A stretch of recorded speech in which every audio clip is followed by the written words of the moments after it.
Face the Fire by Nora Roberts. To lovers, old and new. O love, O fire, once he drew with one long kiss my whole soul through my lips, as sunlight drinketh dew. Alfred Lord Tennyson. Prologue. Three Sisters Island, September 1702.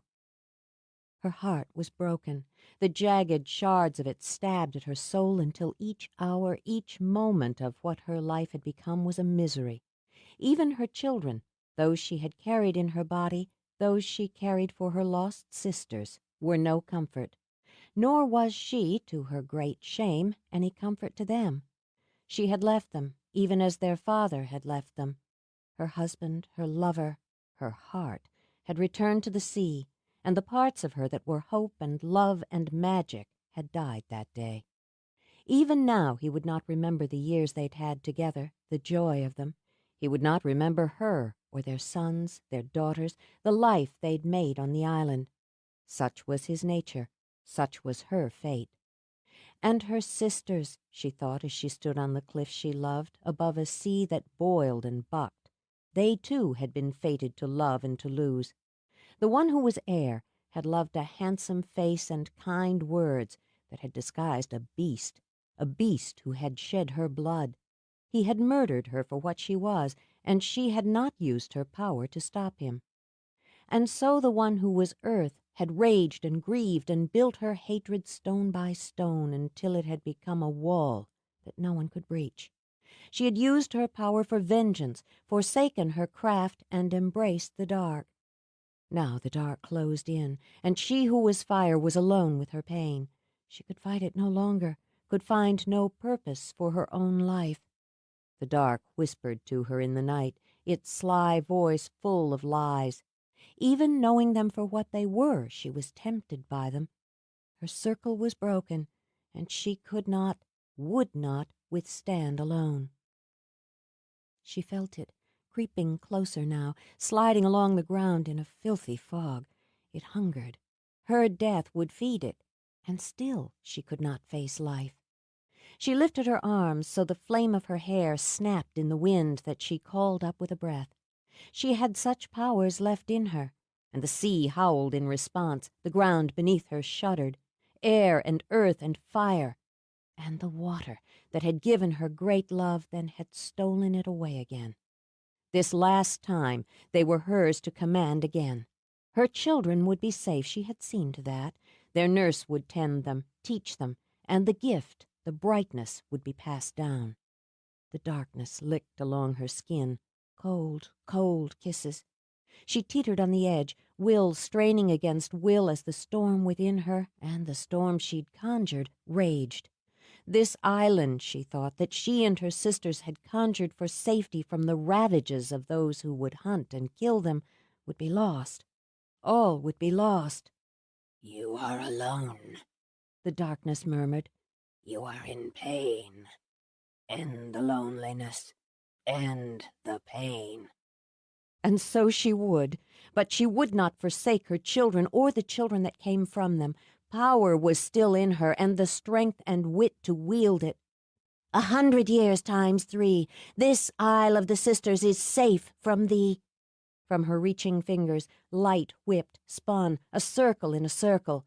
My children your hand cannot reach. They will live and learn and teach, and when my spell comes undone, 3 more will rise to form the one. A circle of sisters, joined in power to stand and face the darkest hour.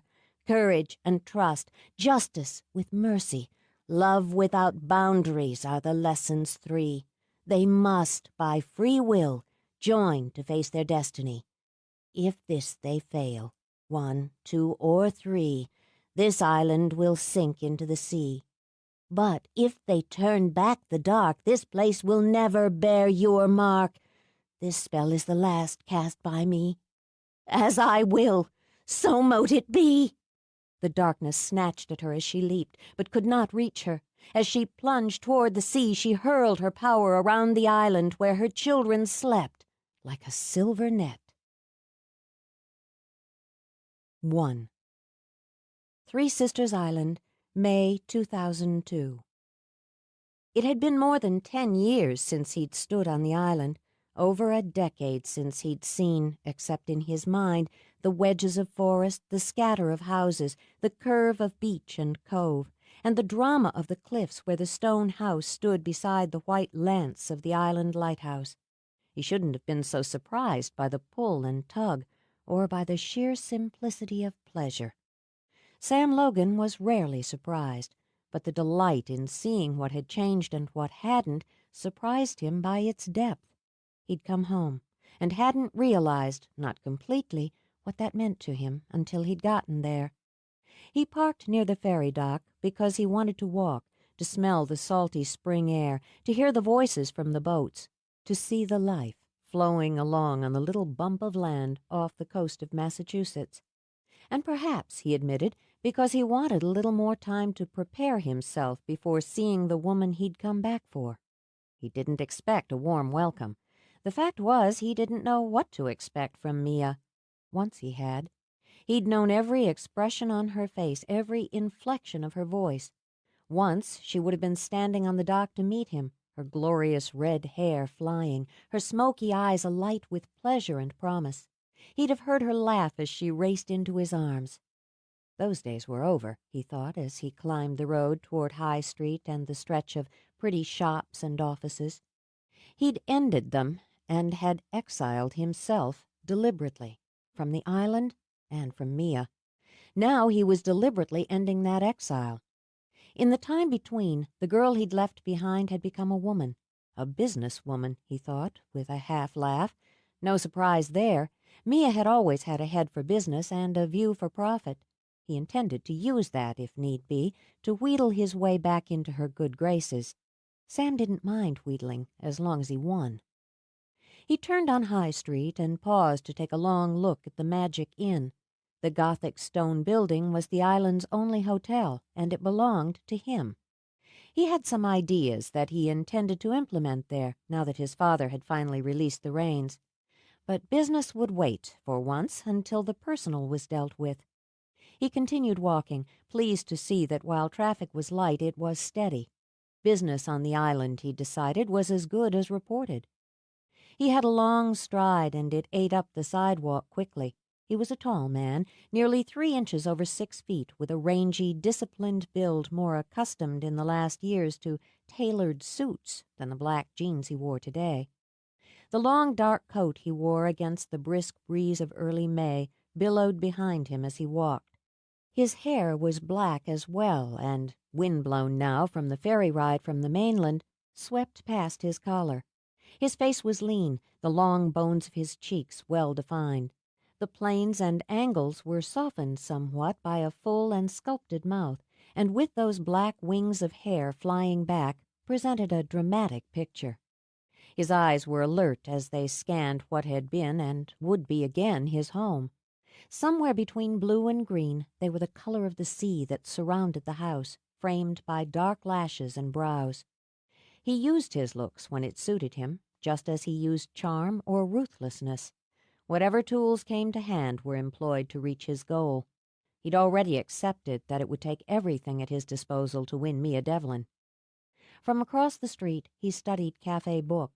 He should have known Mia would have taken what had been a neglected building and turned it into something lovely, elegant, and productive. The front window held a display of books and potted spring flowers scattered around a lawn chair. 2 of her deepest loves, he mused, books and flowers.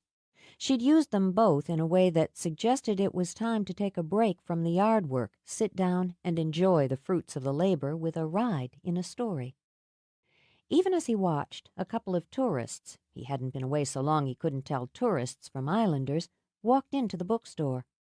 He stood where he was, hands in his pockets, until he realized he was procrastinating. There was little more turbulent than Mia Devlin in full temper. He expected her to lash out at him in blistering fury the minute she laid eyes on him again, and who could blame her? Then again, he thought with a grin, there was little more arousing than Mia Devlin in full temper. It would be entertaining to strike swords with her again, just as it would be satisfying to soothe that temper away. He crossed the street and opened the door to Cafe Book. Lulu was behind the counter. He'd have recognized her anywhere. The tiny woman with a gnome's face almost swallowed up by silver-framed glasses had essentially raised Mia. The Devlins had been more interested in each other and traveling than in their daughter, and Lulu, the former flower child, had been hired to tend her. Because Lulu was ringing up a customer's purchases, he had a moment to look around the store. The ceiling was pricked with lights for a starry effect and made the prospect of browsing through the books a festive one. A cozy seating area was arranged in front of a fireplace with a hearth, scrubbed and polished, used as a haven for more spring flowers.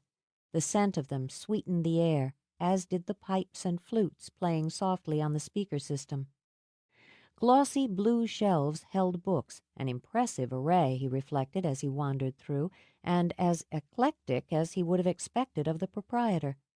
No one would ever accuse Mia of having a one-track mind. His lips quirked as he saw that other shelves held ritual candles, tarot cards, runes, statues of fairies, wizards, dragons. An attractive arrangement of another of Mia's interests, he thought. He'd have expected nothing else there, either. He plucked a tumbling stone of rose quartz from a bowl, rubbed it between his fingers for luck. Though he knew better. Before he could replace it, he felt a blast of frigid air. Smiling easily, he turned to face Lulu. "Always knew you'd come back. Bad pennies always turn up." This was his first barrier, the dragon at the gate. "Hello, Lou." "Don't you hello Lou me, Sam Logan," she sniffed, skimmed her gaze over him, sniffed a second time. "You buying that?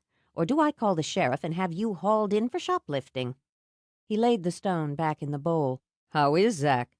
"Ask him yourself. I don't have time to waste on you." Though he had her by a foot in height, she stepped forward, jabbed her finger at him, and made him feel 12 years old again. "What the hell do you want?" "To see home. To see Mia." "Why don't you do everybody a favor and go back to where you've been gallivanting these past years? New York City, Paris, ooh la la.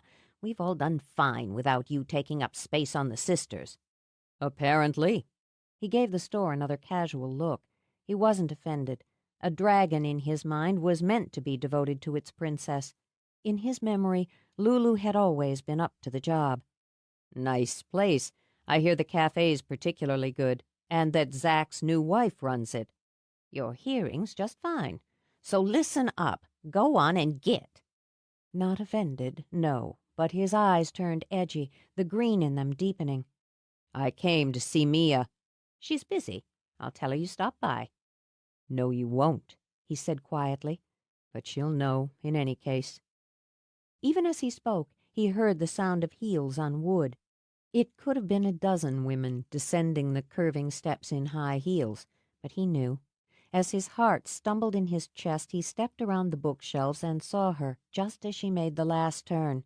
And the look, that one look at her, sliced him into 1,000 pieces. The princess, he thought, had become the queen. She'd always been the most beautiful creature he'd ever seen. The transition from girl to woman had only added polished layers to that beauty.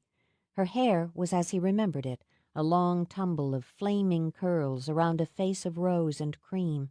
That skin, he remembered, was as soft as dew. Her nose was small and straight, her mouth wide and full, and he remembered, perfectly remembered, the texture and flavor. Her eyes were smoke gray, almond-shaped, and watched him now with a studied coolness. She smiled, and that, too, was cool as she walked toward him. Her dress, a dull gold, clung to her curves, showed off long, long legs. The heels she wore were the same tone and made her look like something glowing with heat, but he felt no warmth from her as she arched a brow and looked at him in turn. "Well, it's Sam Logan, isn't it? Welcome back." Her voice was deeper, just a few degrees deeper than it had been once upon a time, sultrier, smokier, silkier. It seemed to wind its way into his belly even as he puzzled over her polite smile and detached welcome. "Thanks." Deliberately he matched her tone. "It's good to be back. You look amazing." "We do what we can." She tossed back her hair. There were citron stones at her ears. The details of her, down to the rings on her fingers, the subtle scent that surrounded her, etched themselves into his mind. For an instant he tried to read hers, but found the language foreign and frustrating. "I like your bookstore," he said, careful to keep his voice casual, "or what I've seen of it." "Well, we'll have to give you the grand tour. Lulu, you have customers." "I know what I've got," Lulu muttered. "It's a work day, isn't it? You don't have time to go showing this one around the place." "Lulu?" Mia merely angled her head, a quiet warning. "I've always got a few minutes for an old friend. Come upstairs, Sam. See the cafe." She started back up, her hand trailing along the rail. "You may have heard that a mutual friend of ours, Zach Todd, was married last winter. Nell's not only a close friend of mine, but she's a spectacular cook as well." Sam paused at the top of the stairs. It annoyed him that he had to get his bearings, seek his balance. The scent of her was turning him inside out. The second floor was just as welcoming as the first, with the added enticement of a bustling cafe on one end and all the wonderful aromas of spices, coffee, rich chocolate that wafted from it. The display glass sparkled in front of a dazzling selection of baked goods and salads. Fragrant smoke streamed from an enormous kettle where even now a pretty blonde ladled out soup for a waiting customer. Windows on the far wall let in glimpses of the sea. "It's terrific." That, at least, he could say without qualification. "Just terrific, Mia. You must be very proud of what you've done here." "Why wouldn't I be?"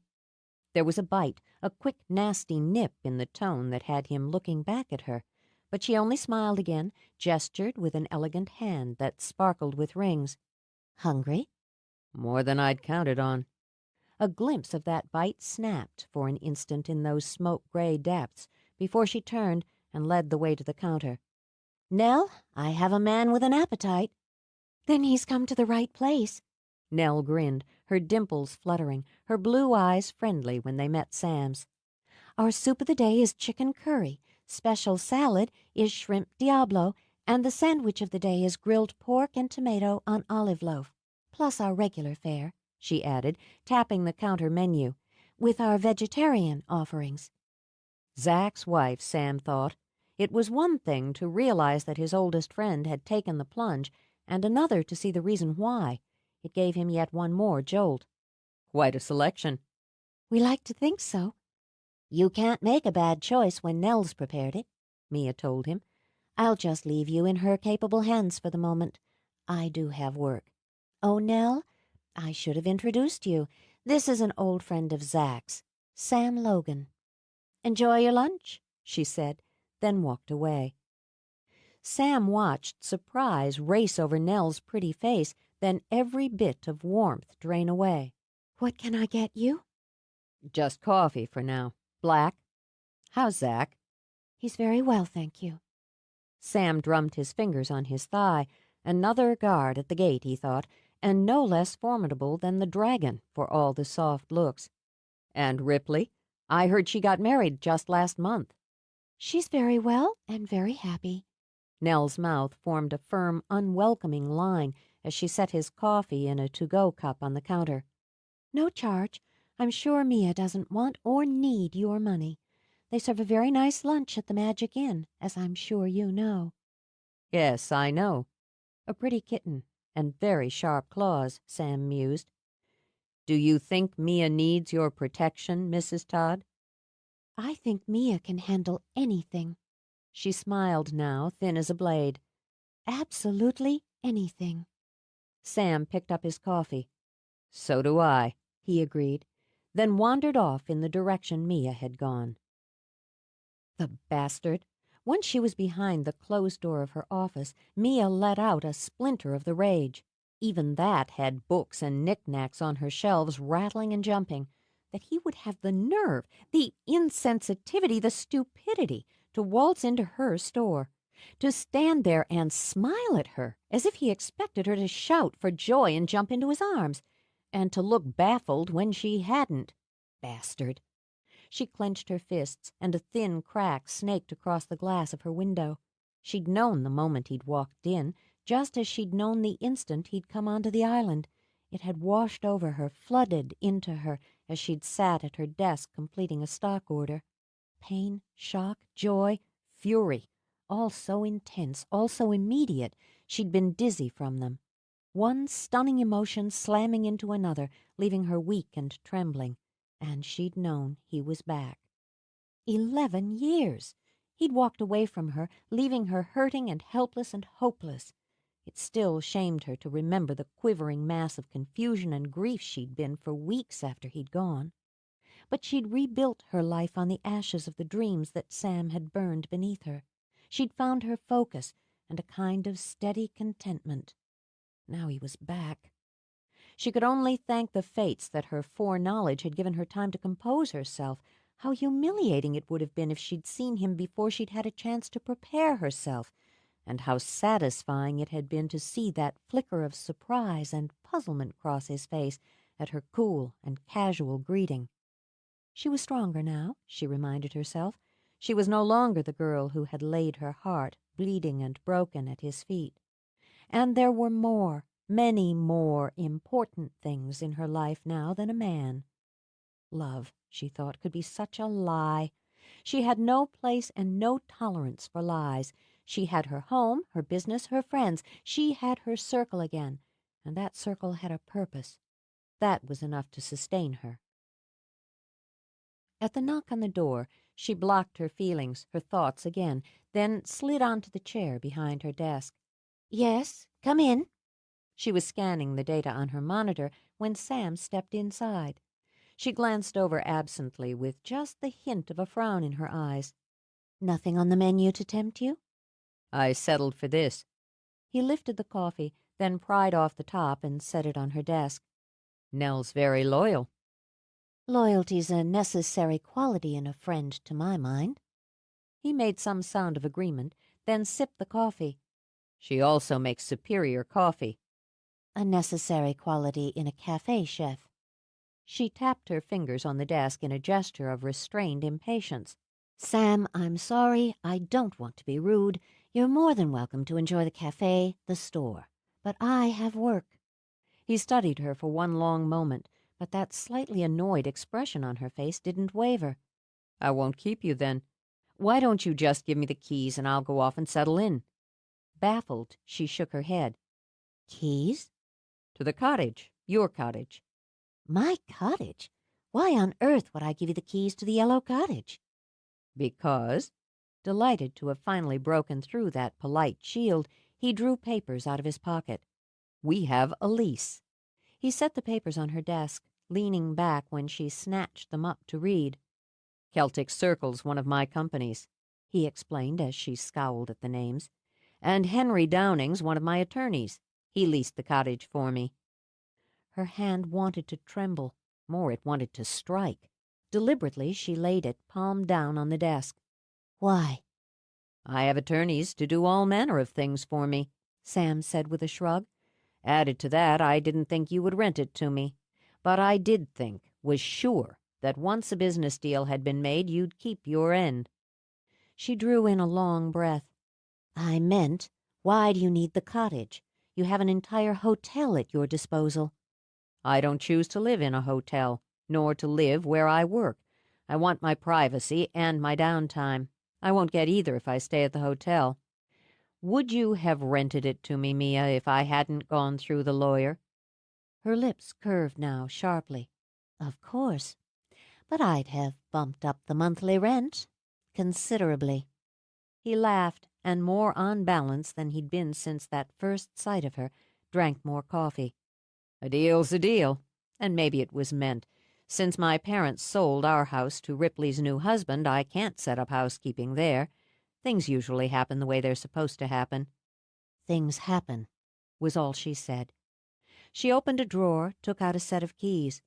"It's small, and it's on the rustic side, but I'm sure you'll make do with it while you're on the island."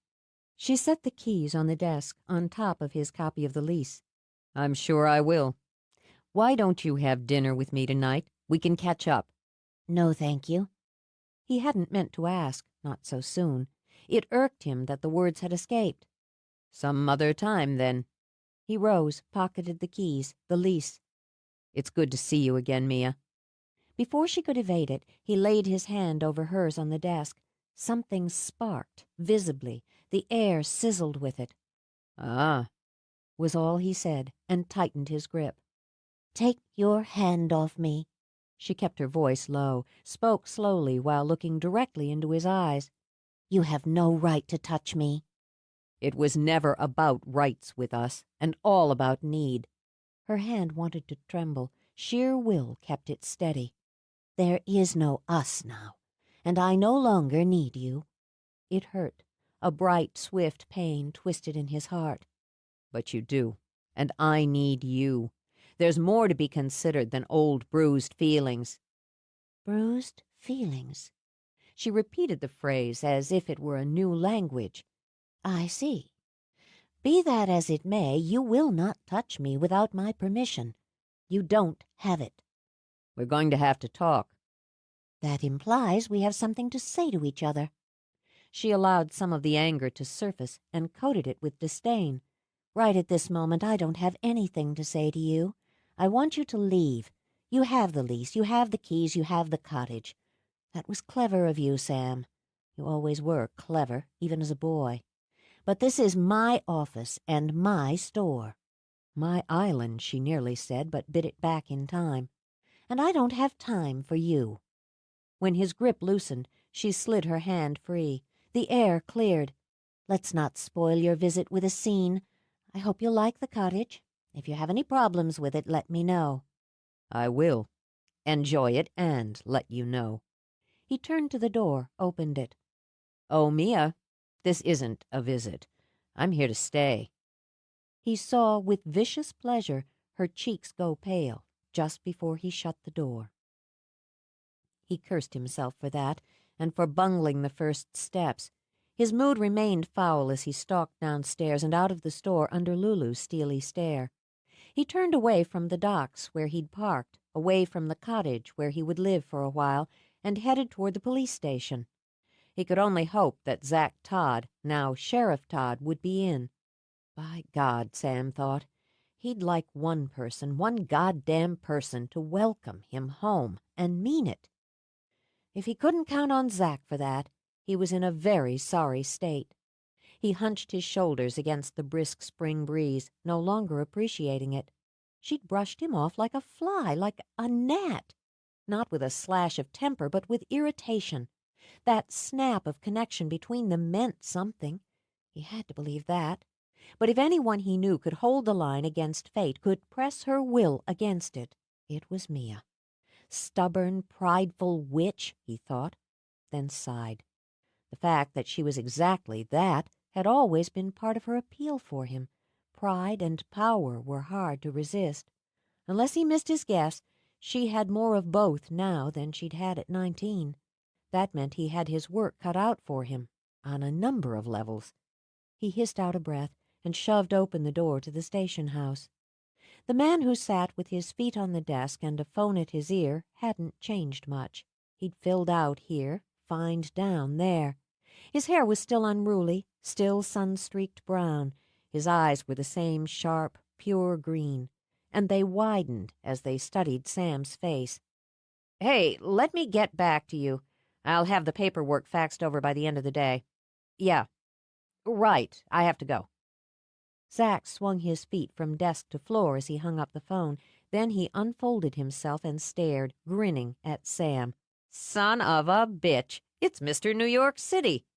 So look who's John Law."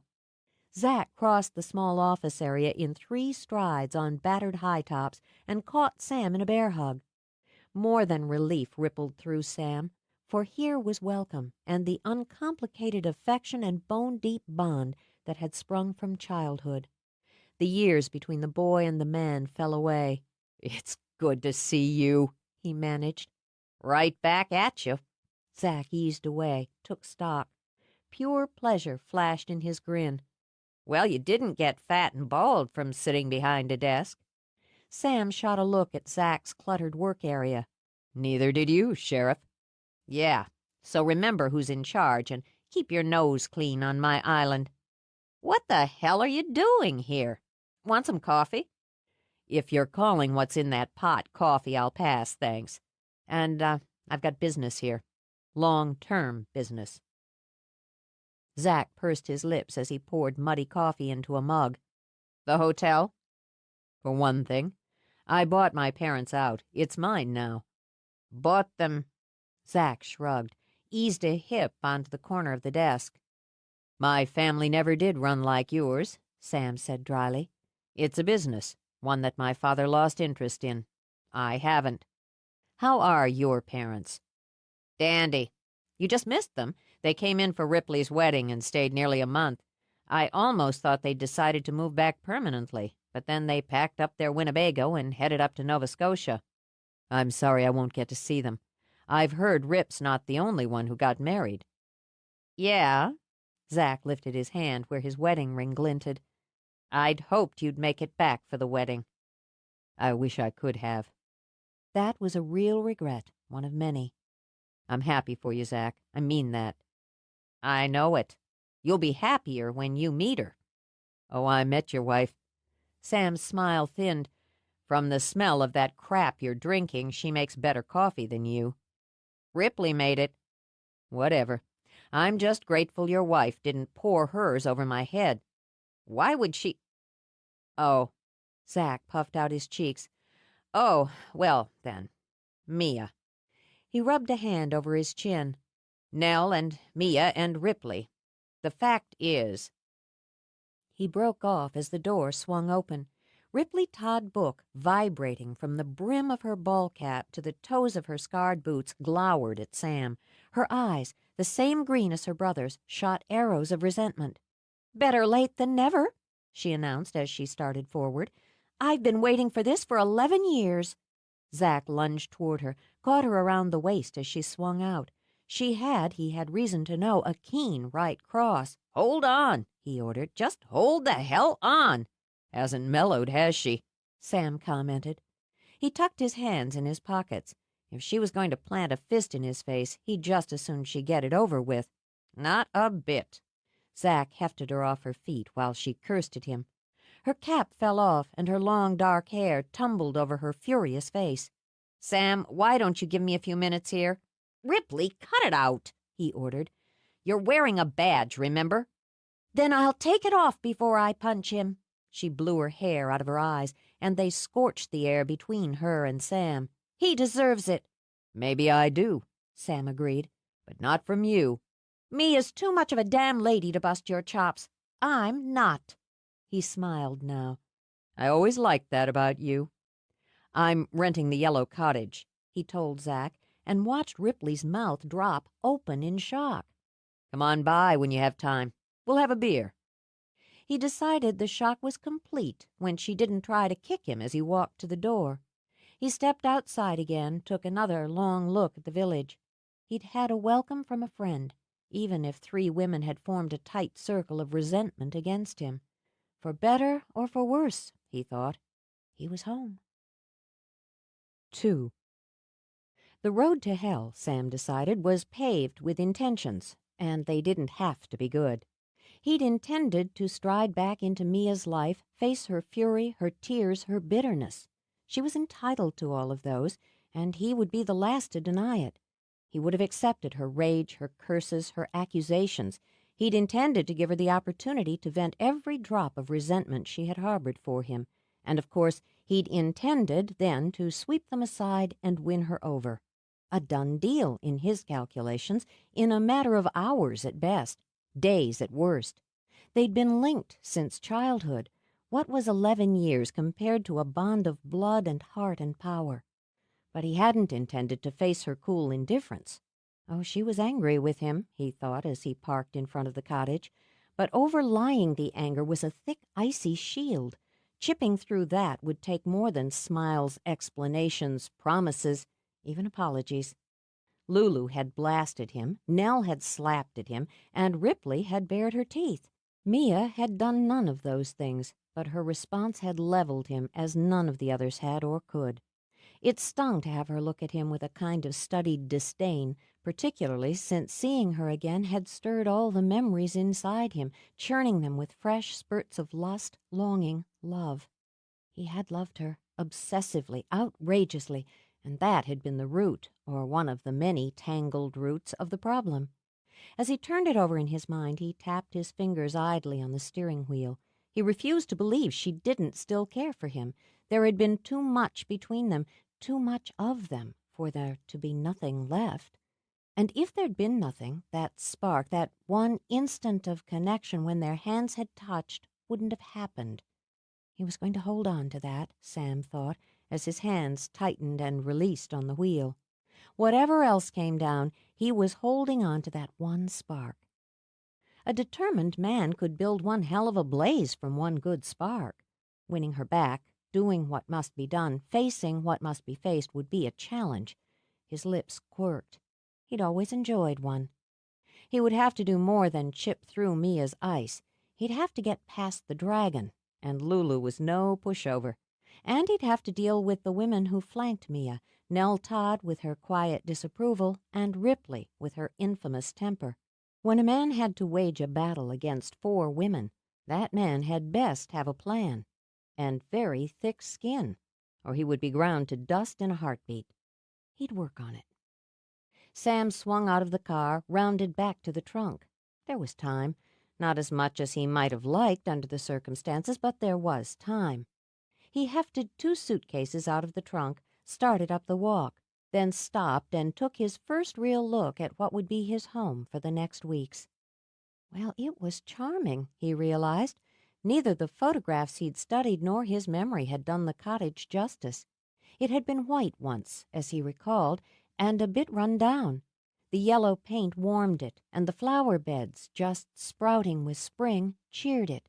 That would be Mia's doing, he imagined. She'd always had exquisite taste and clear vision. She had always known precisely what she wanted. Another tangled route for him. The cottage was quaint, tiny, and private, on a pretty corner lot that bled into a small wood and was close enough to the water that the rumble of the sea played through the greening trees. It had the advantage of quiet solitude and the convenience of being an easy walk from the village. An excellent investment, Sam thought. Mia would have known that, too. The clever girl, he mused as he continued up the walk, had become a clever woman. He set his suitcases on the stoop and dug out the house keys. The first thing that struck him when he stepped inside was the warmth of welcome, the smooth, open hand of it. Come in and make this home, the room seemed to say. There were no lingering sensations or energy spurts from previous tenants. That would be Mia's doing as well, he was sure. She'd always been a thorough witch. Leaving his suitcases by the door, he took himself on a quick tour. The living room was sparsely but prettily furnished, and split logs had already been laid in the hearth. The floors gleamed, and thin, lacy curtains framed the windows. A female ambience, he thought, but he could live with that. There were 2 bedrooms, one cozy, the other, well, he only needed one. The bath, scrubbed and cheery, was also a narrow box designed to give a tall man with long limbs considerable grief. The kitchen at the back of the house would more than do for his needs. He didn't cook, and he didn't intend to begin.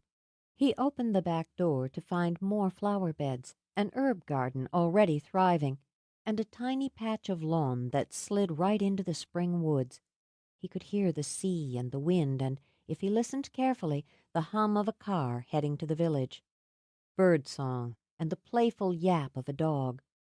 He was, Sam realized, alone. With the realization, some of the tension that had gathered in his shoulders eased. He hadn't understood just how much he craved solitude. It wasn't a commodity he'd been able to claim in great quantities over the last couple of years, nor was it something he'd actively sought in the day-to-day scheme of things. He'd had goals to achieve and points to prove, and such ambitions didn't allow for the luxury of solitude. He hadn't understood that he needed to find that serenity of aloneness again, almost as much as he needed to find Mia. Once he had had both, whenever he wanted them, and once he had cast them both aside. Now the island he'd run from so fast as a young man was going to give them back to him. He would have enjoyed walking through the woods or down to the beach, or driving, he thought, to his old house and seeing his bluffs, his cove, the cave where he and Mia— He shook that idea and those memories away. It wasn't the time for sentiment. There were practical matters to be dealt with: phones, faxes, computers. The little bedroom would have to suit up as a secondary office, though he planned to base his work at the hotel. He needed supplies, and he knew that as soon as he made his way around the village buying them, word of his return would spread like fire through dry kindling. He would see what he would see. Turning from the door, he went back inside to unpack and set his place to rights. Well-meaning friends, Mia thought, were a blessing and a curse. At the moment, two of hers were crammed into her office. "I think you should kick his ass," Ripley announced. "Of course, I thought that 10 years ago." 11, Mia corrected silently. 11 years, but who's counting? "That would make him too important." Nell stuck her nose in the air. "She's better off ignoring him." "You don't ignore a blood leech," Ripley bared her teeth. "You rip it off and stomp it into a quivering pulp." "What a pretty image." At her desk, Mia leaned back, studied her two friends. "I have no intention of kicking Sam's ass or of ignoring him. He's taken a 6 months' lease on the cottage, which makes me his landlord." "You could cut off his hot water," Ripley suggested. Mia's lips twitched. "How perfectly childish. However satisfying it might be, I've no intention of pulling silly pranks either. If I did, I'd cut off his water altogether. Why stop at hot? But," she continued as Ripley gave a hoot of laughter, "he is my tenant, and that means he's entitled to everything that's spelled out in the lease. It's business and nothing more." "Why the hell is he renting any place on the Sisters for 6 months?" Ripley wondered. "Obviously, he's here to take more personal charge of the Magic Inn." He'd always loved it, Mia mused, or so she'd thought. Yet he'd walked away from it just as he walked away from her. "We're both adults, both business owners, both islanders, and though it's a small world here, I imagine the two of us can manage to run our enterprises, live our lives, and coexist with a minimum of fuss." Ripley snorted. "If you believe that, you're delusional." "I won't let him into my life again." Mia's voice took on an edge. "And I won't let my life be upset because he's here. I always knew he'd come back." Before Ripley could speak again, Nell shot her a warning glance. "You're right, of course, and with the season coming on, you'll both be too busy to get in each other's way. Why don't you come to dinner tonight? I'm trying out a new recipe, and I could use the feedback." "You'll get that from Zach. No need to pamper me or soothe me, little sister." "Why don't we all go out and get drunk and bitch about men in general?" Ripley perked up. "That's always fun." "As appealing as that sounds, I'll pass.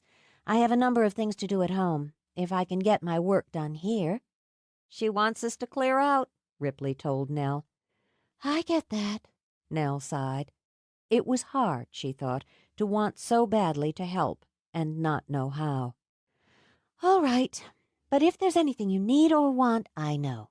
I'm fine, and I'm going to stay that way." She scooted them out, then sat, just sat with her hands on her lap.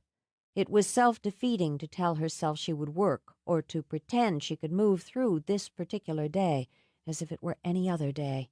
She was entitled to rage and to weep, to spit at fate and beat her fists on the face of destiny. But she would do none of those things, those weak and useless things. She would, however, go home. She got to her feet, gathered her purse and the light jacket she'd brought, and as she passed her window, she saw him. He stepped out of a sleek black Ferrari, his coat a dark swirl around him. He always did like shiny toys, she thought. He'd changed out of his jeans into a dark suit and tamed his hair, though the breeze was already playing with it, as her fingers once had. He carried a briefcase and strode toward the Magic Inn like a man who knew precisely where he was going and what he meant to do. Then he turned, lifting his gaze unerringly to where she stood in the window. His eyes locked on hers, and she felt the jolt, the punch of heat that would once have melted her knees. But this time she stood straight and without a quiver. When enough time had passed for pride, she stepped away from the window and out of his sight. Home soothed her. It always had. Practically, the big rambling stone house on the cliff was too much for one woman, but it was, she knew, perfect for her. Even when she'd been a child, the house had been more hers than it had been her parents'. She'd never minded the echoes, the occasional drafts, or the sheer volume of time it took to maintain a house of its size and age. Her ancestors had built it, and now it was hers alone. She'd changed little on the inside since the house had come into her care. The furnishings here and there, a few of the colors, some basic modernization of the kitchen and baths. But the feel of the house was as it had always been for her, embracing, warm, waiting. There had been a time when she'd imagined herself raising a family there. God, she'd wanted children, Sam's children. But over the years she had accepted what was and what wasn't, and had made a nest of contentment. At times she thought of the gardens as her children. She had created them, taking the time to plant, to nurture, to discipline, and they brought her joy. And when she needed more than the gentle pleasure they provided, she had the passion and drama of her cliffs, the secrets and shadows of her forests. She had, Mia told herself, all she needed. But tonight she didn't wander out to fuss with her flowers or walk to face the sea from her cliffs. She didn't stroll into her forest. Instead, she went directly upstairs, climbing until she was closed inside her tower room. Here had been refuge and discovery when she was a child. Here she had never felt alone unless alone was what she needed to feel. Here she had learned and had disciplined the beams of her own power. The walls were rounded, the windows tall, narrow, and arched. The late afternoon sun streamed through them in pale gold to pool on the dark, aged wood of the floor. Shelves curved along one wall, and on them were many of the tools of her trade, pots of herbs, jars of crystals, spell books that had belonged to those who'd come before her, and the ones that she'd written herself. An old cabinet held other objects. There was a wand she'd made herself from maple that she had harvested on Samhain when she turned 16, a broom, her best chalice, her oldest athame, and a ball of pale blue crystal, candles and oils and incense, a scrying mirror. All this and more, carefully organized. She gathered what she needed, then slipped out of her dress. She preferred, whenever possible, to work sky-clad. And so she cast the circle, calling on her element, fire, for energy. The candles she lighted with a breath were blue for calm, for wisdom, for protection.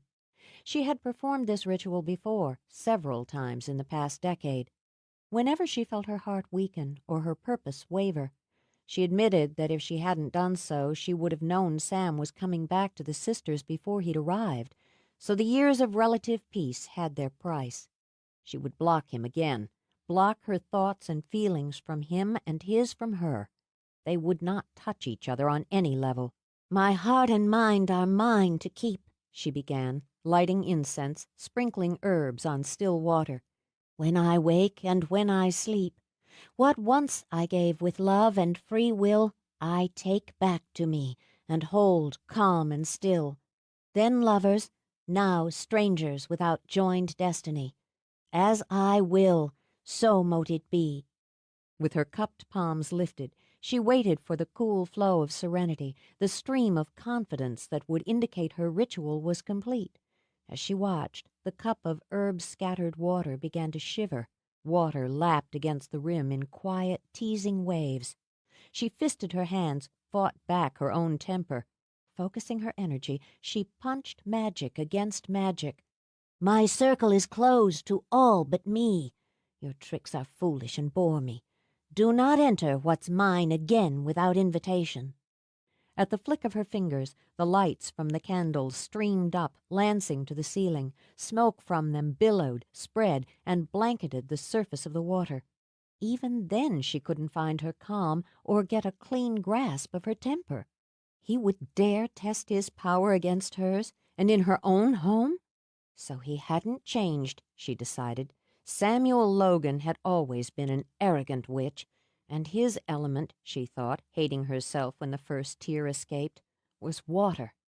In her circle, behind the haze of smoke, she lay down and wept bitterly. The island grapevine spread the news fast. By the next morning, the hot topic of Sam Logan had outdistanced every other tendril of gossip. Conflicting reports had him selling the Magic Inn to mainland developers, expanding it into some fancy resort, firing the staff, or giving everyone a raise. One thing everyone could agree on was that it was very, very interesting that he was renting Mia Devlin's little cottage. There was no consensus on what it meant, only that it was a puzzler. Islanders, hoping to gather more nuggets, found reasons to drop into Cafe Book or stroll into the lobby of the hotel. Nobody had enough gumption to ask Sam or Mia directly, but there was plenty of watching and hoping for some excitement. It had been a long, slow winter. "Still handsome as sin and twice as deadly," Hester Birmingham confided this information to Gladys Macy as she bagged Gladys's weekly supply of groceries at Island Market. "Strolled in here big as life and twice as bold, and said hello to me like we'd just seen each other a week ago." "What did he buy?" Gladys questioned. "Coffee, milk, dry cereal, whole wheat bread and stick butter, some fruit. We got bananas on special, but he passed them up and paid dear for fresh strawberries. Bought himself some fancy cheese and fancy crackers and some bottled water. Oh, and some orange juice in a carton." "Not planning on doing any cooking or cleaning for himself from the sound of it." Confidentially, she leaned closer to Hester. "I ran into Hank from the liquor store. He says Sam Logan breezed in and bought up $500 worth of wine, some beer, and a bottle of single malt scotch." "500?" Hester's voice lowered to a hiss. "You think he picked up a drinking problem in New York?" "It wasn't the number of bottles, but the price," Gladys hissed back. "2 bottles of French champagne and 2 of that fancy red wine you-know-who favors." "Who?" Gladys rolled her eyes. "Mia Devlin, for heaven's sake, Hester, who do you think?" "I heard she kicked him out of the bookstore." "No such thing.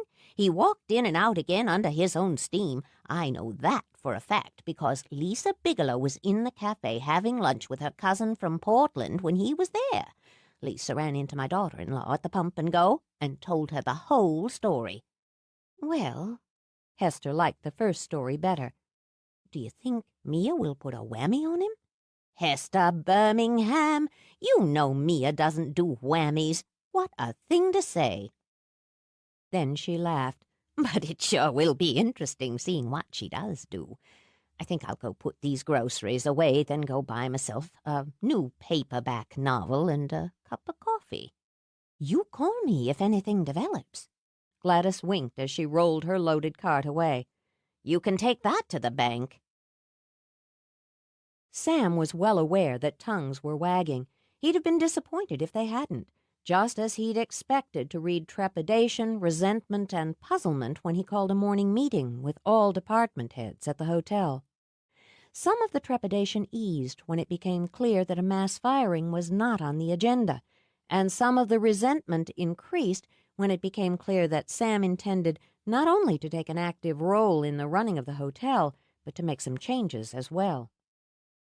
"In season, we run it near capacity. Off-season, however, our occupancy rate drops sharply, often dipping to under 30%. The sales manager shifted in his seat. "Business is slow on Island in the winter months. Always has been." "What's always been doesn't apply," Sam said coolly. "The goal for now is to increase the guest rate to 65% off-season within the year. We'll do that by offering more appealing packages to conventions, as well as weekend and weekly getaway packages. I'll have memos regarding my ideas in those areas on your desk by end of week. Next," he continued, flipping through his notes, "a number of the rooms require renovation and redressing. We'll begin next week with the 3rd floor." He glanced at his reservations manager. "You'll make the necessary adjustments." Without waiting for acknowledgement, he flipped another page. We've had a steady decline in our breakfast and lunch business over the last 10 months. Data indicate that Cafe Book is nipping off our usual business in those areas. Sir, A brunette cleared her throat, adjusted the dark-framed glasses on her face. Yes, I'm sorry, your name? Stella Farley. I'm the restaurant manager. If I can speak frankly, Mr. Logan, we're never going to be able to compete with the cafe and Nell Todd. If I could— She broke off when he lifted a finger. I don't care for the word never. She took a deep breath. I'm sorry, but I've been here the last 10 months and you haven't. There was a deep silence, like a unified holding of breath. After a beat, Sam nodded. Point taken. And just what have you learned in the last 10 months, Ms. Farley? That if we want to bring back business and generate more of it during the breakfast and lunch hours, we should counter-program. The cafe offers casual and casual gourmet, a relaxed atmosphere and, well, fabulous food. We need to offer an alternative. Elegance, formality, romance, an upscale atmosphere for a business meal or a special date. I sent your father a report and a proposal last fall, but— You're not dealing with my father now. It was said so flatly, so smoothly, none of the resentment showed. Get a copy on my desk by this afternoon. Yes, sir. He paused. If anyone else has run ideas or proposals by my father over the last year, they should copy me by end of week. I want to make it clear that I own this hotel now. Own and run. While my word will be final, I expect input from my department heads. I'll have memos to all of you over the next several days, and expect your responses to same within 48 hours of receipt. Thank you. He watched them file out and heard the mumbling start before the door was closed. One woman remained behind in her seat, another brunette. She wore a simple navy suit and practical pumps. She was nearing 60, had worked at the inn for more than 40 years. She slipped off her glasses, lowered her steno pad, and folded her hands. "Will that be all, Mr. Logan?" Sam lifted an eyebrow. You used to call me Sam. You didn't used to be my boss. Mrs. Farley. His eyes cleared. Was that your daughter, Stella? Jesus. Don't swear in the office. Sorry, it just didn't connect. Congratulations, he added. She was the only one with guts or brains enough to say anything worthwhile. I raised her to stand up for herself. They're scared of you, she told him. Boss or not, she decided, she'd known him since he was a baby. If her daughter could speak her mind, so could she. Most of the people who were in this room haven't ever so much as seen a Logan. For better or worse, this hotel's been run by proxy for a decade. There was just enough acid in her voice to let him know her opinion was worse. Now, you drop in out of nowhere and stir things up. You always were one for stirring things up. It's my hotel, and it needs stirring up. I won't disagree. The Logans haven't taken enough interest in this place. My father— You're not your father, she reminded him. No point in using him as an excuse when you just finished making sure to get that point across yourself. That rap on the knuckles made him nod. All right. Then we'll say I'm here now. I intend to take plenty of interest, and make no excuses. Good. She opened her steno pad again. Welcome back. Thank you. So, he got to his feet, wandered to the window. Let's get started. The flower arrangements, he began. He put in a 14-hour day, eating what passed for lunch at his desk. Because he wanted to keep his business local, he met with an island contractor personally and went over his renovation requirements.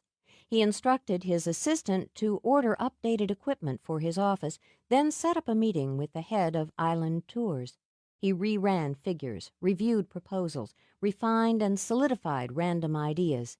He knew just how much it would cost in hard capital and in man-hours to implement his plans, but he was in for the long haul. Not everyone would think so, he admitted when he came to the surface and rubbed the stiffness out of the back of his neck. Mia wouldn't. He was grateful he'd had so much on his plate through the day. It had helped keep thoughts of her at bay. But he thought of her now, and remembered how he had felt the shimmer of her power flutter around the edges of his mind the day before.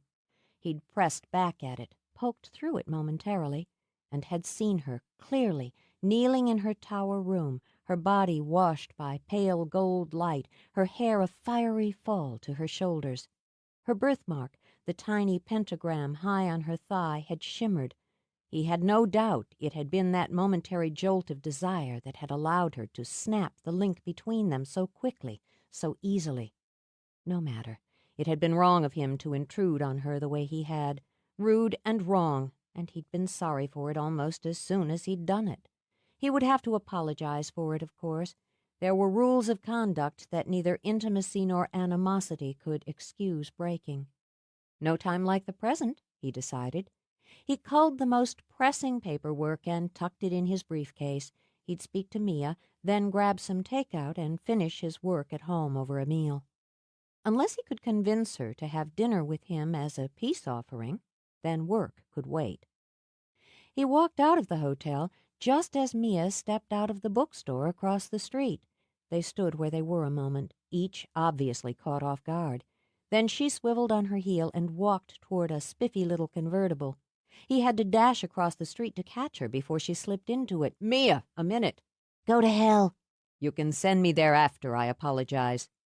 He snagged the car door she'd swung open and closed it again. "I was completely in the wrong. I have no excuse for that kind of discourtesy." Being surprised didn't mean being mollified. "I don't recall you ever being so quick with an apology before." She gave a little shrug. "Fine. Accepted. Go away." "Give me 5 minutes." "No." 5 minutes, Mia. I've been cooped up all day and I could use a walk and some fresh air." She wouldn't struggle with him for the car door. It would be, and look to the people who were trying to pretend they weren't watching, undignified. "No one's stopping you. There's a great deal of air around here." "Give me a chance to explain. A casual walk on the beach," he said quietly. "If you blow me off, you're just going to give them more to talk about, and me more to wonder about. A friendly conversation in public doesn't hurt either of us." "All right." She dropped her car keys in the pocket of her long gray dress. 5 minutes. She took a deliberate step away from him, slid her hands into her pockets, and jingled her keys as they walked along High Street toward the beach. "Was your first day productive?" "It was a good start. Do you remember Stella Farley?" "Of course. I see her quite often. She belongs to the book club at the store." Another reminder that she'd been here while changes had taken place and he hadn't. "She has some ideas for getting back some of our lunch business that you've been stealing away." "Really?" Mia asked, amused. "Good luck." She felt people watching them as they turned toward the seawall. She stopped there, sliding out of her shoes before stepping onto the sand.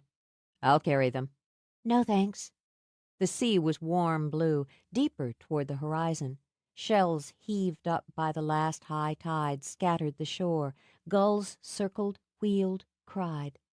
"I felt you," he began. "Yesterday. I felt you and reacted. That's not an excuse, it's a reason." "I've already said accepted." "Mia." He reached out, but his fingers only brushed her sleeve as she moved away. "I don't want you to touch me. That's basic." "We were friends once." She stopped to stare at him out of cold gray eyes. "Were we?" "You know we were. We were more than lovers, more than—" "Mates," he'd nearly said. "It wasn't just passion. We cared about each other. We shared thoughts." "Now my thoughts are my own, and I don't need any more friends." "Lovers? You never married?" She turned that staggering face on him, and her expression was all female and smug. "If I wanted a lover or a husband, I'd have one." "No question about it," he murmured. "You're the most extraordinary creature. I thought of you." "Stop," she warned. "Stop now." "Damn it, I'll say what I have to say. I thought of you." He dropped his briefcase, grabbed her arms as some of the frustration broke through. "I thought of us. What's happened in between doesn't erase what we were to each other. You erased it. Now you have to live with it as I did. It's not just about us. He tightened his grip. He could feel her vibrating and knew she could strike out, woman or witch, at any moment. You know that as well as I do. There is no us. Do you think, after all this time, after all I've done and all I've learned, I'd let fate toy with me again? I won't be used, not by you, not by a centuries-old curse. A single bolt of white lightning speared out of the clear sky and blasted into the sand between his feet. He didn't jerk back, but it was a near thing. His throat was dry, but he nodded. You always did have exquisite control. Remember that. And remember this. I am done with you. Not by a long shot. You need me to break the spell. Are you really willing to risk everything, every one, for pride? Pride. Her color drained and her body went still. You arrogant jackass. Do you think this is pride? You broke my heart. The words, the way her voice trembled, had him dropping his hands. More than broke it. You crushed it into dust. I loved you. I would have gone anywhere, done anything for you. I mourned for you until I thought I would die from it. Mia. Shaken, he reached up to touch her hair, only to have his hand slapped aside. But I didn't die, Sam. I got over you and got on with my life. I like who I am now, and there's no going back for me. If you came here thinking differently, you're wasting your time. You won't have me again, and what you won't have, what you tossed aside, would have been the best thing in your life. She walked away from him in long, unhurried strides and left him alone to stare out at the sea, knowing she was right. 3. You did what? Zack stuck his head in the refrigerator and rummaged for a beer. He knew that tone. His wife didn't use it often, which was why it was so effective. He took a long time pulling out the beer and made sure his face was relaxed and composed when he looked back at her. She stood in front of the stove, where something wonderful was cooking.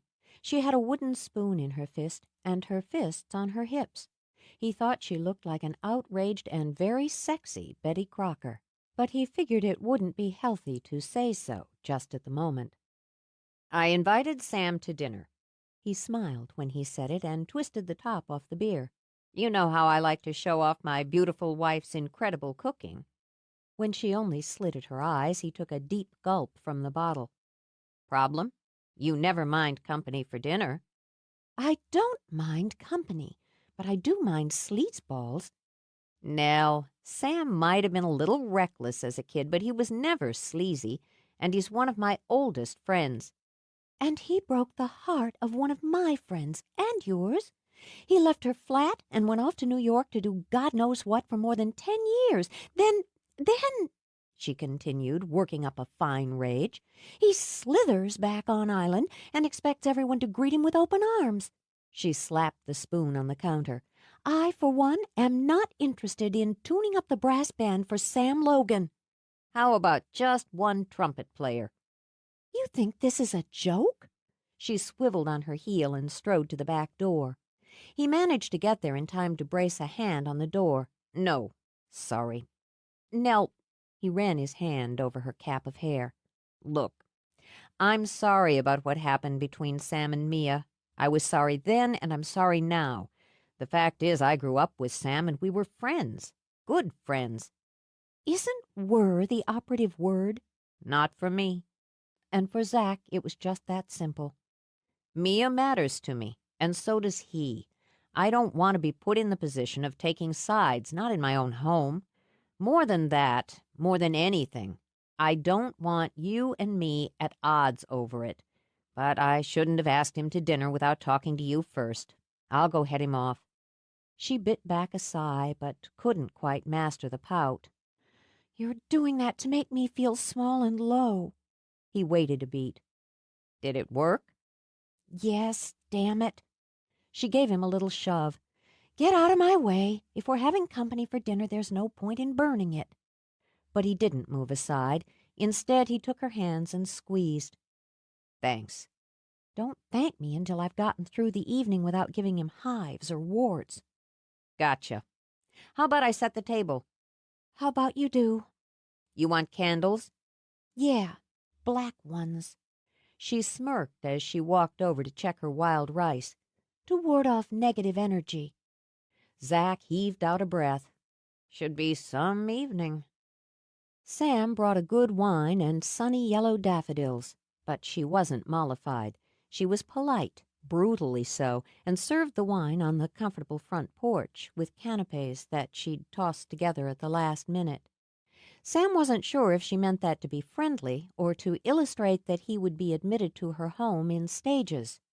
I hope you didn't go to any trouble, Sam told her. Nothing more tedious than unexpected guests. No, there isn't, is there? She replied sweetly. But then again, I'm sure you're not used to potlucks, so we'll all make do. She swung back into the house, and Sam hissed out a breath. He was sure now. He was getting in, but in painful stages. This is going well. Mia means a lot to her, for a lot of reasons. Sam merely nodded, wandered to the rail of the front porch. Lucy, Zack's black lab, rolled over to expose her belly for a rub, batting her tail for a bit of charm. Crouching, Sam obliged her. He knew the reasons for Nell's fierce loyalty to Mia. He'd made it his business to know what happened on the island over the years. He knew Nell had been on the run when she'd arrived on Three Sisters, escaping an abusive husband. She had faked her own death, and he had to admire her guts for it, and had changed her name and her appearance as she zigzagged across the country, picking up jobs, waitressing, cooking. He'd seen the news reports on Evan Remington, who was now serving time in a prison mental facility, and he knew that Mia had given Nell a job running the bookstore cafe, had given her a home, and, he suspected, had taught her how to refine the gift. He'd recognized Nell as one of the three the minute he saw her. She's had a rough time, your Nell. Very rough. She risked her life to save her life. When she got here, Mia gave her a chance to dig in, put down roots. I've got to be grateful to Mia for that, too. And more, he added, waiting until Sam turned back. You've heard about Remington. Hollywood power broker, wife-beater psychopath. He straightened. And I know he took a slice out of you trying to get to Nell. Yeah. Absently, Zack rubbed a hand over his shoulder where Remington had stabbed him. He tracked her here, knocked her around before I got to her. Then he took me out, temporarily. She'd run into the woods, knowing he'd come after her and probably not take the time to finish me off. His face went grim at the memory. When I took off after them, Ripley and Mia were here. They knew Nell was in trouble. Yes, Mia would know. The son of a bitch had a knife to her throat. Even now the memory had rage swimming into him. He'd have killed her. Maybe I could have gotten a shot off, maybe not, but he'd have killed her either way. She's the one who took him out. She gathered what was inside her, what she is, and with Mia and Ripley, turned what he was back on him. I watched it happen, Zack murmured. There in the little wood by the cottage where you're staying now. A circle of light out of nowhere. Then Remington was on the ground screaming. She has courage and faith. She does, Zack agreed. She's everything. You're a lucky man. Though his own mind took a smart sidestep at the thought of a woman, any woman, who could be everything to a man. Her love for you is a tangible thing, even when she's pissed, Sam said with a weak smile. The way she's pissed now that you've invited Judas to her table.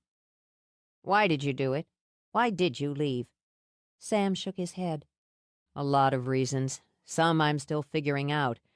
When I have them, all of them, I'll tell Mia. You're expecting an awful lot of her. Sam studied the wine in his glass. Maybe I always did. Zack worked hard to keep the conversation light and friendly at dinner. By his calculations, he talked more during that hour at the table than he normally did in a week. But every time he sent Nell an imploring look, she ignored it. I can see why the cafe's taken a bite out of our lunch trade, Sam said. You're an artist in the kitchen, Mrs. Todd. My biggest regret is that you didn't walk into the hotel instead of Cafe Book when you came on island. I went where I was meant to go. Do you believe in that? In destiny? Absolutely. She got to her feet to clear the table. So do I. Absolutely. He rose as well, picked up his plate. When Nell's back was turned, he gave Zack a little head signal. Make yourself scarce.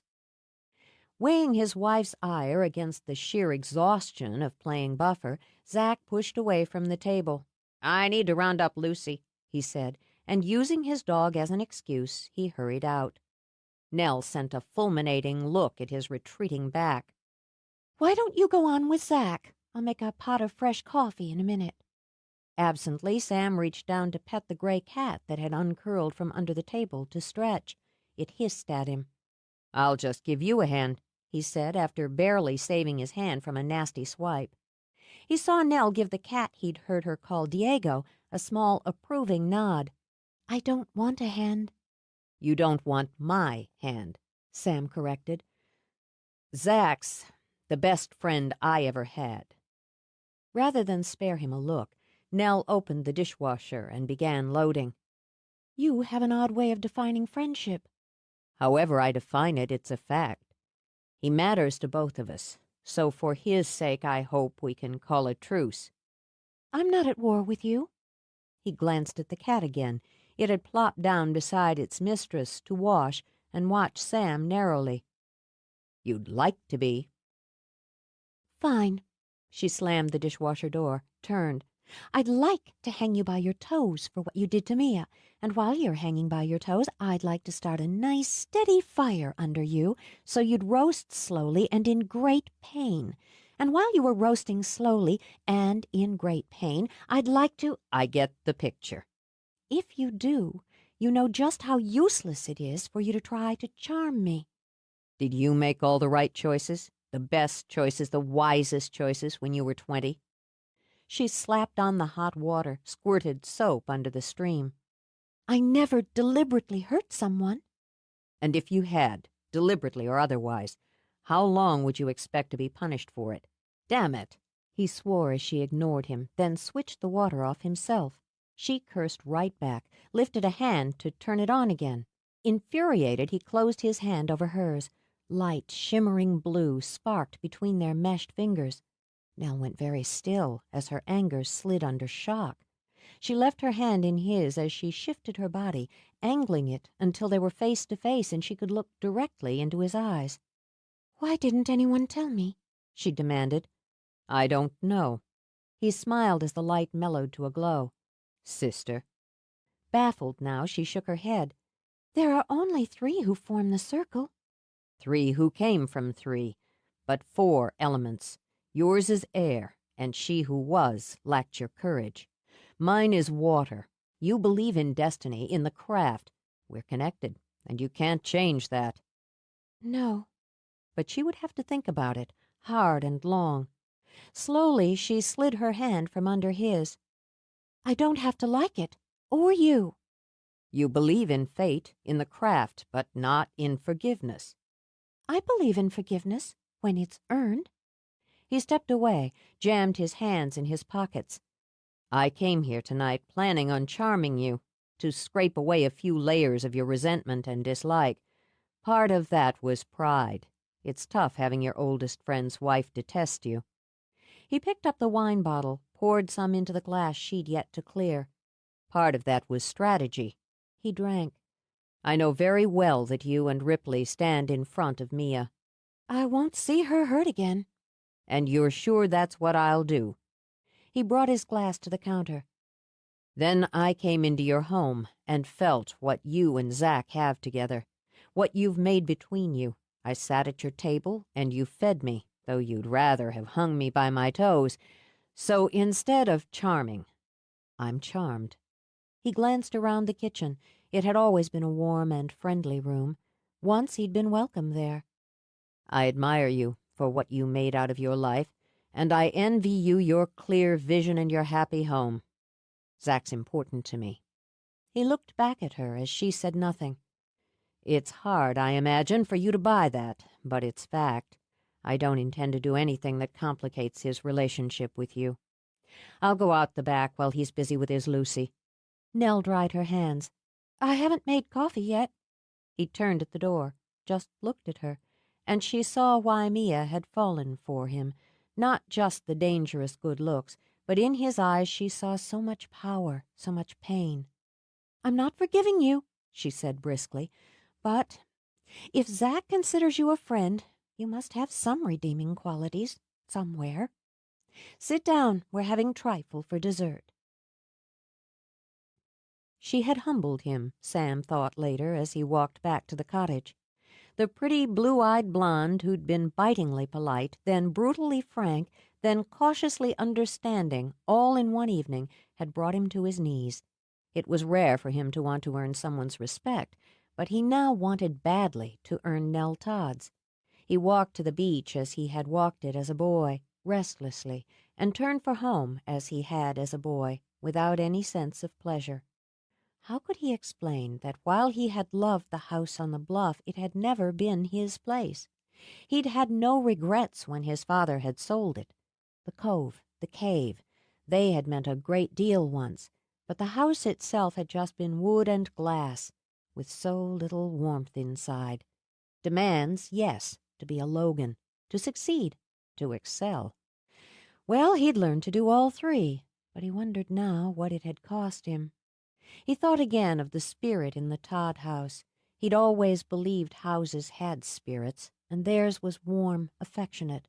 Marriage actually worked for some people, he decided. The commitment, the unity, and the promise, not just for convenience or status, but for heart. That, in his mind, was a rare, rare gift. There'd been little affection in his house. Oh, no neglect, no abuse, no meanness. His parents had been partners, but never in his memory a couple. And their marriage was as coldly efficient as any merger. He could still remember being baffled, fascinated, and vaguely embarrassed when he was a boy by the open displays of affection between Zack's parents. He thought of them now, traveling around in their house on wheels and reportedly having the time of their lives. His parents would be appalled at the idea. How much, he wondered, did who we came from form us?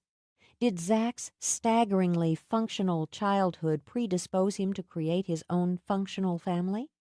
The luck of the draw? Or was it all, in the end, what we made of ourselves, each choice leading to another choice?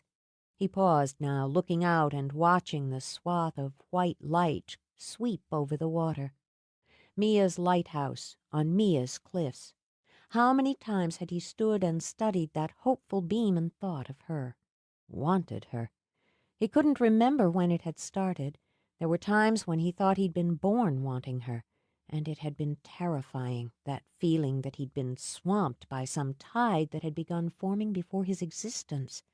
How many nights had he ached for her? Even when he'd had her, even when he'd been inside her, he'd ached. Love, for him, had been a storm full of boundless pleasure and abject terror. For her it had simply been. Standing on the edge of the beach, he sent his thoughts winging over the black water toward the beam of light, toward the cliffs, the stone house, toward her. And the wall she'd built around what was hers rejected them, bounced them back at him. "You have to let me in," he murmured, "sooner or later." But he left it alone for now and continued to walk toward the cottage. The solitude he'd welcomed on his first day pressed down on him now and became loneliness. He shook it off, and instead of going into the house, he moved into the woods. Until Mia talked to him, he would learn what he needed to learn, see what he needed to see, by other means. The dark was deep, with a scatter of stars and a thin sickle of moon, but there were other ways to see. He tuned himself to the night. He could hear the babble of a little stream and knew that wildflowers were sleeping on its banks. There was the rustle of a small animal in the brush and the plaintive call of an owl. One would feed, the other would perish. He smelled earth and water and knew there would be rain before morning. And he felt power. He moved through the dark, through the trees, as confidently as a man walks down Main Street on a sunny afternoon. Power pulsed along his skin, that awakening thrill of magic. He saw, where there was only ground scattered with fallen leaves, where the circle had been cast. The three were strong when linked, he thought. He'd felt that same trickle of energy on the beach and had known that a circle of power had been cast there, but this one had come first, and so he would look here first. It would be simpler if they'd just tell me, he said aloud, but probably not as satisfying. So he lifted his hands with palms up, like cups ready to be filled. show me. I call to the three, once and ever a part of me. I use as my mirror the night to bring what transpired to my sight. Show me how and why this circle was cast, that I might begin to complete my task. Grant this vision unto me. As I will, so mote it be. The night thinned and billowed like a blowing curtain, parted. Fear like a rabbit in a trap, hate sharp as ravaging teeth, and love wrapped warm in courage. He saw what Zack had told him, saw Nell racing through the woods, and her thoughts were clear to him, fear and grief for Zack, a desperation not only to escape what pursued her, but to save the man she loved. Sam's hands fisted as he saw Remington leap at her, angle the knife at her throat. Emotions pounded at him. There was Mia, in a black dress scattered with silver stars, and Ripley holding a gun, Zack bleeding, his own weapon pointed. The night was alive with madness and terror. The magic began to hum. It pulsed from Nell, who glowed as she rejected her fears. It shimmered around Mia, whose eyes gleamed as silver as the stars she wore, and slowly, almost reluctantly, it sparked from Ripley when she lowered her gun and clasped Mia's hand. And then the circle burned like blue fire. The punch of it caught Sam unprepared and pushed him a full 2 paces back before he regained himself. But he'd lost his hold on the vision, and it wavered, faded. The circle's unbroken. He lifted his face, watched clouds stream across the stars. You have to let me in, Mia, or this was for nothing. Late into the night, without plan, without design, he reached out to her in dreams, floating back in time to when love was fresh and sweet and everything. She was 17 and leggy, with hair a tumble of fire and eyes as warm as summer fog. Her beauty struck him as always, a fist in the heart. She laughed as she waited in the cove. She wore trim khaki shorts and a bright blue top that left her arms and an inch of her midriff bare. He could smell her over the scents of salt and sea. He could smell that heady, taunting fragrance that was Mia. "Don't you want to swim?" She laughed again as she splashed up water. "Sad-eyed Sam, what are you brooding about today?" I'm not brooding. He had been. His parents were freezing him out because he'd chosen to work on island that summer in the hotel rather than in New York. He'd been wondering if he was making a mistake, a terrible mistake, by being so desperate to stay on island because of Mia. Because the idea of being away from her month after month was both tantalizing and unthinkable. Yet he had begun to think it, to wonder about it more and more every time he left the three sisters to go back to the mainland and college. He'd begun to consider testing himself by making some excuse not to come back to the island, back to her, some weekend during the semester. Every time he left the mainland on the ferry, they pulled him back, the island and Mia. Now he was refusing to take the escape hatch that had been tailor-made for him. He needed to think it over again, reconsider. But when Mia had come along to his beach, he'd been too crowded with lust and longing to brood or to think about being anywhere but with her. "If you're not brooding, prove it." She walked backward in the water so that it lapped at her calves, her knees, those long white thighs. "Come in and play." Too old for games. "I'm not." She slid into the water, skimmed through it like a mermaid, and when she surfaced, water raining from her hair, her shirt clinging seductively to her breasts, he thought he'd go mad. "But I forgot. You're nearly 19. too dignified to splash around in the water." She did a surface dive and streaked through the dark blue water of the cove. When he grabbed her ankle, she kicked and came up laughing. Her laughter, as always, bewitched him. "I'll give you dignity," he said, and dunked her. It was innocent, sun and water, the bright beginning of summer, the slippery edge between childhood and the future. It couldn't stay innocent.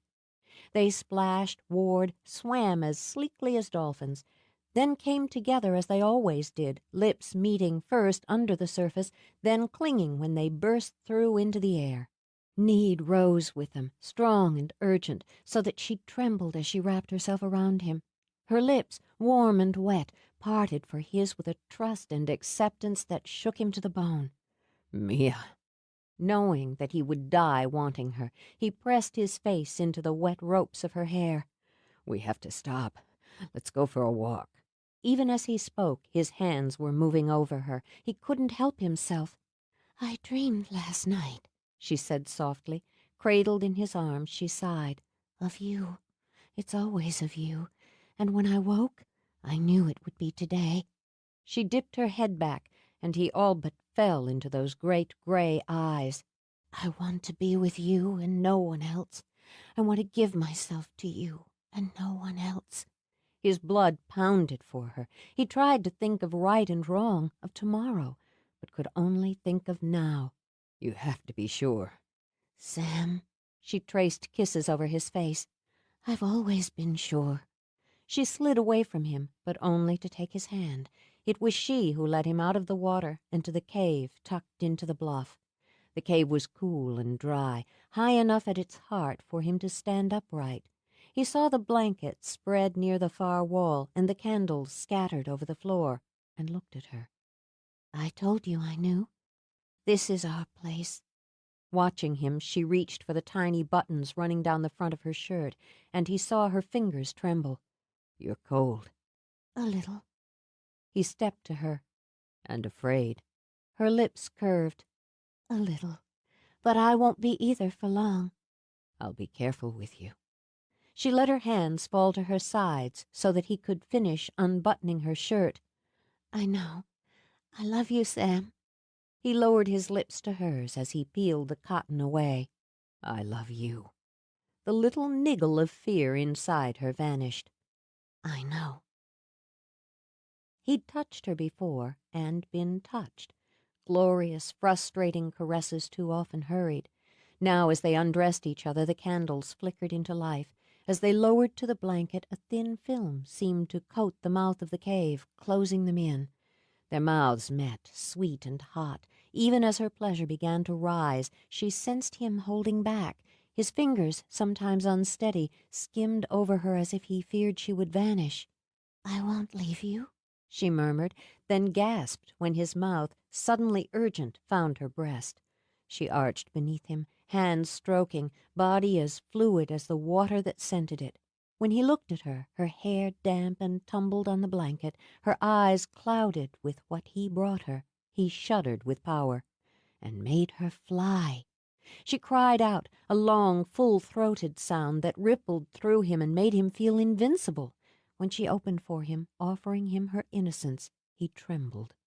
Through the rage of blood, the pound of need, he struggled to be gentle. Still, he saw the flicker of shock. "Only for a minute."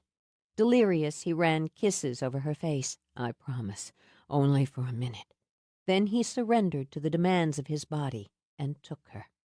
Her hands fisted on the blanket, and she bit back the first cry, but almost as soon as the pain began, warmth replaced it. "Oh."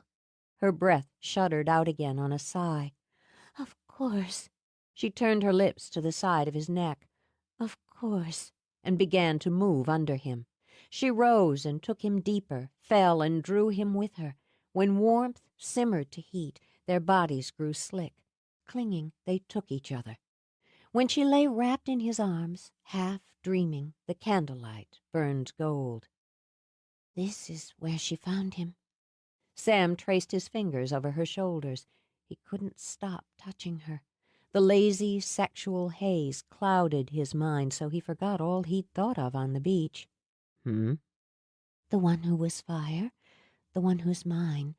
This is where she found her Silky in human form and fell in love while he slept. How do you know? She started to say she'd always known, but shook her head instead. She took his pelt and hid it away so she could keep him. For love. It couldn't be wrong when it was for love. Basking in the afterglow, Sam nuzzled her neck. He wanted to be here with her. He wanted nothing, no one else. Never would. Never could. Now the realization steadied rather than unnerved him. Nothing's wrong when it's for love. But she couldn't keep him, Mia said quietly. Years later, after they'd had children, after she'd lost her sisters, her circle, he found his pelt. He couldn't stop what he did. It was his nature. Once he'd found his pelt, nothing, not even love, could make him stay. He left her, went into the sea and forgot she existed, forgot his home and his children. It makes you sad to think of it. He held her tighter. Don't be sad now. Don't leave me. She buried her face against his shoulder. Don't ever leave me. I think I'd die as she died, alone and heartbroken. I won't. But something went cold inside him. I'm right here. Look. He shifted so that they faced the cave wall. Lifting a finger, he laid it on the stone. Light sparked from his fingertip and etched words into rock. She read the Gaelic, and her eyes misted. My heart is your heart, ever and always. She lifted her own finger, carved a Celtic notch beneath the words, a promise of unity. She turned those swimming eyes up to his. And mine's yours. Alone in her house on the cliff, Mia turned her face into her pillow and murmured his name in her sleep. 4. The rain, a steady drumming splatter, began before morning. It rode on a kicky little wind that had tender green leaves shivering and foamed the surf. Throughout the day it continued to blow and spit until the air was raw with damp, the sea as unremittingly gray as the sky. It showed no signs of abating by evening. It was good for the flowers, Mia told herself as she stood at the window and stared at the unbroken dullness of the gloom. The earth needed a good soaking, and despite the chill there would be no frost to damage delicate buds.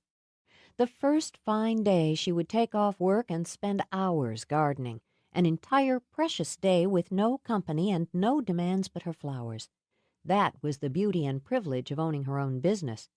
The occasional privilege helped balance out the weight of responsibility, of business and of magic. She'd had a dozen things to do in the store that day. It didn't matter that she'd slept poorly, tossed in her dreams, or that her mood was so low she'd wanted nothing so much as to bury herself under the blankets. The fact that she'd considered it even briefly had been sufficiently appalling to get her up and out. Then she'd forgotten, and she never forgot anything, that Nell and Ripley were coming to the house.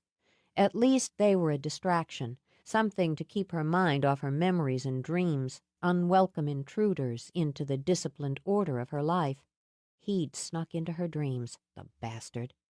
Would you rather do this another time, Mia? What? Frowning, she looked up, blinked.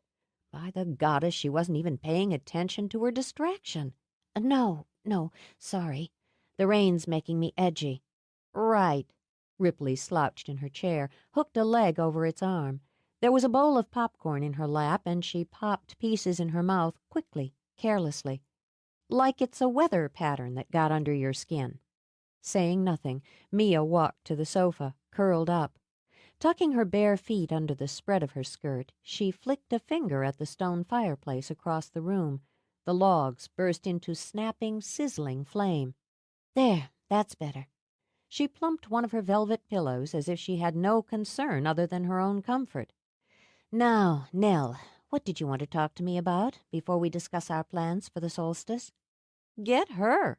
Ripley gestured with her wine glass and dumped a neat fall of popcorn in her mouth with her free hand. Sounds like the chairwoman for some ladies' social club. Not so far off. Club, Coven. But any time you want to take charge, Deputy Fife." "Okay." Nell held up a hand for peace. It seemed she was always calling for peace when Mia and Ripley spent more than 10 minutes together. There were times when she thought it would be simpler to just knock their heads together. "Why don't we move beyond the insult portion of our program? I wanted to say that I thought the first meeting of the cooking club went well." Mia steadied her temper, nodded. She leaned over, contemplated the glossy purple grapes she'd arranged on a pale green dish, selected one. "It did. It was a terrific idea, Nell. I think we'll find it brings business into the store and the cafe. We sold a dozen cookbooks that night, and a dozen more since. I was thinking, after we give it a couple of months to see if interest holds, we might want to plan a combination event with the book club. Maybe around Christmas? I know that's a long way off, but it never hurts to plan," Mia finished, and nipping into a second grape, leveled a smirk in Ripley's direction. "There are a number of novels that have food playing a major role, and some even have recipes. We might suggest one for the book club. Then the cooking club could prepare the dishes. Everybody has fun." "And you sell books," Ripley pointed out. "Which, oddly enough, is the primary function of Cafe Book. Now, there's something else." Mia paused, lifted an eyebrow at Nell. "All right." Nervous, Nell pressed her lips together. "I know selling books is the primary function, but... Well, I had this idea a while ago. I've been playing with it in my head, trying to see if it would work or be worthwhile. You may think it's out of line, but..." "Oh, for heaven's sake, Nell!" Out of patience, Ripley shifted in her chair and set the bowl of popcorn aside. "She thinks you should expand the cafe." "Ripley, would you just let me tell it my way?" "I would, but I don't have a week to spare before I get home." "Expand the cafe?" Mia interrupted. "It already takes up nearly half the square feet on the second level." "Yes, the way things are now." After shooting Ripley a hot look, Nell turned back to Mia. "But if you took out the windows on the east side, added a terrace of, say 6 feet by 10 feet, used atrium or sliding doors leading out to it, you'd have more room for seating and the benefit of alfresco seating in good weather." Because Mia said nothing, just lifted her glass from the table, Nell rushed on. "I could extend the menu here and there, adding more entree selections for a nice casual dinner during the summer evening hours. Of course, you'd have to take on more help, and I should mind my own business." "I didn't say that." Mia leaned back. "But it is a complicated idea. There's zoning and building codes. Then there's cost and the ratio of profit projection against that cost. The potential loss of business during that kind of remodel." "I've, looked into it a little." With a quick, sheepish smile, Nell pulled a stack of papers out of her satchel. Mia stared, then sat back with a long laugh. "You've been busy, little sister. All right, let me look it all over, think about it." "It's intriguing," she murmured. "More seating, entree selections. I imagine, if successful, it would nip into the hotel's dinner business, at least during the season." At Mia's small, satisfied smile, Nell felt a wave of guilt. "There's one more thing. We had Sam Logan over for dinner," she blurted out. Mia's smile slipped away. "Excuse me?" "You had that rat bastard at your table?" Ripley popped out of her chair. "You fed him a meal? Did you at least poison him while you were at it?" "No, I didn't poison him. Damn it, I didn't invite him. Zach did. They're friends." Nell sent Mia a look filled with misery and guilt. "I can't tell Zach who he can or can't invite to the house." "Just let Book try asking some traitorous son of a bitch to leech off us." Ripley bared her teeth as if she was ready to take a bite out of her new husband, whether he had the thought or not. "Zach always was stupid." "Now, just a minute." "He's been my brother longer than he's been your husband," Ripley shot back. "I can call him stupid, especially when he is." "There's no point in this," Mia said quietly, and drew both Nell's and Ripley's attention. "No point in casting blame or in recriminations. Zach's entitled to choose his friends, And to have them in his home. That's nothing Nell should feel guilty over. What's between Sam and me is between Sam and me, and it doesn't affect anyone else. Doesn't it? Nell shook her head. Why didn't anyone tell me he was one of us? Because he's not. It all but exploded out of Ripley. Sam Logan isn't one of us. I don't think Nell was implying he's a girl, Mia said dryly, or even an islander, though, of course, since he was raised here, he'll always be considered an islander. She waved her hand as if brushing that aside. The fact that he has the gift has nothing to do with us. You're sure of that? Nell demanded. We are the three.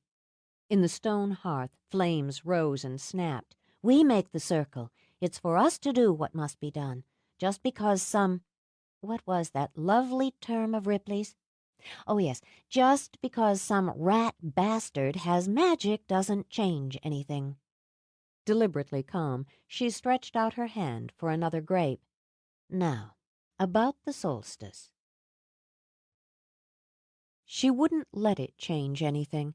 She would do what had to be done, alone or with her sisters, but she wouldn't allow anyone into their circle or into her heart. In the deepest part of night, while the island slept, she stood on her cliffs.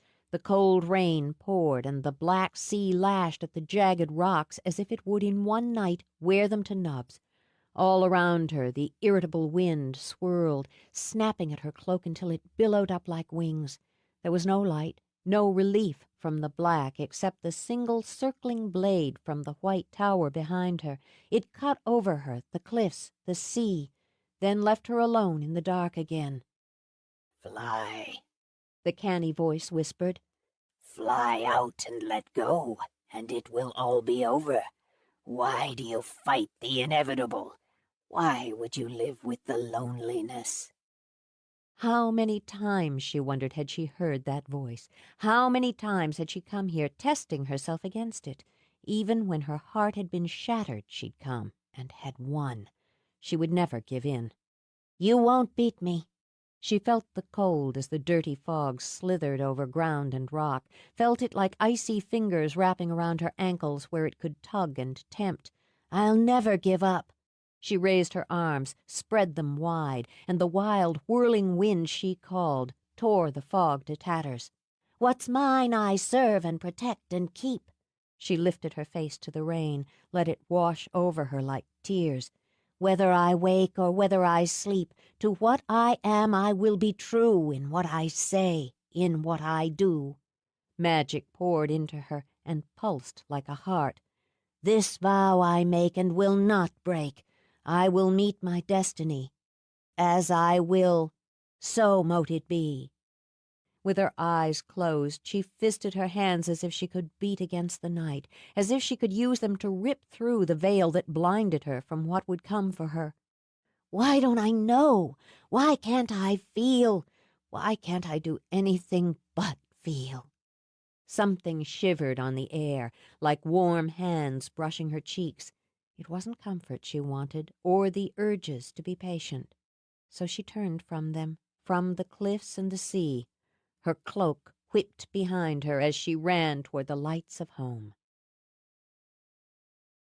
While Mia wrapped herself in isolation, cocooned in the house on the cliff, Lulu was propped in bed with her third glass of wine, her latest true crime book, Diary of an American Cannibal, and a bag of cheese and garlic potato chips. Across the room, the bedroom TV blasted out gunfire as Mel Gibson and Danny Glover kicked ass in Lethal Weapon. It was, for Lulu, her Saturday night ritual. Her night clothes consisted of ratty shorts, a T-shirt that announced it was better to be rich than stupid, and a book light fastened to a ball cap. She munched, sipped, divided her attention between the book and the video, and considered herself in her own personal heaven. Rain drummed outside the windows of her colorful little salt box, and the breeze rattled the love beads that dangled in lieu of curtains.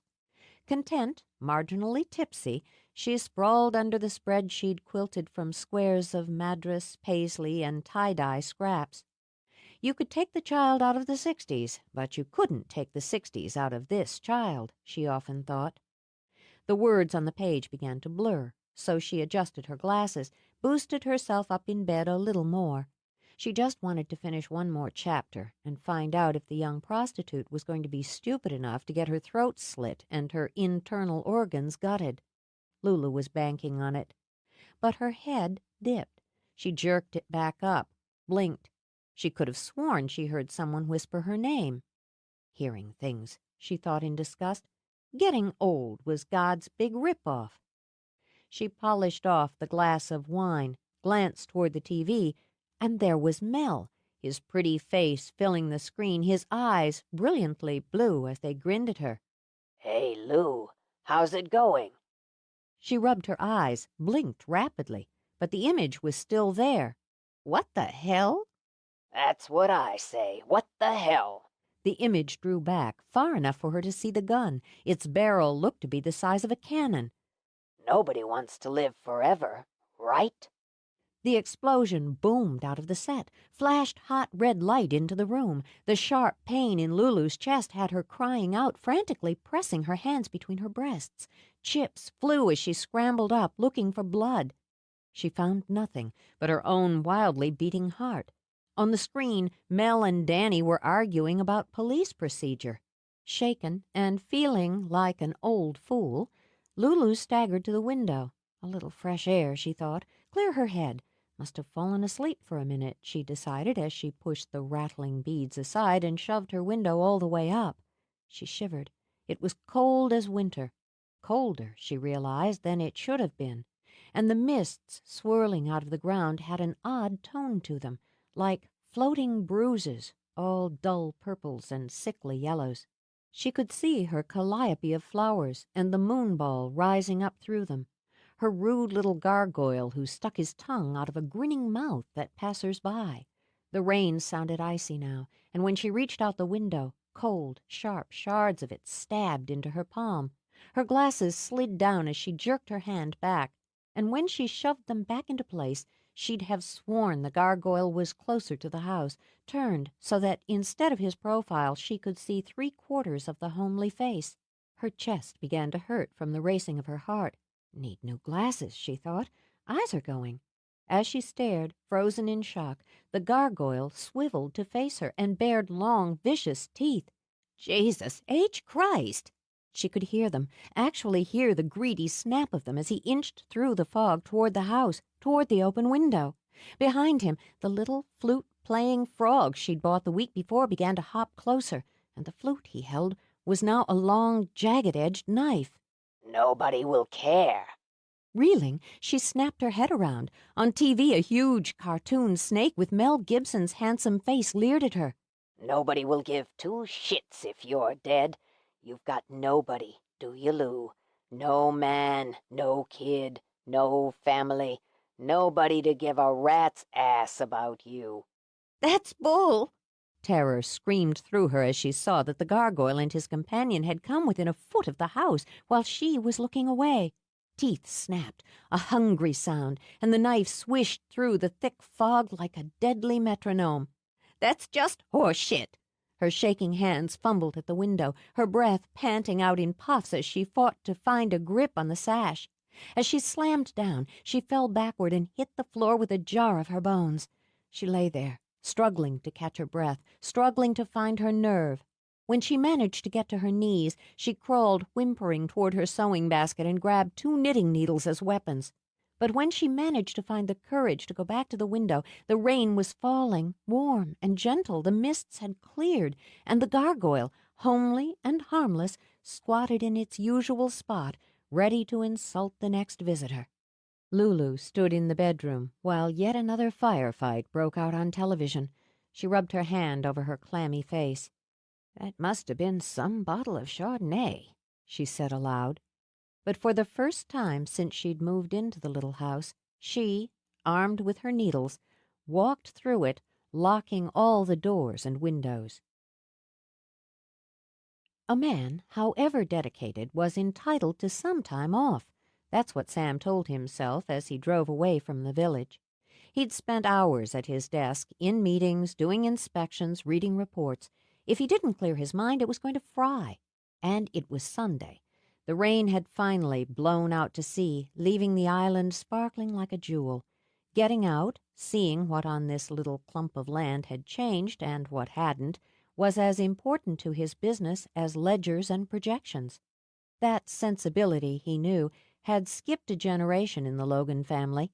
He'd always been aware that his parents had viewed the 20-odd years they'd spent on Three Sisters as a kind of exile, which he imagined was why they'd found excuses to leave it so often during that period, and then to pull up stakes permanently when his grandfather had died.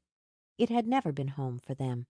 Coming back had proved that to him, just as it had proved the island was home for him.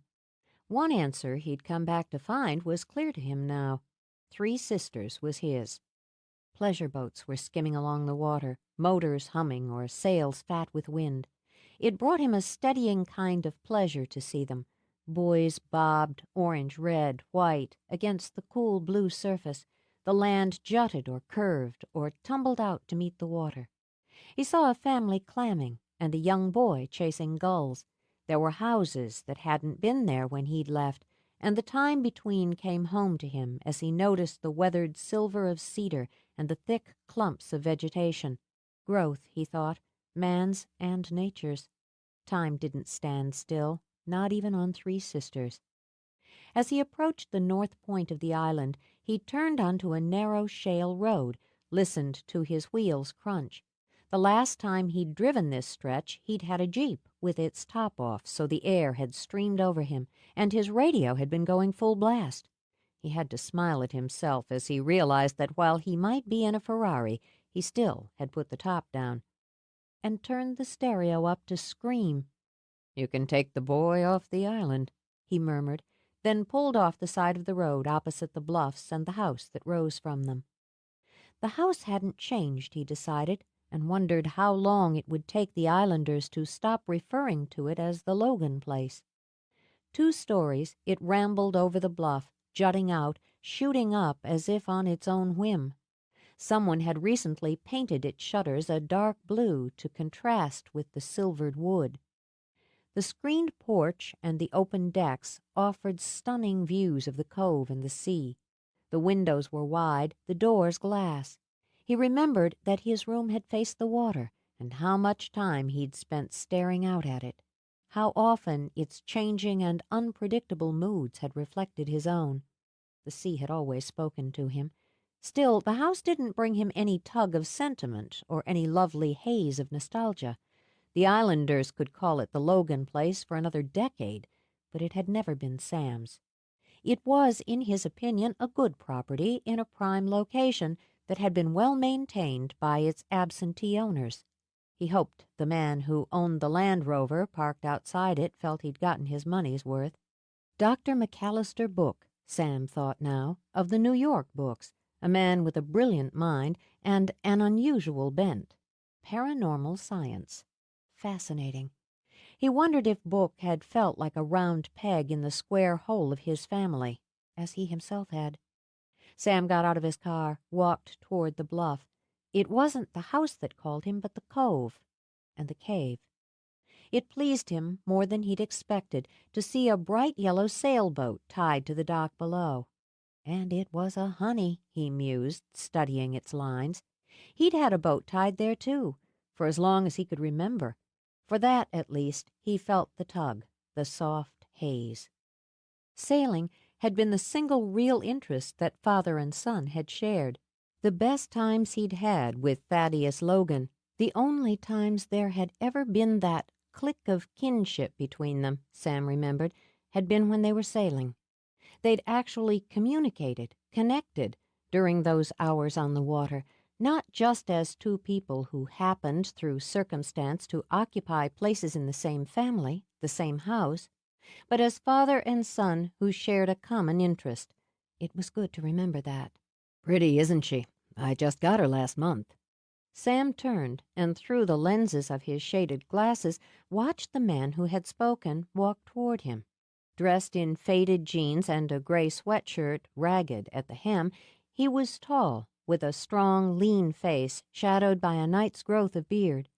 Dark blonde hair blew in the frisky breeze, and friendly brown eyes squinted against the flash of sunlight. He had a tough, disciplined build that Sam could admit he hadn't expected from a scholarly spook hunter. He'd imagined a thin, pale, and nerdish bookworm. Instead, he thought, amused with himself, he was getting Indiana Jones. "How's she handle in the rough?" Sam asked. "Oh, like a charm." They spent a few minutes, thumbs tucked in front pockets, admiring and talking about the boat. "I'm Mac Book." Mac held out a hand. "Sam Logan." Thought so. Thanks for the house. "It wasn't mine, but you're welcome." Come on inside, have a beer. He hadn't intended to socialize, but the offer was so easy and unstudied that Sam found himself heading toward the house with Mac. "Ripley around?"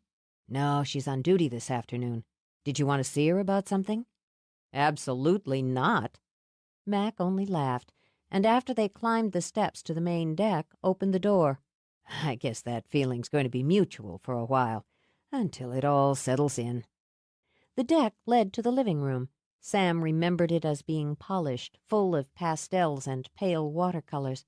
Time hadn't stood still here either, he mused. The colors were bold and bright, the furnishings tailored for comfort. There were homey, untidy piles of newspapers, books, shoes, one of which a busy puppy was currently gnawing. Damn it! Mac leaped in, tripped over the unmauled mate of the sneaker, and made a grab for the other. The pup was faster, and with the shoe in his mouth, he scrambled for cover. Mulder, give me that! Sam angled his head as man and pup went into a little tug-of-war. The pup lost, but didn't look put out by it. "Mulder?" Sam asked. Yeah, you know, X-Files guy. Ripley said she named him after me. Her little joke. He heaved out a breath. She's not gonna think it's a joke when she sees her shoe. Sam crouched, and the pup, thrilled at the prospect of company, raced over to leap and lick. "Pretty dog. Golden retriever?" Yeah, we've only had him 3 weeks. He's smart and mostly housebroken, but he'll chew through rock if you don't watch him, which I wasn't. Sighing, Mac scooped the pup up and went nose to nose. You know who's going to take the heat for this, don't you? The puppy wriggled in delight and licked Mac's chin. Giving up on the lecture, Mac tucked Mulder under his arm. Beer's in the kitchen. He led the way back, got 2 bottles out of the fridge. On the table sat a number of electronic devices, one of which seemed to be gutted. Idly, Sam reached over to pick one up and set off a series of beeps and blinking red lights. Sorry. No problem. Mac's eyes narrowed, a speculative look. Why don't we take these out on the deck? Unless you want to look around. You know, the old homestead and whatever. "No, thanks anyway." But as they started back out, Sam glanced toward the stairs, imagined his room as it had been, and himself watching the sea, or watching for Mia out the window. From the second floor, a new beep sounded. Equipment, Max said easily, and had to squelch the urge to dash upstairs and check readings. I've got my lab set up in one of the extra bedrooms. Once outside, Max set Mulder down, and he immediately bounded down the steps and began to sniff along the yard. Anyway, Mac took a swig of beer, leaned on the rail. Ripley didn't mention that you were a witch. Sam opened his mouth, closed it again, then just shook his head. "What? Am I wearing a sign?" Energy readings. Mac gestured toward the house. And actually, I'd wondered about it, as I've done a lot of research on the island, the families, the bloodlines, and so on. Did you practice in New York? "Depends on your definition." It wasn't often that Sam found himself being studied like a science experiment, or that he would have allowed it. But something about Mac appealed to him. "I've never neglected the craft, but I don't advertise either." Makes sense. So, what do you think of the legend? "I've never considered it a legend. It's history and fact." Exactly. Delighted, Mac lifted his bottle in a kind of toast. I've done a timeline, projecting the spin, you might say, of the cycle. By my calculations— "We have until September," Sam interrupted. "no later than the equinox." Mac nodded slowly. "Well, bingo. Welcome home, Sam." "Thanks." He sipped his beer. "It's good to be back. Are you going to be open to working with me? It'd be stupid to turn down the input of an expert. I've read your books." "Yeah? You have an open and flexible mind. Someone else said that to me once." Mac thought of Mia, but was tactful enough not to mention her name. "Can I ask you a personal question?" "Yes, as long as I can tell you to mind your own business as an answer." "Deal. If you knew September was a kind of deadline, why did you wait so long to come back?" Sam turned his head, looked out on the cove. "It wasn't my time. This is. Now let me ask you one. In your expert opinion, with your research, your calculations, your projections, am I necessary to the three sisters?" "I'm still working on that. I do know you're part of what's necessary to Mia's role in it, the third step." "Her acceptance of me." When Mac frowned, drummed his fingers on the deck rail, Sam felt unease slither into his belly. "You don't agree." "Her choice, when it comes, has to do with her own feelings, accepting them, and what's right for her. That might mean accepting you, or it might mean resolving her emotions by rejecting you, without malice." Mac cleared his throat. "The last step has to do with love." "I'm fully aware of that." "It doesn't require her to. It doesn't mean, in my opinion, that she'll be obliged to love you now, but that she accepts what she once felt, and that it wasn't meant. To, well, let you go without resentment, and cherish what used to be. Anyway, it's a theory." The hem of Sam's coat snapped in a stray gust of wind. "I don't like your theory." "I wouldn't like it either, from where you're standing. The third sister killed herself rather than face her lover's desertion. Her circle was broken, and she was alone." "I know the goddamn story. Just hear me out. Even then she protected the island and her bloodline and the line of her sisters, as far as she could with what she had left. But she couldn't or wouldn't save herself, couldn't or wouldn't live without the love of one man. That was her weakness and her mistake." It was direct enough to follow. It was logical. It was maddening. "And Mia's lived without me very well." "On one level," Mac agreed. "On another, and in my opinion, she's never resolved her feelings, never forgiven you or accepted. She'll have to, one way or the other, and with a whole heart. If she doesn't, she'll be vulnerable, and as the protective spell weakens, she'll lose." "And if I'd stayed away?" "The logical conclusion is you weren't meant to stay away, and the presence of more magic on the island, well, it can't hurt." He'd never thought it could, but his conversation with Mac had put doubts in his mind. He'd come back to the island with no questions about what needed to be and would be done. He would win Mia again, and once things were as they had been between them, the curse would be broken. End of story. End of story, he thought now as he walked the beach by the cove, because he hadn't wanted to look beyond it. He wanted Mia, was ready for Mia, and that was that. He'd never once entertained the notion that her not wanting him, not loving him, might be the answer. He looked toward the mouth of the cave. Maybe it was time to explore that possibility and face his ghosts. As he walked toward the cave, his heart beat too fast. He stopped, waiting until he'd controlled it, then ducked into the cave's shadows. For a moment it was filled with sound. Their voices, her laughter, the sighs of lovers, and of weeping. She'd come here to cry for him. Knowing it, feeling it, sliced him with sharp stabs of guilt. He willed them clear, then stood in the silence with only the backdrop of the surf lapping at the shore. When he'd been a boy, the cave had been Aladdin's, or a bandit's hideout, or whatever he and Zack and other friends had made it. Then he'd no longer been a boy, or not quite a boy, and it had been Mia.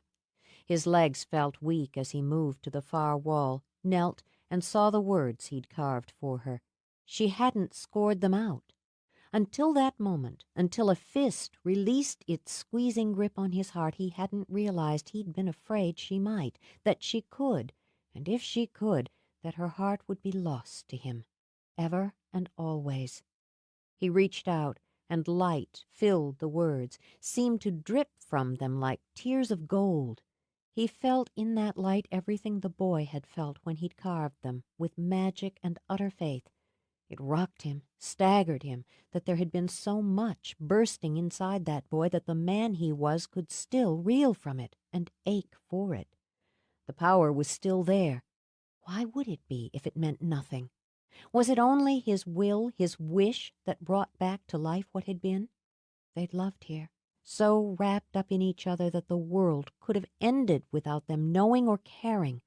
They'd shared bodies and hearts and magic.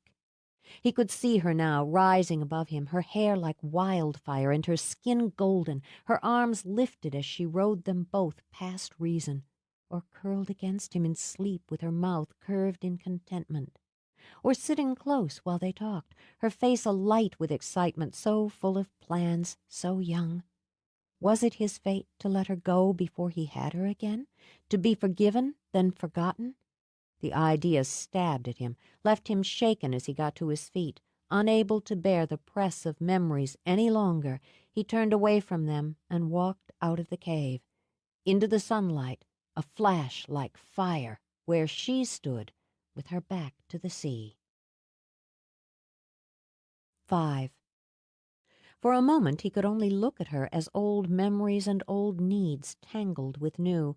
Time hadn't stood still for them. She wasn't the coltish young girl who would splash headlong into the water with a dare. The woman who watched him now with cool, measuring eyes had a layer of polish and sophistication the girl had lacked. The breeze had her hair dancing in fiery spirals. That, at least, hadn't changed. She waited with every appearance of calm as he walked to her, but he neither saw nor felt any welcome. "I wondered how long it would take you to come here." Her voice was low, as measured as her gaze. "I wasn't sure you'd have the nerve." It was difficult, horribly, to speak rationally when the emotions and images from the cave still churned inside him. Do you ever come back here? Why would I? If I want to look at the ocean, I can stand on my own cliffs. If I want the beach, it's a short walk from my store. There's nothing here to warrant the trip. But you're here now. Curiosity. Her head tilted to the side. The dark blue stones at her ears caught the light and glinted. And did you satisfy your own? I felt you in there. Felt us in there. It surprised him when her lips curved, almost affectionately. Sex has strong energy when it's done correctly. We never had a problem in that area. As for me, well, a woman has a certain sentimental vision of the first time she gave herself to a man. I can remember that particular event fondly, even if I came to regret my choice of partner. I never meant to. He broke off, swore. To hurt me? She finished. Liar. You're right. Absolutely. Whatever came from this point on, if he was indeed fated to lose her, he could and would be honest about this one thing. I did mean to hurt you, and I'd say I did a damn good job of it. Well, you surprise me at last. She turned away because it hurt to look at him, to see him stand there with his back to the shadowed mouth of the cave that had been theirs, to feel the echoes of that boundless, consuming love she'd once felt for him. A clear truth after all these years. Meaning to do something at 20 doesn't mean I can't and don't regret it now. I don't want your regrets. What the hell do you want, Mia? She watched the water tease the shore in its endless flirtation. She heard the edge in his voice, knew it as a sign of a rising and reckless mood, and it pleased her. The more unsettled he was, the more she could feel in control.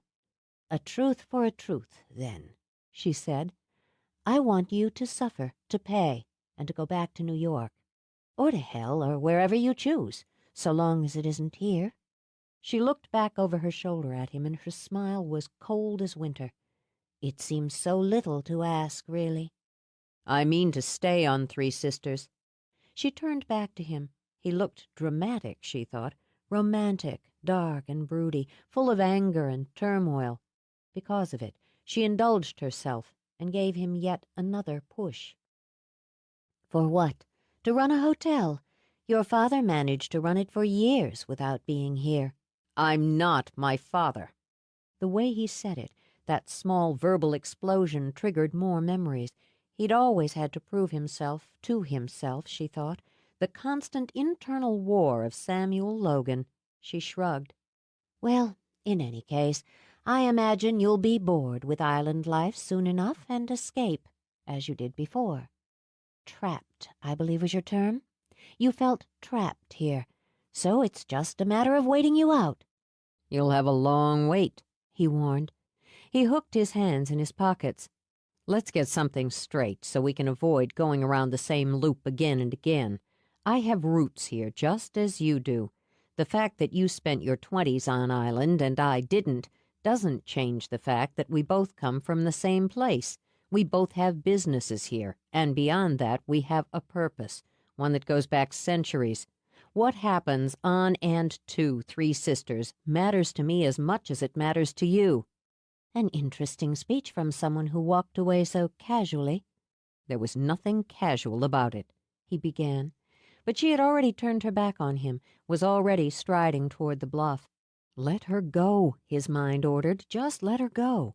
If this is fate, it can't be beaten, shouldn't be, for the good of the whole, fought against. The hell with that. The words ground between his teeth as he went after her. He grabbed her arm, spun her around so quickly their bodies collided. There was nothing casual about it, he repeated. Nothing impulsive, nothing careless. Is that how you justify it? She tossed back. Is that how you make it right? You left because it suited you, and you come back because it suits you, and because you're here, why not see if you can stir up some old flames? I've been pretty restrained in that area. He yanked his sunglasses off, threw them on the ground. His gaze was burning, blistering green. Up till now. He crushed his mouth to hers, let himself take, let the storm of emotions that had shadowed him since he left the cave break over both of them. If he was to be damned, he'd be damned for taking what he wanted, not for letting it go. The unique flavor of her seared through him, sizzling the nerves, smoking the senses. His arms tightened so that her long, lean body was molded to his, and against his heart, her heart kicked and galloped until the paces matched exactly. The scent of her, darker than he remembered and somehow forbidding, slithered into him, twining through his system until it was tied in knots. The memories of the girl, the reality of the woman, both blurred together and became one, became Mia. He said her name once, his lips moving against hers. Then she broke free. Her breathing was as uneven as his, and her eyes were huge, dark, unreadable. He waited to be cursed, and counted it worth the price of that one taste of heaven. But she moved to him in one quick stride, locking her arms around his neck, pressing her body to his. She took from him as he had taken from her. Her mouth was a fever, and the ache of it throbbed through her. He was the only man who'd ever brought her pain, and the only man who'd ever brought her true pleasure. Both edges of that keen sword stabbed, and still she took. She had pushed him, plucked at the ragged threads of his temper with one underlying purpose. This, just this, whatever the risks, whatever the price, she had to know. She remembered the taste of him, the texture, the way it felt when his hands slid up from her waist to fist in her hair. She relived all of that now and experienced the new. He nipped her bottom lip. Just one quick bite before his tongue slicked over the same spot to soothe and to entice. She changed the angle of the kiss, daring him to follow, to circle the slippery rim of that well of need. Someone trembled. She wasn't sure who, but it was enough to remind her that a misstep could lead to a tumble, and the fall was long.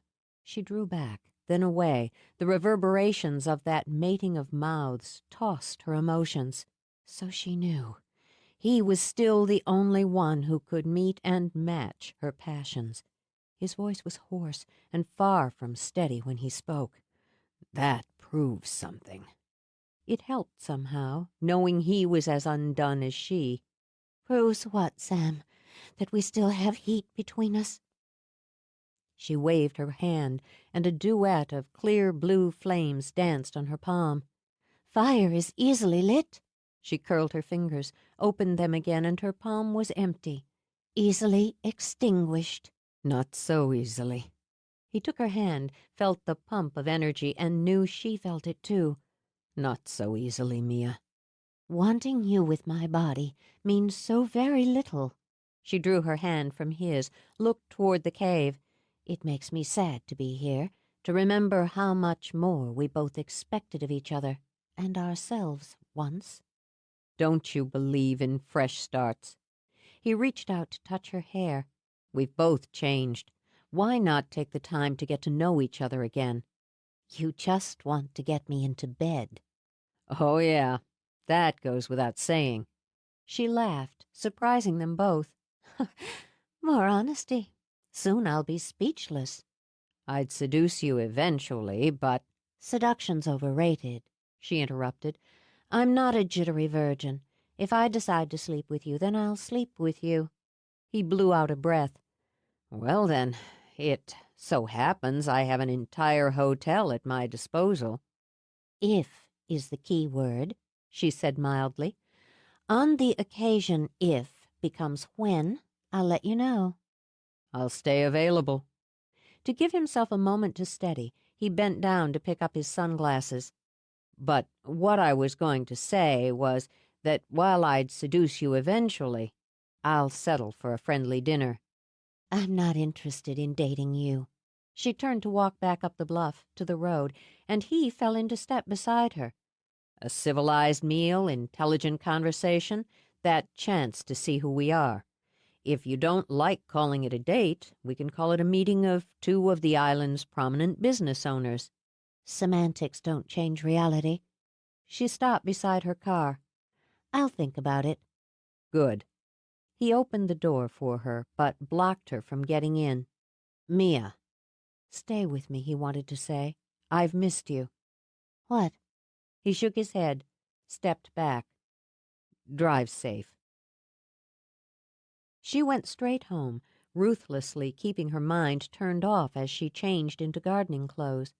Her large black cat, Isis, ribboned between her legs as she headed outside. In her greenhouse, she babied and fussed over her seedlings, selected flats to set out in the sun to help them harden off before planting later in the month. She gathered tools and set to work prepping soil. Her daffodils were already up and dancing, and the hyacinths perfumed the air.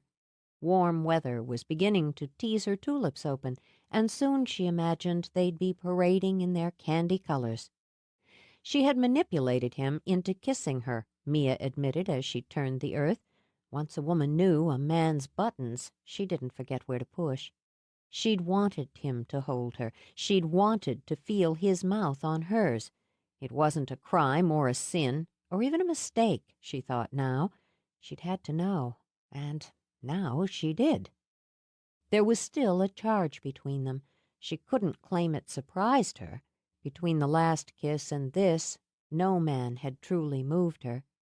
There'd been a time when she'd wondered if that part of her had simply died off, but the years had coated the wound, and she had recognized, even appreciated her own sexuality. There had been others, interesting men, amusing men, attractive men, but none who tripped that switch inside her, opened her to that rush of feeling. She'd learned to be content without it, until now. And now what, she wondered, studying the wisteria just greening that scrambled over one of her arbors. Now she wanted, and had tested and believed, needed to believe, that she could take her pleasure on her own terms and protect her heart. She was human, wasn't she, and entitled to basic human needs. This time she would be careful. She would be calculating and in control. better always to face a dilemma head-on than to turn your back on what wouldn't be ignored. Her wind chimes jingled, and the tune struck her as faintly mocking. She glanced over to where Isis lay sprawled in the sun, watching her. "And what would happen if I let him drive this train?" Mia demanded. "I wouldn't be sure of the destination, would I? But if I choose the track, I choose the station." The cat made a sound between a purr and a growl. "So you say," Mia muttered. "I know exactly what I'm doing, and I believe I will have dinner with him, here, on my turf." She stabbed her garden spade into the soil. "When I'm damn good and ready." Isis rose, stuck her tail meaningfully in the air, then stalked over to watch the fish swim in gold flashes in the lily pond. For the next few days, Mia had too much to do to think about critical cats, or having dinner with Sam, or potentially taking him to her bed. Lulu was distracted and cranky. Crankier than normal, Mia corrected. They'd squabbled twice over petty bookstore business, which forced Mia to admit she was a bit cranky herself. In any case, Nell's expansion proposal had lighted a fire under her and provided her with an outlet for the energy that had pumped through her since the moment on the bluff with Sam. She met with an architect, with a contractor, with her banker, and spent several hours running figures. It didn't please her that the contractor she wanted had already committed the bulk of his time over the next few months to Sam and his renovation of guest rooms at the Magic Inn. But she tried to take it philosophically. Sam had, damn it, gotten there first. Both the renovation and her expansion, she reminded herself, were good for the island. As the weather continued to warm, she spent her free time in the gardens at home and in the bed she'd planted behind the bookstore. "Hey!" Ripley wandered to the back garden of the store from the road. "Looks nice," she commented, scanning. "Yes, it does." Mia continued to plant. "The moon's been warm and yellow all week. We won't have another frost." Ripley pursed her lips. "Do you make that stuff up?" "I'm setting in my cosmos, aren't I?" "Whatever that means. Max got this itch to plant some stuff around the house. He's been researching the soil and the local flora and blah, blah. I told him he should just ask you." "He's welcome to." "He's going to be coming into the village sometime soon to interview Lulu for his books and stuff. He can catch you then." "All right." "I had the weirdest dream about Lou the other night. Something to do with Mel Gibson and frogs." Mia paused, looked up again. "Frogs?" "Not your lily pad variety. A big, spooky frog." Ripley furrowed her brow, but could bring the dream back only in vague and disjointed pieces. "Something about the stupid gargoyle thing of hers, too. Weird," she said again. "Lulu might be interested, if Mel was naked." "Yeah, well, anyway," Ripley stuck her hands in her pockets, shifted her feet. "Anyway, I guess you know, Logan came over to the house a few days ago." "Yes." Mia said a mental charm as she set a plant. "It's natural he'd want to see the house again." "Maybe so, but that doesn't mean Max should let him inside and give him a damn beer. Believe me, I skinned him over that one." "Ripley, there's no reason Max should have been rude, and no way his nature would allow him to be."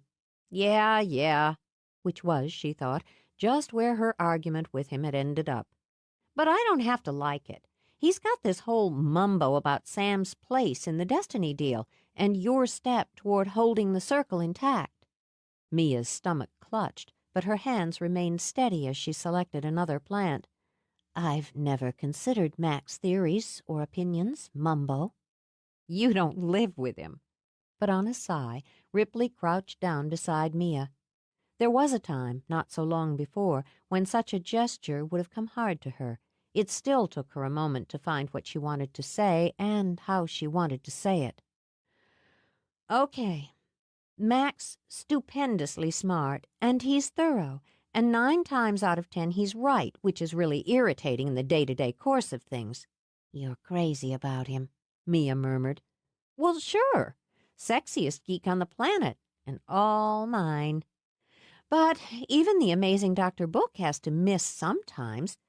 I just want to say I don't figure Sam Logan has to have anything to do with anything.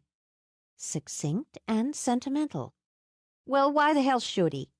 Ripley lifted her hands, let them fall in frustration. You two had a thing when you were practically kids still, and it cut you up when he ended it. But you've been handling the way he came back, going about your business, and pretty much keeping your distance. You've blown him off, and lightning hasn't shot out of the sky. I'm going to sleep with him.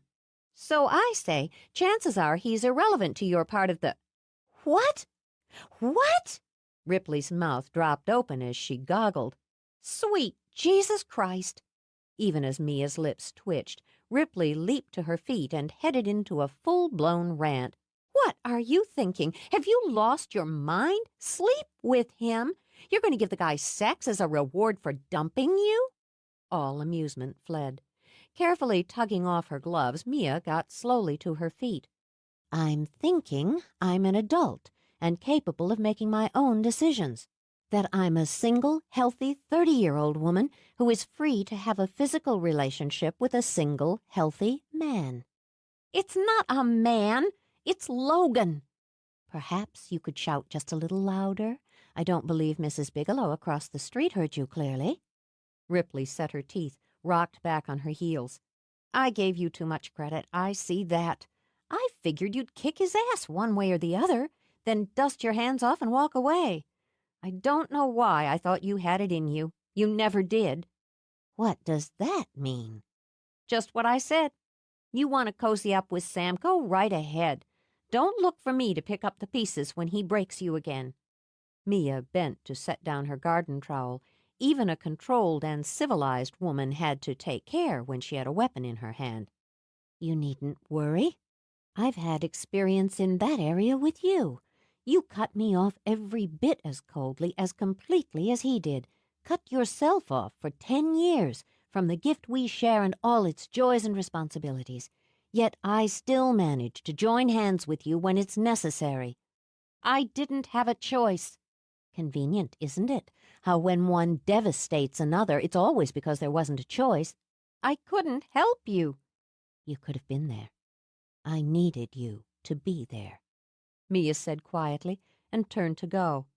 I couldn't. Ripley took her arm, wrapped her fingers tight. It's his goddamn fault. When he left you, all you did was bleed and I— What? Ripley dropped her hand. I don't want to get into all this. You kicked in the door, Deputy. Have the guts to step through it. Fine, great. She paced away, paced back. Temper still stained her cheeks, but her eyes were bleak. You walked around like a zombie for weeks, barely functioning, like somebody who hadn't quite recovered and never would from some horrible illness. It probably came from having my heart ripped out. I know it, because I felt it too. Fisting a hand, Ripley tapped it on her chest. I felt what you felt. I couldn't sleep, I couldn't eat. I could barely get out of bed most days. It was like dying from the inside out. If you're talking about complete empathy, I've never— Mia stammered. I don't know what you call it, Ripley snapped. I experienced physically what you experienced, and I couldn't stand it. I wanted to do something, wanted you to do something, pay him back, make him hurt. And the longer it went on, the more angry I got. If I was mad, it didn't hurt as much. I couldn't think past the fury. She drew a breath. I was standing outside, behind the house. Zach had just come in from a sale, minutes before, and all this rage just rose up. I thought about what I wanted to do, what I could do. It was inside me to do it. I pulled lightning out of the sky, a black bolt, and it struck the boat where Zach had just been. A few minutes earlier, and I might have killed him. I couldn't control it. Ripley. Shaken, appalled, Mia reached out to touch her arm. It must have terrified you. A few giant steps beyond terrified. I wish you'd talk to me. I could have helped. Mia, you couldn't even help yourself. Sighing as the weight slid off her shoulders, Ripley shook her head. And I couldn't take the chance of hurting someone. I couldn't handle I don't know, the intimacy of my link with you. I knew if I told you, you'd talk me out of giving up the craft. I saw only one way out, and that was to pull back from you, from all of it, before I did something I couldn't take back. I was furious with you, Mia countered. Yeah, Ripley sniffled, but she was only marginally embarrassed. I got mad back, and it got easier, maybe more comfortable for me to be at odds with you than it had been to be your friend. Maybe it got easier for me, too. It was difficult to admit after all the years when casting blame had helped soothe the hurt. Sam was gone, but you were still here. Needling you whenever possible was some small satisfaction. You were really good at it. Well, with a little laugh, Mia brushed back her hair. Just one of my little gifts. I always loved you, even when I called you nasty names. Tears threatened. A stone that had been in her heart for so long dissolved in an instant.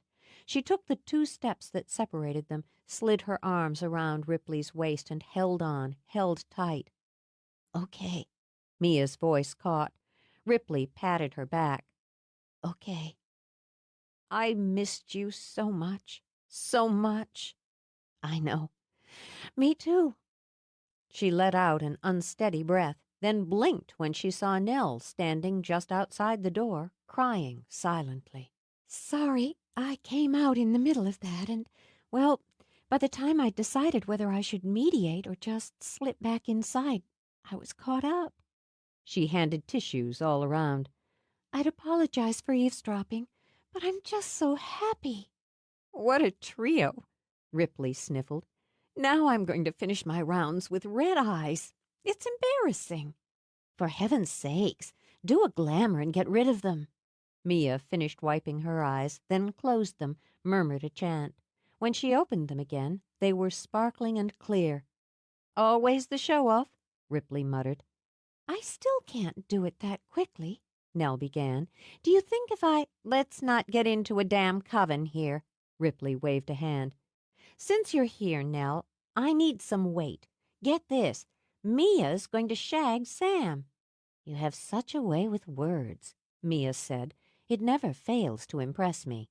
The point is, whatever you call it, it's a mistake. Ripley gave Nell a little poke on the arm. Tell her. It's none of my business. Cop out, Ripley stated with a sneer. To spare you from the insults and from biting your own tongue, I'll ask for your opinion. Mia raised her eyebrows. If you have one on the subject. My opinion is it's your decision, and if, Nell continued over Ripley's snort, you're considering going to bed with him, then you're still attracted enough for it to be an issue. You don't do things on impulse or recklessly. It seems to me that until you either get Sam out of your system or resolve your feelings, you'll be conflicted and unsettled. Thank you. Now, I'm not quite finished, Nell told Mia, then cleared her throat. Physical intimacy will resolve only one level of your conflict, and probably the easiest one. What happens after will depend on whether you open yourself or close yourself. That'll be your decision, too. I'm considering it, finishing up old business. Until I do, I can't know clearly what step it is I'm meant to take. Then just look, Ripley said impatiently. You were always a whiz with visions. Don't you think I haven't tried? Some of the pent-up frustration snapped out. I can't see my own. I see her, standing on the cliffs with the storm raging, the fog creeping. I feel her strength and her despair, and in that instant before she jumps she seems to reach out to me. I can't tell if it's to pass that last link to me or to pull me over with her. Her eyes blurred and the air thickened. Then I'm alone, and I feel the dark pressing in, close, tight, and so cold it seems the night should crack from it. I know if I can get to the forest, to the clearing and the heart of the island, we'll make the circle, and that dark will break apart once and for all. But I don't know how to get there." "You will." Nell took her hand. "She was alone. You aren't, and never will be." "We haven't come this far to lose now." Ripley took her other hand. "No." Mia drew strength from the circle. She needed it, for even there in the sunlight with her sisters beside her, she felt alone in the dark. 6. A mist blanketed the island, as thin and luminous as the skin of a pearl. Trees and rocks rose up from it, humps and towers in a soft white sea. Mia left the house early. On the slope of her lawn she stood for a moment, absorbing the serenity, the stillness that was the sisters on a lovely spring morning. Her spread of forsythia was a golden fan of color through the morning fog, her daffodils a band of sunny trumpets. She could smell her hyacinths, damp and sweet. It seemed to her that the earth was waiting to awaken, to throw off all memories of winter and burst into life. She could appreciate the sleepy before as much as she would the beauty of what was to come. She opened her car, her satchel of paperwork on the seat beside her, and started down the long and curving road to the village. There were several routine chores to deal with before the store opened. She enjoyed that, too, the relative quiet, the repetition, the freshening of stock, as much as she did the business hours with customers breezing in and out, lingering, browsing, and, of course, buying. She loved being surrounded by books, uncarting them, shelving them, designing displays. She loved the smell and the texture and the look of them, and the surprises uncovered when she flipped one open at random and saw the play of words on paper. The bookstore was more than a business to her. It was a deep and steady love, but she never forgot it was a business, one she ran efficiently and profitably. She'd come from money, and as a result, had never had to work for a living. She'd had to work for her own gratification, her own sense of ethics. Her financial base had allowed her to choose the course of her career and establish a business that reflected her interests. Those ethics and her own skills, effort, and shrewdness had made the business flourish. She was grateful, and always would be, for the Devlin money, but it was, to her mind, much more exciting and satisfying to make her own, and to risk her own. That was precisely what she would be doing by following through with Nell's idea.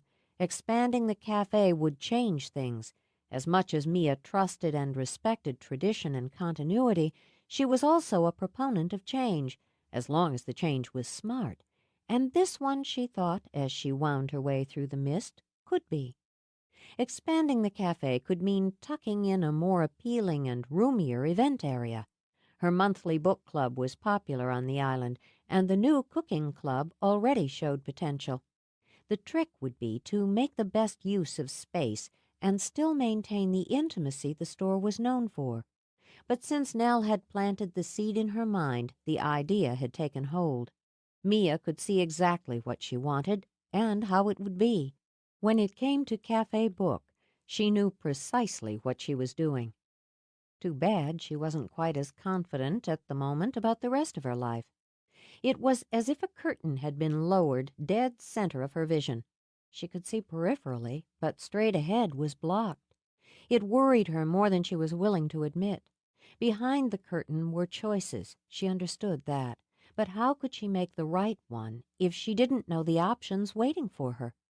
One of the choices was Sam Logan, but to what extent did she trust her instincts there, weighing them with logic and past history, balancing them against a primal sexual attraction that tended to cloud logic? A misstep with him could crush her a second time. She might not survive it whole. More, the wrong choice could doom the island she loved and was sworn to protect. Once another woman had chosen death rather than bear the pain of loneliness and heartbreak. She had flung herself into the sea after the lover who had deserted her, and had woven the last threads of the web about three sisters. Hadn't she herself, by choosing to live, to find contentment, even to flourish, already countered that act? Nell had chosen courage, and Ripley true justice, and so their circle held, and she had chosen life. Perhaps the curse had already been broken, and the dark that hovered in wait around the island had already been banished. Even as the thought and the hope of it ran through her mind, the mist boiled up from the roadbed. A jagged lance of lightning crashed beside her car with an explosion of dirty red light and the stink of ozone. In the center of the road, an enormous black wolf snarled.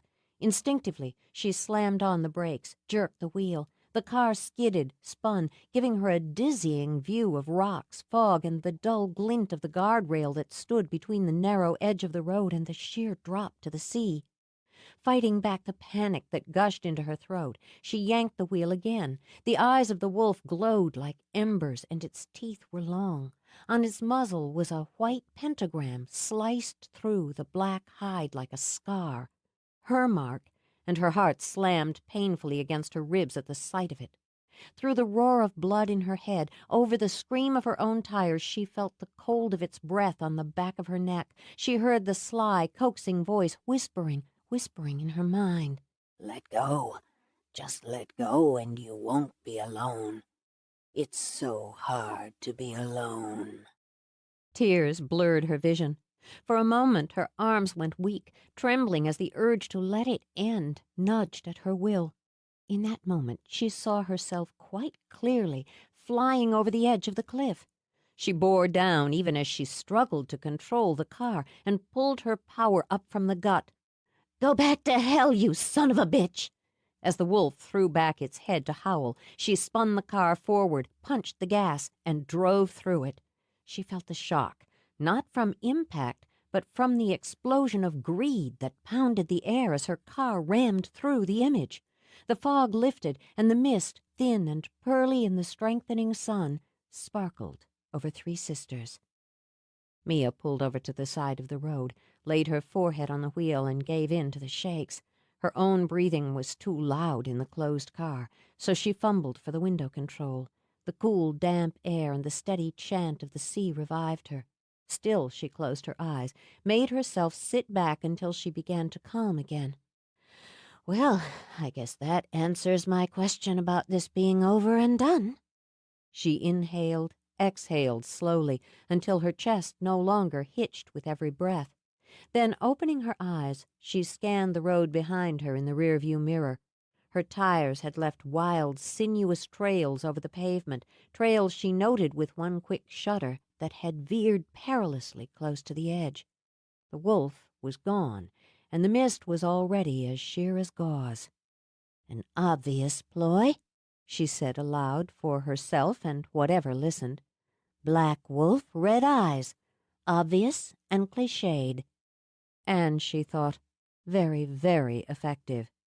But he'd borne her mark, the mark she'd put on him when he'd worn another form. He hadn't been able to disguise it, and that gave her some comfort. Much needed comfort, she admitted, for the ambush had very nearly succeeded. She eased the car back on the road, and her hands had almost stopped trembling by the time she parked her car in front of Cafe Book. He'd been waiting for her. It had been easy enough to time his arrival at the hotel to match hers at the store. She wasn't like clockwork, Sam mused as he strolled across the street, but sometime between 8:45 and 9:15 she parked her pretty little car and unlocked the store. She wore one of her long, thin dresses today, the kind of dress that made a man want to offer thanks to the gods of spring.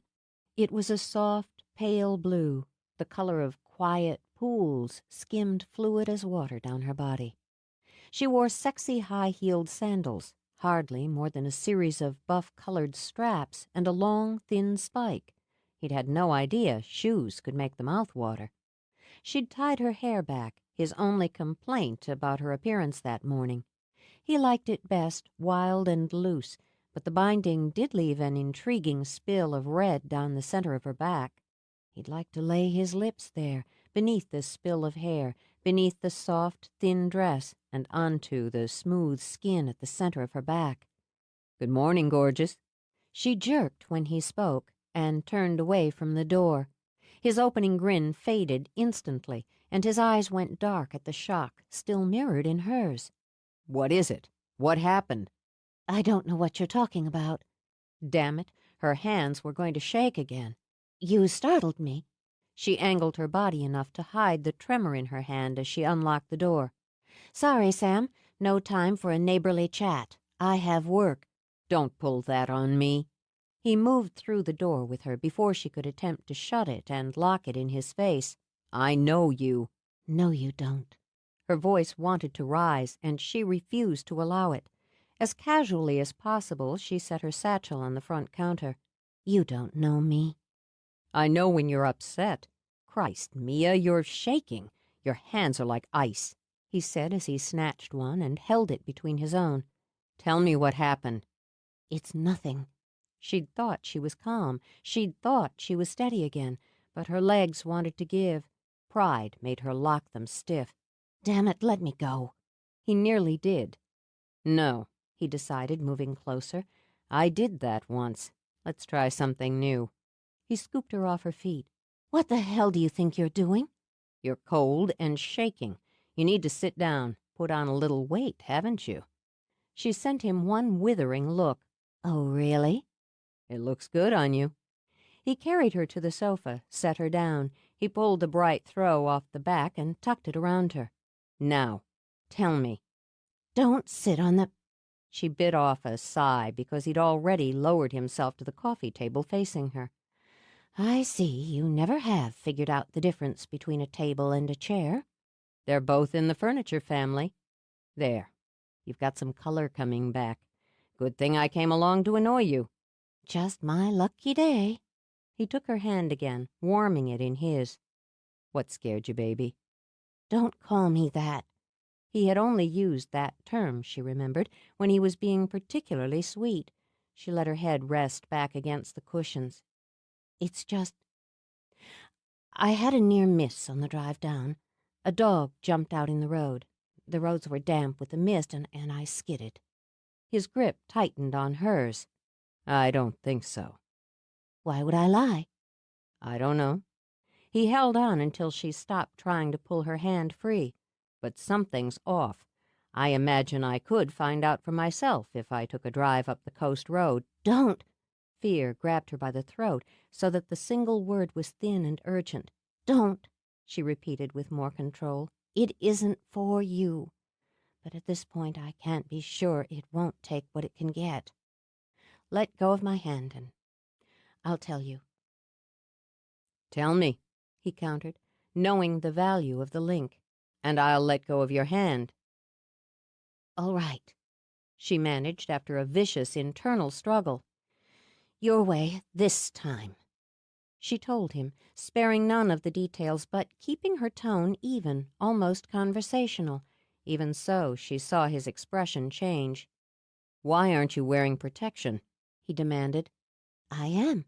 She lifted the trio of crystals dangling from a star-shaped pendant. "It wasn't enough. He's strong. He's had 3 centuries to gather his forces, nurse his powers. Even so, he couldn't cause me real harm. He can only play tricks." "This trick might have caused you to have an accident. You were probably driving too fast." "Please, you'll force me to pull out the old pot calling the kettle." "I didn't nearly drive off a cliff." He pushed to his feet, paced away the terrifying image of Mia doing exactly that. He hadn't anticipated this kind of direct, frontal attack on her, and, he thought, neither had she. Confidence in their own powers, he realized, had blindsided them. "You'd have taken extra precautions with your home." "I protect what's mine." "You neglected your car," he said, tossing a look over his shoulder and having the satisfaction of seeing her flush. "I certainly did not neglect it. I have the standard charms." "Standard isn't enough, as you've just discovered." Her teeth clenched at being told how to conduct herself, but she nodded. "Point taken." "Meanwhile, I'd prefer to give him back some of his own rather than constantly taking the defense." She got to her feet. "This isn't for you. Isn't about you." "No point in wasting time arguing that point, as we both know. I'm part of it." "You're not one of the 3. No, I'm not. He stepped back to her. But I'm of the three. My blood and your blood, Mia, spring from the same pool. My power and your power feed from the same source. It links us, however much you might prefer otherwise. You need me with you to finish this. What I need isn't yet clear. He lifted a hand, grazing a knuckle over the line of her jaw. An old gesture. And what you want? Wanting you sexually isn't life and death, Sam. It's scratching a vague itch. Vague. Amusement brightened his face as his hands slid around to cup the back of her neck. Vague, she repeated, and let his mouth come to hers, let it rub teasingly and entice. Slight. I was thinking more. He danced the fingers of his free hand up and down her spine. Constant. Chronic. Nibbling on her, he eased her closer. She kept her gaze on him, her arms at her sides. Desire's only a hunger. You're right. Let's eat. He ravished her mouth, shifting so swiftly from gentle warmth to raging heat that she had no choice but to plunge with him. Her hands gripped his hips, squeezed, then ran roughly up his back to hook like talons over his shoulders. If he would push her to the brink, she thought, she would push him harder and further. She let her head fall back, not a gesture of surrender, but one of demand. Take more, if you dare. When he dared, she purred in pleasure. Her scent seemed to pour over him, into him, until his belly ached and his head spun. In one desperate move, he dragged her closer and prepared to fall with her onto the couch. The front door opened. The cheerful jingle of bells might as well have been sirens. "Go rent a damn room," Lulu snapped, and let the door slam behind her. It gave her dark satisfaction to watch the two of them spring apart. Or at least crawl into the back seat of a car if you're going to act like a couple of horny teenagers. She slapped her enormous purse on the counter. "Me? I've got a business to run around here." "Good point." Sam slipped an arm possessively around Mia's waist. "We'll just take a walk across the street." It was another old gesture, Mia remembered. Once she would have hooked her arm around him in turn and leaned her head against his shoulder. Now she simply stepped away.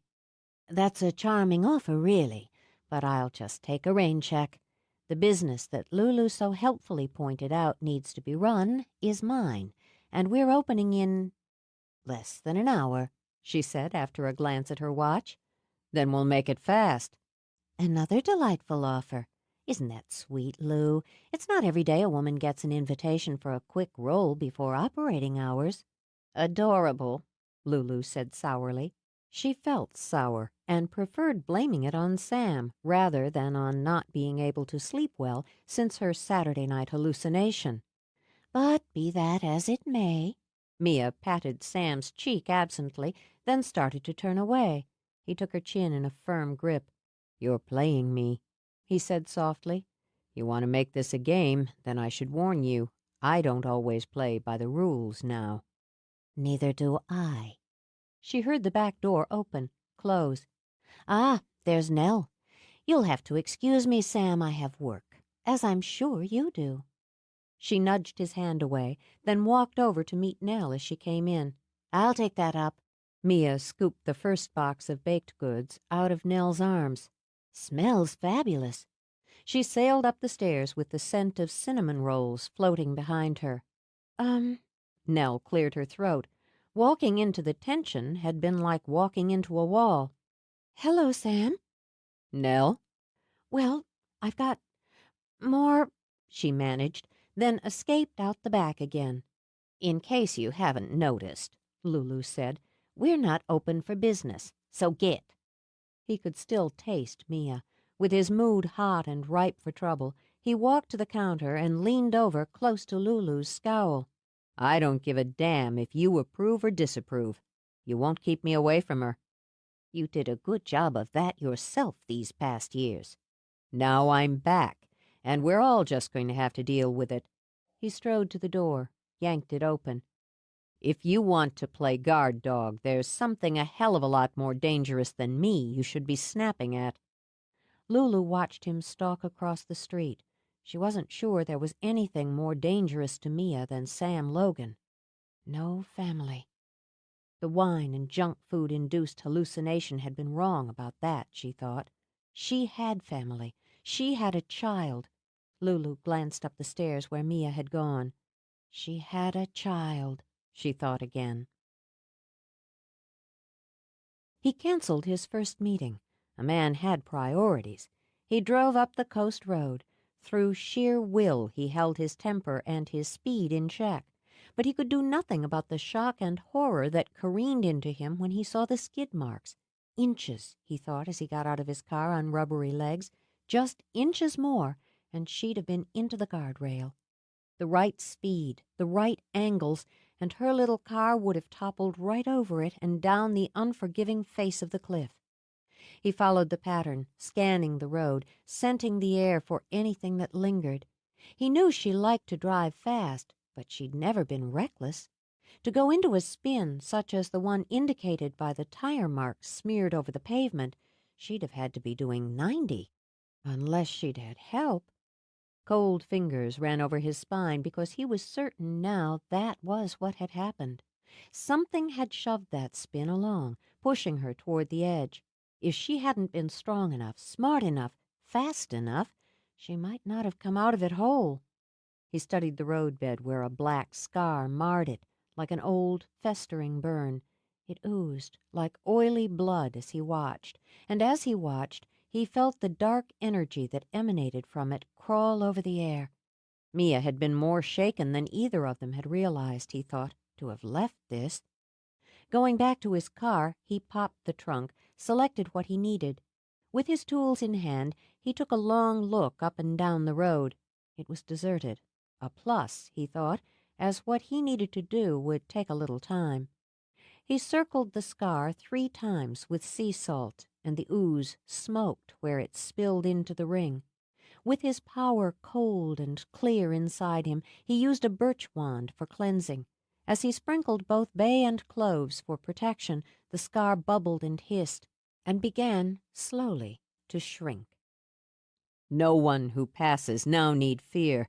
You can do no more harm here. Dark back to dark as light breeds light. Safe passage here by day and night. He crouched as the scar closed in on itself. I will guard what is dear to me, he whispered. As I will, so mote it be.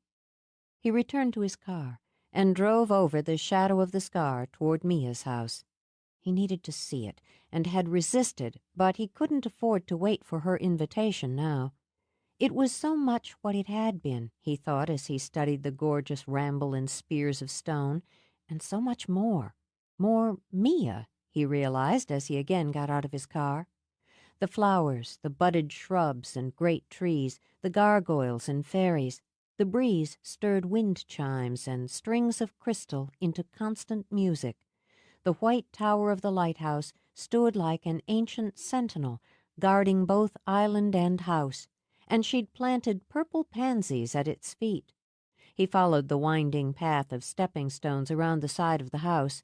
The sea beating on the rocks drew both his mind and his heart toward the cliffs and made him remember how many times he'd stood on them with her, or come upon her standing there alone.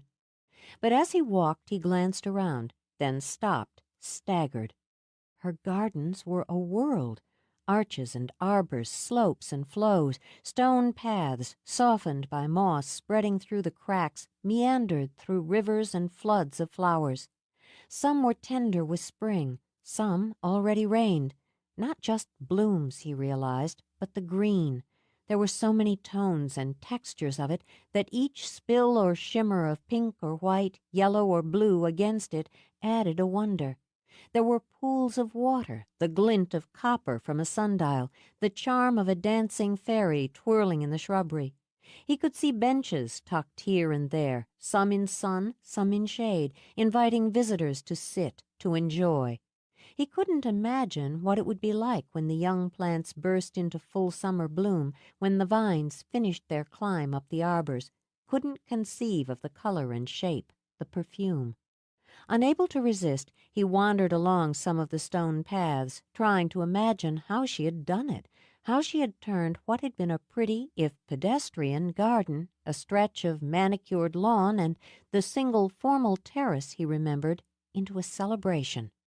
And he wished foolishly that he could sit and watch while she tended one of her beds. The house had always been beautiful, he thought now, and she had always loved it, but he remembered it as somewhat staid and very formidable. She had made it a place of pleasure and beauty, warmth and welcome, and standing in the midst of Mia's personal Eden with the fragile scents, the trill of birds, the thunder of the surf, he understood what she had created, and what he had never found, home. He had had the luxurious, the adequate, the tasteful, and the efficient. He had looked for, but had never found, his place, until now. "A hell of a note, isn't it?" he murmured, "to realize she had hers and mine all along." Since he didn't know what to do about it, he went back to his car to finish what he'd come to do. He would add his own charms of protection to Mia's and make her and hers doubly safe. He'd just finished when he spotted the island's patrol car coming up the road. Watching it, he dropped a small silk bag of crystals back into his coat pocket. His initial pleasure at the prospect of seeing Zack flipped over to irritation when Ripley got out of the car. "Well, well, isn't this interesting?" Simmering and delighted to be so, she tucked her hands in her back pockets and swaggered toward him. The bill of her cap was angled low over dark glasses, but he didn't need to see the whole of her face to know it was hard as stone. "Here I am on routine island patrol, and what do I find but a nefarious character, and find him skulking around on private property." Smiling fiercely, she unhooked her cuffs from her belt. Sam eyed them, eyed her. "Not that I don't have a soft spot for a little bondage now and again, Rip, but you're a married woman." When her lips peeled back to show her teeth, he shrugged. "Okay, bad joke, but so are those." "The law isn't a joke, hot shot. You're trespassing, and I imagine I could make an attempted daylight B&E stick." The cuffs jingled in her hand. "Either way, trying is just going to make my day." "I didn't go in the damn house." He'd just been considering it. "And if you think you're going to arrest and cuff me for trespassing—" "Goody! I can add resisting." "Cut me some slack. "Why the hell should I?" I didn't come up here to poke around." Though he had poked a bit. "I'm just as concerned about Mia as you are." "Too bad being a lying sack of shit isn't against the law." "How about this for truth?" He leaned over until they were nose to nose. "I don't give a rat's ass what you think of or about me. I'm going to make damn sure this house and the woman who lives in it are protected, especially after what nearly happened to her this morning. And if you think you're going to get those fucking cuffs on me, sweetheart, you'd better step back and think again." "It's not your job to protect this house, and if I want these cuffs on you, city boy, you'll be flat on the ground eating dirt while I secure them. What the hell do you mean, after what happened this morning?" He started to spit something back at her, but then his gaze narrowed in speculation. "Mia didn't tell you? She tells you every damn thing, always has." Ripley's color came up a little. "I haven't seen her today. What happened?" Then the color drained away again as she gripped his wrist. "Is she hurt?" No. His temper ebbed, leaving only frustration. He raked his fingers through his hair. But she could have been. Nearly was." He relayed the story, appreciating when Ripley swore impressively and stalked around the front yard as if looking for something handy to kick. It reminded him why he'd always liked her. "I didn't see any skid marks." "I vanished them after I cleansed the area," he explained. "I thought it would upset her to see them again. God knows it bothered me." "Yeah, well," her voice dropped to a mutter. "You're right." "Excuse me? I don't believe I caught that." "I said you're right. Don't milk it. You took care of things here?" "Yeah, just added a layer over what she's done. She's stronger than she was," he said half to himself. "And she's thorough." "Obviously not thorough enough. I'm going to talk to Mac about it. He has all sorts of ideas." "Yeah, he's full of 'em," Sam said sourly. then shrugged his shoulders when Ripley scowled at him. I liked him. So, congratulations and best wishes on your marriage and all of that.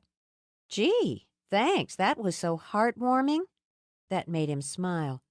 Maybe it's just hard for me to imagine Let It Rip, cozied up in connubial bliss. Shut up. That was high school. I liked you in high school. Because he tried again. I'm glad you and Mac bought the house. It's a great spot. Yeah, we think so. No hard feelings your old man sold it out from under you? It was never mine. She opened her mouth, shut it again. For a moment he'd been the lost and restless boy she remembered and had cared for. You messed her up, Sam. Seriously messed her up. He stared at the cliffs that rose over the sea and spilled down to it. I know it. Then I messed her up. Puzzled, he looked back at Ripley's face. I don't understand you. She didn't tell me about this morning because we're just getting back on even ground again after a long time. I dumped her just as hard as you did, so I'm thinking, she drew a breath, I'm thinking I don't have any right to take shots at you when part of it's just to ease my own conscience. You knocked the ground out from under her, but I didn't stick around to help break her fall. You want to tell me why you didn't stick? She sent him a hard, level look. You want to tell me why you didn't? He shook his head. No. Why don't we start dealing with now? I'm part of this, and I'm sticking this time around. Fair enough, she agreed. I say we can use all the help we can get, from whatever the source. I'm going to do whatever I can to convince Mia to let me back into her life. I'll wish you luck. At his surprised glance, she smirked. But until I make up my mind about you, pal, I won't say whether that's good luck or bad. Reasonable. He held out a hand, and after a moment's hesitation, she took it. Heat shimmered and sparked. Figures, she said in a dour voice. Connections. He gave her hand a friendly squeeze before releasing it. What can you do? I'll let you know when I figure it out. I have to finish my patrol. She waited a beat, inclined her head. After you, she jerked a thumb at his car. And keep that phallic symbol on wheels under the speed limit. Oh, absolutely, officer friendly. He sauntered back to his car. One more thing. Let's not mention my little visit here to Mia. She'll just get pissy about me questioning her skills. Ripley snorted as she climbed into her own car. She had to give Sam credit for one thing. He still knew his woman. 7. She wouldn't tell Mia, but Ripley didn't consider that her discretion was required to extend to Mac. She was pretty sure there was some loophole in the confidentiality law that applied to spouses. The way she looked at it, if you loved someone enough to promise them a lifetime, you got to tell them all your stuff and listen to all of theirs. It was a side benefit and balanced out having to share closet space. Though they lived together, slept together, woke together, they met for lunch a few times a week at Café Book. The few times a week Mac wasn't so buried in his work that he remembered what time it was. The lunch date, she decided, was as long as she could hold out before she spilled her news. She itched to relay the story to Nell, but after a complex internal debate, she decided Nell cut too close to Mia and didn't come under the dispensation rule. Mac would have to do. So, she continued as she plowed through a grilled tuna and avocado salad, he stood there all handsome and brooding. It was still cool and misty, so he had on this long dark coat and it was all, billowy. Perfect tortured hero look. So he's like that on her front lawn with that big old house behind him and the mists just burning off until I made him leave. He vanished the remnants on the road. It wasn't easy to get a word in when Ripley was on a roll, but Mac had carved out one salient point. Yeah, poof. It can be a pretty intense spell, depending on the, quality and complexity of the evil and stuff. She jerked a shoulder and grabbed her coffee. but I didn't see a trace of it, and I stopped and took a good look on the way back, just in case he'd missed something." Had he? "Nope, not even a stray vibe left, which means he swept it clean." I wish he'd talked to me first, Matt complained. I could have gotten some on-site readings and taken a sample for lab tests. She sat back, shook her head at him. "Oh, yeah, just what I want my guy to have his fingers in, some evil black ooze." It's what I do. Mac sulked about it for a minute, then decided he might as well take a drive out and see if some of his more sensitive equipment could pick up anything. So, let's backtrack a minute, he continued. He told you that Mia told him she'd seen a large black wolf with the pentagram mark on his muzzle. "That's the manifestation. Black wolf, red eyes, big fangs. Her mark on it. Had to be a hell of an image to shake the Queen of Weird." An image is just the point, Mac said. Not an actual wolf. No living creature was possessed this time out. Could have something to do with her branding it last winter. But it was still potent enough to send her into a skid. That's interesting. And a bad one from the way Sam was shaken up. I'll tell you what else is interesting. She leaned forward, hunching over what was left of her lunch and lowering her voice. The guy sweeping up behind her, standing there looking at her place like some contemporary version of Heathcliff looking over the moors for Catherine. Good one. Hey, I read. Anyway, him standing there, emotions all swirling, and trying to act all cool and casual about it. That's interesting. From what you told me, they had a very intense relationship. Had, Ripley confirmed. I could see him being all moony if she'd dumped him way back when, but he's the one who pulled stakes. Doesn't mean he got over her. Guys don't carry torches for a frigging decade. Smiling, Mac rubbed his hand over the back of hers. I'd carry one for you. Get out. But she turned her hand over, linked her fingers with his. Anyway, he doesn't want her to know he went out there. He says she'd be ticked if she knew he'd backed up her charms. And she would. But if you ask me, there's another layer. He doesn't want her to know he's stuck on her. It'd be funny if it wasn't so complicated, and if there wasn't so much at stake. Whatever was between them, is between them or isn't, plays into what happens next. I've got some theories. You've always got some theories. He smiled, inched forward. We need to have a meeting. All parties. I figured. Like his, her voice was a whisper now. To the casual observer, it might have appeared they were flirting or plotting an insurrection. Let's have it at Zach's. Nell'll cook. We're scraping the bottom of the leftover barrel at home. Good thinking. How do we handle how much we know, and who told us what who doesn't want somebody else to know we know? Jesus! I understand that. She grinned at him. It must be love.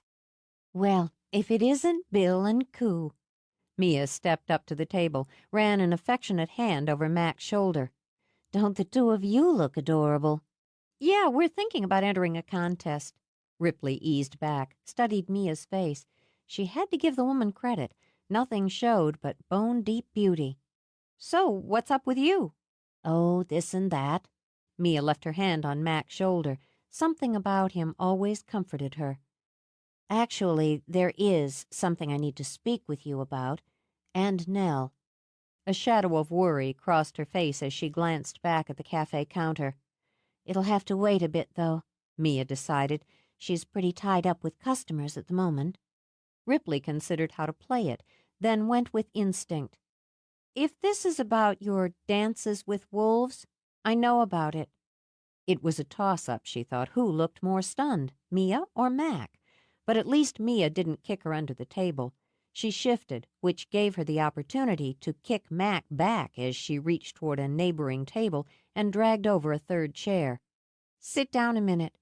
I think I will. Struggling to settle, Mia slid into the chair, folded her hands. I didn't realize you and Sam were such confidants. Oh, can it? Ripley pushed what was left of her lunch aside. I ran into him out on the coast road. which was true, Ripley thought. Mia's house was on the Dam Coast Road. "He cleaned up the little mess you left behind." The She trailed off, paled. My God, how could she have been so careless? She hadn't so much as thought of the smear of power that might have stained that section of the island. "Give yourself a break," Max said gently. "You had to be badly shaken." "It doesn't matter. It was my responsibility." "You don't get it, Professor." Casually, Ripley broke off a piece of the eclair Mac had picked up for dessert. "Miss Perfect here isn't allowed to make mistakes like the rest of us lesser beings." "I should have cleaned the area," Mia repeated, and gave Ripley a genuine jolt of concern when she didn't snap back. "Well, you didn't. He did, and all's well. Anyway, while I was ragging on him and threatening to haul him in on some trumped-up charges just to brighten my morning, he filled me in. I've filled Mac in, so you just have to bring Nell up to speed when she's off her shift." "Yes, all right." Mia rubbed at the vague pounding in her temple. She couldn't remember the last time she'd had a headache, and her stomach was queasy. She'd have to take the time to balance her chakras so she could think clearly. "I would like to go over it with you in more detail, Mac. I tend to believe it was nothing but a scare tactic, but I don't want to shrug it off and miss something critical." "You're right. And as it happens, Ripley and I were just saying we should have a meeting. Why don't we see if we can get together at Nell and Zach's tonight?" "At dinner time," Ripley chimed in and made Mia smile. "Yes, why waste time or an opportunity for a free meal? I'll speak to Nell." Mia got to her feet, then looked down at Ripley. "I intended to tell you about it myself. I just needed to clear my head first. I don't want you to think I was keeping secrets. It's past time for that between us." Ripley suffered a pang of guilt over Sam, but sucked it in. A deal was a deal. "Don't sweat it. Besides, it gave me a chance to needle the pretty boy." "That's something, then. I'll see you later." When she walked toward Nell and was out of earshot, Mac leaned forward again. "You're good, Deputy. Really good." "Did you doubt it? Now I've got to make tracks and get to Sam, let him know what I told her and what I didn't before she gets to him and everything's screwed." "I'll do it." He shoved his eclair in front of her as he rose. "I want to talk to him anyway. I need to document all of this." "Hey, good deal." She plucked up the pastry. "And you get to buy lunch." "Always a catch," she muttered with her mouth full. Mac had only been able to wheedle an hour out of Lulu, and that was just as well now, he thought. He still had to drive back home, meet up with Ripley again, and drive back for the newly arranged dinner meeting at the Todds. But for now he had his tape recorder and notebook, and had primed Lulu with a box of Godiva. "Really appreciate this, Lulu." Yeah. She drank coffee, black, with the candy. She was giving wine a little rest. "I told you I don't much like this interview crap. Reminds me of being hauled in by the cops for protesting." "What were you protesting?" She sent him a pitying look. "Come on, it was the 60s. What wasn't I protesting?" It was a good place to start, he decided. "You lived in a commune, right?" "For a while." She shrugged. "Might as well get it done. I flopped here or there, slept in parks, on beaches, whatever was handy. Saw a lot of the country you're not going to see if you're in the family minivan and stopping at the Holiday Inn." "I bet. How'd you end up here on Three Sisters?" "Heading east." "Lulu," he pleaded. "Okay, don't give me that puppy dog look." She made herself more comfortable on the sofa. "I hit the road when I was about 16. Didn't get along with my family." She leaned over, plucked out another chocolate. "Any particular reason for that?" "You name it. My old man had a narrow mind and a hard hand, and my mother danced to his tune and played with the ladies' auxiliary. Couldn't stand it. I lit out first chance I got, and I'd been such a pain in their asses they didn't go to much trouble to find me." He found it sad and telling in the offhand way she spoke of her parents' disinterest. But knowing Lulu, the slightest inkling of sympathy would earn him a kick in the teeth. "Where were you going?" "Anywhere that wasn't there." Ended up in San Francisco for a while. Gave my virginity in a nice marijuana haze to a sweet-faced boy named Bobby." She smiled at that, as despite the years and the circumstance, it was a nice memory. "I made love beads, sold 'em for food, listened to a lot of music, solved all the world's problems, smoked a lot of joints, dropped a little acid, cruised around New Mexico and Nevada with a guy named Spike. Can you beat that? On his Harley. At 16. Might have been 17 by then. You only get to be 16 for a year. Liked being a gypsy, as I had itchy feet." She wiggled her toes in her ancient Birkenstocks. "I planted 'em now and then. The commune in Colorado, for one. I learned to plant a garden, how to cook what I planted. Learned how to knit there, too, but—" Behind her lenses, her eyes sharpened. "You want the weird stuff, right? Not the hippy-trippy memoirs." "I'll take what I can get." "I had dreams. Not like goals," she added. "Didn't have an ambition to my name back then, but I had dreams of this place, the sisters, the house on the cliff, and a woman with long red hair." Mac had been sketching Lulu's face on his notepad, but now he stopped and looked up. "Mia?" "No." Because it reminded her of the old days, Lulu lighted a cone of vanilla incense. She'd cry in the dreams and tell me I had to tend her children. Mac made a quick notation. There had been a nurse, and the one called Fire had left the children with her before leaping from the cliffs. "Reincarnation?" he scribbled. "A link within the circle?" Whenever I had the dream, I just had to move again, just had to leave where I was and move on. Long story short, I ended up in Boston, broke. But I didn't mind being broke back then. Somebody always knew somebody who had a pad you could crash in. One day this girl who called herself Buttercup, Jesus, said how we should all take the ferry over to Three Sisters Island. She liked to think she was a witch, but as I remember, she was the daughter of some rich lawyer whose money she was pissing away in college. She could pay the freight to get us all over and back with Daddy's allowance money. I went along because, hey, free ride. They made the round trip. I stayed. "Why?" Mac asked her. She didn't answer for a moment. Despite her relationship with Mia, with Ripley and Nell, and the island itself, Lulu didn't talk much about her own brushes with magic. It always made her feel a little silly. But Mac was watching her in that quiet way he had, and she was damn fond of him. "I knew it was my place as soon as I saw it coming up out of the water. I was high," Lulu continued. "We all were. Buttercup was a moron, but she always had prime weed. I saw the island like it was in crystal, everything so vivid and clear. Maybe it was the pot, but it was the most beautiful thing I'd ever seen. I looked up and saw the house on the cliffs, and I thought, well, shit, there it is. That's where I'm supposed to be. I walked away from Buttercup and the rest as soon as we hit the docks, and never gave them another thought. Wonder what the hell ever happened to her." "You went to work for Mia's grandmother?" "Not right away. I wasn't looking for gainful employment. Too establishment for me." She took off her glasses to polish the lenses. "I camped out in the woods a while, ate berries or what I'd liberated from people's vegetable gardens. I think I was going through a vegetarian stage," she mused with a little frown of concentration.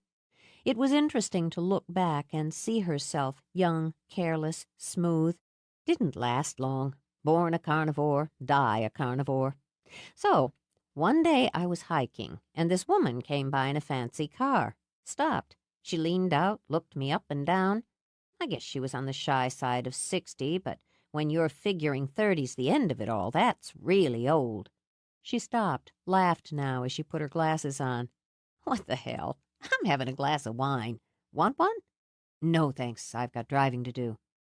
"You're a real straight arrow, aren't you, Mac?" She headed off to the kitchen, shouting back, "I never was much to look at, and after camping a couple of weeks, I'd have been a little ripe. Had long hair then, wore it in braids. What was I thinking? The woman, she was old to me, but she was a looker. Dark red hair all done up, lady suit on like she'd just come from tea time. She had dark, dark eyes, and when they latched onto mine, I swear I heard waves crashing on rock. Storms. I felt the wind blow over me, though the day was hot and still. I heard a baby crying. Wineglass in hand, Lulu clumped back in, dropped back on the colorful, well-sprung sofa. She told me to get in, just like that. And I did, just like that. Never thought about it twice. Mrs. Devlin, she had power, just like her granddaughter does. I didn't know what it was then, I just knew it was. She took me to the house on the cliffs. I loved her. Lulu allowed sentiment to fill her throat along with the wine. I respected her and admired her. She was more family to me than my own blood. They'd never given much of a damn about me, and I'd gotten used to that. But she taught me, passed on her love of reading, trusted me, made me work for my keep. God damn, she expected you to pull weight. I cleaned that big-ass house so many times I could have done it in my sleep. You didn't know she was a witch? Lulu considered. It wasn't something she had given a great deal of thought to. It was kind of gradual. I think she saw to that, so it'd be a natural thing for me to accept. Maybe it was easier, seeing as how I was into all that hippie metaphysical nature is our mother business. When did you learn about the legend? That was a gradual thing, too. It's part of the sisters, so you hear this, read that. Working for Mrs. Devlin, I became part of the island before I realized it.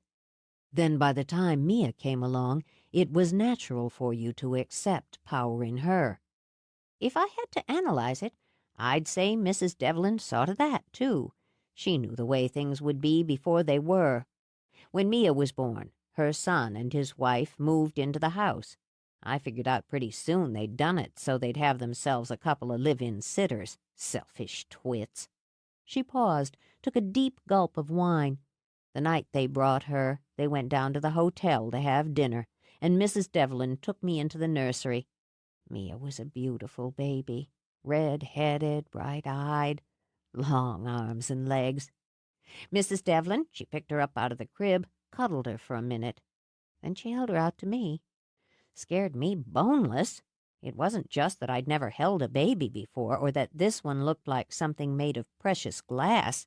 It was that I knew she was giving her to me, and nothing would ever be the same for me again. You ever want something so bad you could taste it, but the idea of taking that first sip makes your belly jump? Yeah. He set his notebook aside now and just listened. Yeah, I have. It was like that. We stood there, her holding Mia out, me with my arms crossed over my chest with my heart beating like a hammer inside it. And a storm came up out of nowhere, just like in my dreams. Wind whipping the windows, lightning flashing. It was the first and last time I saw her cry. "Take her," she said to me. "She needs love and care and a firm hand. They won't give it to her. They can't. And when I'm gone, she'll only have you." I told her I didn't know how to take care of a baby, and she smiled at me and just kept holding Mia out. Mia started to squirm and fuss, shake her fists, and before I knew it, I was taking her. Mrs. Devlin stepped back. "She's yours now." I'll never forget that. She's yours now, and you're hers. And she left me to rock Mia to sleep. Lulu sniffled. "Wine's making me slappy." Touched, Mac leaned over, closed a hand over hers. Me too. Sheriff Zechariah Todd emptied the dishwasher, one of the few tasks he was allowed to attempt in his own kitchen. "Okay, let me see if I got this straight. Mia told Sam what happened out on the coast road this morning. Ripley, who didn't know what happened, found Sam up at Mia's house, and he told her. Ripley. But she promised she wouldn't tell Mia he'd been there, so she told Mia, when Mia was going to tell her, Jesus, about what happened, that she, and that would be Ripley, ran into Sam on the road when he was cleansing the area." "You're doing great," Nell encouraged as Zach took a breath and she checked on the progress of her lasagna. "Don't throw me off the track. Then Mac told Sam what Ripley had told Mia while Mia was telling you what happened this morning. Then Ripley told you the rest of it, which you told me, for reasons that escape me. Because I love you, Zack. Right. He pressed a fingertip dead center of his forehead. I think I'll just keep my mouth shut altogether. No way to wedge my foot in there that way. Never a bad choice. She heard Lucy's sudden and joyful barking. Someone's here. You go, take the tray on the third shelf. I'm experimenting with canapes for the Rogers' wedding I'm catering next month. Put them up where Lucy can't get them, she called as he started out, then glanced down at Diego. Men and dogs, she said, and clucked her tongue. You have to watch them every minute. And because she did, Nell took the time to shift all the utensils Zack had put away into their proper slots before she grabbed a bottle of wine and went out to greet her guests. Mac and Ripley brought the puppy along, which sent Lucy into spasms of delight and terror and had a miffed Diego stalking upstairs to sulk. Mia arrived with a bouquet of freshly clipped daffodils and helped herself relax by sitting on the floor playing tug-the-rope with Mulder. I think of getting a dog now and then. She laughed as Mulder lost his toothy grip on the rope and went tumbling ears over tail. Then I think about my gardens. She snatched the puppy up, holding him high. You'd just love digging up all my flowers, wouldn't you? Not to mention chewing on your shoes, Ripley said sourly. Of course, you've got 100 pair to spare. Shoes are a form of self-expression. Shoes are to walk in. Mia drew the puppy down, rubbed noses. What does she know? That's how Sam saw her when he came to the door, sitting on the floor, laughing while a fat yellow puppy licked her cheeks. His gut clenched and his throat snapped shut. She looked so carelessly happy with her skirts spread out on the rug, her hair tumbling down her back, and her eyes bright with pleasure. There, in that outrageously beautiful woman, was the shimmer of the girl he'd left behind. Then Lucy barked, Mulder leaped, and Mia stopped laughing as her gaze snapped to the doorway. "Lucy!" Zack called to the dog, then grabbed her collar as he opened the screen door for Sam. "No jumping," he ordered as Lucy's muscles bunched for a joyful leap. "Either of you." He said it under his breath. A blind man could have seen that hungry look on Sam's face. "She's all right." Sam skimmed a hand over Lucy's head, and she collapsed onto her back. He passed the wine he'd brought to Zack before crouching down to rub her exposed belly. The puppy gambled over, wanting his share. What are you doing here? Mia demanded. Sam lifted his eyebrows at her tone, but before he could respond, Mac stepped in. "I asked him to come." Mac nearly flinched at Mia's quick, accusing stare. "We're all part of this, and everyone here has something to contribute. We need to cooperate with each other, Mia." You're right, of course. The carefree woman was gone. In her place was one with a cool voice and a polished smile. So rude of me, Sam. I apologize. This has been our little club for some time now, and I wasn't expecting a new member. No problem. He picked up the rope Mulder dropped hopefully at his feet. Dinner will just be a few more minutes. Smoothly, Nell moved into the tense air. Can I get you a glass of wine, Sam? Love one, thanks. Does your little club have any initiation rite I should know about? Just the little business where we shave all the hair off your head and body. Mia sipped her own wine. But that can wait until after dinner. I think I'll wash up. Before she could get to her feet, Sam was on his, a hand held down to her. Whether it was a test or a peace offering, Mia blocked herself so that when she took his hand, it was nothing more than palm meeting palm. Thanks. She knew the house as well as she knew her own, but headed up the stairs rather than using the more convenient powder room on the first floor. More distance, she thought, more solitude. She slipped inside, shut the door, leaned back against it. It was ridiculous, absurd for the man to affect her the way he did. It was all right, or nearly so, when she was prepared, but when she saw him at those odd moments, those moments when too much of her was already open, he just filled her up. She wanted to blame him for it, but it was foolish and foolhardy to keep picking at an old wound. What was done was done. She stepped to the sink, studied her face in the mirror. She looked tired, a little pale and drawn. Well, it had been a difficult day, and the shell, at least, was simple to mend. She washed her hands, then ran water in the sink. Bending, she scooped it, cool and fresh, onto her face. In the normal scheme of things, she enjoyed using cosmetics. The pencils and tubes and brushes were amusing, and there was something reassuringly female about using them. But for now, this was simpler and certainly quicker. She dabbed her face dry, weaving the glamour spell. Then she looked critically in the mirror again. Much better, she decided. She looked rested, with the subtle bloom of healthy color in her cheeks. More color, not quite so subtle, slicked her mouth. Then, with a sigh for her own vanity, she traced a fingertip over the curve of her eyelid, as a woman might use eyeshadow and a brush to define them. The contour deepened. Satisfied, she gave herself another moment to smooth out her emotions, and went back down to join the others. A close-knit group, Sam thought, as he ate Nell Todd's truly amazing lasagna. The body language, the looks, the half-finished thoughts one would complete for another, all told him these were 5 people who'd bonded like glue. By his timeline, Nell had been on the island slightly less than a year, and Mac only since the past winter. Yet they'd been absorbed in a way that made them all very much a single unit. A common enemy was part of the answer, but he saw more here than what he perceived as a kind of wartime intimacy. There was something in the way Mia warmed when she spoke to or listened to Mac, the amused affection on her face. It was love he saw there, not the sort that sprang from passion, but something deep and true. He saw byplay like that all around the table. Nell scooped up a second helping for Mac before he'd asked for one. Zack tore off a hunk of bread and passed it to Mia, while he continued to hold a heated debate with his sister on the pitching depth of the Red Sox. Nell and Mia exchanged looks in an unspoken joke that had them both chuckling.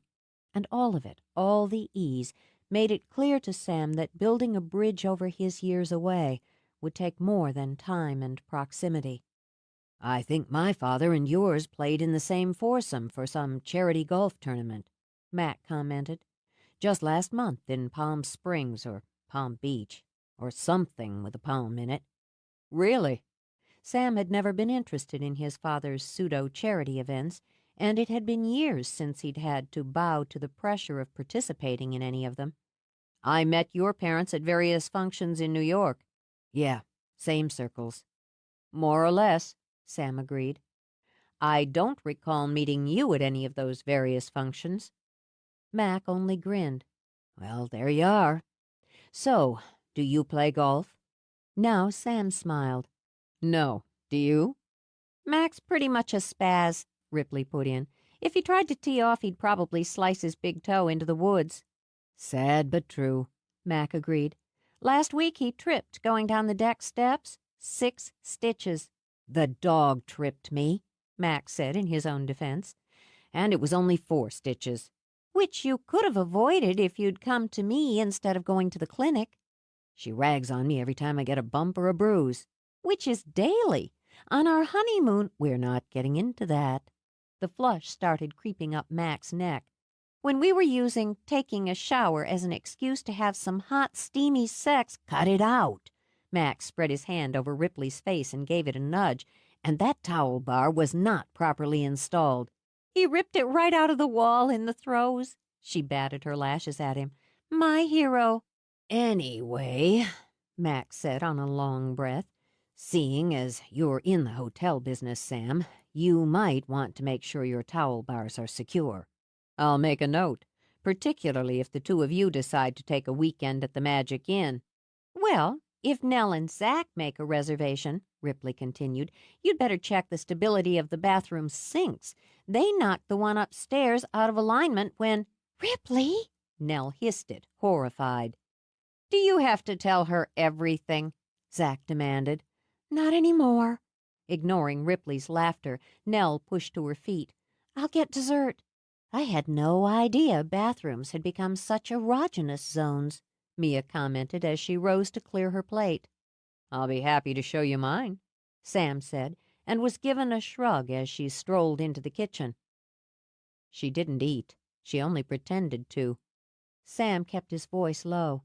She's tense, Mac added. There's no point in my being here if it closes her off. The world doesn't revolve around you. Ripley snagged her glass and drank. Rip. Zach's voice was a quiet warning. Let's just see how it goes from here. With a nod, Sam picked up his own plate. She trusts you, he said to Mac. Yes, she does. Maybe that balances things out. Sam had nerves of his own when they settled back in the living room. What he was had never been an issue for him. It simply was. But neither was his gift something he discussed. He joined no coven, and though only 4 out of the 6 were hereditary witches, it was very much a kind of coven. We all know the legend, Mac began. The historian, Sam thought, the scientist, the detail man with the facile mind. During the Salem witch trials, the 3 who were known as Fire, Earth, and Air conjured what became Three Sisters Island as a haven against persecution. While innocents were hunted and murdered, Ripley added. The soldier. Sam idly stroked the cat, who had deigned to join him on the sofa. A woman with grit, the earth. They couldn't have stopped it, or if they'd tried, Zach said, others might have died. And here, Sam decided, was reason and authority. Change one angle of destiny, change all. Mac nodded, continued. The one called Air fell in love, married a merchant who took her back to the mainland, bore his children, kept his home. But he could never accept what she was. He abused her and ultimately killed her. She blamed herself, I think, for not being what he wanted, for not staying true to herself and choosing poorly. Nell, the nurturer, Sam thought when she spoke. The cat stretched under his hand as if agreeing. She was the heir. She saved her children, sent them back to her sisters, but the circle was diminished, weakened, and the horror of it, the fury of it, Mac went on, festered in the one known as Earth until she surrendered to the anger, the rage, and the need for revenge. She was wrong, Ripley said now. I understand what she felt, why she felt it, but she was wrong, and she paid.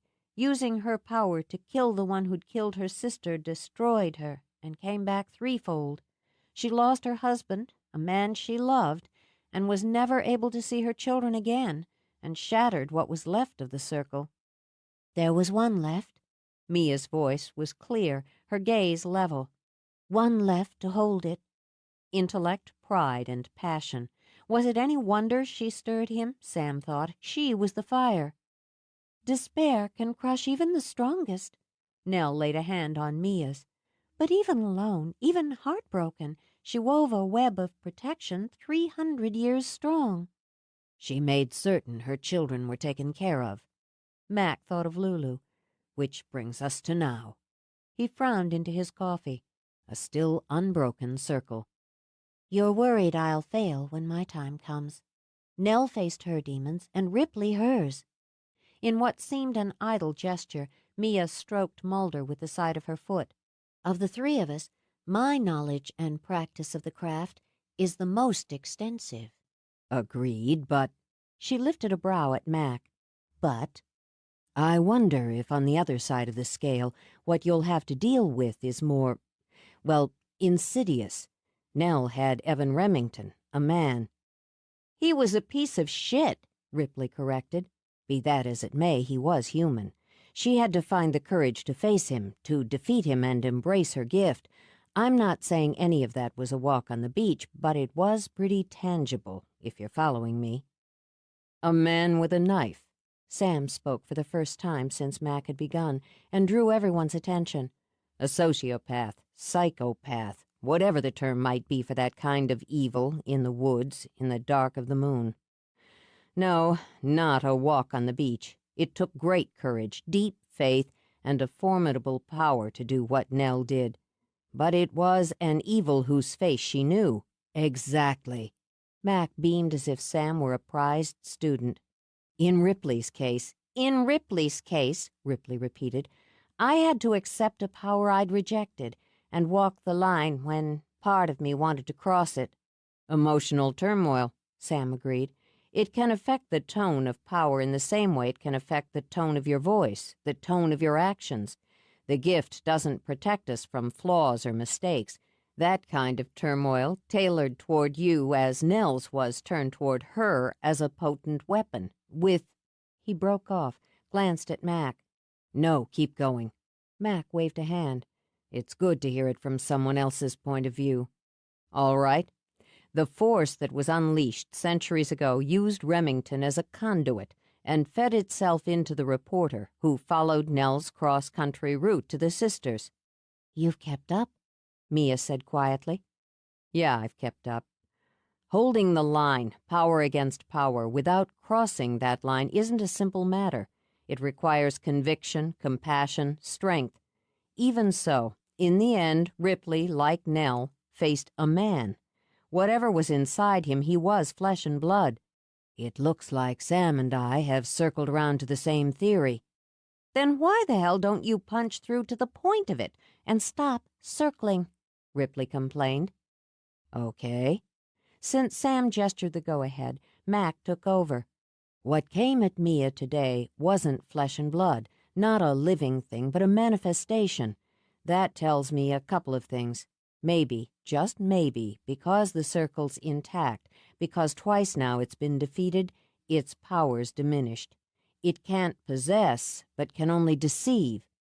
Or it hoards its strength, waiting for its time and its place. Yes, Mac nodded at Sam, waiting for the right circumstance.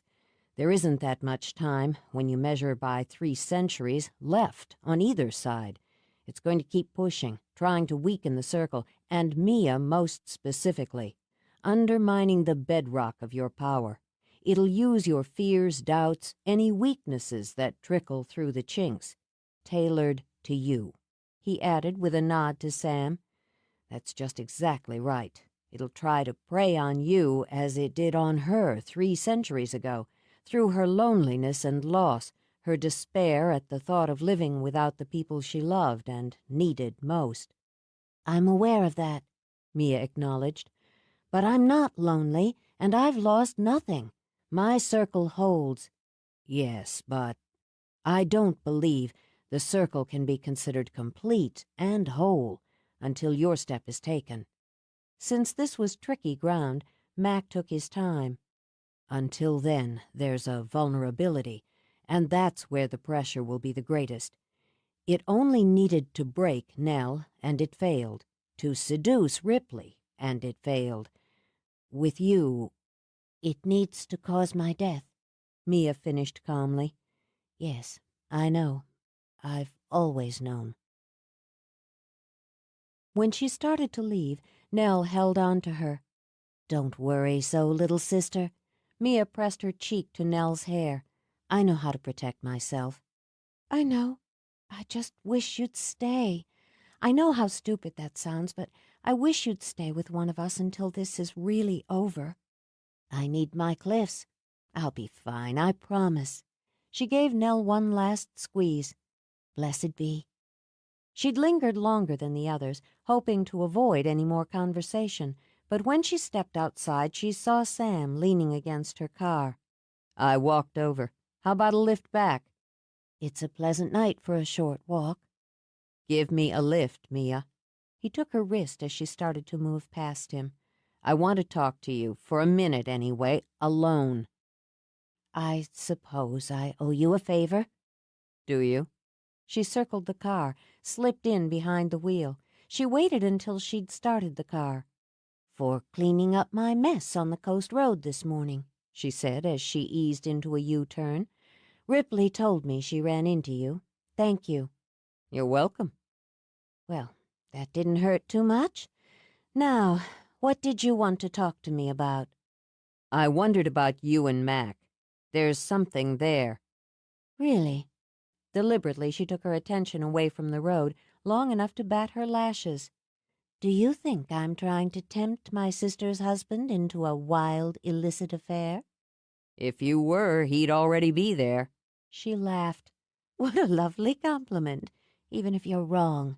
He's sweetly, madly in love with his wife, But you're right about one thing. There is something between us. You've always been good at picking up atmosphere and emotion. What is it? We're cousins. Cousins? It happens that the granddaughter of the first sister married a McAllister, Mac's mother's side of the family. Ah, Sam did his best to stretch out his legs in the little car. so he's of the blood. That explains a number of things. I felt a connection the minute I met him, but couldn't pin him down, just as I felt one for Nell, even when she wanted to drop me into a dark pit and leave me there to rot. I like your friends. Well, I'm so relieved. Don't snipe at me, Mia. I meant it. Because she knew it was true, she sighed. I'm tired. It always makes me cross. They're worried about you, how you'll handle things. I know. I'm sorry about it. I'm not worried. He paused when she pulled up in front of the cottage. I've never known anyone, witch or woman, more vital than you. You won't give in. No, I won't. But I won't say I don't appreciate the confidence, particularly after a long, difficult day. Good night, Sam. Come inside. No. Come inside, Mia. He slipped a hand through her hair to rub the back of her neck. And be with me. I'd like to be with someone tonight, she continued, to be comforted and soothed, to be touched and taken. So I won't. Why? Because it wouldn't make me happy. Good night, Sam. He could have pressed, they both knew it, but some of her glamour had slipped, and he saw fatigue breaking through to haunt her face. Good night. He climbed out, watched her drive away, and kept her in his mind until he knew she was safely inside the house on the cliffs. 8. It was all a matter of strategy. In business, Sam thought, in relationships, and sometimes in just surviving the day. He checked the progress on the rehab and was pleased that the work was proceeding on schedule. He knew something about building and design. There had been a time years before when he'd considered breaking with Logan Enterprises and building his own hotel. He'd taken some extra college courses in architecture and design and had even spent a summer working as a laborer on a construction crew. That had given him some practical knowledge, an elementary skill, and a healthy respect for manual labor. But his plans to build his own had faded as every design he attempted or imagined turned into a mirror image of the Magic Inn. Why replicate what already was? Once he'd realized he wanted the hotel, the rest was a matter of patience, canniness, and careful strategy. It had been important not to let his father know that the Magic Inn was the single family asset he coveted. It would have come to Sam through inheritance in any case, but had Thaddeus Logan realized it had become a kind of holy grail to his son, he would have felt obliged to nudge it out of reach, thereby pressuring his son and heir to take more personal interest in other areas of the family empire. The carrot would have been dangled at the end of a very long, very thorny stick during his father's lifetime. It was, Sam knew, how his father operated. He was not a man who rewarded, he was one who withheld, a philosophy that garnered results and never concerned itself with affection. Despite that, Sam hadn't been willing to perch like a vulture on a tree branch waiting for his own father to die before he claimed what he wanted. For nearly 6 years he had held his desire for the hotel close to the vest. He'd worked, he'd learned, and whenever he'd managed to carve out room, he had implemented some of his own ideas, establishing a few profitable offshoots to Logan Enterprises. In the end, it had come down to deflecting his father's attention, waiting him out, then broaching the deal at the right moment and meeting the cost. Historically, the Logans were staunch believers in the adage that nothing comes free, unless, Sam thought, it was their own trust funds.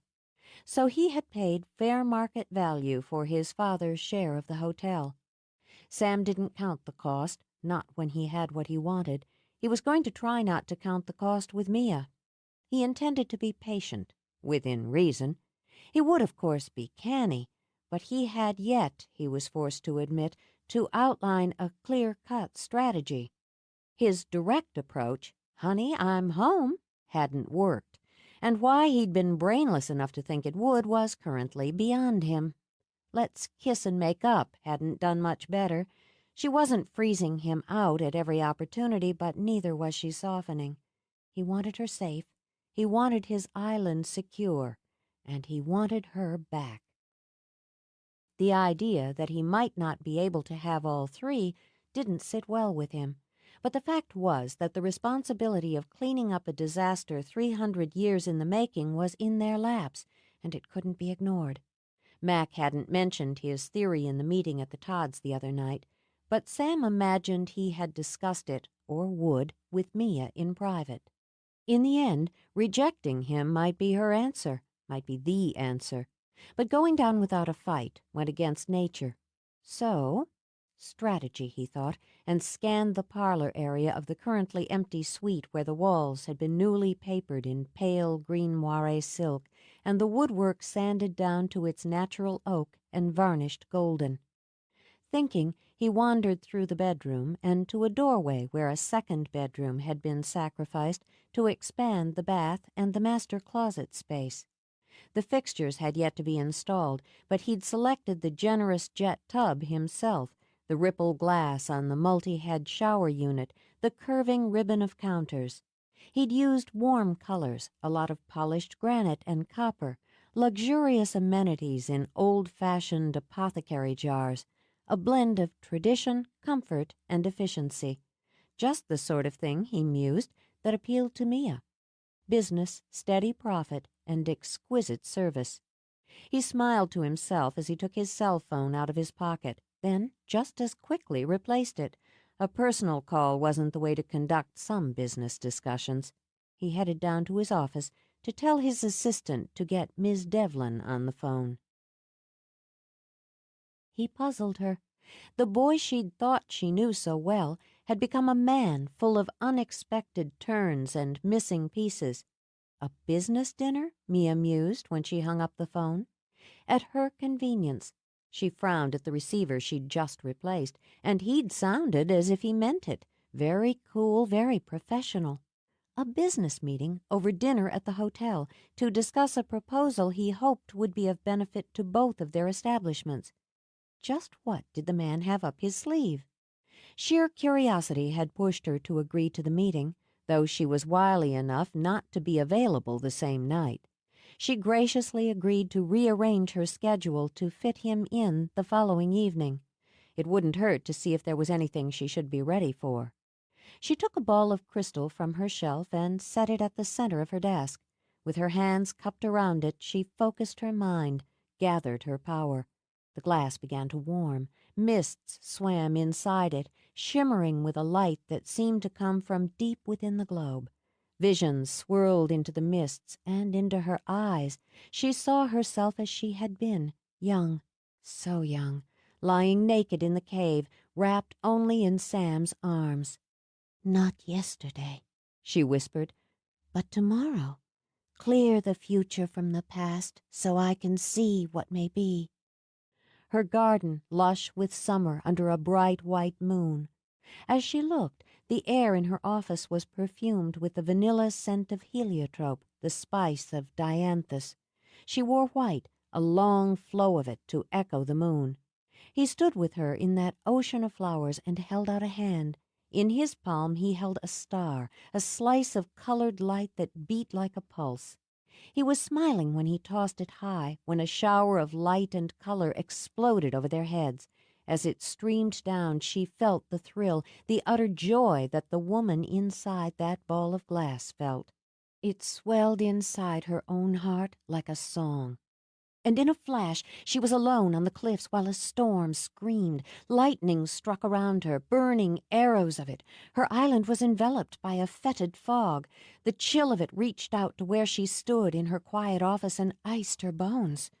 Out of the dark, the black wolf leaped. His jaws were still snapping at her throat as they fell toward the raging sea. "Enough!"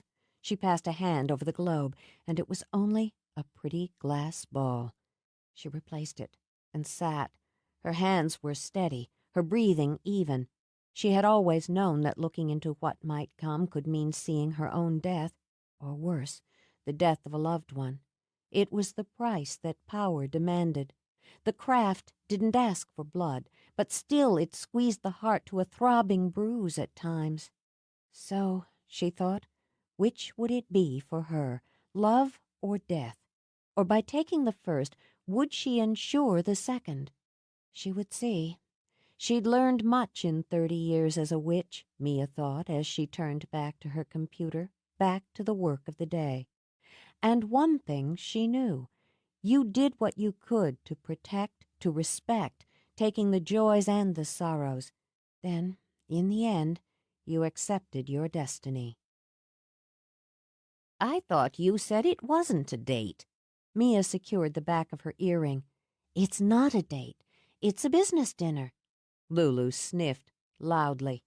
If it's a business dinner, what are you doing wearing that dress? Mia picked up her second earring, let it dangle in her fingers a moment. Because I like this dress. She'd known it was a mistake to bring the change of clothes to work rather than going home, but this saved time and energy. Besides, there was nothing wrong with the little, very little, black dress. Woman puts on a dress like that because she wants a man to think about what's under it. Mia merely fluttered her lashes. Do tell. And don't you get smart with me. I can still give you a good whap when you need one. Lou, I'm not 10 anymore. If you ask me, you're showing less sense than you had when you were. A long-suffering sigh wouldn't work. Pointing out that she hadn't asked would only lead to an argument. Since it was impossible to ignore the scowling woman jammed in the bathroom with her, Mia tried another angle. She turned. I finished my homework and cleaned my room. Please, can I go out and play? Lulu's lips twitched, but she managed to get them back into a thin, flat line quickly enough. Never had to nag you to clean your room. I used to worry because you were too damn neat for a kid. You don't have to nag me about this either, because I know how to handle Sam Logan. You figure squeezing yourself into that dress and showing half your boobs is handling him? Mia glanced down. Her boobs, in her opinion, were nicely, even elegantly displayed, as were her legs clear up to mid-thigh. Oh, yes, indeed. Are you wearing underwear? Oh, for God's sake! Mia yanked the black jacket off the padded hanger. I asked you a question. Searching for patience, Mia put on the jacket. Its hem grazed an inch above the bottom of the skirt, turning the sexy little dress into a sexy little suit. I find that an odd question coming from a former flower child. You probably didn't even own any underwear from 1963 to 1972. Did so. I had a very pretty pair of tie-dyed panties for special occasions. Undone, Mia leaned back on the seat and chuckled. Oh, Lou, what an image that creates in my feverish little brain. Just what sort of special occasion called for tie-dyed panties? Don't change the subject and answer the question. Well, I don't own anything quite that festive, but I'm wearing underwear, after a fashion. So if I'm in an accident, I'm safe. I'm not worried about an accident. I'm worried about on purpose. Straightening, Mia leaned down, cupped Lulu's homely face in her hands. She hadn't had to search for patience, after all, she realized. She'd only had to remember love. You don't have to worry at all. I promise. My job is to worry, Lulu muttered. Then take a break. I'm going to have a lovely dinner, find out just what business it is Sam's cooking up, and enjoy the side benefit of driving him crazy. You've still got a thing for him. I never had a thing for him. I loved him. Lulu's shoulders drooped. Oh, honey. She lifted a hand, fussed with Mia's hair. I wish he'd stayed in goddamn New York City. Well, he didn't. I don't know if what I'm feeling now is just left over from what I felt then, or if it's because of now, or all the years between. Shouldn't I find out? Being you, you have to. But I wish you'd kick his ass first. Mia turned, slipped on a hammered gold necklace that dripped a slim column of pearls between her breasts. "If this dress doesn't kick his ass, I don't know what will." Lulu curled her lip, angled her head. "Maybe you're not so stupid." "I learned from the best." Mia colored her lips in murderous red, shook back her wild cloud of hair, turned. "So, how do I look?" "Like a man-eater." "Perfect." Mia thought she timed it perfectly as well. At precisely 7, she strolled into the lobby of the Magic Inn. The young desk clerk glanced over, goggled, then dropped the sheaf of papers in his hand. Pleased, she shot him a killer smile, then breezed into Sorcery, the hotel's main dining room. There was a moment of surprise as she scanned the room and saw the changes. Sam had been busy, she realized, and felt an unwilling tug of pride. The standard white tablecloths had been replaced by rich midnight blue ones, the china on them a moon-bright contrast.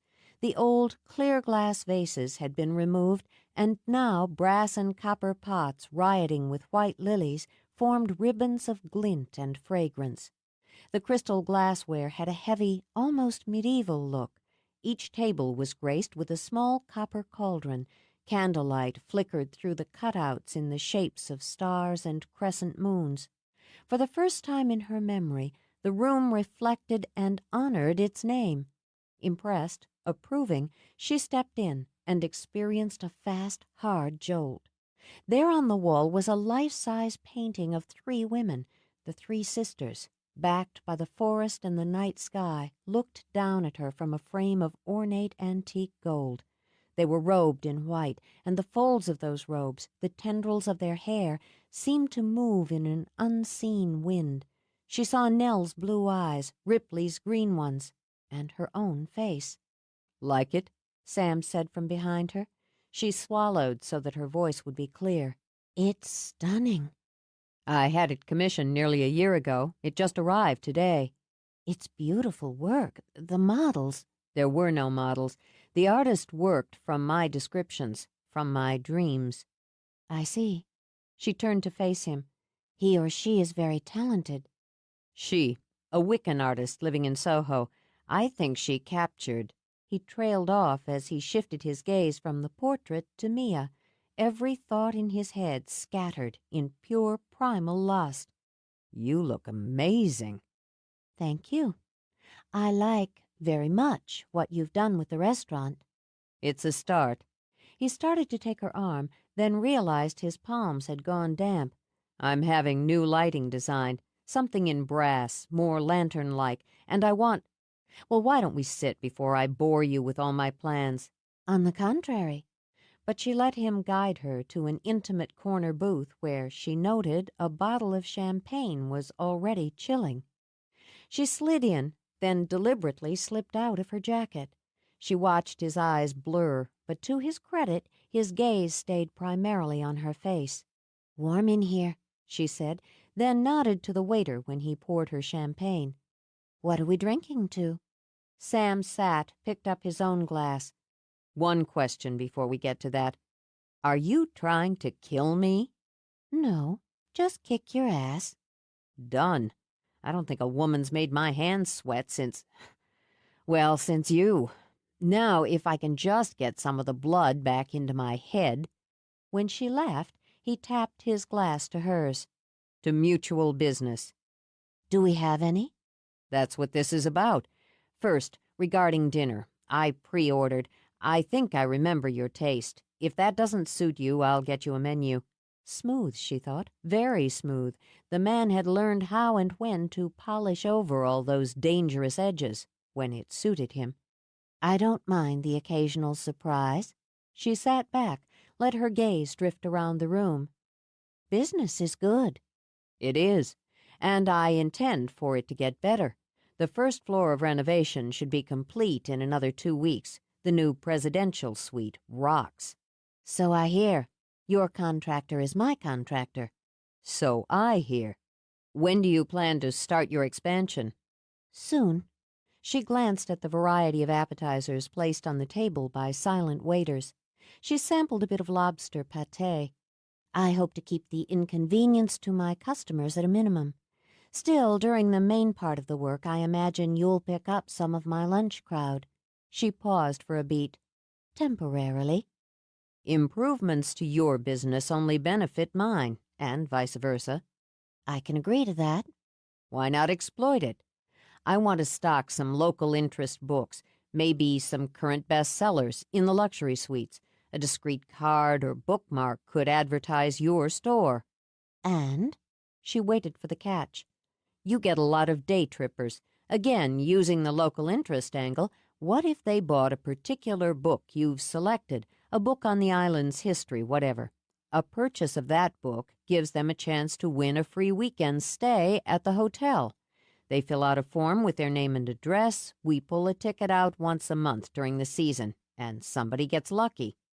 And we have all those names on our mailing list. He topped off their champagne. I knew you'd follow me. You sell books, I get a few more tourists into the hotel, and we both add to our potential customer base. Vacations, he continued, selecting a delicate crab puff. Hotels, beach reading. Then there's business travel. Same deal. I'm working on pulling in more conventions. I get them in, and part of the welcome package is a discount coupon for Cafe Book, which gets them into your place across the street. Which, if they fill out the prize form, gets them back into your place on a weekend vacation. Bullseye. She considered as fresh field green salads were served. The cost to each of us is negligible. Some paperwork, it's simple enough. In fact, much too simple to warrant a business dinner to discuss it. There's more. I've noticed you don't, as a rule, do author events. 1 or 2 a year, local interest again. She moved her shoulders. Sisters and Cafe Book are well off the beaten path for book tours and standard book signings. Publishers don't send authors to remote islands off the New England coast, and most authors aren't going to pay to come here and work. We can change that. He had her interest now.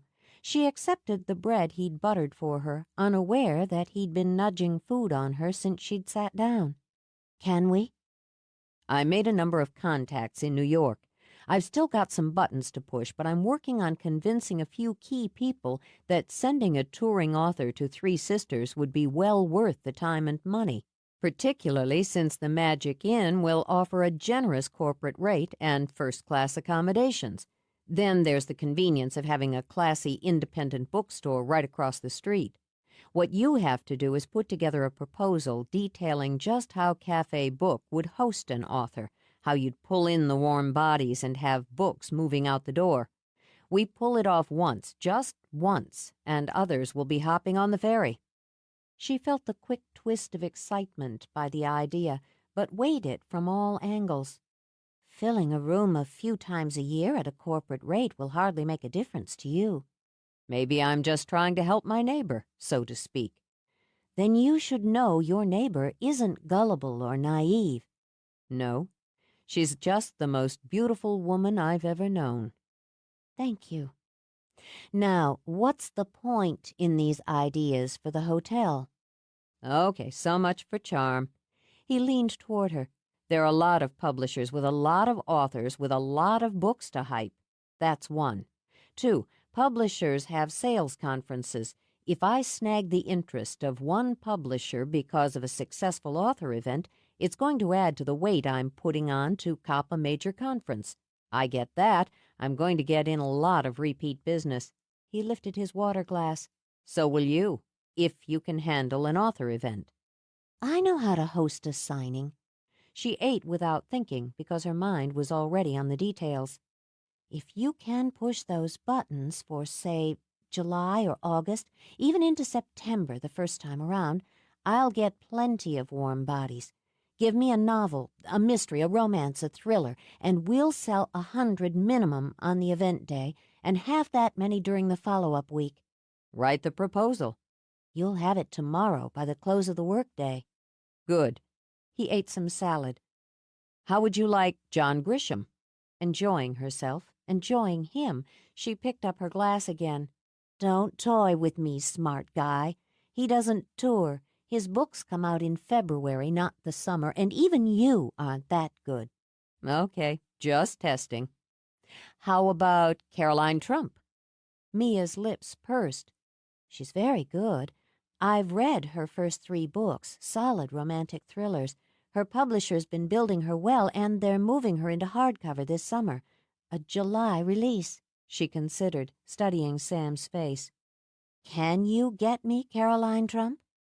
Get me the proposal. She sat back again. I misjudged you. I imagined you use business as an excuse to get me in here.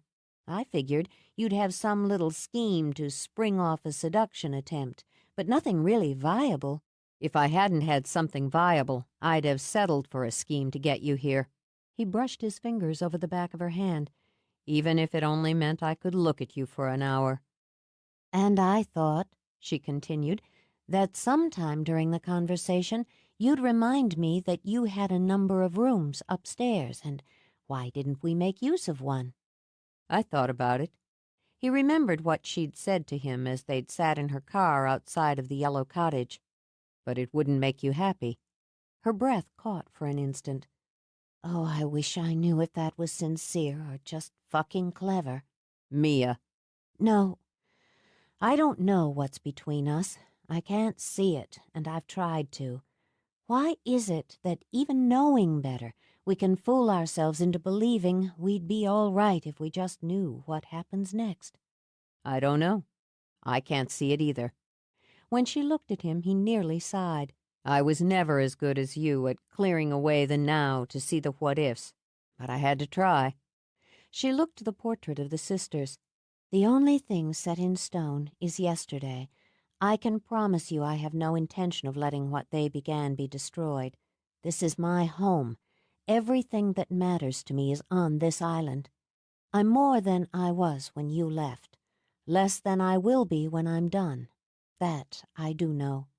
Do you think being with me diminishes that? If I did, I wouldn't be sitting here now. Her lips curved as their entrees were served. I was going to sleep with you. Christ! He pounded a fist on his heart. Medic! Her laugh was low and intimate. I imagine before we're done, I will. But since we're being so friendly, I'll tell you frankly, I want you to suffer first. Believe me, he said with feeling, and reached for his water glass. Let's go back to business before I whimper and lose the respect of my restaurant staff. All right. Tell me about your other plans for the hotel. I want it to matter. I want people who stay here to take away an experience.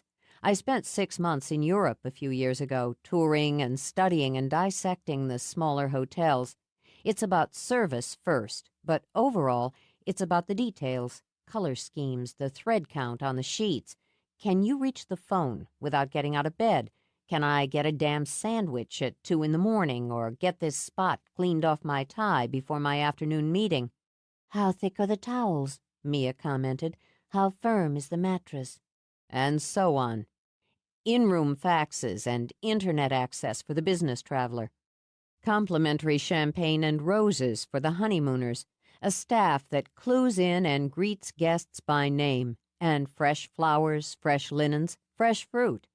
I'm going to hire a maître d'étage to butler the luxury suites. Well, well. And every guest on arrival will have an amenity delivered, from a fruit plate and sparkling water to champagne and caviar, depending on the price level of the room. Every room will be rehabbed before we're done, and every one will be personalized and unique. I'm naming them so guests will stay in the Rose Room or the Trinity Suite and so forth. That's a nice touch, she told him. More personal. Exactly. We already have a data bank, but we'll put it to better use for repeat guests. That way we can do our best to put them back in a favorite room. We'll bump up the level of their amenities with recurring visits, maintain a file on their preferences, and in the health club... He trailed off. What? Nothing. But she couldn't help smiling at him. Go on. No. He laughed a little. I get caught up. You know what you want and how you intend to go about it. It's very attractive. It took me a long time to get there. You always knew.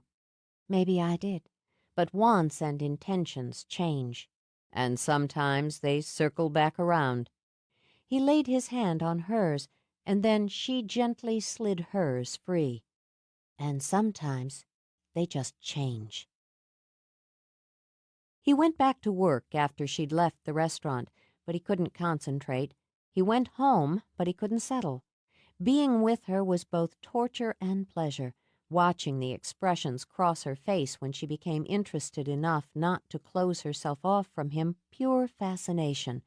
Wanting her was like a drug in his bloodstream. In the end, he changed and walked into the dark woods. He went unerringly to the circle where he could feel the shimmer of her magic rise up and merge with Nell's, with Ripley's. Preparing himself, he stepped into its center and let their power and his own wash over him like water. What is mine, I add to yours. With power shared, the link endures. The light grew, spreading around the ring as strong as the sun. To win your heart, I'll face the fire and all that the fates conspire. By earth and air, by fire and water, I will stand by the sister's daughter. Yet I wait for her to come to me that we might make our destiny. He breathed deep, spread his arms. Tonight, while the moonlight streams, she is safe within her dreams. Here to me I call out of the night that which feeds on pain and blight. No, I join the sisters three and dare to show yourself to me. The earth trembled and the wind whipped, but the fire that ringed the circle ran straight and true toward the night sky, and outside the circle a dark mist fed along the ground and coalesced into a wolf with a pentagram-shaped scar on its snout. So, Sam thought, let's understand each other. To him who seeks her life to take, within this ring, this vow I make. By all the power that lives in me, from your hand she will be free. I will crush you into dust by all means, fair or foul or just. Sam watched while the wolf paced around the circle, snarling. Do you think I fear you? You're nothing but smoke and stink. Sam waved a hand, and the light around the circle lowered. In challenge, he stepped clear of the protection. Power to power, he murmured, while the air outside the circle swirled filthy and foul. Sam watched the wolf gather, the ripple and bunch of muscle. It leaped for his throat. The weight of it was a shock, as was the quick, sharp pain in his shoulder where claws dug. Using both muscle and magic, he flung the wolf aside, then yanked the ritual knife out of his belt. Let's finish it, he said between his teeth. This time, when the wolf charged, he pivoted and raked the knife over its side. There was a sound, more scream than howl. Black blood dripped onto the ground, sizzling into it like hot oil, and the wolf and mist vanished. Sam studied the fresh scar on the earth, then the blackened tip of his blade. Absently, he ran a hand over his shoulder where his shirt and flesh had been ripped. So they'd both bled. But only one had screamed and fled. Round one goes to me, he murmured, then prepared to cleanse the ground. 9. By 10 the next morning, Mia was already polishing up her proposal for an author event. She'd worked off considerable sexual frustration the night before by diving straight into the project and sticking with it until after midnight. Then she'd sprinkled ginger and marigold over the rough draft for success in business ventures. With Rosemary under her pillow to aid in a restful sleep, she'd tuned out the nagging need. She had always been good at channeling her energies, at focusing them on the task that needed attention. After her initial mourning period for Sam, that strength of will had gotten her through college, into business, into life. It had for years kept her moving forward with matters both practical and pleasurable when she was fully aware that the web of protection around her home was thinning. Yet despite that will, she'd dreamed of Sam and of being with him then, of being with him now. The physical ache of it had her tossing until she was tangled in the sheets. She dreamed of the marked wolf stalking through the woods, howling from its perch on her cliffs, and once she'd heard it scream in pain and rage. And in sleep she called Sam's name like a chant. Still she had slept, and she woke to a brilliant sunrise that promised a perfect day. She tended her flowers first while the sky shimmered with the reds and golds of dawn. She paid her respects to the elements that gave her the beauty of her gardens and the gift of her power. She brewed a cup of mint tea for money and luck, and drank it while standing on her cliffs with the sea raging against the rocks below. She felt closest to her ancestor there, and could always sense the iron core of strength as well as the bitter, rending loneliness. Sometimes, when she'd been very young, she'd stood here looking out to sea and hoping to see the sleek head of a silky bobbing in the waves. Once she'd believed in happily ever after, and had woven the tale in her head of how the one who was called Fire's lover had come back for her, and how their spirits had found each other, loved each other ever and always. She no longer believed that, and was sorry for it. But she'd learned, and learned well, that there were some losses that sliced you to bits, shattered the spirit into dust, and still you went on. You remade yourself, mended your spirit. You lived, if not happily ever after, then contentedly enough. It had been on those cliffs that she had sworn an oath to protect what had been entrusted to her. She had been 8, full of pride in what she was, and every year since, on the nights of the summer and winter solstices, she stood on those cliffs and renewed that vow. But this morning Mia stood on the cliffs and simply gave thanks for the beauty of the day, then went in to dress for work. She didn't shudder when she drove the curves of the cliff road, but she watched. At her desk, she read over her proposal, searching for mistakes, any detail she might have overlooked, her brow furrowed at the knock on her door. Though she ignored it deliberately, Ripley strode in. "I'm busy. Come back later." "Something's up." Never one to stand on ceremony or to be put off by a less than warm welcome, Ripley came in, dropped into a chair. That annoyed Mia enough to have her looking up. She saw Nell in the doorway. "Nell, isn't it your day off?" "Do you think I'd have dragged her in here on her day off," Ripley said before Nell could answer, "if it wasn't important?" "All right." With sincere regret, Mia set her work aside. "Come in. Close the door." "Did you have a vision?" Ripley grimaced. "I try not to. And no, this has nothing to do with woo-woo stuff. Not directly, anyway. I heard Mac talking on the phone this morning, trying not to let me hear him talking on the phone." "Ripley, I really can't meddle in your domestic disputes during working hours." "He was talking to Sam." "Well, that woke you up," she commented. "It's hardly surprising that they'd have a conversation." Mia picked up her proposal, frowned at the bullet points, then gave up and set it down again. "All right. What were they talking about?" "I don't know exactly, but something. Mac was really interested. He even walked outside with the phone, casual-like, but I know it was because he didn't want me to hear him." "How do you know it was Sam?" "Because I heard him say, 'I'll come by the cottage this morning.'" "Well, why? Can't you just get to the point?" "I'm getting to it. So he scoots me out to work, trying not to make it obvious he's railroading me along. Kiss, kiss, pat, pat, shove, shove, but I go because I'm thinking I'll just run by the cottage myself once I'm on patrol.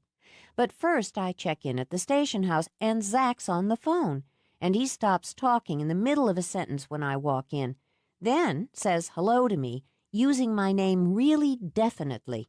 Her scowl deepened at the memory. "So I know he's talking to either Mac or Sam. Then he starts giving me all this grunt work to do, crap jobs that'll keep me tied to the station house for 2 or 3 hours. Says he's got to do stuff. I wait until I'm sure he's gone. Then I drive by the cottage, and what do you think I see?"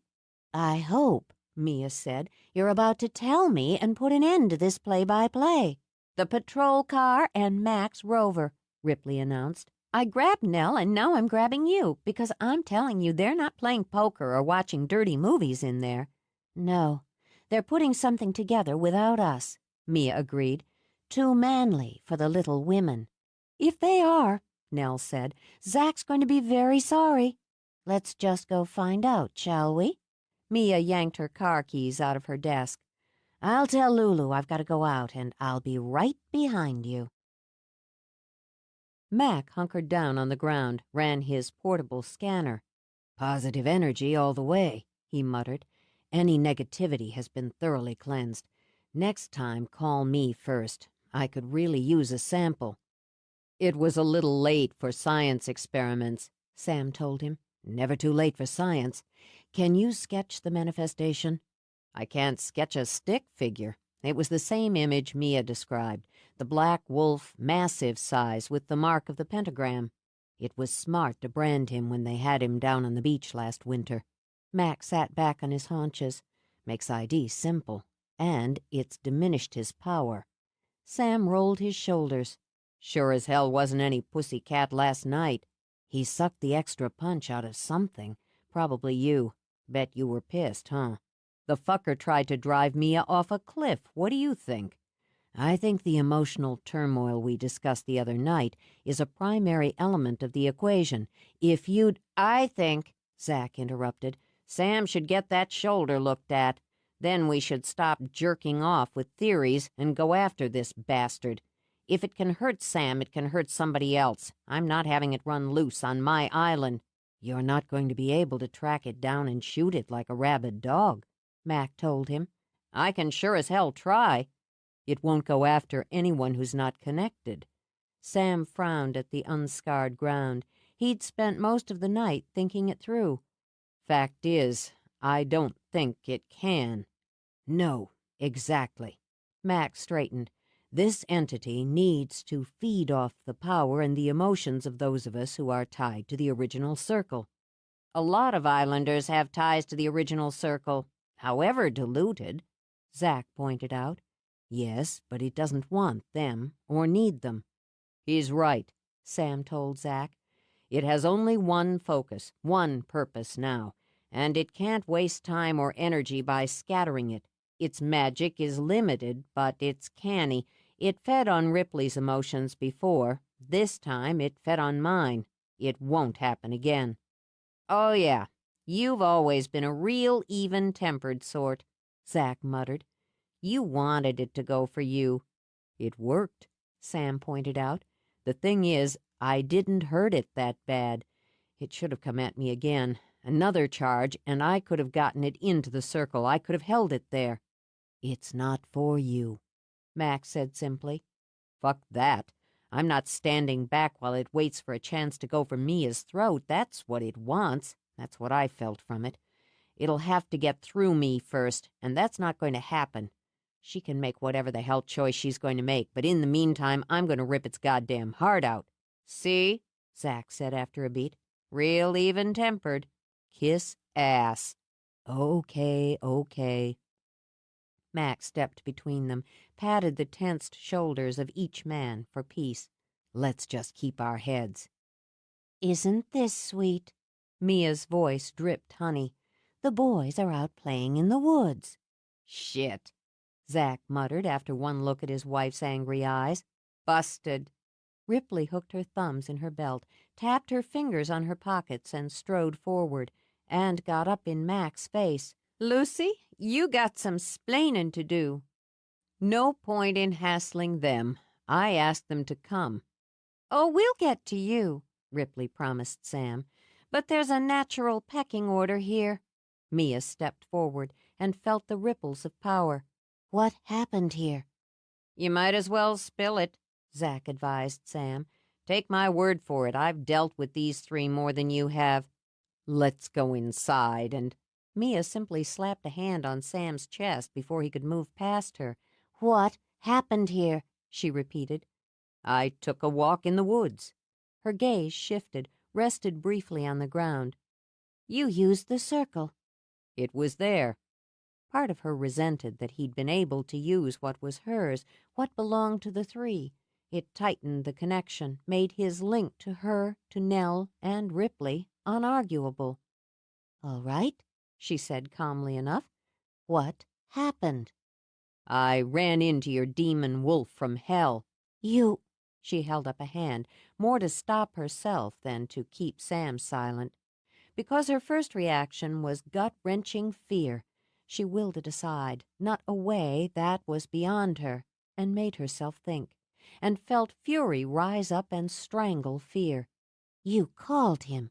You came out here in the middle of the night alone and called him out like some swaggering gunslinger. He hadn't known she still had that much temper in her, or that it could, as always, trigger his own. I liked to think it was more Gary Cooper-esque. This is a joke to you? A joke? Fury all but swallowed her whole. You would dare call up what's mine? You can stand between me and what's mine to do while I... What? Shrink aside, wringing my hands? Whatever it takes. You're not my shield, not my savior. What's inside me isn't less than what's in you. She shoved him back a step. I won't tolerate your interference. You're meddling because it makes you feel like a hero and... Take it easy, Mia. Even as Zack spoke, the keen edge of her gaze cut to him, raked over his face. Recognizing a woman ready to bite out a man's heart, Zack merely held up both hands, stepped aside. Sam, he decided, was on his own. Do you think I need your help? She rounded on Sam again, drilling a finger into his chest. Stop jabbing at me. Do you think because I lack a penis I'm incapable of fighting for what's mine? So you pull your idiotic manly display, then call your idiot men friends so you can discuss how to protect the helpless women? I've never seen her like this, Nell whispered, and watched, fascinated, as Mia shoved Sam back another step. Doesn't happen often. Ripley spoke out of the corner of her mouth. Really cool when it does. She glanced up as clouds, black as a fresh bruise, boiled into the sky overhead. Man, she is supremely pissed. I said stop jabbing at me. Sam curled his fingers around the fist she was currently slapping against his chest. If you're finished with your snit... Careful, he warned as thunder bellowed. You arrogant, stupid, insulting... I'll show you a snit. She used her free hand, intending to shove him again, and saw the wince of pain as she bumped his shoulder. What have you done? We've just covered that. Take off your shirt. He worked up a leer. Well, baby, if you want to finish things that way, I've got no problem with it, but we've got an audience. She solved the matter by reaching up and ripping his shirt open. Hey! He'd forgotten how fast she could move. A mistake. The claw marks on his shoulder were raw and angry. With a little sound of distress, Nell started forward before Ripley stopped her. She'll handle it. You moved out of the circle. Fear shuddered back to twist painfully with temper. You deliberately opened yourself to attack. It was a test. With sorely bruised dignity, Sam yanked what was left of his shirt back in place. It worked. She spun away from him, and since Zack was the closest, he took the first swipe. Do you forget that it was Nell who brought madness to its knees, even when it held a knife to her throat? No, he spoke quietly. It's not something I'll ever forget. And you, she rounded on Mac, you watched Ripley wage her war against the dark and beat it back? I know. Mac shoved the sensor her angry energy had fried into his pocket. No one here underestimates what any of you are capable of. Don't you? Her eyes scorched each one of them in turn before she stepped back to stand with Nell and Ripley. We are the three. She threw up her hands, and light, bright as fire, shot from her fingertips. And the power here is beyond you. She turned on her heel and strode away. Well, Mac blew out a breath. Wow. Real scientific, Ace. Ripley tucked her hands into her pockets and nodded at Sam. You got her stirred up, so you better find a way to smooth it out. If you're stupid enough to do what you did last night, then you're stupid enough to go after her when she's shooting live ammo. I guess you're right. She'd nearly reached the edge of the woods when he caught up to her. Just wait a damn minute. Sam reached for her arm, then hissed as the electric shock stung his fingers. Cut it out. Don't touch me. I'm going to do a hell of a lot more than touch you in a minute. but he kept his hands to himself until she'd reached her car. She yanked the door open. He slammed it shut. Taking off isn't going to solve anything. "You're right," she tossed back her hair. "That's your usual solution." Pain kicked in his gut, but he nodded. And you've just recently demonstrated that you're so much smarter and more mature. Let's finish this out away from innocent bystanders. Let's take a drive. "You want to take a drive? Fine. Get in." She pulled the door open again, slid behind the wheel. When he was beside her, she eased onto the road. She kept her speed down as she cut through the village, and the minute she hit the coast road, she let it rip. She wanted speed and wind and the keen edge of danger. All of those things would help carve away some of the anger and help her find her center again. Her tires squealed as she shot into turns, and because she felt Sam tense beside her, she poured on more speed.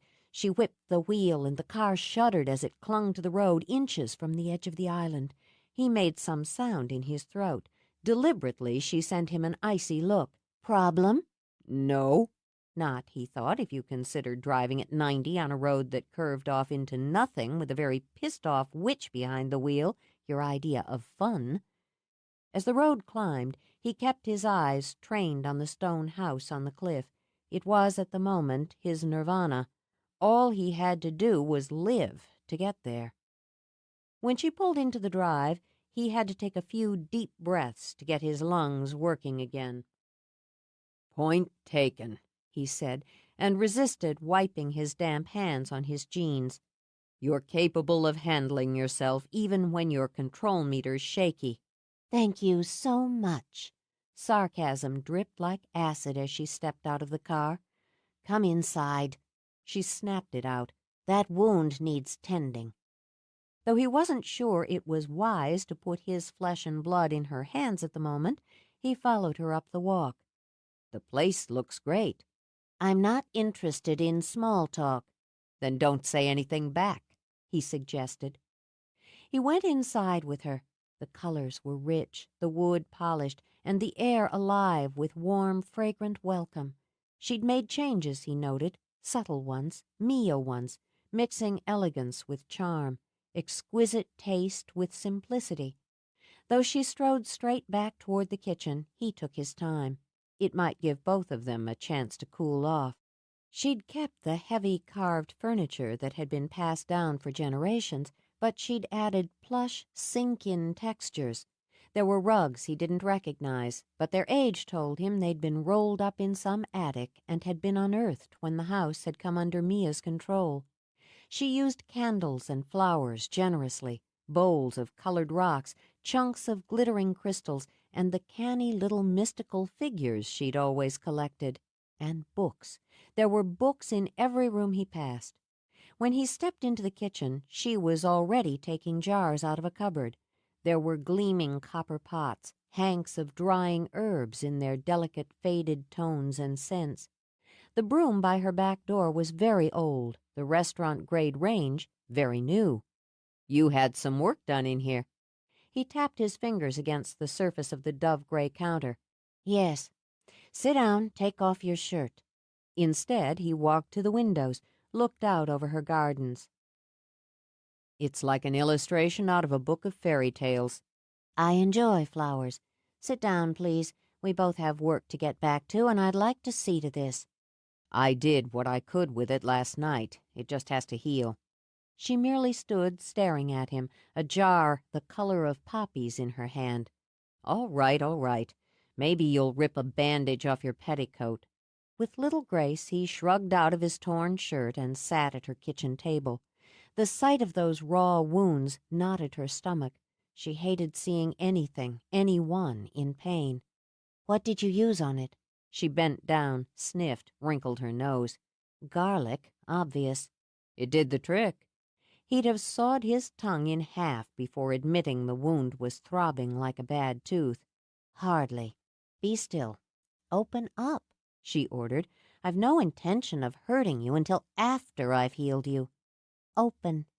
He did what she asked, and felt her magic slide inside him, even as he felt her fingers, coated with soothing balm, slide over his abraded flesh. He could see it, the warm red of her energy, taste it, sharp and sweet like the first bite of a succulent plum. The heavy scent of her, of poppies, clouded his senses. Drifting, he heard her quiet chant. Without thinking, he turned his head, rubbed his cheek against her forearm. I see you in my sleep. I hear your voice inside my head.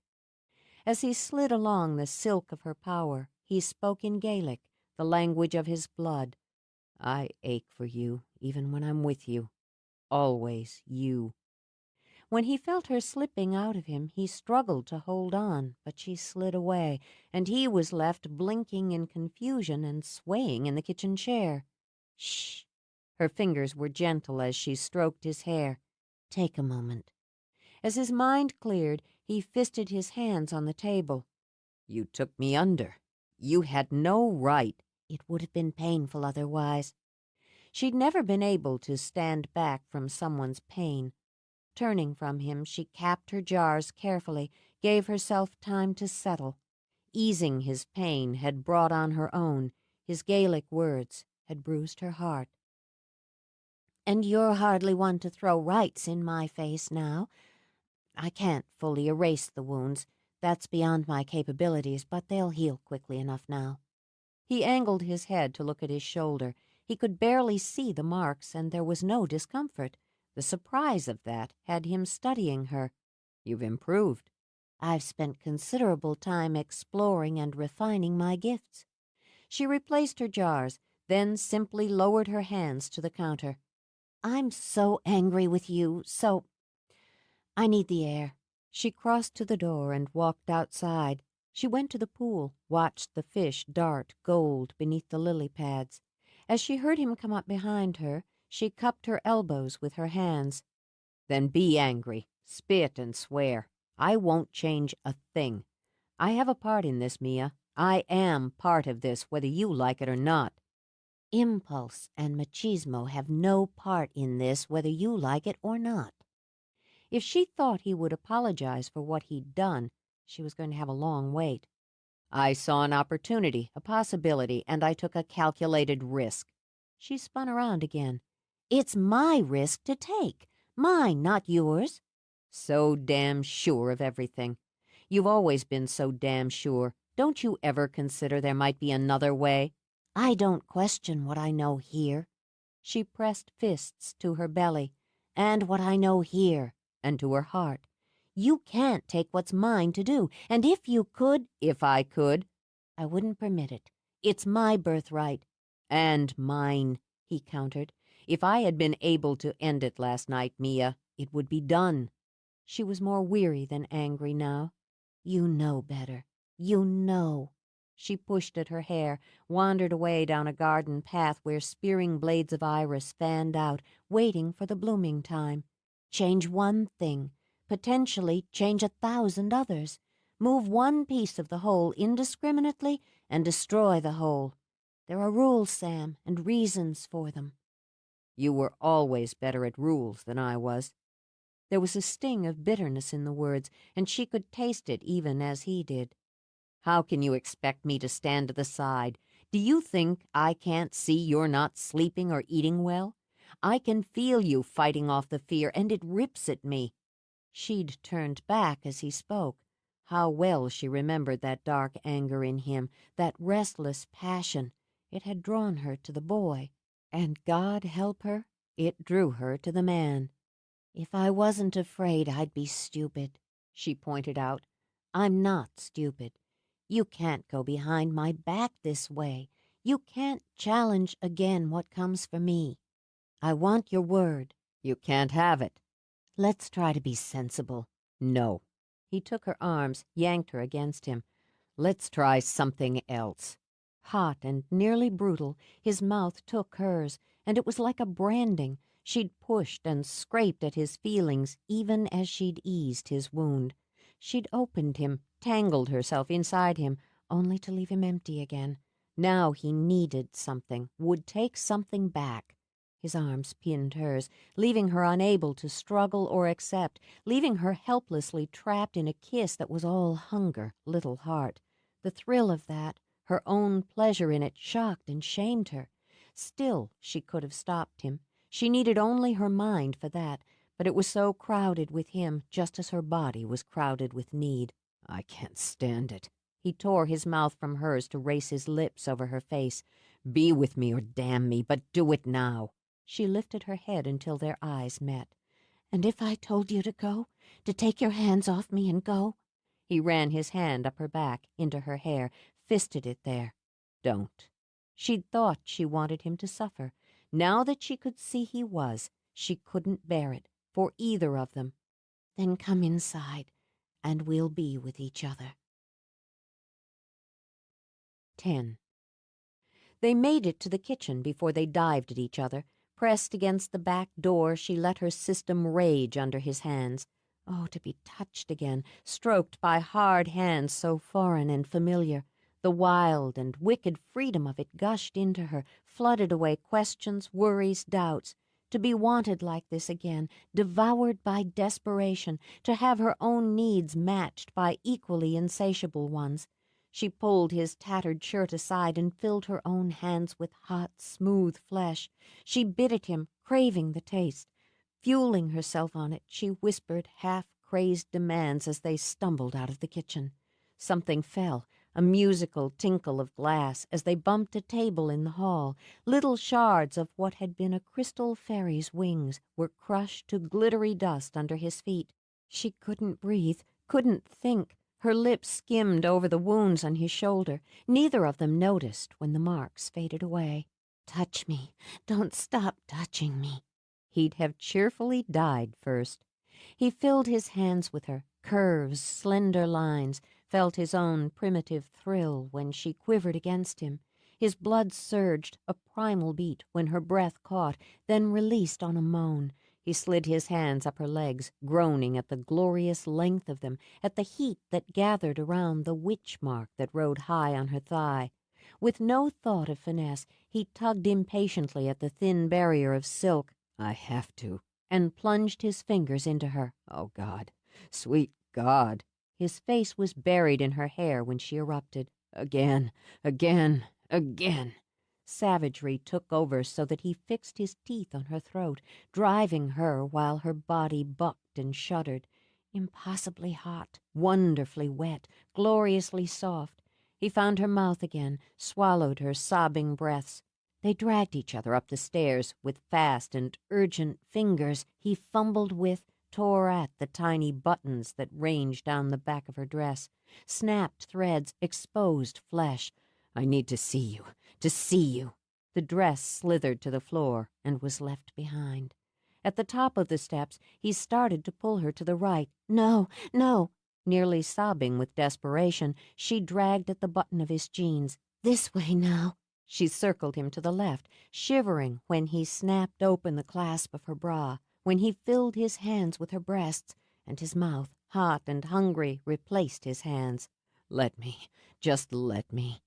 Half mad with her, he pulled her arms over her head, feasted.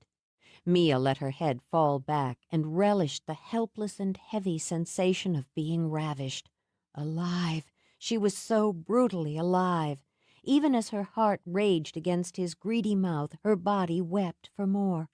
When he gripped her hips, her arms locked around him in taut, possessive ropes. The bed was steps away, but it might have been miles. His eyes, pure green, burned into the dark smoke of hers. For an instant, it seemed the world went still. Yes, she said, yes. Then he drove himself into her. They took each other where they stood, and took hard and fast. The race through pleasure toward bliss stole breath and reason as they mated with a kind of willful violence. Her nails scored his back, his fingers dug bruises on her skin, and still they pushed each other for more. Their mouths met, a wild and frenzied feeding, and their bodies plunged relentlessly. The climax raked her like claws. One long swipe that sliced through her system and laid her bare. Helpless against it, she surrendered, and felt him plunge after her. Sweaty, weak, quivering, they held each other up. They swayed there, slick, bruised, flesh to flesh. Lowering his forehead to hers, Sam struggled to draw in air. His body felt as if it had fallen off a mountain and landed in a pool of hot, melted gold. "I'm a little dizzy," she managed. Me too. Let's see if we can get to the bed. They stumbled through the haze and fell on Mia's ancient four-poster together. Lying flat on their backs, they both stared, dazed, at the ceiling. It wasn't, he realized, precisely the sexual reunion he'd envisioned for them. His fantasy had involved seduction, sophistication, and a great deal more finesse on his part. I was in a little bit of a hurry, he told her. "No problem." You know the weight I mentioned you'd put on? "Hmm?" The sound was a low warning. It really works for me. He shifted his hand just enough to skim the side of her breast. I mean, it really works. "You filled out a bit yourself." He let himself float, studied the mural on her ceiling. In the night sky, stars glowed and fairies flew. You moved your bedroom. "Yes." Good thing I didn't follow the impulse to climb up the trellis the other night. Because the image brought her back to nights he'd done just that, she sighed. It had been a long time, a very long time, since her body had felt so loose, so used. It made her want to curl up like a cat and purr. She would have done so once with him. Once they would have turned to each other and, tangled together, would have slept like kittens after a romp. Those days were over, she thought. But as romps went, they'd done very, very well. "I have to get back to work," she said. So do I. They turned their heads, looked at each other, and grinned. "Do you know the beauty of owning your own business?" she asked him. Yeah. He rolled over until his mouth hovered a breath from hers. Nobody can dock our pay. But that didn't mean you got off scot-free. When Mia strolled back into the bookstore, Lulu took one look at her and knew. You did it with him. "Lulu?" Hissing, Mia scanned the area for customers. If you think it's not going to show and people aren't going to gab about it, then sex gave you instant brain damage. "Be that as it may, I'm not going to stand here and discuss it at the cash register." With her head held high, she started toward the stairs and was immediately waylaid by Gladys Macy. "Hello there, Mia. Don't you look pretty today?" "Hello, Mrs. Macy." Mia angled her head to read the titles of the books Gladys had picked up. "You'll have to let me know what you think of that one." She tapped a finger against a current bestseller. "I haven't read it yet." "I'll be sure to do just that. I heard you had dinner over at the hotel." Gladys beamed into Mia's face. "Sam Logan's making some changes over there, I'm told. The food as good as ever?" "Yes, I enjoyed it." Then Mia looked over her shoulder at Lulu. Considering Lulu's voice and Gladys's ears, there was no doubt the opening comment had been heard and digested. "Would you like to know if Sam and I had sex?" she asked pleasantly. "Now, honey," Gladys gave Mia a motherly pat, "don't get all danded up. Besides, it's hard to look at you and not see right off you've got a nice, healthy glow about you. He's a handsome boy. Troublemaker," Lulu muttered under her breath, and proved that Gladys's ears were well tuned. "Oh, now, Lou, that boy never caused any more trouble than any of the others around here, and less than some. The others didn't come sniffing around my girl." "Well, they certainly did." Gladys shook her head, calling back to Lulu as if Mia was invisible or deaf. "There wasn't a boy on the island who didn't sniff around her. Fact is, Sam was the only one who had her sniffing back. I always thought they made a pretty couple." "Excuse me." Mia held up a finger. "I'd like to remind both of you that the boy and the girl who did the sniffing are now full-grown adults." "But you still make a pretty couple," Gladys insisted. Giving up, Mia leaned over, brushed her lips over Gladys's cheek. "You have a sweet heart," And a wagging tongue, she thought as she walked up to her office. Word would spread like a rash over the island that Sam Logan and Mia Devlin were at it again. Since she didn't know how she felt about that, but could do nothing to circumvent it, Mia put the matter in a corner of her mind and went back to work on her proposal. By 4, ignoring the stairs, she sailed across the street and into the hotel, where she dropped the envelope containing her proposal at the lobby desk, with a request that it be delivered to Mr. Logan as soon as possible. Then she sailed out again. To make up for the time she'd lost, she closed herself in the stockroom and concentrated on business. She organized, rearranged, and put together a list of inventory that needed replenishing. The solstice always brought a flood of tourists to the island. It paid to be ready for them. Armed with the stock list, she rose, then quickly sat again as a wave of dizziness swamped her. Foolish, she berated herself. Careless. She'd had nothing but a half a muffin all day. She got to her feet, thinking she'd pick up a bowl of soup in the cafe, and an image swam into her brain. Evan Remington stood by a barred window, smiling, and his eyes were as empty as a doll's. But he turned his head, slowly, so slowly, and those eyes began to glow red and filled with something that wasn't human. She had to force herself not to run, to pull her calm around her like a cloak. As the image faded, she left her work behind. "I have an errand," she told Lulu as she breezed out of the store. "I'll be back when I can." "Going and coming," Lulu muttered. Mia walked straight down to the station house, pausing when she had to exchange a word with an acquaintance. The streets, she noted, were already full of tourists. They strolled and shopped, cruised the island looking for the perfect picnic spot, a new vista. They would crowd into the restaurants at night or go back to their rental houses to cook up fish brought fresh from the docks. Shops were running spring into summer sales, and the pizza parlor was offering 2 free toppings with the purchase of a second large pie. She watched Pete Stubbins drive past in his pickup with his beloved dog riding shotgun. Ripley's young cousin Dennis flashed by on the opposite sidewalk, hanging 10 on his skateboard. His Red Sox jersey flapped like a flag. It was all so normal, she thought, so easy and right and real. She was going to do everything in her power to keep it that way. Zach was at his desk when she walked in and immediately sprang to his feet. "Now, Mia," he began. "I'm not here to pin your ears back." "That's a relief. Nell already took care of that." To prove it, he rubbed them. "I would like to say we weren't going behind your backs. We were just looking into a situation. It's my job to deal with trouble on the island." "We can debate that later. Can you check on Evan Remington?" "Check on?" "Make sure he's where he's supposed to be, what the progress of his treatment is, the prognosis, his recent behavioral patterns." He started to ask her why, but the look on her face told him to answer first, then ask questions. "First, I can tell you he's still locked up and he's going to stay that way. I make it my business to call a couple of contacts of mine every week." He angled his head. "I assume you don't consider that little chore out of my scope." "Don't get snotty. Can you get progress reports?" "I don't have access to his medical records, if that's what you mean. I'd need a warrant and cause to request one. What's the problem?"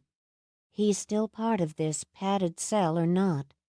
Zach was around the desk in 2 strides and had his hand wrapped firm on Mia's arm. "Is he a threat to Nell?" "No." What was it like to be loved so utterly, she wondered. Once she thought she knew. "Not directly, not like before, but he's being used. I wonder if he knows it."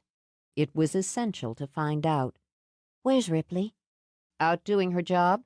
His grip tightened. "Is she in trouble?" "Zach, both Nell and Ripley have done what they were meant to do, but I need to talk to them.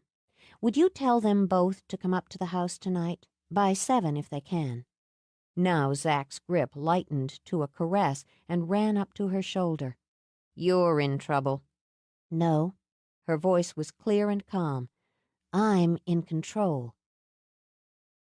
She believed it, absolutely, just as she understood the value of that faith and that sense of self. Doubts, questions, fears would only diminish power when she needed it most. The vision had come unbidden and with some physical distress. She wouldn't take such a thing lightly. She prepared carefully. It was not a time for rash behavior or showmanship, though she often appreciated the flash and the flare. It seemed now that much of what had happened that day had been meant to prepare her purging of temper that morning, the fasting, and yes, the sex. Ridding the body of frustration and celebrating one of its more joyful purposes would only aid her in what was to come. The herbs and oils for her ritual bath were chosen with deliberation: rose for psychic power and divination, carnation for protection, iris for wisdom that she might understand what was shown to her. By the light of candles inscribed for her quest, she immersed herself, washing body and hair, cleansing her mind. Using creams she'd made herself, she coated her skin before slipping into a long, loose robe of white. She selected her charms and pendant carefully: dendritic agate for protection in travel, amethyst to sharpen her third eye. She hung malachite from her ears for vision questing. She gathered her tools, her divination wand with moonstone at the tip, incense and candles, bowls and sea salt. Knowing that she might need it, she selected a tonic for restorative energy. Then she went into her garden to gather peace and wait for her sisters. They came together and found her sitting on a stone bench beside a bed of nodding columbine. "I need your help," she said. "I'll tell you on the way to the clearing." They were barely into the forest, the light dimming with dusk, when Ripley stopped. "You shouldn't be the one to do this. A flight leaves you too open, too vulnerable." "Which is why I need my circle," Mia countered. "I should do it." Nell touched Mia's arm. "Evan's most directly connected to me." "Which is exactly why you shouldn't do it," Ripley argued. "The connection's too close. I've already done this once, so I should do it again." "You flew without preparation, without protection, and you were harmed." Reminding herself that there was patience in reason, Mia continued to walk. "The vision came to me unbidden. This is for me to do, and I'm fully prepared. You don't have enough control as yet," she said to Ripley. "And you, little sister, not enough experience. Even disregarding both those facts, this is for me. We all know it, so let's not waste any more time." "I don't like it," Ripley said, "especially after what happened to Sam last night." "Unlike some men, I don't have to prove my heroism. My body stays within the circle." She set her bag down in the clearing and began to cast the circle. Nell lit the candles. She was calm because calm was needed. "Tell me what to do if something goes wrong." "Nothing will," Mia assured her. If, then. You pull me back." She looked up and saw the glow in the trees as the moon began its rise. "We'll begin." She disrobed, standing in the arms of the young knight in nothing but crystals.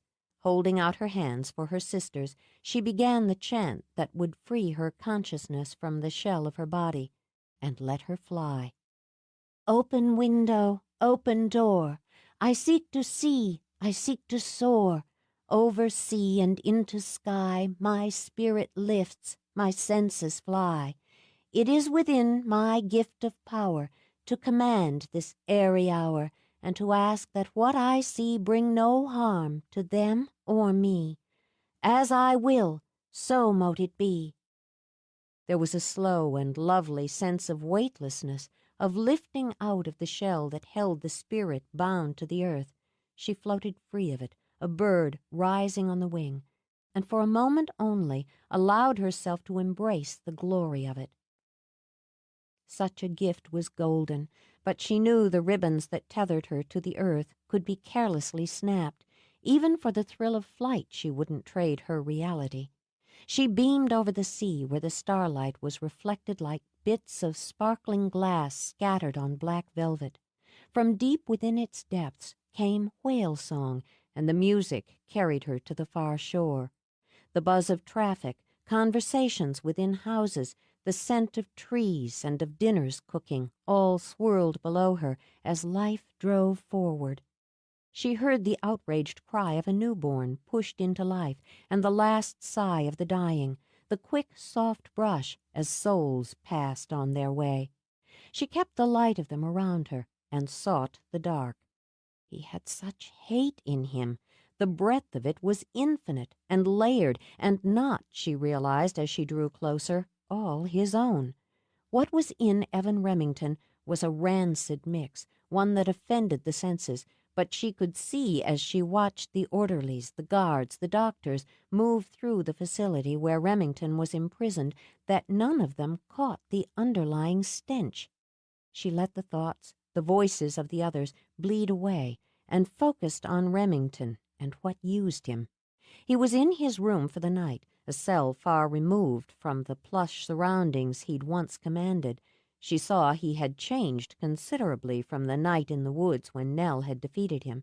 His hair was thinner, his face rounder, with the jowls beginning to sag beneath deep, sharp lines of dissipation. No longer handsome, no longer smooth, his face had begun to mirror what he'd hidden inside him for so many years. He wore loose orange coveralls and paced his cell like a soldier on sentry duty. They can't keep me here. They can't keep me here. I have work. I'm going to miss my plane. Where is that bitch? He spun away from his cell door, and his pale eyes searched the small space, his mouth folded down as if in mild annoyance. She's late again. I'll have to punish her. She leaves me no choice. Someone from outside shouted at him to shut the fuck up, but he continued to pace, continued to rant. Can't she see I have business? I have responsibilities. She's not going to get away with it. Who the hell does she think she is? Whores. Every one of them. Whores. Suddenly, like a puppet on a string, his head jerked up, and his eyes were madness, slicked thin over hate. Madness began to glow red. Don't you know I see you, whore bitch? I'll kill you before it's done. The blast of power slammed into her, a fist in the belly. She felt herself waver, then bore down. You're pathetic. You use a madman to hoard your power. I need only myself. Your death will be slow and painful. I'll keep you alive long enough so that you see it all destroyed. We've already beaten you twice. She sensed the next whip of energy and deflected it, but it took all of her strength, and she felt her link shudder as Remington's head changed into that of a snapping wolf. And the third time's the charm, she finished, and pulled herself back. She poured back into her body, staggered, and might have fallen if Nell and Ripley hadn't supported her. Are you hurt? At the urgency in Nell's voice, Mia struggled to settle again. Mia! No, I'm not hurt. You were gone too damn long, Ripley told her. Just long enough. So you say. Still gripping Mia's hand, Ripley jerked her head. We've got company. As the visions cleared out of her mind, Mia saw Sam standing just outside the circle. He wore black, the long coat swirling in the night air. Finish it, and close the circle.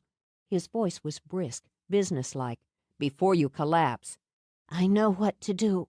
She reached for the tonic Nell was already pouring into a cup. Because she was not yet steady, she took the cup with both hands, and she drank until she no longer felt as if her body was a mist ready to be swept away by the wind. Close the circle, Sam demanded, or I come in regardless. Ignoring him now, she offered thanks for a safe flight, and with her sisters closed the circle. It continues to use Remington.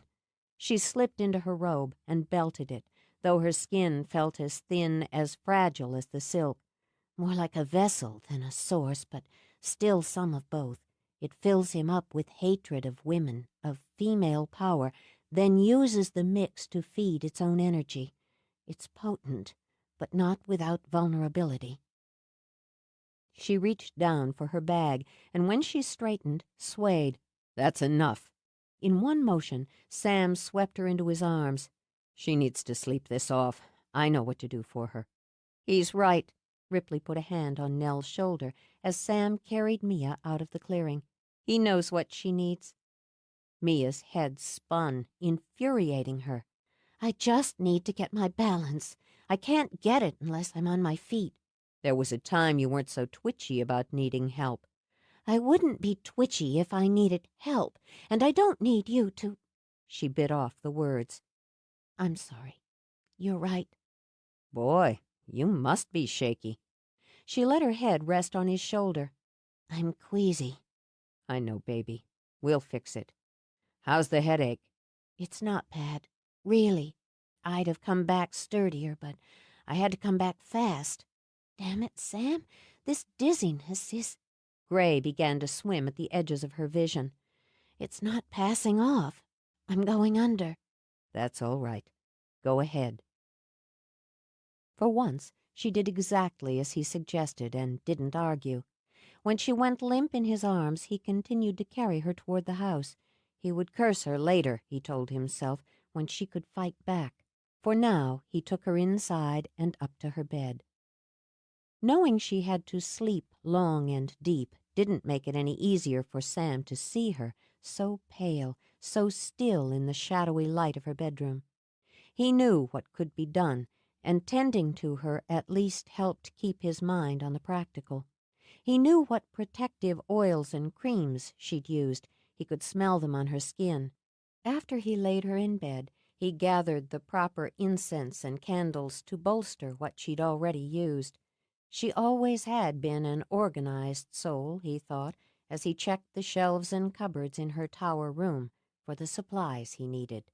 Even here she had flowers, clay pots of violets, and books. He scanned the books, selected one on healing spells and charms in case he needed to refresh his memory. In her kitchen he found the herbs he needed, and though it had been some time since he'd practiced any kitchen magic, he steeped a pot of rue tea to aid her in spiritual cleansing. She was deeply asleep when he returned. He lighted the candles and incense, then, sitting beside her, slid his mind into hers. "Mia, you need to drink. Then you can rest." He trailed his fingers over her cheeks, then brushed his mouth over her mouth. Her eyes opened, but the gray was blurred. She was limp as water as he lifted her head and put the cup to her lips. "Now you drink and heal in sleep. Dreams will take you far and deep, through the night and into the light." He brushed the hair from her face as he eased her down again. "Do you want me to come with you?" "No, I'm alone here." "You're not." He lifted her hand to his lips as her eyes closed again. "I'll wait for you."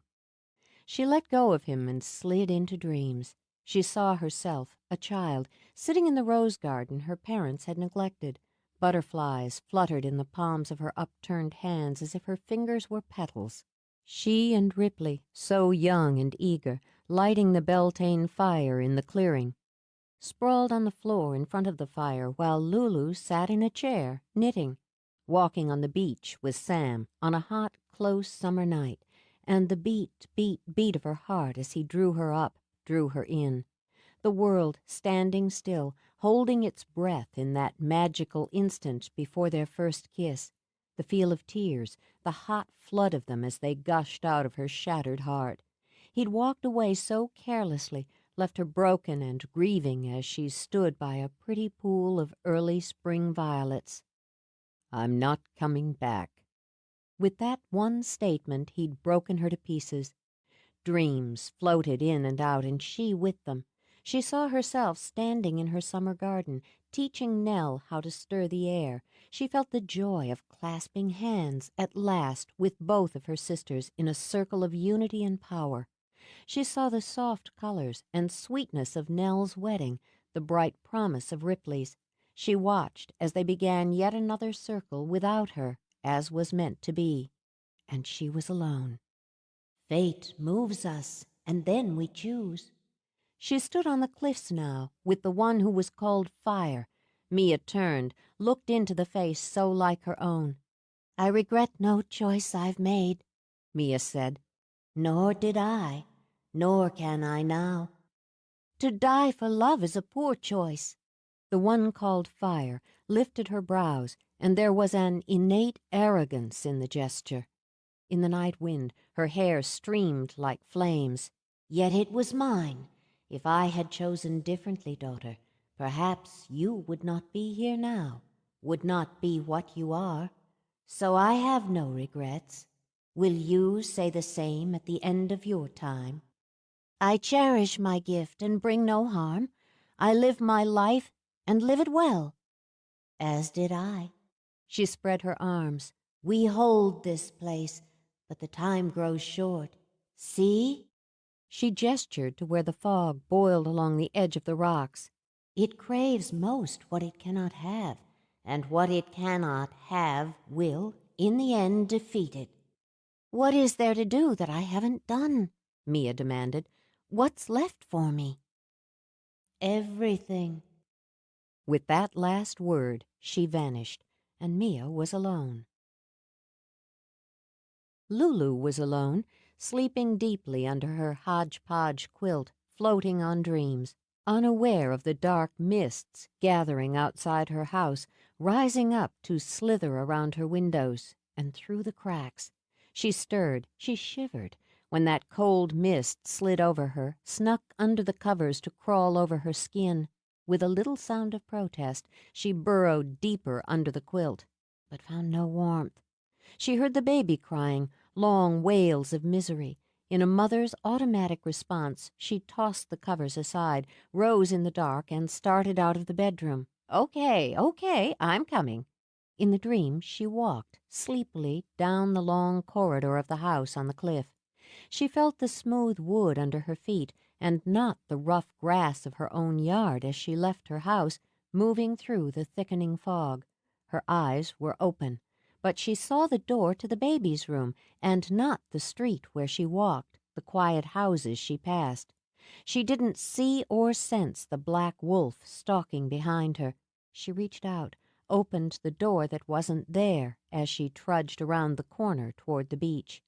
The crib was empty, and the baby's wails became screams of terror. Mia! She ran, hurling herself across a high street that was a maze of corridors in her mind. Where are you? She ran, breath heaving, fear rising as she pounded on locked doors and raced toward the sound of the baby's cries.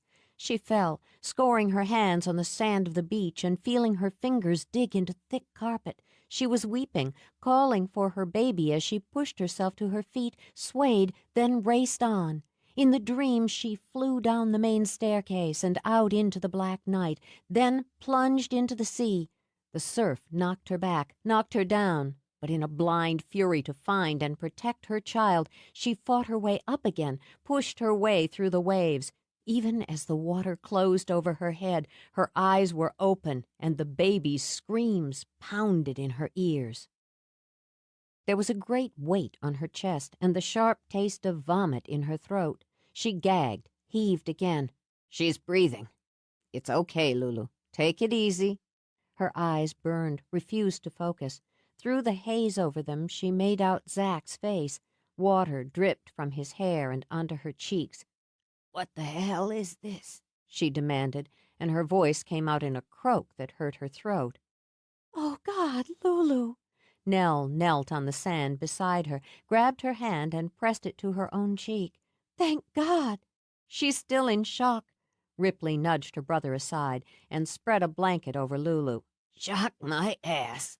Lulu managed to sit up, coughed violently enough that she considered passing out, but she bore down and stared at the faces surrounding her. Nell was weeping openly, and Mac, soaking wet, crouched beside her. Ripley sat on the sand now, and with her brother's help, arranged the blanket over Lulu's shoulders. Where's Mia? She demanded. She's at home. She's with Sam, Nell told her. She's safe. Okay.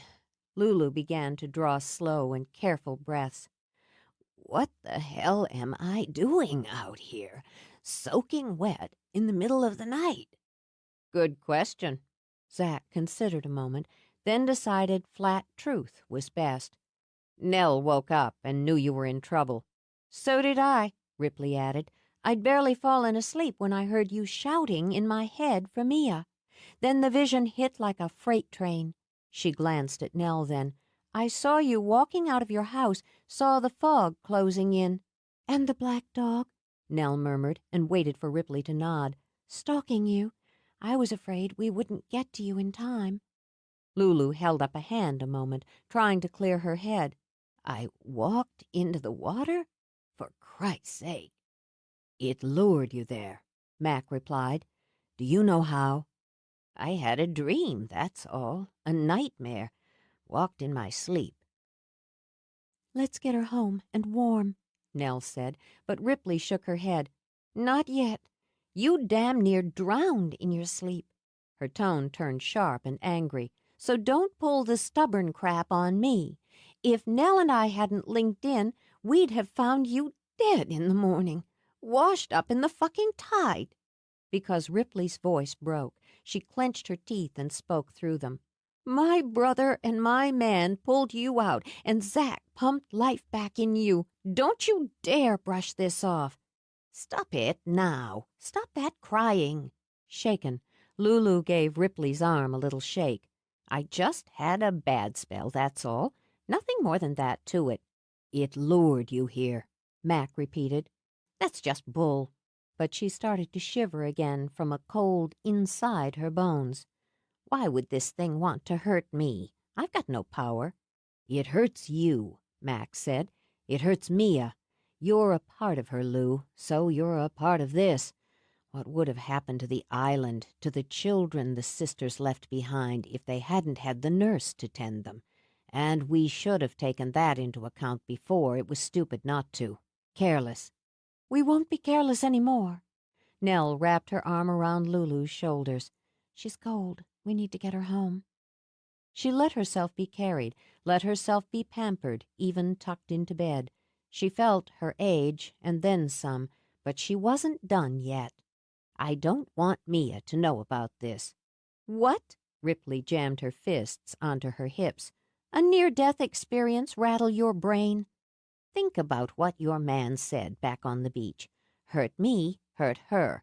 If she's worried about me, she's distracted. With her glasses back in place, she turned to Mac and saw him clearly. She needs all her strength, all her wits to finish this. Have I got that right? She needs to be strong, but... Then why muck her up? There was nothing more vital than Mia's well-being. How do we know this didn't happen tonight just to make her upset and worried about me so she's vulnerable? What's done is done, and telling her doesn't change it. She could help protect you, Nell put in. I can take care of myself. The minute the statement was out, she caught Zack's lifted eyebrows and huffed out a breath. Been doing it for longer than any of you've been alive. Added to that, I've got me a big strong sheriff, a smart scientist, and a couple of witches looking out for me. She may be right about this.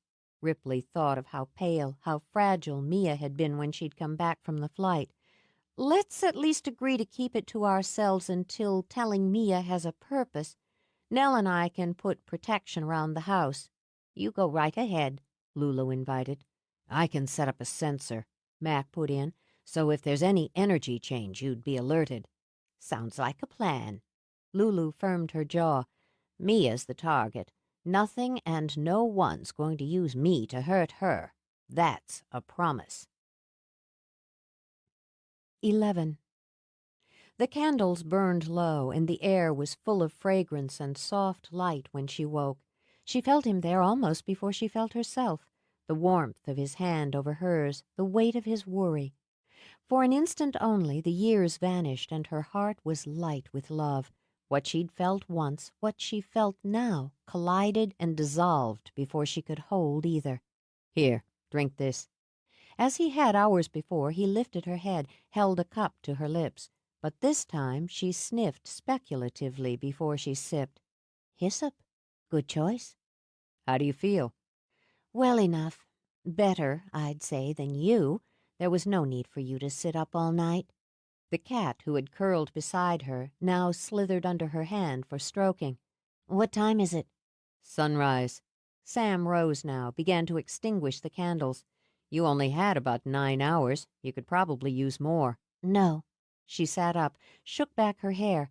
"I'm awake and starving." He glanced back. She sat in the old bed, her face flushed with sleep, the black cat in her lap. He wanted to slide into bed with her, just to hold, just to rest, just to be. "I'll fix you something." "You'll cook breakfast?" "I can manage eggs and toast," he answered as he stalked out of the room. "Cranky," Mia said to Isis. The cat swished her tail, then leaped off the bed to trot out after Sam. He brewed coffee first in hopes that a strong shot of caffeine would clear his head and improve his mood. He didn't question the fact that his tender feelings, his steady concern of the night, had jumped straight to annoyance the minute she'd awakened and looked at him. A man needed some defense. While the coffee-maker grumbled, he turned on the cold water tap in the sink and dunked his head under the flow, and rapped his head smartly against the faucet when the cat brushed up against his legs. He saw stars, swore, then smacked the water off and came up dripping. When Mia walked in, he was standing, glaring at the cat, with water running down his face. She picked up a fresh dish towel and passed it to him. "You're welcome to use the shower if you'd like to do more than soak your head." After exchanging a decidedly female glance with the cat, Mia opened the door to let her out. Rather than trust himself to speak, Sam wrenched open the refrigerator, took out a carton of eggs. Mia reached down to get a skillet out of a cupboard, then held out a hand. "Why don't I take care of this?" "I said I'd fix some damn eggs, so I'll fix some damn eggs." "All right." Complacently, she set the skillet on a burner before moving over to get down 2 mugs. She poured, trying to keep her lips from twitching, while Sam slammed around her kitchen. But the first sip of coffee made her eyes water. "God! Well, this is strong enough to go 10 rounds with the champ." Sam slapped an egg on the side of a bowl. "Any other complaints?" "No." She decided to be broad-minded and not mention the bits of shell that had gone into the bowl along with the egg. Sipping delicately, she wandered to the back door again and opened it to the morning air. "It's going to rain." Barefoot, her white robe billowing, she stepped outside to look at her garden and leave Sam to brood. Wind chimes tinkled as she wound along the paths. There were always surprises, a new bloom just opened, a bud just hazed with color. The blend of continuity and change was one of the great appeals of the garden for her. She glanced back toward the kitchen. The boy she'd loved was now the man fixing her breakfast. Continuity and change, she thought with a sigh. She supposed under it all that was one of Sam Logan's great appeals for her, and because she remembered he'd held her hand while she slept, she broke off a tightly budded peony. Curving her hand over it, she encouraged the bud to unfurl and free its soft, fragrant pink petals. Brushing it against her cheek, she went back to the house. He was at the stove, looking wonderfully out of his element. His legs were spread, and the spatula held like a weapon in his hand. He was burning the eggs. Foolishly moved, she crossed to him and gently turned off the flame. She kissed his cheek, handed him the flower. "Thank you for watching over me." "You're welcome." He turned away to reach for plates, then simply laid his forehead against the glass doors of her cupboard. "Damn it, Mia. Damn it. Why didn't you tell me what you were going to do? Why didn't you call me?" "I've gotten out of the habit of calling you." He straightened. A mix of anger and hurt enveloped him. "I don't say that to hurt you." She spread her hands. "I don't. It simply is. I'm used to doing things my way and on my own." Fine. Fine. But it wasn't. He rattled plates as he dragged them out of the cupboard. "When it's you, it's just being who you are and doing what you do. But when it's me, I'm going behind your back." She opened her mouth, then was forced to close it again and clear her throat. "You have a point." She walked by him to get jam out of the refrigerator. "However, what you did on your own was step into my territory, risk bodily harm, then call out the troops." "Your territory isn't exclusive, and you risked bodily harm." "That's a matter of debate. I didn't do this behind your back, not deliberately. In hindsight, I'll admit your presence in the circle would have been valuable." She set the toast, stone cold and crisp at the edges, on the table. "You're a better witch than you are a cook." "You're a hell of a lot cockier than you used to be," he countered. "And you were always cocky." "Confident," she corrected. "You were cocky." A fine distinction. He sat with her, scooping half the eggs onto his plate, half on hers. The peony lay pretty and pink between them. He took the first bite. "These are terrible." She sampled, tasting scorched egg and bits of shell. Yes, yes, they are." When he grinned at her, she laughed and went right on eating. He took her up on the shower and ran the spray hot to ease muscles stiff from the night's vigil. He supposed they'd called a truce, a moratorium of sorts over lousy eggs and cold toast. Maybe, he thought, they'd taken a tentative step to being friends again. He'd missed that part of them, too. The easy silences, the shared laughter. He'd known when she was sad, often before she knew it herself. He'd felt the thousand little pinpricks of her hurt whenever her parents had blithely, benevolently ignored the child they'd made between them. Even before he and she had become lovers, they'd been a part of each other.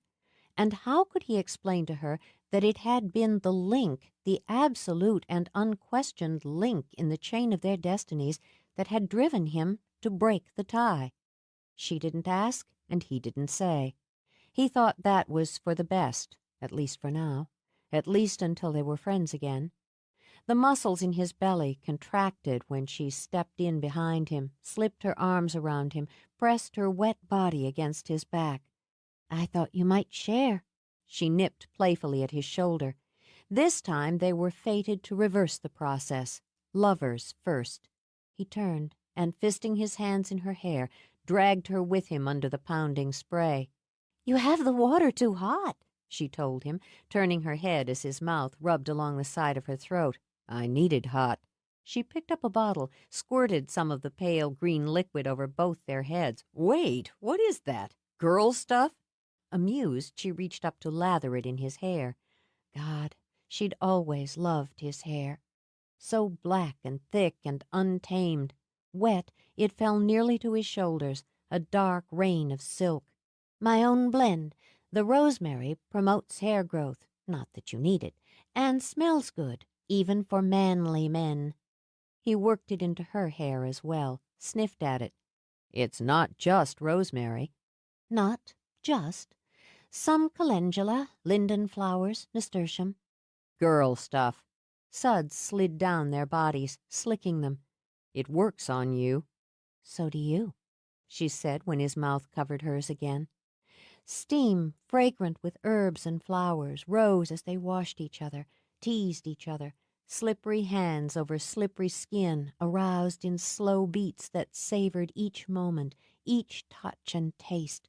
Long, lazy strokes coaxed the pulses to quicken, and low, lingering moans to mix with the sounds of drumming water. Her mouth was wet and warm, and with restless nips and nibbles grew eager under his. She deepened the kiss as her body rubbed and rocked against his. Invitation, demand, delight, and every breath he took was full of her scent. As the air turned sultry, he turned her so that he could trace kisses over her back, so that he could mold and cup her breasts. His thumbs scraped her nipples, tortured the hard points while her back arched in pleasure.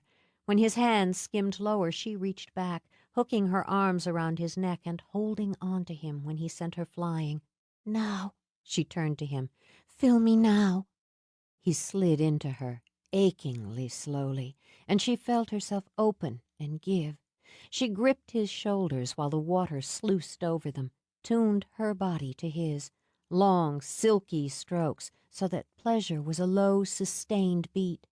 Everything she was focused on the need to prolong, to hold this moment like a jewel, shining and rich. Her blood pulsed, seemed to sing under her skin until the beauty of it wept inside her. She crested, an endless warm wave, and her mouth pressed to his as she rode it. They ended up on the bed again, flat on their backs. "We never seemed to make it here for the first round," Sam managed. "Be that as it may, round 2 will have to be postponed on account of working for a living." Yeah, I've got an 11 o'clock meeting. She stirred enough to twist for a look at the clock. "You've got some time yet. Why don't you stay? Get a little sleep." Huh? She rose, raked her fingers through her damp hair. "I'll set the alarm for 10. He grunted again and didn't move a muscle.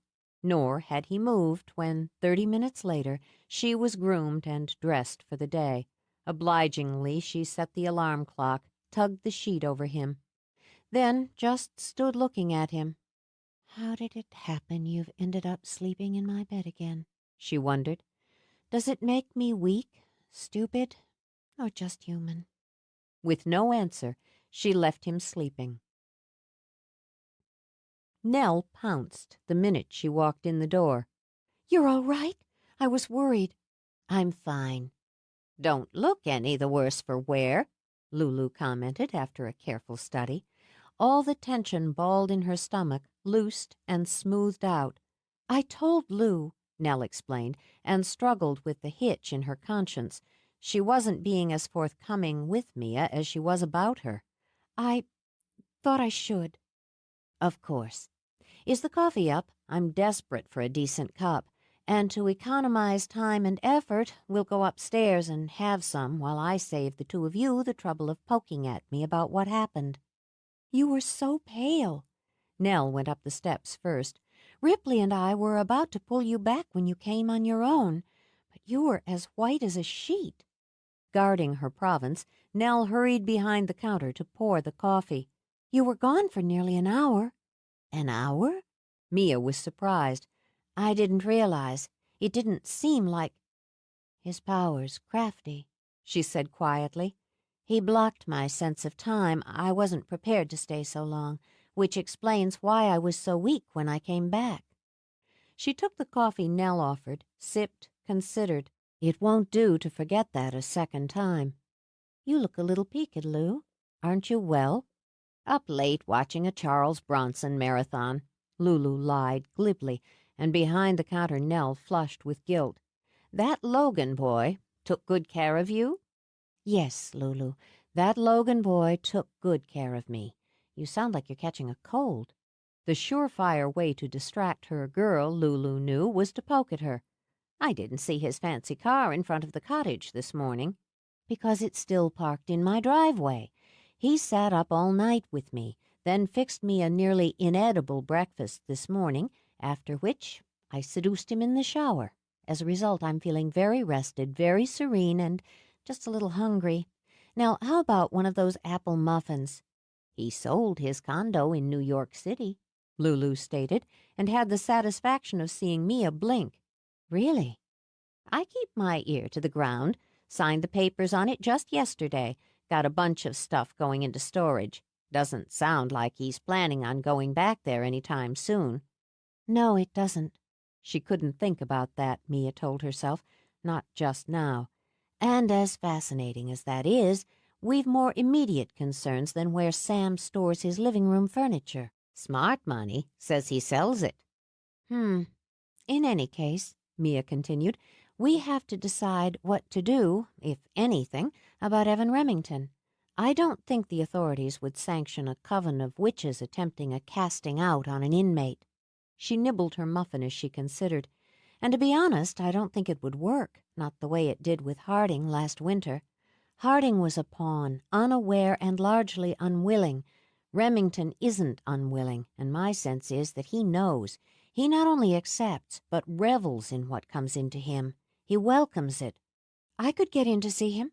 Nell waited for Mia to look back at her. "He would agree to that. I might be able to reach him." "You couldn't." Mia reached out to squeeze Nell's hand. "You're part of his catalyst. More important, Zach would have my head, and rightly so, if I encouraged you to try. Another face-to-face encounter between you and Remington is too dangerous under any circumstances, but it might be harmful for the baby." "I wouldn't try to—" Nell's eyes went wide. "How did you know about the baby? I took a home pregnancy test at dawn." She pressed a hand to her belly. "I'm going to the doctor this afternoon to back it up. I haven't even told Zach. I wanted to be sure first. Be sure. I felt it when I took your hand.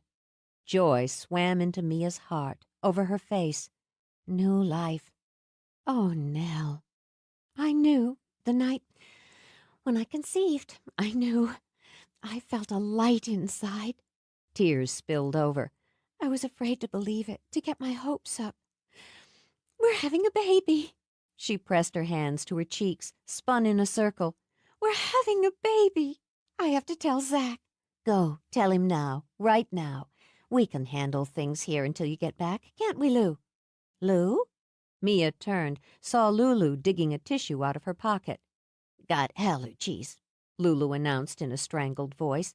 Go on. She waved a hand at Nell. Go tell your man he's going to be a daddy. A daddy? Nell danced around the counter, threw her arms around Lulu's neck, then around Mia's. Oh, I can't wait to see his face. Oh, and Ripley's. I won't be long. I'll be back.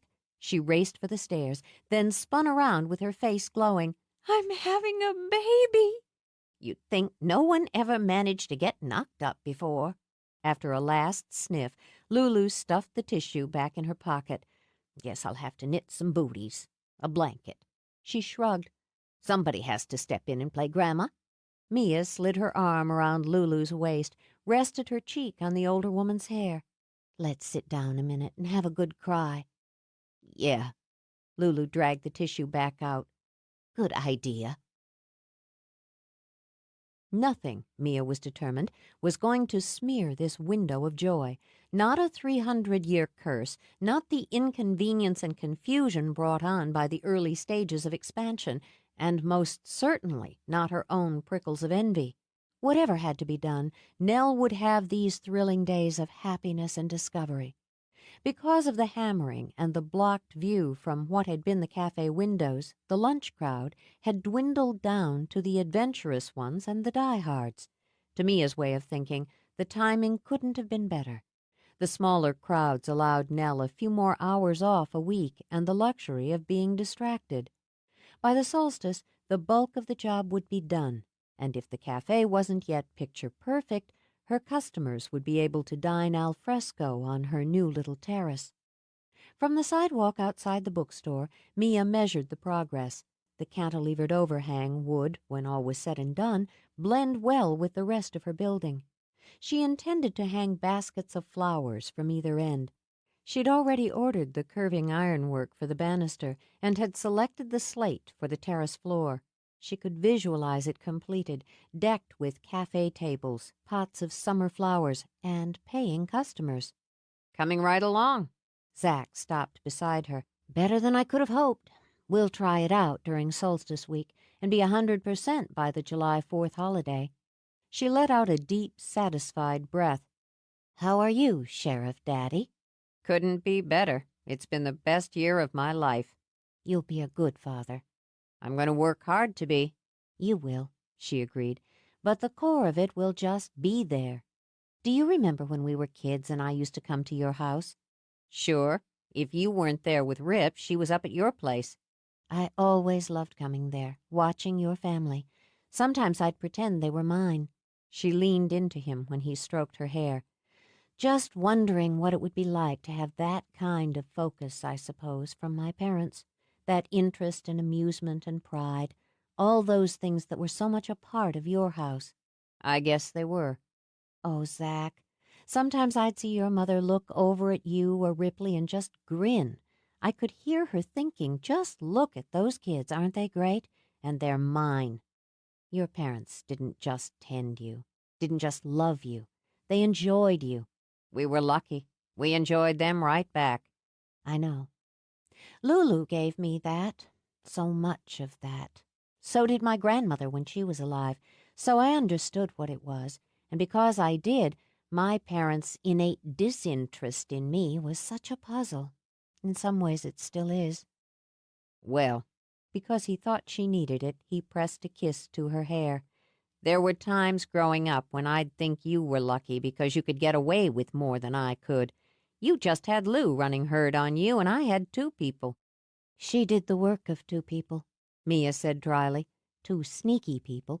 She would always let me run right to the end of the tether. Then, when I thought I'd get away with it, she'd yank me right back. She's still running herd on you. Don't I know it? Anyway, to circle back to where we were before this ramble turned around to be about me, I wanted to say, you're going to be a terrific father. You come by it naturally. There's nothing I won't do to protect Nell and the baby. I need to ask you straight out if anything the three of you plan to do can hurt the baby. No. She framed his face with her hands. No, I promise you. And I'll give you my word, my vow, that I'll protect her child, your child, as I would my own. Okay, then. Now I'm going to ask you one more thing. You trust me. Zach, I already do. No. He curled his fingers around her wrist, surprising her with the sudden intensity. You trust me to do my job, and that job is to protect the people on my island. You trust me to care about you, to stand for you the same way I would my sister. You trust me to help you when it comes time to finish this. You trust me enough for that. For all of that, she told him, and more. I love you. Sam stepped onto the curb in time to hear her say it, and hearing it, he felt a twinge in his gut. Not in jealousy, he knew better, but in envy that another man could draw such absolute trust and warmth from her, that another man could hear that quiet and heartfelt declaration even as a friend. It took all his willpower to work up a sneer. Greedy son of a bitch. Sam punched Zach lightly on the shoulder. Haven't you already got a woman? Seems I do. Still, Zach leaned down, kissed Mia on the mouth. In fact, I think I'll go on up and see what she's up to. Nice kissing you, Miss Devlin. Nice kissing you, Sheriff Todd. Looks like I have to do better than nice. To work off some of the frustration, Sam spun her around, caught her up, and gave her a long, sizzling kiss that had a trio of women across the street breaking out in applause. Well, Mia caught her breath and tried to uncurl her toes. I suppose that was a few levels above nice, but then you always were competitive. Take an hour off with me, and I'll show you some competition. That's such an interesting offer, but she put a hand on his chest and eased back. We're just a little pressed with the remodeling. I've already used up my break kissing the sheriff. Why don't you serve me lunch? I thought I'd scope out your menu. Your patronage is appreciated. The violet and herb salad is getting raves today. She walked to the door and opened it. I'm not eating flowers. I'm sure Nell has something suitably manly to offer you, like a raw, meaty bone. Bones for you, Lulu called out as Mia started up the stairs. I'll take it in my office. She glanced back at Sam. You know the way to the cafe. He did indeed. He settled on the Cajun chicken sandwich and an iced coffee and watched the workmen. It had been to his benefit as much as Mia's for him to spring the crew for a few weeks. His season was underway, and the guest rooms already rehabbed were fully occupied.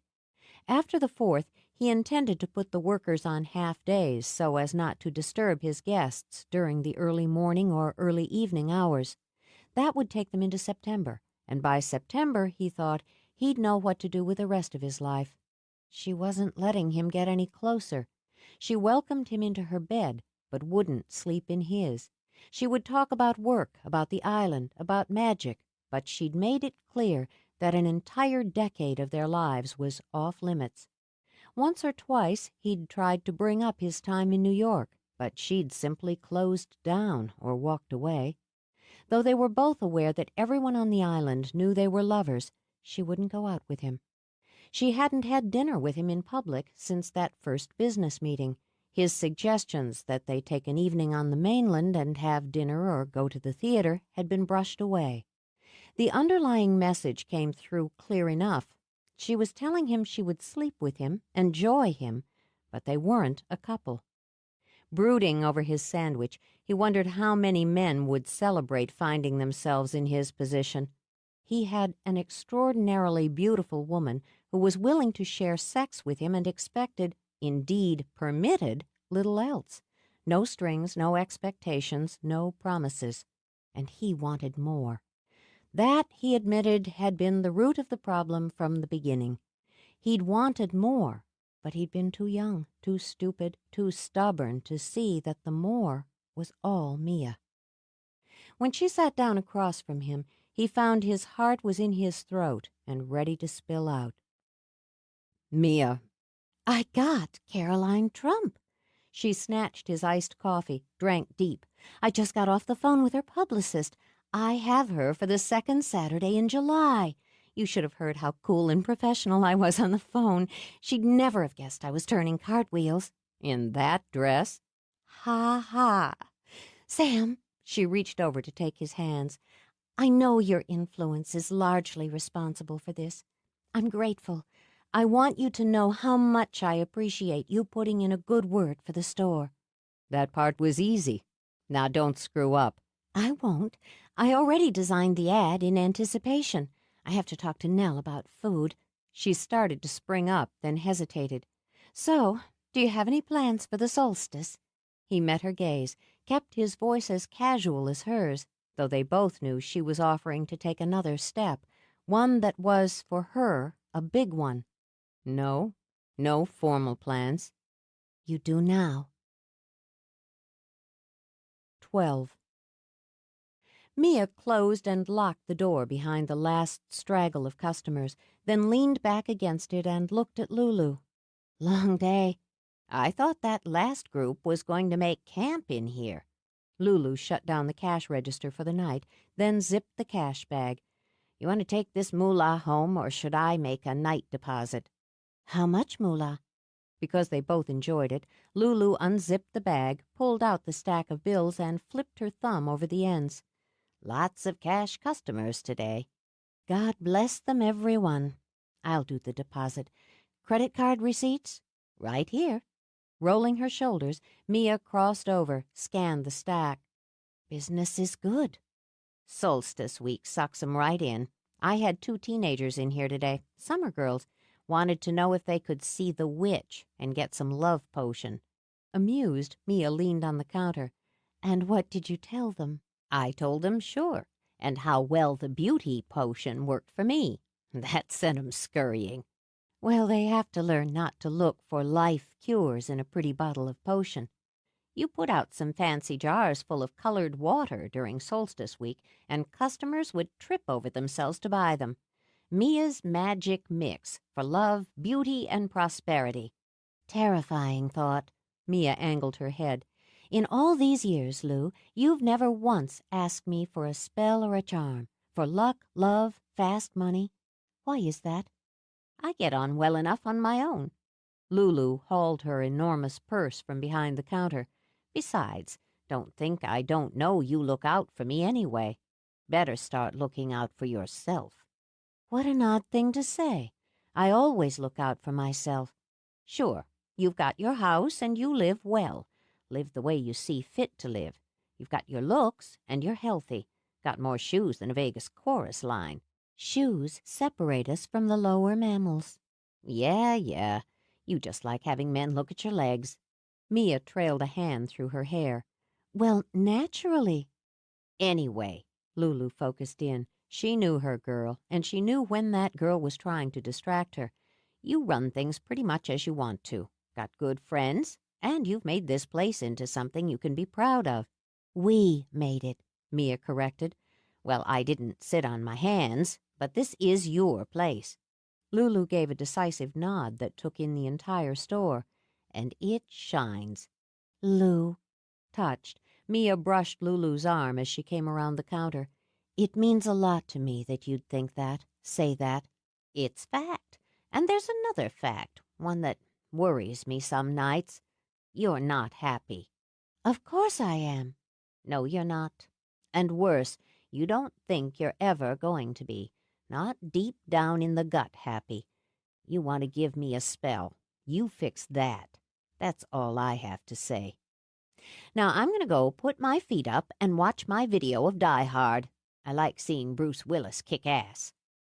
With no comeback, Mia simply stood there while Lulu strode through the store and out the back.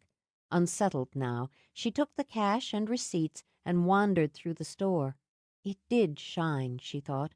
She had put a great deal of energy and imagination to use here, financial resources and intellect, long, hard hours and eclectic taste, and nearly 7 years of her life.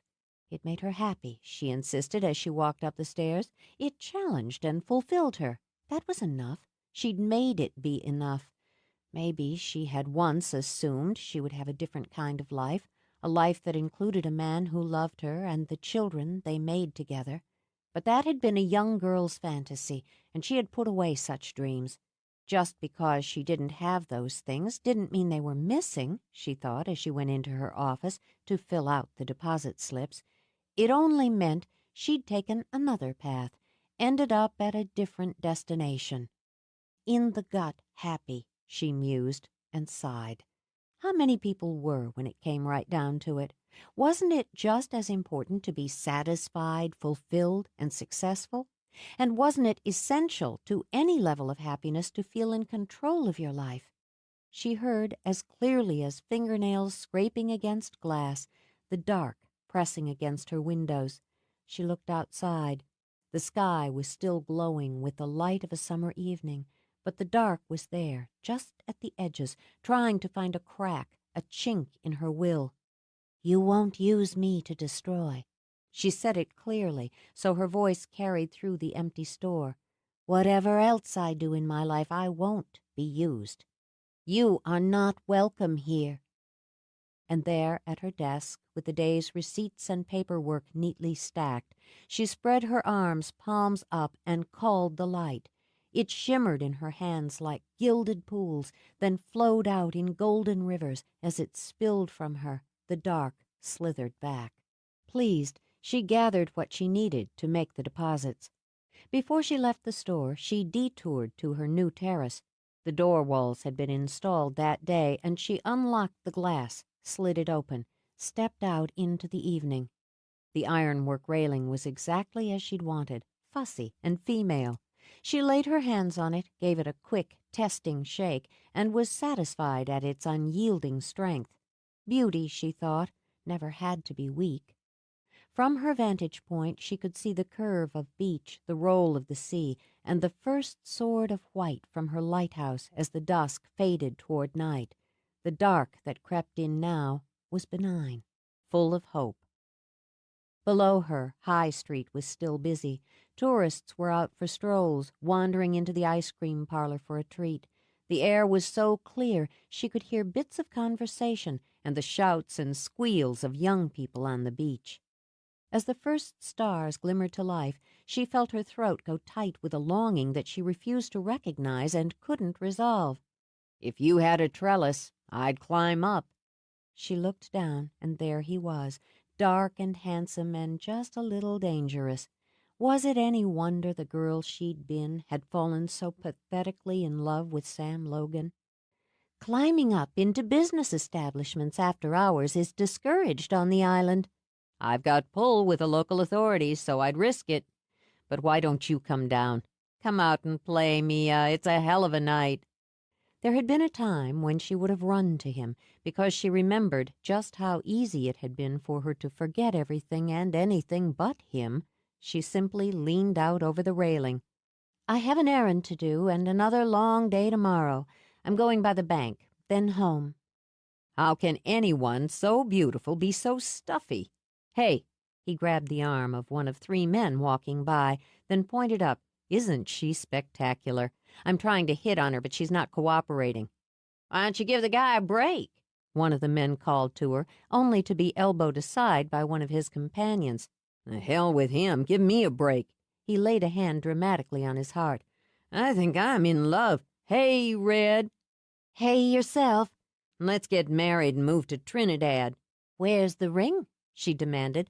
"I don't move to Trinidad unless I have a big fat diamond on my finger." Hey, the man jabbed one of his friends. Lend me $10,000 so I can buy a big fat diamond and move to Trinidad with Red.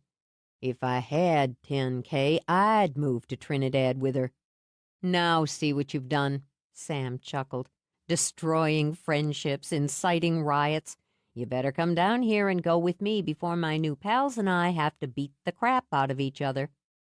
Amused, she laughed, stepped back, and shut the doors. He waited for her. When he'd seen her standing on the terrace, he'd been staggered. She'd looked so enchanting and so sad, heartbreaking. He'd have done anything in his power to lift that quiet sorrow, and anything, nearly anything, to reach past that thin shield she kept between them. He wanted to see what was in her mind, in her heart. Maybe the key, at least for one precious evening, was to keep things simple. He stood on the sidewalk when she came out and locked the front door behind her. She wore a slim dress that flowed around her ankles and was scattered with tiny yellow rosebuds. Her shoes were a series of slender crisscrossing straps and a high wedged platform.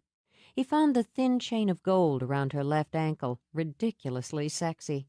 She turned, hitched the strap of her bag onto her shoulder, then scanned the sidewalk. "Where did your friends go?" I bribed them with free drinks at the Coven. He jerked his head toward the hotel. "Ah, replaced by a cold beer." Want to go to Trinidad? "No." He took her hand. Want an ice cream cone?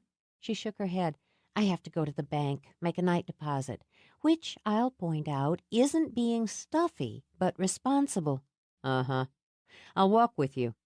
"What are you doing in the village?" She asked as they started toward the bank. "Working late?"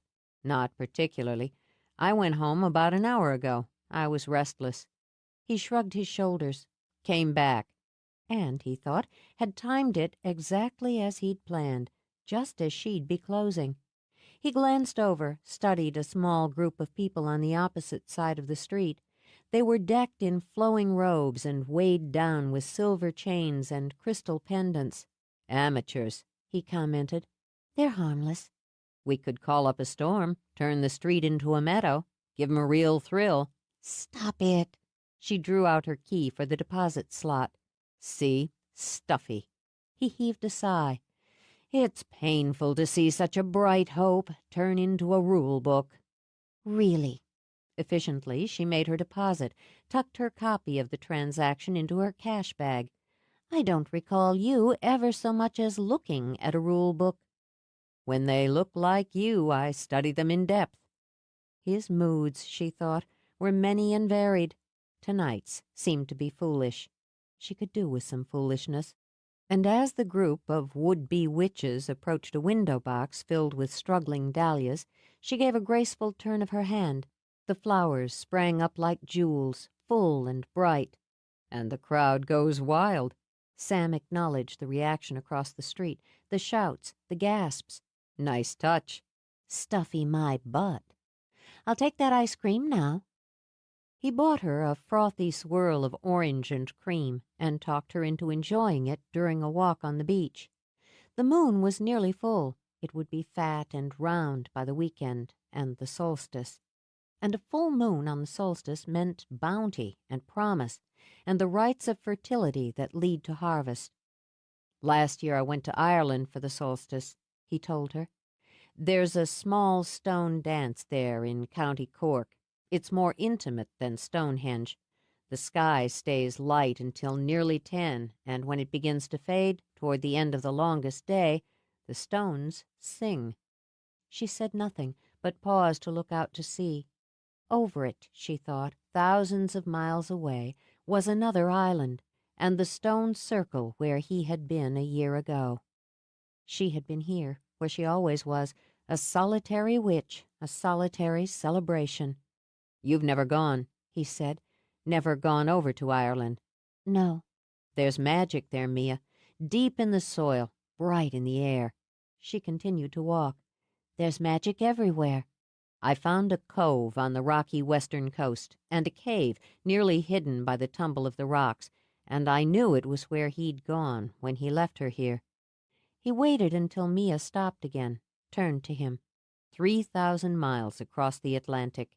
He'd been pulled back by his own blood. I knew how it felt to be pulled that way. "Is that why you go to Ireland? You're drawn by your blood?" It's why I go there, and why I came back here. When you've done what you need to do, I'd like to take you, to show you."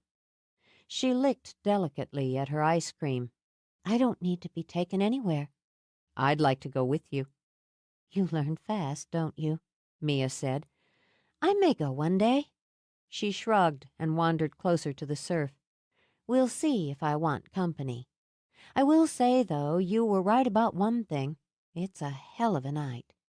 She threw back her head, drank in the stars and sea air. "Take off your dress." She kept her head back. Excuse me? "Let's go swimming." She nipped into the cone. I realize it may seem fussy to a sophisticated urbanite like yourself, but there are laws against nude swimming on the public beach in our little world. Laws. That would be the same as rules, right? He scanned the beach. They weren't alone, but there was hardly a crowd. Don't tell me you're shy. Circumspect, she corrected. Okay, we'll preserve your dignity. He spread his hands and conjured a bubble around them. We see out, but nobody sees in. It's just you and me in here. Stepping to her, he reached around, slowly lowered the zipper in back of her dress. He could see her thinking, considering, as she finished off the cone. A moonlight swim's a nice way to cap off the evening. Haven't forgotten how to swim, have you? Hardly. She slipped out of her shoes, then let the dress slither down. She wore nothing but amber beads and a glitter of rings. Turning, she strolled into the surf, then dived into the dark sea. She swam strong, cutting cleanly through the breakers and reveling in the sensation of streaking through the water as unencumbered as a mermaid. Until her spirit began to hum with pure joy, she hadn't realized how much she'd needed this freedom, fun, and foolishness. She circled a buoy, listening to its hollow clang, then rolled over to float lazily on her back under a bejeweled sky. The water lapped gently over her breasts as he swam to her. You ever beat Ripley in a swim race? No, much to my regret. Mia trailed her fingers through the water. Putting her in water's like putting a bullet in the air. I used to watch the two of you in the inlet over at the Todds. I'd be hanging out with Zach and pretending not to notice you. Really? I never noticed you. It didn't surprise her to find her head under water. She'd expected it. And because she had, she turned like an eel in the water and jerked him under by the ankles. She surfaced, slicked back her hair.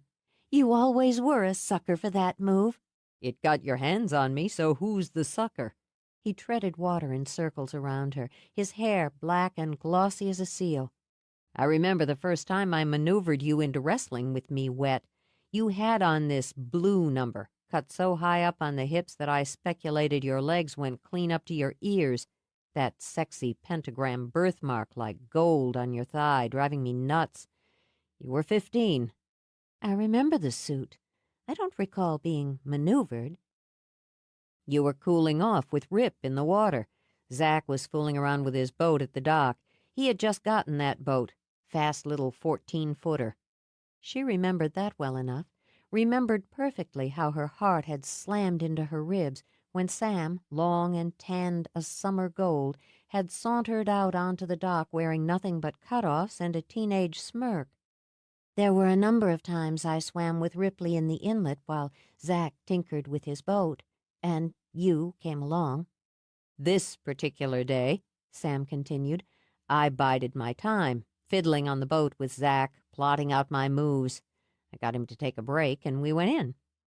That meant a lot of splashing, which meant you and Ripley had to bitch about being splashed, and doing so, you fell right into my clever hands. Like Sam, Mia began to tread and circle. She'd always enjoyed him in these playful moods. They'd been rare in his youth. She imagined they were rare still. I believe you have delusions of grandeur in your faulty memory. Memory's clear as a bell on this one. I egged Zach into challenging Rip to a race, which left the two of us bobbing around, which meant, naturally, I could challenge you to a race. Oh, yes, I do seem to recall something of that sort. Perfectly. She remembered perfectly. The nervy thrill of floating in the water with him, of having him focus on her with those sea-toned eyes, and the longing that had swept through her like a summer storm. Of course, I held back, paced myself so it was close, so I beat you by only a stroke." Held back? She dipped back her head, studied the stars. Please. "Oh, yeah, I knew what I was doing. You said it was a tie, and I said I'd crushed you. When you got huffy, I dunked you." When I protested your bad call, you dunked me, she corrected. "You retaliated, as I'd anticipated, by locking your arms around my knees and hauling me under, whereby I could engage you in the sort of battle that allowed me, at last, to get my hands on your excellent young ass. It was a moment for me. Then you giggled." She made a derisive sound. I've never giggled in my life. "Oh, yeah, you did. You giggled and squirmed and wriggled around until I was so worked up I thought I'd explode." She let her feet come up and floated again. Foolish, foolish boy. When you wrestle naked with a female, she's bound to discover just where your brain cells have gathered. "You were 15. What did you know?" Now she smirked.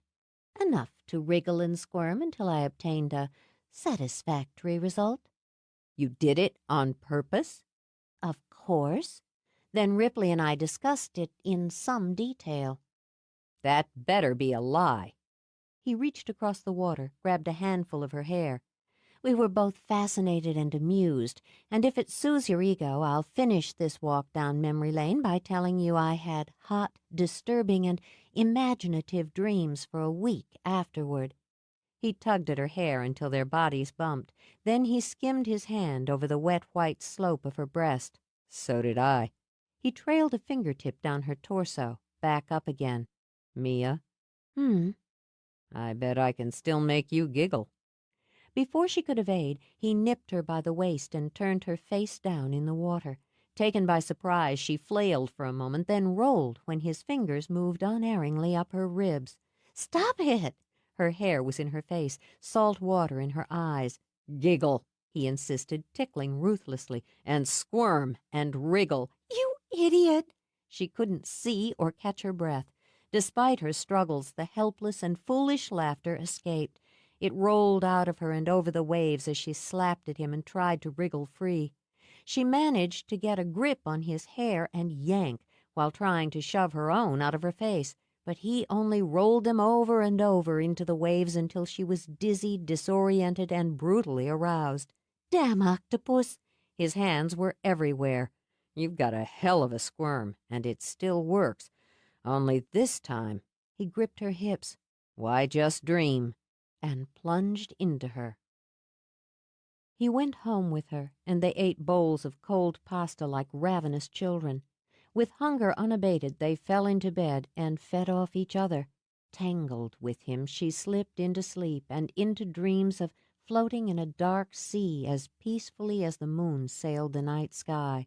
She drifted on her own pleasure, the water cool, the air sweet.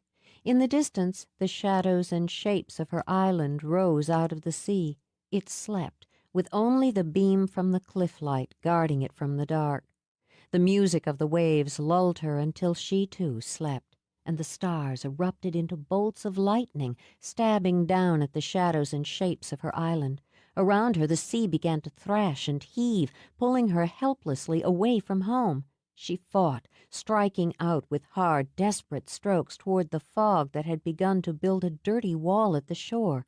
Waves swamped her, spun her into that breathless black, slapped her back, dragged her under. Roaring filled the night, and the screams that followed it ripped at her heart. With what strength she had left, she reached for the fire inside her, but she was too late to beat the dark. She watched the island fall into the sea. Even as she wept, it pulled her down with it. She woke, curled away from Sam, drawn into a tight ball and clinging to the edge of the bed. Trembling, she rose, walked to the window to soothe herself with the view of her garden, of the steady beam of the island light. Would it come to that? Would she do everything that could be done and have it still not be enough? Through the night she heard the long, triumphant howl of a wolf. Knowing that it wanted her to cower, she stepped out onto her little balcony. "I am fire," she said it softly, "and what's in me will one day purge you." "Mia." She turned and saw Sam sitting up in bed. "Yes, I'm here." "What is it?" "Nothing." She came back in, but left the doors open to the night. "Just restless." "Come back to bed." He held out a hand. "Let me help you sleep." "All right." She slid in beside him, turned her body to his, invitation, but he only drew her close, stroked her hair. "Close your eyes. Let your mind go. Let it go for one night." "I'm not—" "Let it go," he repeated, and stroking her hair, he charmed her into a deep and dreamless sleep. 13. "This," Mia said as the sun broke the sky in the east with an arrow of fire, "is for us. The midsummer Sabbath, the celebration of the earth's coming bounty, the warmth of the air, and the full power of the sun. We are the three." Yeah. Ripley yawned hugely. "And if we can get on with this, I might be able to get home and catch another hour's sleep. Your reverence is, as always, inspiring. You'll remember I voted against standing around up here at dawn. Since it's Sunday, both of you can go back to bed. I'm on duty all day." "Ripley," Nell managed to make her voice mild and patient, "it's the solstice. Celebrating the longest day should begin when the day begins." "I'm here, aren't I?" Ripley scowled at Nell.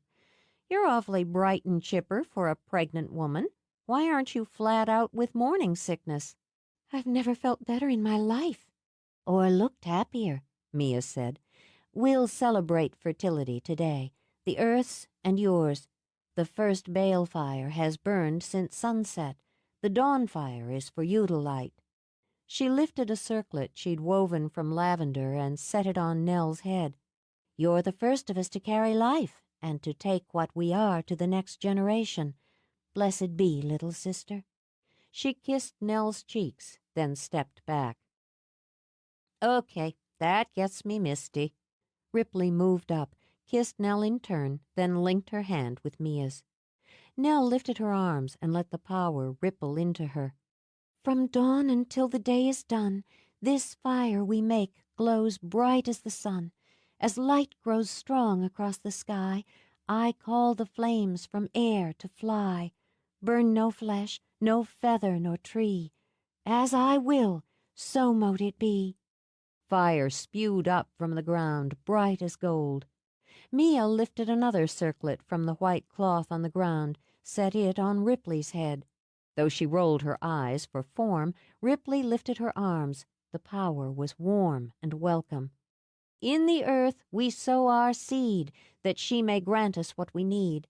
Across her breast the dawn brings light, all through this day to shortest night. We celebrate her fertility. As I will, so mote it be." Wildflowers sprang up through the earth to ring the circle. Before Mia could reach for the third circlet, Ripley picked it up and kissed her. "Just to make it official," she said, and settled the flowers on Mia's hair. "Thanks." She in turn lifted her arms. Power was like breath.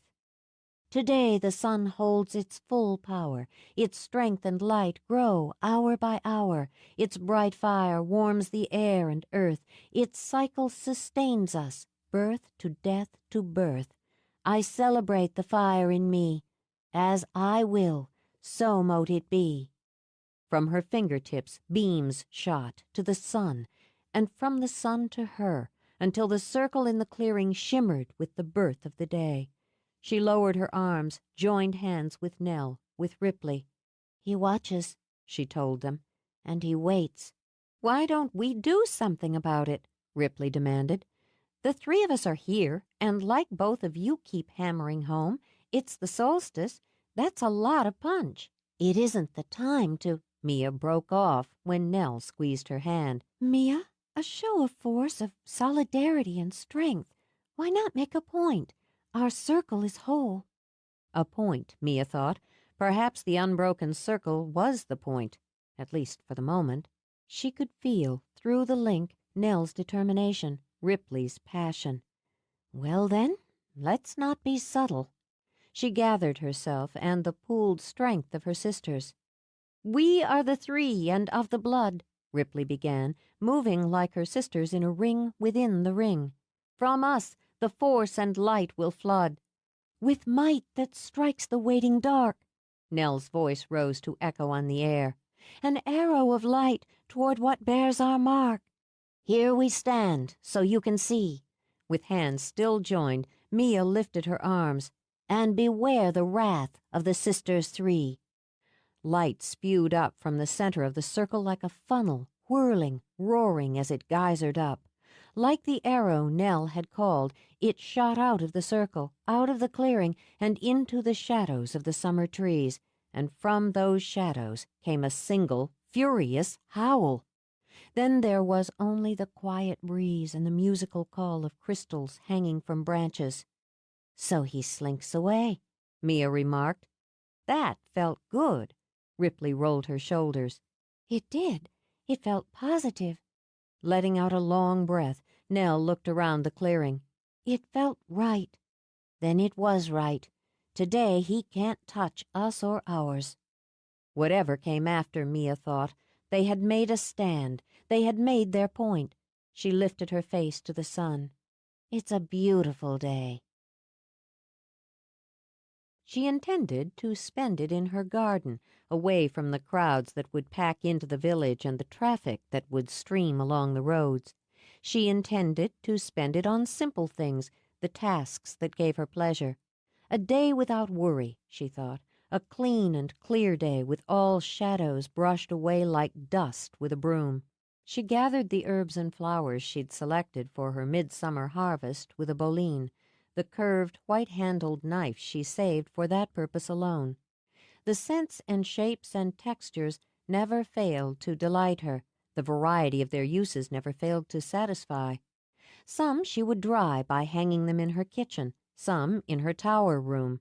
She would make charms from some, potions from others, from soaps to creams to healing balms and divination aids, and some would simply be sprinkled into sauces and salads for flavor, or mixed into a potpourri to scent the air. Just before 12, she stopped to light the noon bale fire. She set it on her cliffs like a beacon, and stood for a time watching the sea and the pleasure boats that skimmed over it. Now and then she saw the glint of binoculars and knew she was watched as she watched. "There," the summer people would say, "up on the cliffs. She's supposed to be a witch." Such attention would once have caused her to be hunted and hanged. Now Mia thought the possibility of magic brought people to the island and into her store. So the wheel ran, she mused, a circle spinning. She went back to her garden. When her herbs were tied and hung, she used the sun to brew a small pot of chamomile tea. She had it iced with a hint of fresh mint when Sam stepped onto her path. "Traffic's a bitch," he said. "Midsummer and Mabon draw the most tourists." She poured the tea into a glass. "Tourists who are interested in such things," she added. "Did you light your bale fire?" "This morning, near your circle in my woods." "Your woods," he corrected when she arched her eyebrows. Absently he reached down to pet Isis, who had come to rub against his legs. He noted the new collar and the charm hanging from it, a pentagram carved on one side, a sun wheel on the other. "New?" "For the midsummer blessing." She cut a slice of bread from a fresh loaf, drizzled it with honey, and offered it to him.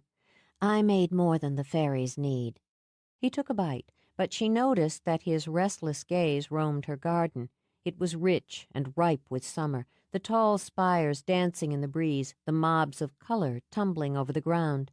He watched a hummingbird flash by, then drink from the long purple bells of foxglove. Roses, red as passion, climbed up the trellis to her old bedroom window, as he had once climbed, risking flesh and bone to reach her. The scent of summer roses could still make his heart ache. Now he sat with her in the sun and dappled shade of her garden, adults with more weighing on them than the girl and boy could ever have imagined. She wore a sleeveless dress, green as the lush leaves that surrounded them, and her face, beautiful and calm, told him nothing. "Where are we, Mia?" In my midsummer garden, having tea with bread and honey. It's a lovely day for it." She lifted her cup. "But judging from your mood, perhaps I should have served wine." He rose, paced away. He would, she knew, tell her what was on his mind soon enough, whether or not she wanted to hear it. Only a few nights before he'd been light-hearted and playful enough to coax her into a swim, but today there was a cloud around him. He'd always been a moody creature. "My father called me this morning," he told her. "Ah." "Ah," Sam repeated, and managed to make the syllable a bite. "He's displeased with my performance. That's a direct quote. I'm putting too much time and money into the hotel here." "It's your hotel." I pointed that out. My hotel, my time, and my money. Sam rammed his hands into his pockets. "I might have saved my breath. I'm told I'm making rash and dangerous financial and career decisions. He's pissed off that I've sold my place in New York, annoyed that I've budgeted so much for the rehab at the hotel, and irked that I sent a proxy rather than attending the June board meeting personally." Because she felt for him, Mia rose and rubbed his stiff shoulders. "I'm sorry. It's difficult ramming up against parental disapproval.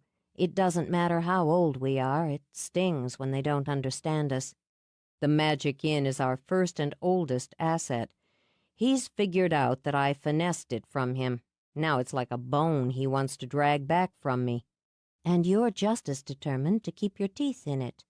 He shot a furious look over his shoulder. Damn right. He'd have sold it to strangers years ago if he hadn't been legally bound to keep it in the family. He sold it to me happily enough, but now he's realized I intend to make something of it, so he's irritated. It's a thorn in his side. So am I. "Sam." For a moment, she pressed her cheek against his back. And for a moment, she was 16 again and comforting her unhappy, moody love. "Sometimes you just have to take a step away and accept what is." "What is," he agreed, turning to her. "He never could. Neither he nor my mother ever accepted what I am. It was something not to be discussed, as if I had some sort of embarrassing condition." Furious, as much because of letting himself be sucked in again as by the facts themselves, he strode down the path, through an arbor where morning-glory vines were busily tangling. It's in his blood as much as mine. He saw her start to speak, then stop herself. "What? Just say it." "All right, then. It's not the same for him. You respect what you have. You celebrate it. For him it's well, a pesky inherited trait. He's not alone in that. And because of it, you have more, are more, than he can ever have or be." "He's ashamed of it, and me." "Yes." Her heart wrung with pity. "I know. It hurts you. It always has. You can't change what he thinks or feels. You can only change what you feel." "Is that how you handle your family?" It took her a moment, and that was a jolt, to realize he meant her parents and not Lulu or Ripley and Nell. "I used to envy you on some level. Just the fact that your parents worked up the interest and energy to push at you, even if it meant pushing you in the wrong direction. We never argued here." She turned back to study the house she loved. "They never noticed if I was angry. My rebellions were completely wasted on them. There came a point when I had to accept that their disinterest wasn't personal." "Oh, for Christ's sake!" She nearly laughed at his impatient explosion. "It was healthier and more practical, and certainly more comfortable all around. What was the point of breaking my heart over it when they wouldn't have noticed? Or if they had, it would have baffled them. They're not bad people, just careless parents. I'm who I am because they were what they were. That's enough for me." "You always were sensible," he replied. "I could never figure out whether I admired that or found it annoying. I still can't." "You always were moody." She sat on the bench by the arbor. "And the same goes. Still, it's a shame the call put a blight on your holiday." "I'll get over it." He slipped his hands into his pockets again, fingering the tumbling stones he'd forgotten he carried. He expects me back in New York within the month to resume my proper place in the company." Her world tilted. She gripped the edge of the bench to balance herself, then forced herself to her feet, forced shut that piece of her heart she'd allowed to be touched by his pain. "I see. When will you leave?" "What? I'm not going back. Mia, I told you I was here to stay. I meant it, no matter what you think." With a careless shrug, she turned to start back to the house. "Damn it, Mia!" He grabbed her arm, pulled her back. "Watch your step." She said it coldly. "Are you just waiting for me to pack up and go?" he demanded. "Is that where we are?" "I'm not waiting for anything." "What do I have to do to get us past this?" "You can start by letting go of my arm." "Letting go is just what you expect." To prove her wrong, he took her other arm so they were facing each other in the dappled shade of the path. "So you won't let me touch you, not where it matters most. You'll take me to your bed, but you won't come to mine. You won't so much as sit and have a meal with me in a public place unless it's under the guise of business. You won't let me talk about the years without you, and you won't share magic with me when we make love, because you don't trust me to stay." Why should I? Why should I do any of those things? I prefer my bed. I don't choose to date. I'm not interested in your life off island, and to share magic during the physical act of love is a level of intimacy I'm not willing to explore with you. She shoved his hands aside and stepped back. I've given you cooperation in business, some friendly companionship, and sex. This is what suits me.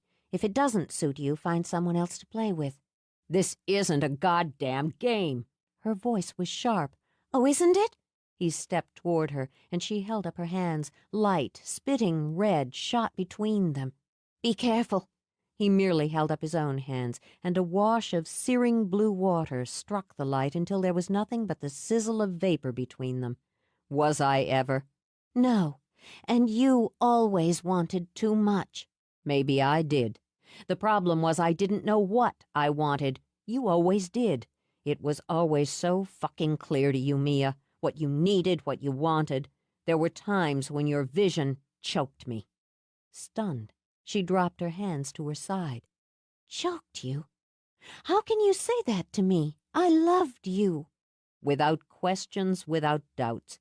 It was as if you could see the rest of our lives in this pretty box. You had it all lined up for me just the way my parents did. Her cheeks paled. "That's a cruel thing to say, and you've said enough." She hurried back down the path. "It's not enough until I'm done. Running away from it doesn't change anything." "You're the one who ran." She whirled back, and the pain of it crashed through all the years and struck her with a fresh blow. "It changed everything." "I couldn't be what you wanted. I couldn't give you what you were so sure was meant to be. You looked ahead 10 years, 20, and I couldn't see the next day." "So it's my fault you left?" "I couldn't be here. For God's sake, Mia, we were hardly more than children, and you were talking marriage. Babies.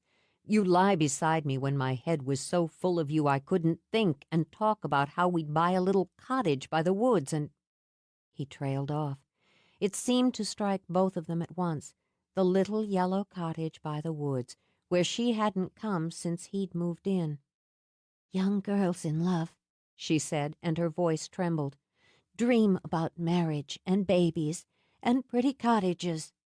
You weren't dreaming. He walked to her table again, sat, and dragged his fingers through his hair.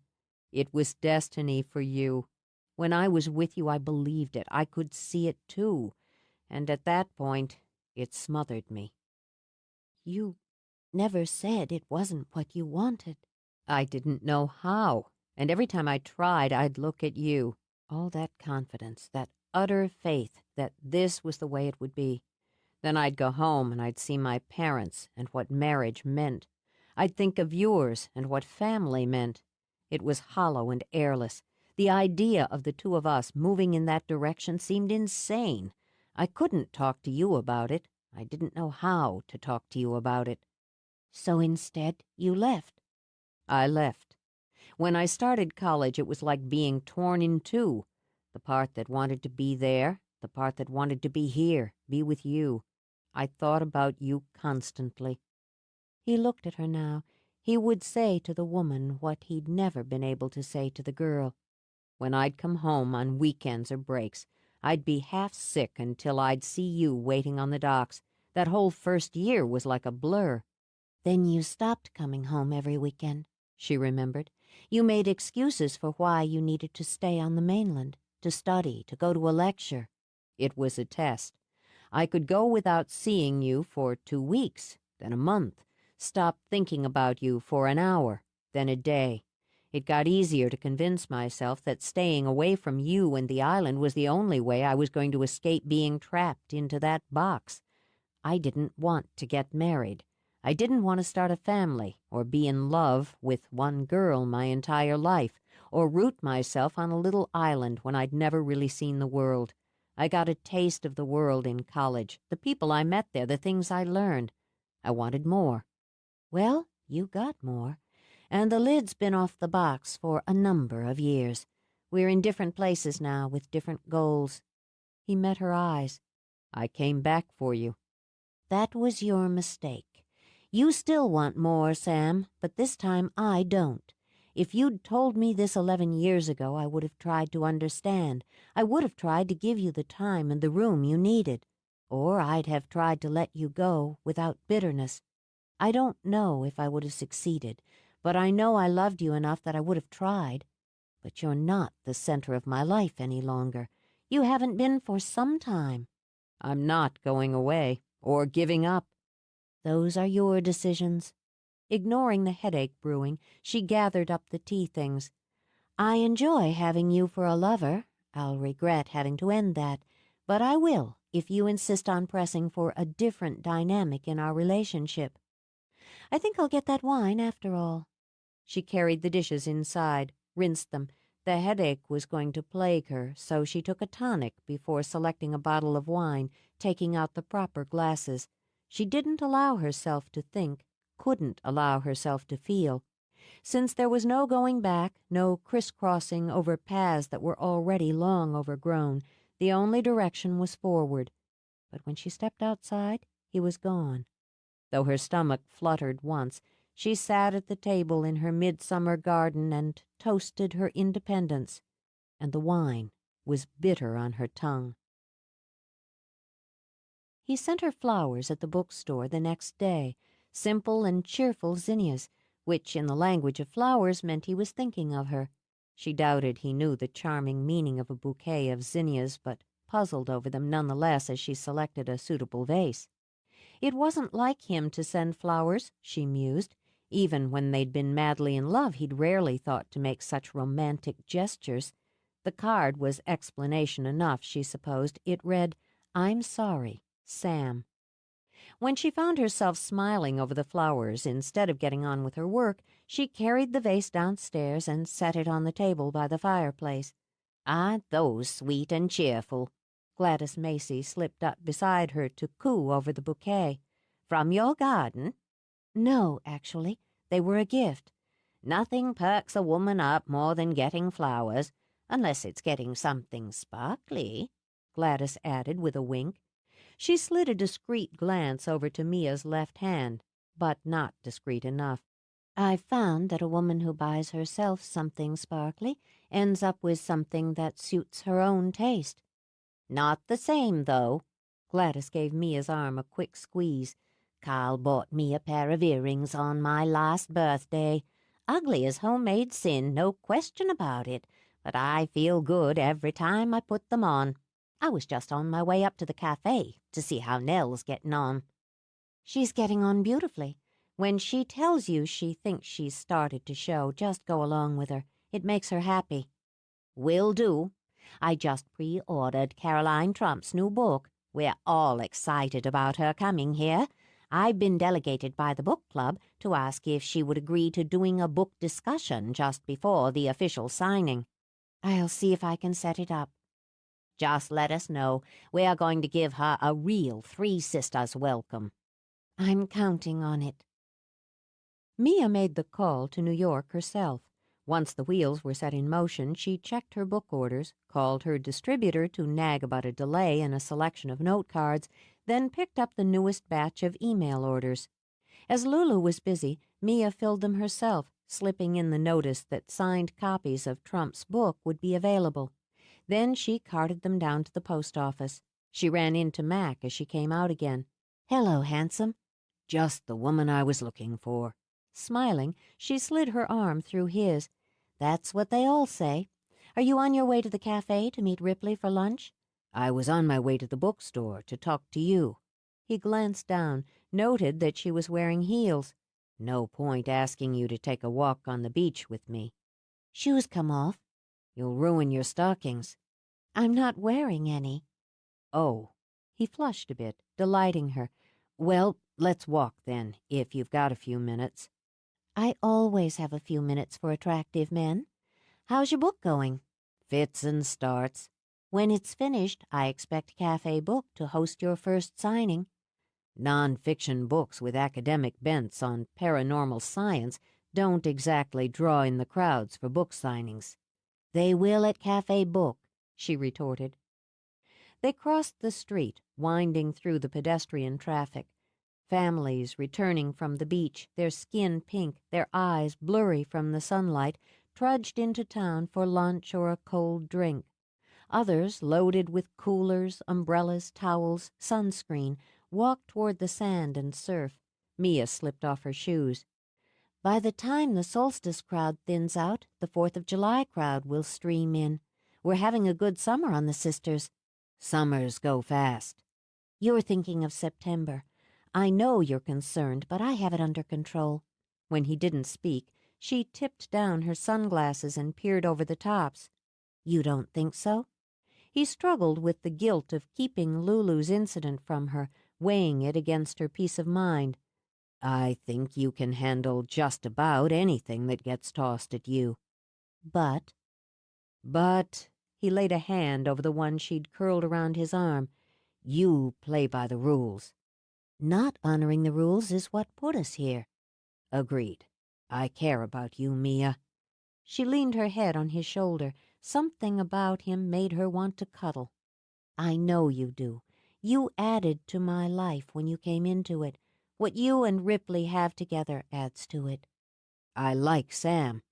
She retreated, lifting her head. "Why shouldn't you?" "Look, I'm not prying." "Okay," he corrected, "I'm prying, but only for practical and scientific purposes." "Bullshit," she said, laughing. "All right, mostly for those purposes. If I don't know where the two of you stand, I can't weigh my theories and hypotheses. I can't calculate what we might need to do." "Then I'll tell you, we're, for the most part, enjoying each other. Our relationship is primarily comfortable and largely superficial. As far as I'm concerned, it's going to stay that way." "Okay." "You don't approve." "It's not for me to approve. It's for you to choose." "Exactly. Love, consuming and obsessive, destroyed the last sister. She refused to live without it. I refuse to live with it." "If that was enough, it would be over." "It will be over," she promised him.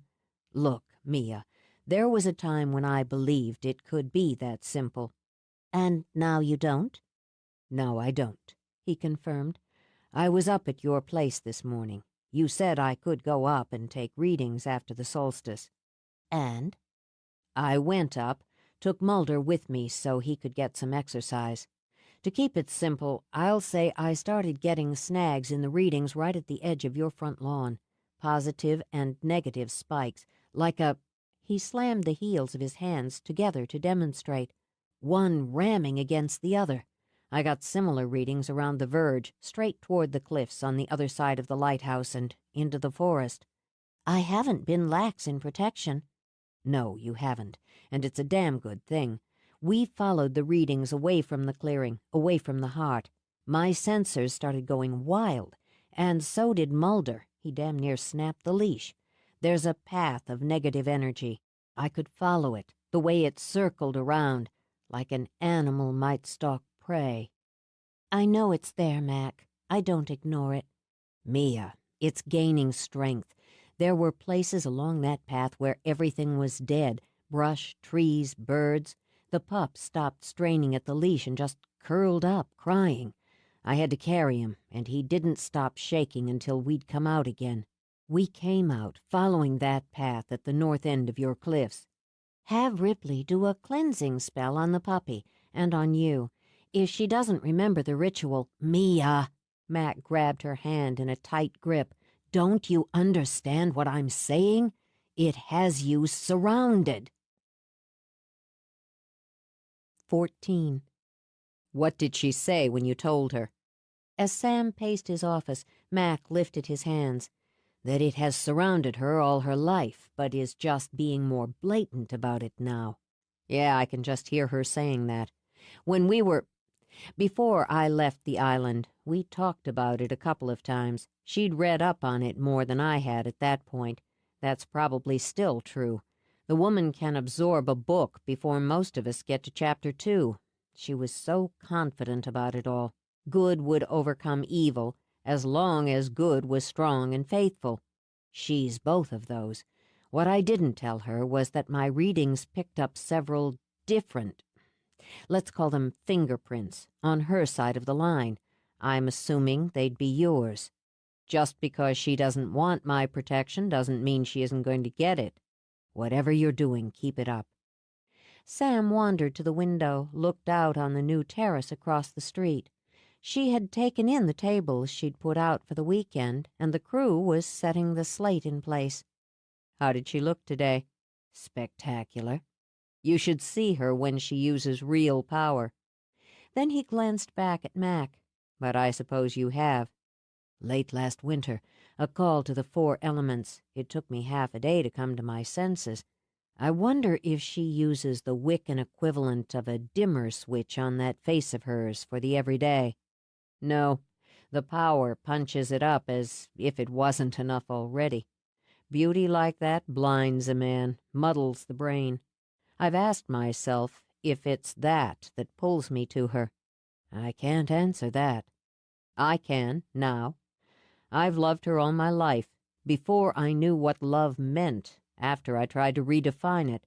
It's a nasty blow to finally understand that now, when she doesn't love me, or won't. He turned back, eased a hip onto the edge of his desk.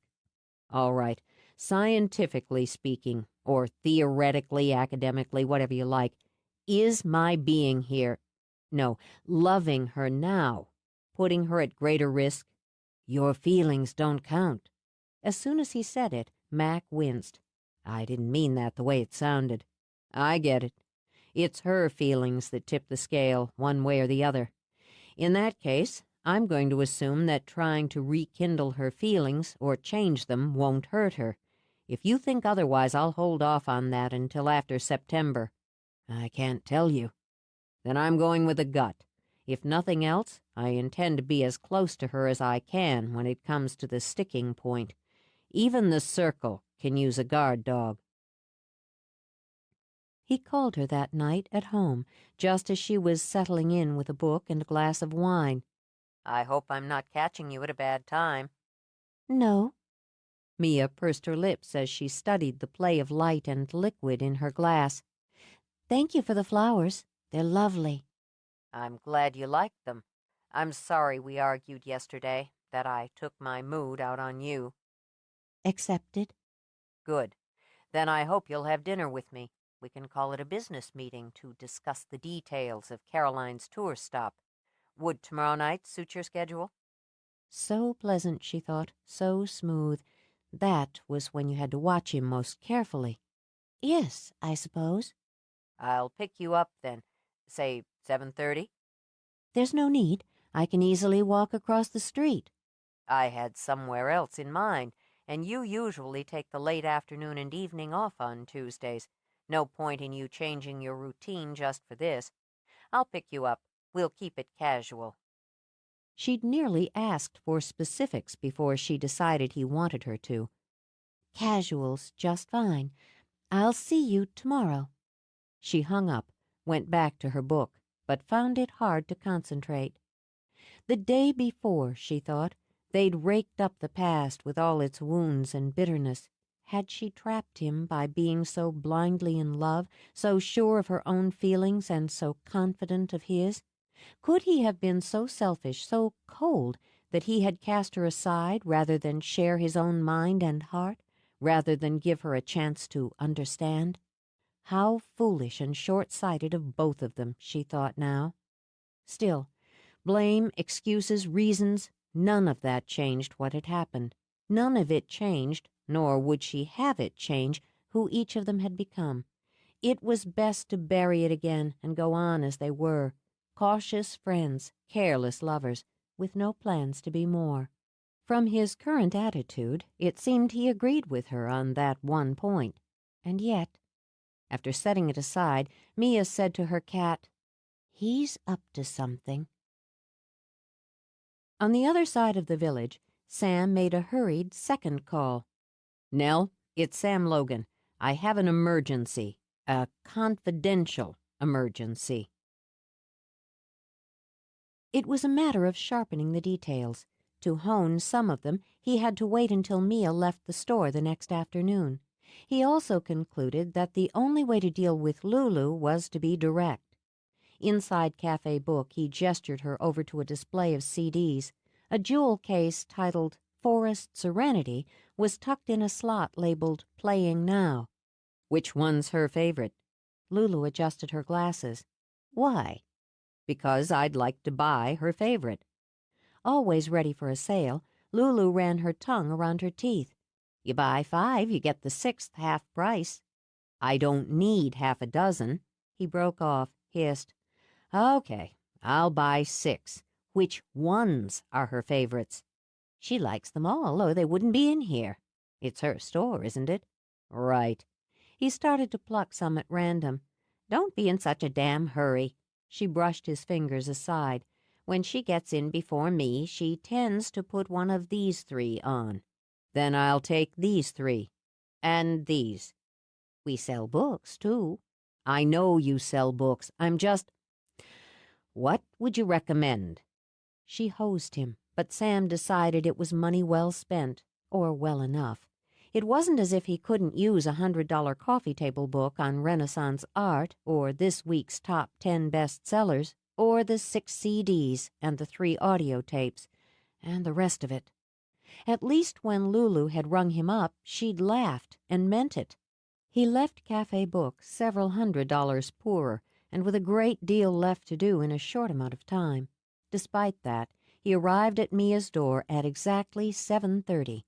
She was just as prompt, and stepped out carrying a slim file.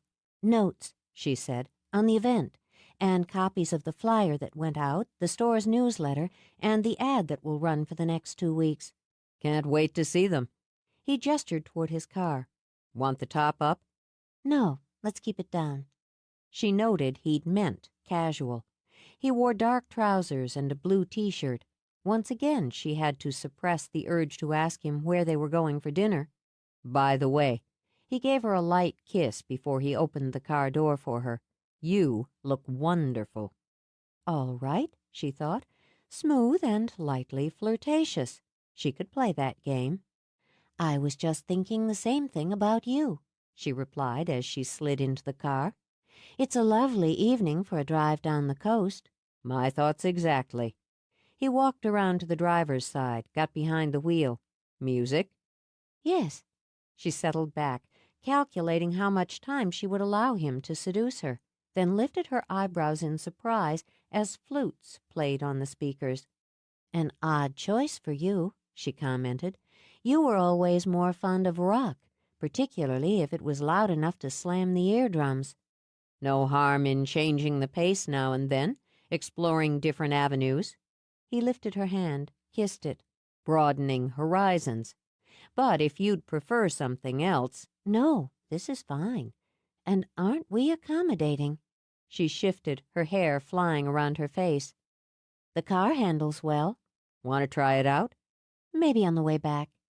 Deciding against trying to puzzle him out, for now she sat back to enjoy the rest of the ride. And when he drove through the village without stopping, she tensed up again. She studied the yellow cottage when he parked in front. Odd. I didn't realize you'd turned this into a restaurant. I believe that's a violation of your lease. It's temporary. He got out and came around the car for her. Don't say anything yet. Again, he lifted her hand, brushed his lips over her knuckles. If you decide you'd rather go somewhere else, we'll go somewhere else. But give it a minute first. Still holding her hand, he led her around the house rather than into it. On the freshly mowed lawn, a white cloth was spread. It was surrounded by candles not yet lit and pillows in rich colors and fabrics. Beside it was a long basket overflowing with lilacs. He lifted it. For you. She studied the flowers, then his face. Lilacs are out of season. Tell me about it, he said, holding the basket out to her until she took it. You always liked them. Yes, I've always liked them.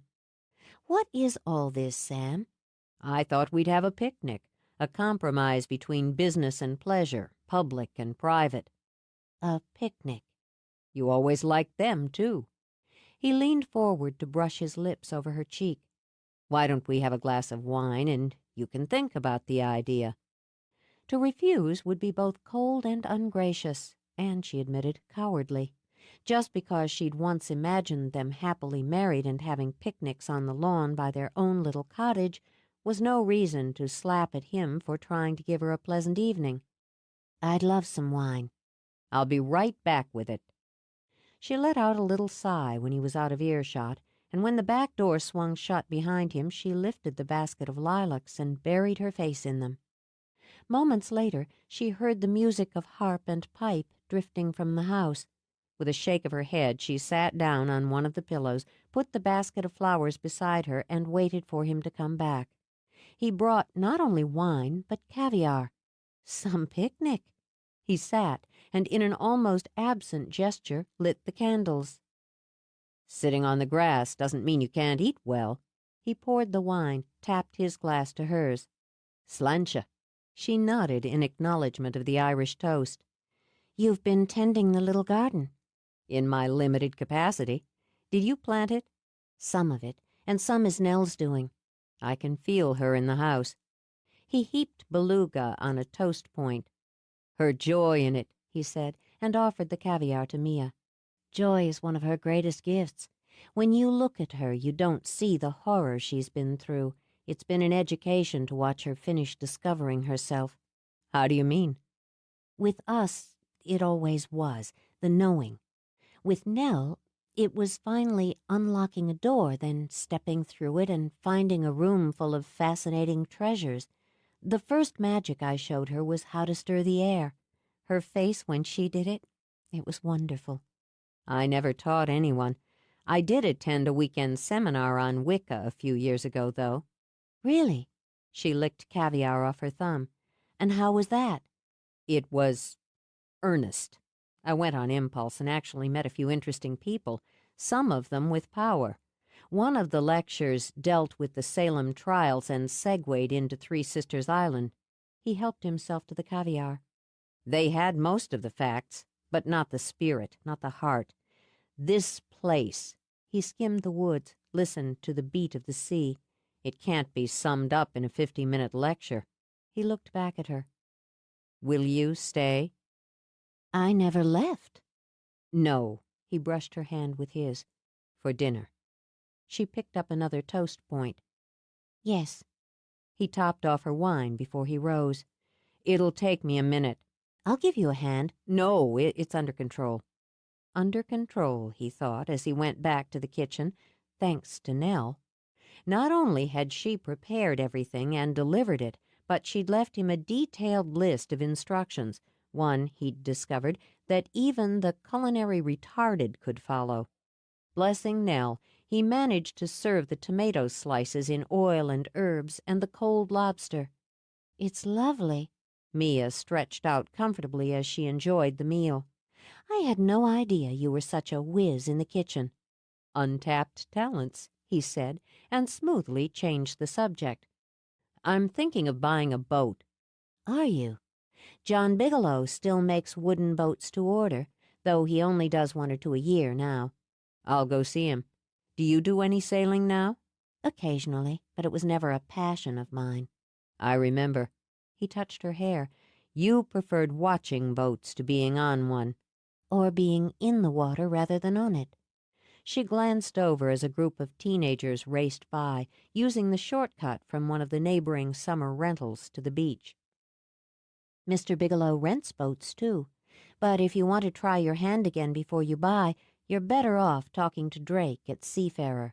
He's built up a very nice rental business. Drake Birmingham? I haven't seen him since I've been back. Or Stacy. How are they? They're divorced. She took the kids, they had two, and moved to Boston. Drake remarried about 6 years ago. Connie Ripley. They have a little boy. Connie Ripley. Sam flipped through mental images as he tried to place her. Big brunette with a lot of teeth? That would be Connie. She was just ahead of me in school, he recalled. Drake must be at least... He's on the other side of 50. Mia twirled her wine glass by the stem. The age difference and the speculation about a blistering affair between them causing the marriage to break up was the hot topic on island for a good 6 months. She plucked up another bite of lobster. Nell really outdid herself. The lobster's delicious. He winced. Tagged. Do I lose points? Not at all. By hiring Three Sisters Catering, you show wisdom and good taste. Now, she crossed her legs, picked up her file. I love looking at you. He traced a fingertip over her ankle. Any light, any angle. But just now, when the sun's going down and the candles are tossing light, I love looking at you. It fluttered in her blood, the words, the tone, the look in his eyes as he shifted toward her. Lightly his hand cupped the back of her neck. Sweetly his lips rubbed against hers. The flutter turned to a melting. She breathed him in, along with the scent of lilacs and candle wax, and her head took one long, lazy spin. Sorry. He pressed a kiss to her forehead, then eased back. There are moments when I can't keep my hands off you. Let's see what you've got here. What she had was a case of weak knees and dizzy confusion. He'd kissed her bones away one moment and was now briskly reviewing her file. What is this about, Sam? Business and pleasure, he said absently, and skimmed his hand down her back before taking out her copy of the upcoming ad. This is great. Did you design it? Settle down, she ordered herself. Yes. You should send a copy to her publicist. Done. Good. I've already seen the flyer, but I don't think I told you how effective it is. Thank you. Problem? He asked nonchalantly. She felt her teeth clench at his mild question. Irritated that she was irritated, Mia composed herself. No, I appreciate your input. She took a deep breath. I really do. This is a big event for the store. I want it done not just right, but perfectly. I'm sure Caroline's going to enjoy herself. There was something, some subtle something in the way he said the name. You know her personally? Yeah. This is a nice touch, having Nell make a cake that reproduces the book jacket. The flowers. You may want to change them to pink roses. I seem to recall she prefers those. You seem to recall. Uh-huh. I see here you're planning to have champagne and chocolate in her suite as a welcome gift from the store. I'd suggest, since the hotel would already provide this amenity, that we add a couple of things and combine it, from the hotel and the store. Mia tapped her fingers on her knee, then made herself stop. That's an excellent idea. Perhaps some candles, a book on the island, that sort of thing. Perfect. He skimmed through the email and faxed correspondence between Mia and the publicist, nodded. I can't see you've missed a trick. So? He laid the folder aside, leaned toward her again. When his mouth was a breath from hers, she pressed a hand to his chest, smiled. I'd like to freshen up. She got to her feet, took her wine with her, and walked into the house. Once in the kitchen, she took a good look around. It was admirably tidy, but then she doubted if he used it, except for brewing his first hit of coffee in the morning. He'd always been a cliché in the kitchen, the man who could burn water. She saw Nell's instruction sheet lying on the counter and softened. She wandered into the living room, pursing her lips in consideration when she spotted the coffee table book. There were candles here as well, and he used them. It made her wonder what rituals and meditation techniques he practiced when he was alone. Like her, he'd always been a solitary witch. There were no photographs, but she hadn't expected them. The pair of lovely watercolors on the wall was unexpected. Garden scenes, she mused, soft and serene.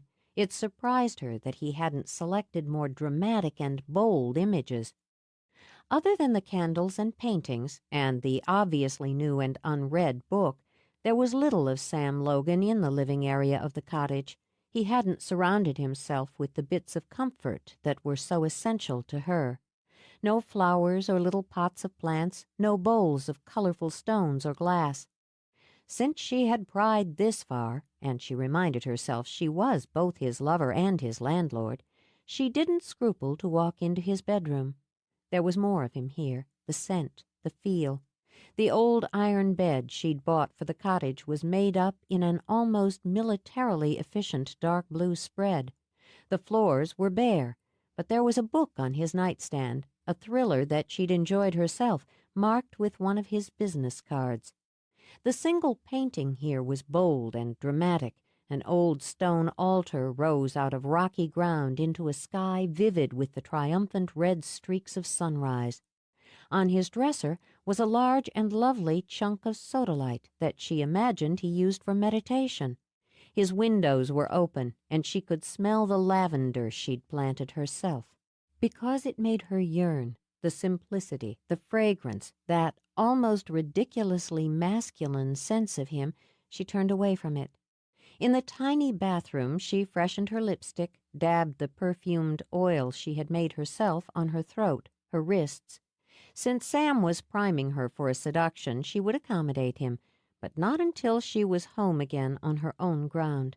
She could play toy and tease just as skillfully as he. When she came back out, he'd already switched the dinner service for glass bowls filled with ripe red strawberries and rich whipped cream.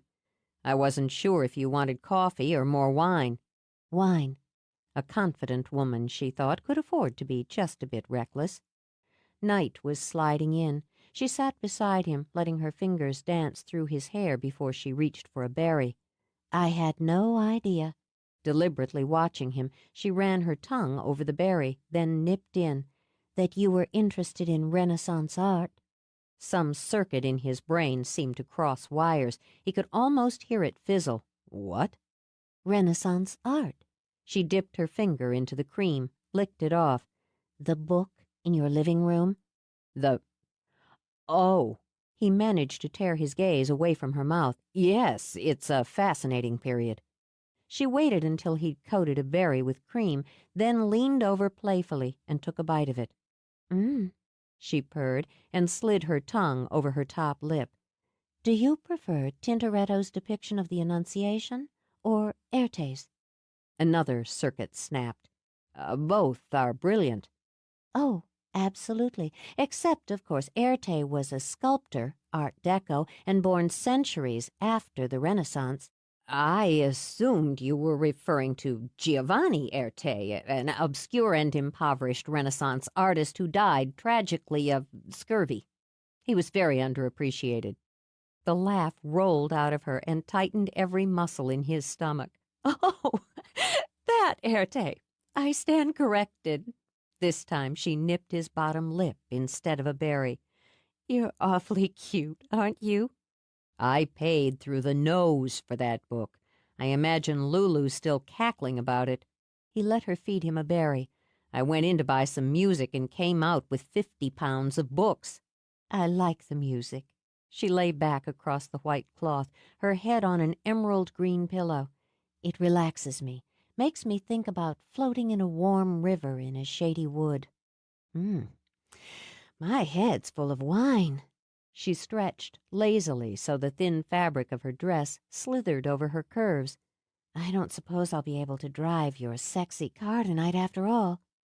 She waited for him to tell her she could drive it in the morning, to ask her to come inside, to stay with him, and when he lay beside her, traced a fingertip down her throat over the rise of her breasts, she smiled. "We can take a walk. Let the sea air clear your head a bit." He caught the flicker of surprise on her face just before he lowered his mouth to hers. He nibbled, nipped, let his hands roam. He felt her yield, the softening of her body, the quickening of her pulse. To torment them both, he trailed his fingers along her leg, skimming them under her dress to the warm, silky skin of her thigh, circling the witch mark. Unless... He slid a finger under the edge of her panties at the hip, closed his teeth lightly, lightly, over her breast, through the soft cotton of her dress. "You're not in the mood for a walk." She felt more than reckless now and arched her hips in invitation. "No, a walk isn't what I'm in the mood for." "Then..." He bit, just a little harder. "I'll drive." And when he rose, held out a hand, she gaped at him. "Drive?" "Drive you home." Seeing her in speechless shock was, he thought, nearly as satisfying as... No, not even close to as satisfying, he admitted, but it was precisely the reaction he'd hoped for. He pulled her to her feet, then bent down to pick up her file and her flowers. "Don't want to forget these."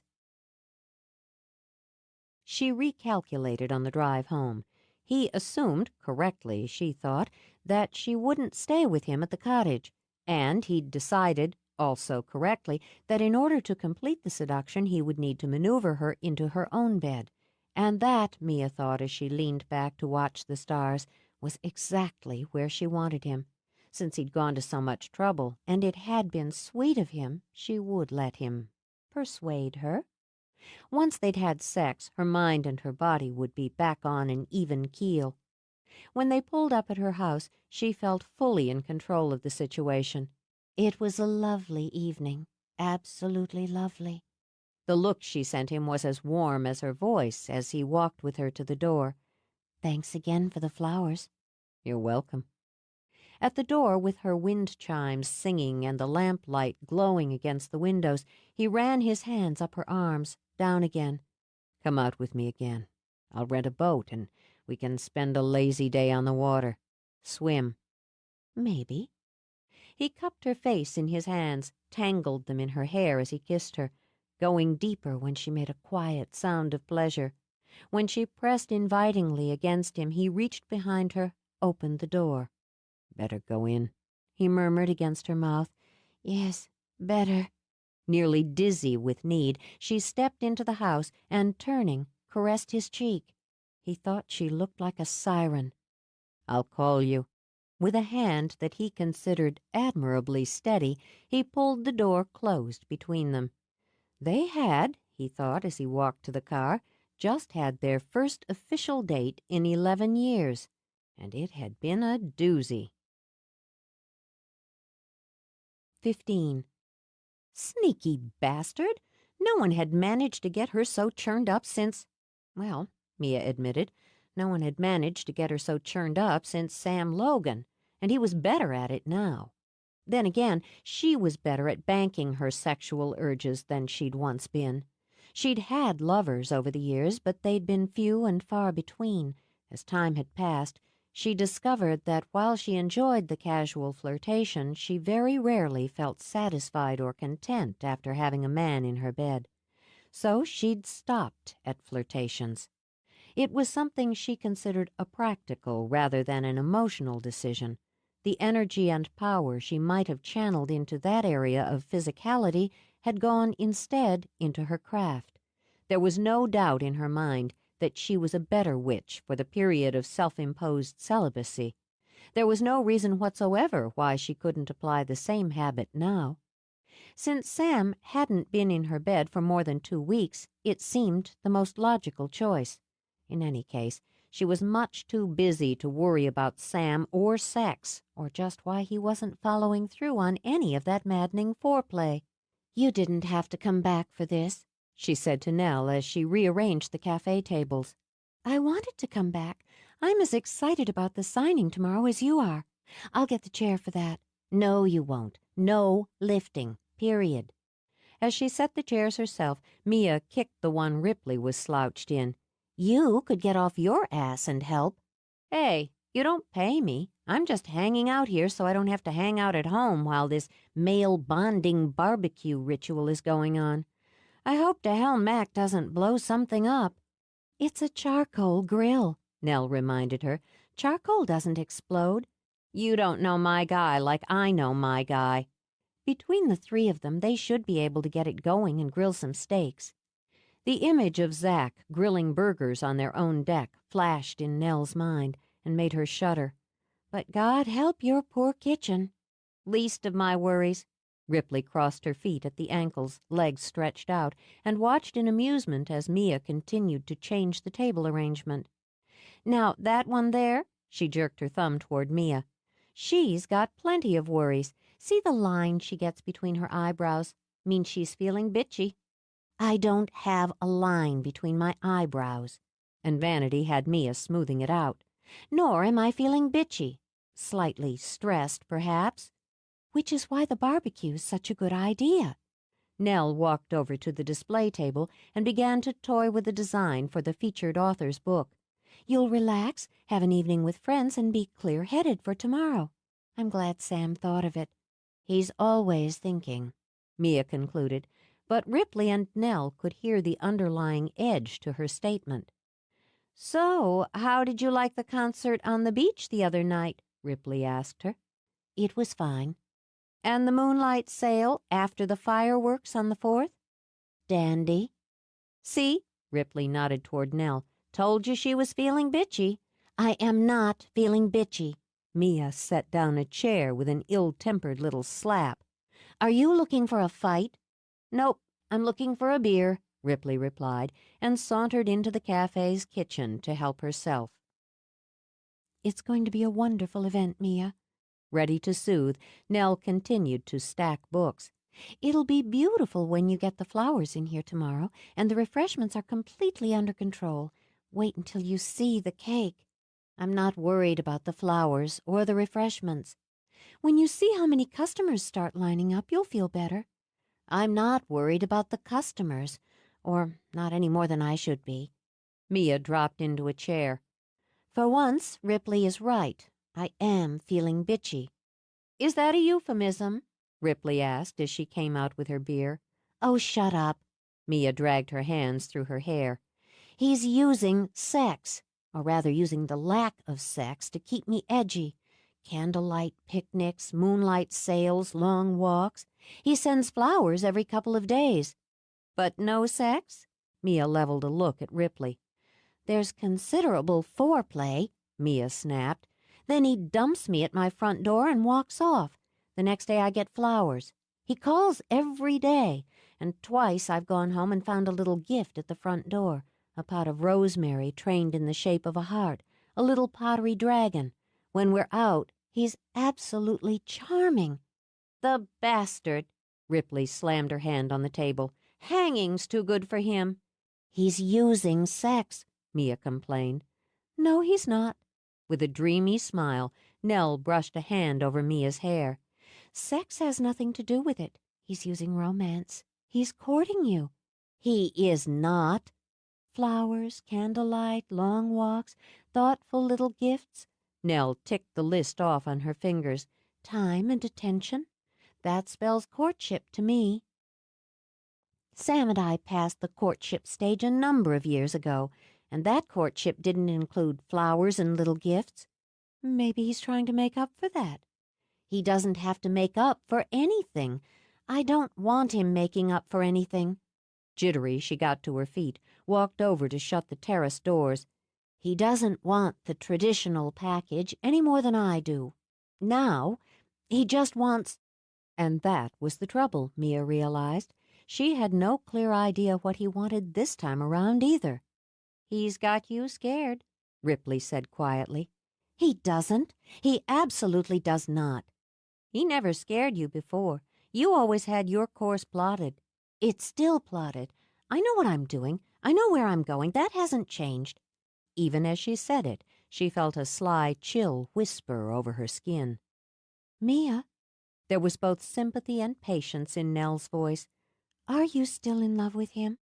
Do you think I'd risk letting him into my heart again?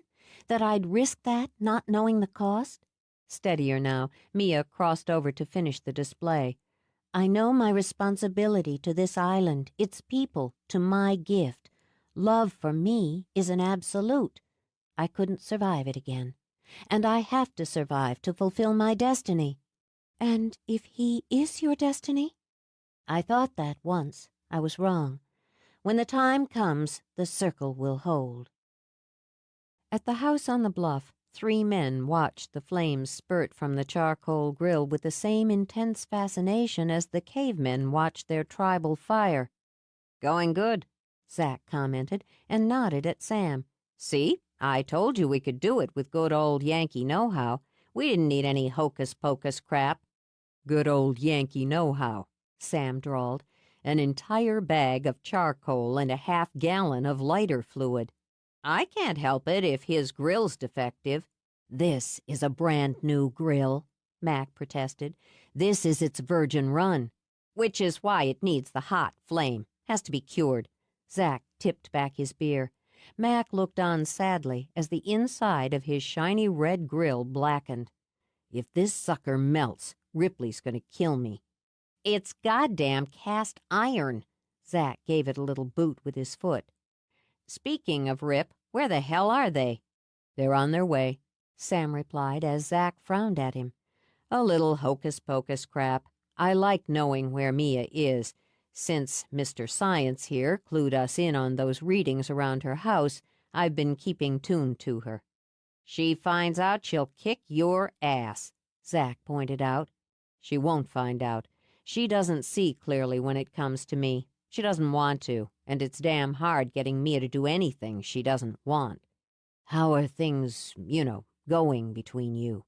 Sam studied Mac as he drank. "Is that personal or professional interest?" "I guess you could say it's both." "Fair enough. I like the way things are going. Can't say I mind keeping her guessing. She's a hell of a lot more complicated than she used to be, and it's interesting. More than I figured, getting to know all the twists and turns." Zack scratched his chin. "You're not going to start talking about mature relationships and exploring your inner couple or any of that shit, are you? Shh, here they come." Mac gestured toward the slash of headlights on the Shell Road. "Let's act like we know what we're doing." Lucy, who'd been sprawled over the deck, leaped to attention and flew down the steps, inches ahead of Mulder. "Pretty women," Zack said. "A couple of good dogs and some steaks. Damn good deal." The steaks were charred, the potatoes slightly underdone, but appetites were keen enough. They ate on the deck, by the strong glow of candles and the backwash of light from the living room, where music pumped out of the stereo. When Sam lifted a bottle of wine to fill Mia's nearly empty glass, she shook her head, laid her hand over the bowl. "No, I'm driving, and I need a clear mind for tomorrow." "I'll come by in the morning, give you a hand with the setup." "No need. Most of it's done, and we have plenty of time tomorrow. I already have 38 pre-sold copies of the hardcover, with orders still coming in, and nearly that many of her backlist set aside. She's going to be very busy tomorrow. I imagine she'll—" Mia trailed off as she caught the look on Nell's face. Her body tensed, and she rose half out of her chair. "Nell?" "The baby moved." The expression of shock and astonishment turned to wonder. "I felt the baby, a fluttering inside me." She laughed, pressed a hand to her belly. "So quick and strong. Zack," she grabbed his hand, pressed it against her. "Our baby moved." "Do you need to lie down?" "No." She leaped up, tugged his hand. "I need to dance." "You need to dance?" "Yes, dance with me." She threw her arms around his neck. "We'll dance with Jonah." "We don't know it's a boy." Swamped with love, Zack wrapped his arms around her waist, drew her up to her toes, and held tight. "Might just as easily be a girl. Then it's Rebecca." "Uh-oh, they're getting sappy." Before it rubbed off, Ripley got up, pointed at Mac. "You're dancing." "Somebody's gonna get hurt," Mac muttered. Sam watched the entertainment for a moment, then laid a hand on Mia's. "We used to be good at this." Hmm? She was staring at Nell, her face wistful and so totally unguarded that seeing it was like a fist to his heart. Tears sparkled on her lashes. What he saw in them was love and longing. "Dancing." Holding her hand, he stood. "We used to be good at it. Let's see if we still are." Following impulse, he pulled her down the steps to the bluff. Then he spun her out to arm's length, whipped her back. Her arm hooked smoothly around his neck, her body fit to his. "Oh, yeah." He slid his hands down to her hips and began to sway with her. "We're still good." It had been a long time, but she hadn't forgotten his moves, his rhythm, and she remembered as well the sheer pleasure of moving with him to music. Giving herself to it, she kicked off her shoes. Sand flew under their feet as they turned, dipped, and spun. Dancing had always been a kind of joyful and somehow innocent mating ritual between them. Bursts of energy, coordination, anticipation. She stopped hearing the music with only her ears. She heard it in the quick pressure of his hand on her back, the grip of his fingers on hers, the whirl of her own body. When he lifted her off her feet, she threw her head back and laughed. Then she linked her arms around his neck, for the first time in more than a decade, in an embrace that was sheer and simple affection. The applause and whistles exploding from the deck had her shifting her head, leaving her cheek resting against his temple as she caught her breath. "Told you they were show-offs." Ripley elbowed Mac, but she was grinning. "Hey, we don't have to take this abuse. Come on." Holding Mia's hand, Sam dashed down the beach steps so that Mia had to run to keep up. "Slow down! You'll break our necks." "I'll catch you." To prove it, he hauled her up, spun her in circles. "How about a swim?" No. "Okay, we'll dance instead." He set her on her feet, pulling her close and tight against him. The slow, seductive strains of Sea of Love flowed into the air over the beach. "That's an old one," she remarked. "Classic," he corrected. "Change of pace." He buried his face in her hair as they circled in the sand. Her heart was a steady beat against his. Their legs brushed as she rose on her toes, sliding with him until they formed one shadow in the moonlight. He remembered so much that the shapes and sounds of all the memories whispered and blurred in his brain. "Do they still have dances in the high school gym?" Yes. "Do kids still sneak outside to neck?" Probably. "Let's pretend." He turned his head, skimming his lips along her jaw before they met hers. "Come back with me." Before she understood, could think to resist, she found herself spinning. They were no longer dancing on the sand, but wrapped together in the shadows of the high school gym, while a crisp fall breeze blew the scents of aging leaves and blooming mums around them. Music pumped out of the building, a rebel crash of drums and guitars. Her hands rushed over the cool, worn leather of his jacket into the silky warmth of his hair. His body was slimmer, his mouth less skilled, but oh, how hers responded. The torch of love burned blinding bright inside her. She whispered his name mindlessly and offered everything. It was the ache swelling inside her, throbbing like a wound, that snapped her back. Breath heaving, she shoved him away. Damn you! Damn you! That wasn't fair. "No, I'm sorry." His head was spinning. For a moment he could still smell the crispness of autumn in the humid press of summer air. "No, it wasn't fair. I wasn't thinking. Don't walk away." He pressed his fingers to his temples as she turned from him. He hadn't planned it and would have found some way to stop the impulse that had taken them back into what they'd been. How could he have known what it would be like to have her love him like that again, to feel that absolute purity of emotion from her, to know he'd tossed it away and might never, never have it again? When he steadied himself, she was standing at the edge of the water, hugging herself and staring out at the night. "Mia." He went to her but didn't touch her. One of them he was certain would break if he did. "I have no excuse, no way to apologize for that kind of manipulation. I can only tell you I didn't intend to do it." You hurt me, Sam. I know. And myself, he thought, more than I could have realized. Time can't be erased, and it shouldn't be. She turned to him now, her face pale against the night. I don't want to go back to that girl or that boy. I don't want to give up what I've made of myself. I wouldn't change a thing of what you've made of yourself. You're the most astonishing woman I've ever known. Words are easy. No, they're not. Some of them have never been easy for me. Mia. But when he reached out, she turned away again, then froze as she saw the pale blue light spilling out of the cave. Stop it! You go too far. He saw it too, and did touch her now so she would feel and believe him. I'm not doing it. Wait here. He set her behind him, then strode quickly toward the cave, stopping only when he stood at the opening, washed in the light. He heard her step beside him, but said nothing as they both looked inside. The light in the cave was soft and blue, the shadows deep and still as wells. In that light were two people, images carved like statues out of the light itself. Then they breathed. The man was beautiful. The sleek muscles of his long, naked body gleamed with water. His hair was glossy black, spilling damp and straight over his shoulders as he stretched on his side in a deep sleep. The woman was beautiful. Tall and slender in her dark cloak, she stood looking down at him. The hood was tossed back so the fiery curls of her hair tumbled free to her waist. In her arms she held a pelt, black as midnight and still wet from the sea. When she turned, Mia saw what seemed to be her own face, with the skin glowing as if 1,000 candles were alight beneath it. Love, the one who had been fire said, is not always wise. She walked toward them, cradling the pelt like a child.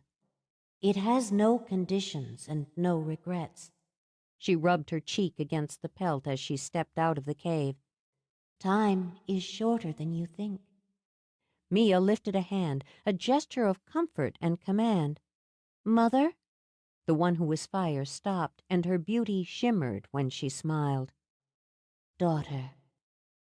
I will not fail you. It is not for me. She traced her fingers along Mia's cheek, and Mia felt a line of warmth. Take care not to fail yourself. You're more than I was. She looked back into the cave. You forget too often that he is in you as well. Hugging the pelt, she turned back until her eyes met Sam's. And me in you. She walked away across the sand. It watches in the dark, and vanished like smoke. The light in the cave winked out. I can smell her. Mia cupped her hands in the air as if it were water and brought it to her face. Lavender and rosemary. You saw her amulet? He lifted the disc of silver and sunstone that Mia wore on a linked chain. This one, the same way I looked at her face and saw this one, he said, lifting Mia's chin. I have a lot to think about. She started to step away, but her gaze was drawn up. As she watched, an inky haze blurred the bright edges of the moon. Trouble's coming, she whispered, seconds before they heard the growl. Fog spilled in from the sea, crawled up the sand. The wolf, the pentagram a white flash against its black body, waded into the mist and bared its teeth. For the second time, Sam pushed Mia behind him. His body blocked hers like a shield. Go, now, get to the house. I won't run from this. She stepped to the side, into clear view, and watched the wolf track her. With no time to wait for her circle, she began the spell alone. Air that swirls and spins, arise, build to wind that screams and cries. Tremble, earth beneath the sea, walls of water, build for me. She speared her hands up through the gale that spewed around her. Her hair blew out wild ropes of red, and at the shout of her voice the quiet waves of the cove boiled up higher and higher with each crash. The world roared. Rage and thrash and whirl for me, air and earth and rising sea, flames within my blood that churns, I conjure from you a circle that burns. Now you that crawled out of the mire, come if you dare, and face my fire. A ball of lightning hurled out of the sky, blazing like a comet on its violent arc. An instant before it crashed into the land, she saw the black wolf curl itself back into the fog. "Coward!" she called out, riding wildly on the whip of her own power. "Mia?" Sam's voice was rock steady. "Can you turn it back?" "I just did." "No, baby. The wave." "Ah." She studied the wall of water, a full 20 feet high now and sweeping closer while the jaws of wind snapped vicious teeth. She held out her arms, targeted her energy down them like sighting down the barrel of a gun, then flung it outward. The wave collapsed into a shower of silver drops. The cool rain of them washed to shore over her hair and skin as she twisted her fisted hand and gathered back the spinning wind. The night was once more clear as glass, the breeze playful as a fairy. She threw back her head, gulping in air while the heat of power streamed through her blood. "Well, yes, that gave him a taste, didn't it?" Sam was still gripping her shoulder as he had been since she'd stepped out from behind him. "How long have you been doing that spell?" "Actually, that was the first time I put it all together. I have to say," she blew out a laughing breath, "it was better than sex." Hearing the shouts and running feet from above on the bluff, she turned to reassure her friends. "Are you sure you're all right?" Mia grabbed one of Nell's stroking hands. "I'm fine." "Well, I could use a drink." Ripley popped open a beer, turned to Mia. "You?" "No, thanks." She already felt wonderfully, gloriously drunk. "Some lemonade for the little mother?" Ripley poured a glass. "Sit down or something, Nell. You're making me twitchy." "I think we should go down and see what they're doing." "Oh, let them play with their toys." Restless, Ripley paced the deck. Mac and the other men had hauled equipment down to the beach. Even now she could hear the beeps and mechanical squeals. "That was a pretty big spell there, Glinda. How did it feel?" Mia's lips curved, slow and smug. "Figured. Even linking last minute and adding a push, I got a nice rush. Always leaves me wanting more, though." "Zach's going to get very lucky later." Nell laughed, then immediately stopped herself. "How can we stand around here laughing about sex?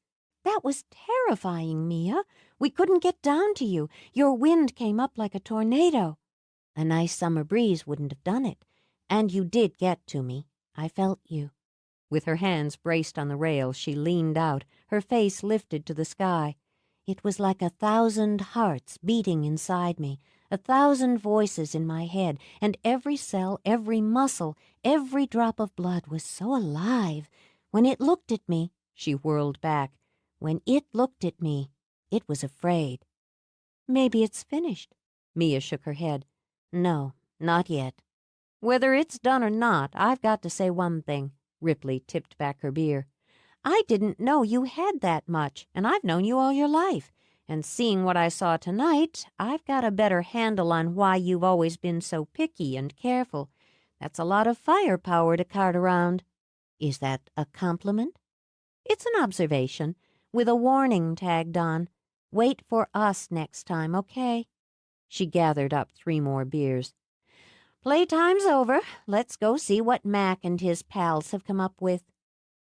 On the beach, Mac had sensors and monitors scattered, cables strewn everywhere. He sat on the ground, hammering away at the keyboard of his laptop. Hauling the equipment down, carting it to where Mac wanted it, had helped. But Sam needed to do something physical and sweaty to take the edge off. "Look, this is all really cool stuff, but what the hell is it doing?" "Measuring, triangulating, documenting." Mac tapped more keys, squinted behind his glasses at a near monitor. "Wish I'd gotten to a damn camera. Best estimate on that wave's 20 feet, but that's just eyeballing it from up above." "20's conservative," Sam said mildly, "and that's eyeballing it from down below." Ah." Mac peered at the readout on his thermometer. "Give me your best guess at ambient temperature at the center here during the climax of the event." Sam shot a look at Zack, who just shrugged. "Ambient temperature? Jesus, it got hot." "But was it dry heat?" Zack asked, and made Sam laugh. "Makes a difference." Mac shoved up his glasses and frowned. "The ambience around the negative energy flow dip. It gets cold. In trying to reconstruct and calculate the ion clash and the dominant direction of force, I need reasonable estimates of the ambience." "It got hot," Sam said again. "Damn it, I'm a witch, not a meteorologist." "Very funny. Now take that sensor and get me a reading where her fireball hit." "Hey! Wow!" As one of his machines began to hum like a beehive, he scrambled up, barely missed snagging his foot on a cable. He made a dash for it just as the women came down the beach steps. "Oh, should have known." He nodded, crouched down to get a better look at the readings. "I'm going to take a look at the cave," Nell informed Mac. "I want to help if I can." He grunted, then crooked a finger at Mia. Amused at him, she strolled closer, then stopped when he held up a hand. "Whoa, baby," he said. "Look at this. Just look. It's phenomenal. Are you doing any internal spells? Do you have anything working, actively working, in another area?" "Not at the moment. Why?" "Your readings are spiking. They're all over the place and all way up the scale. You always have a high level, even at rest, but this is a big surge. Hold on. I want to measure your vital signs." He took her blood pressure, her body temperature, her heart rate. He was studying the readout on her brain wave patterns when the rest of the group gathered around them. "How do you do it?" Mac's voice was quiet now and sober. Mia leaned toward him. Mimicking his tone, she pretended innocence. "Do what, Mac?" "The level of energy pumping around inside you right now would have most people bouncing off the walls, but your vitals are well within normal range. You've been sitting here calm as ice for 10 minutes. Exquisite control. Now, this has been a delightful and entertaining evening, but I really have to go."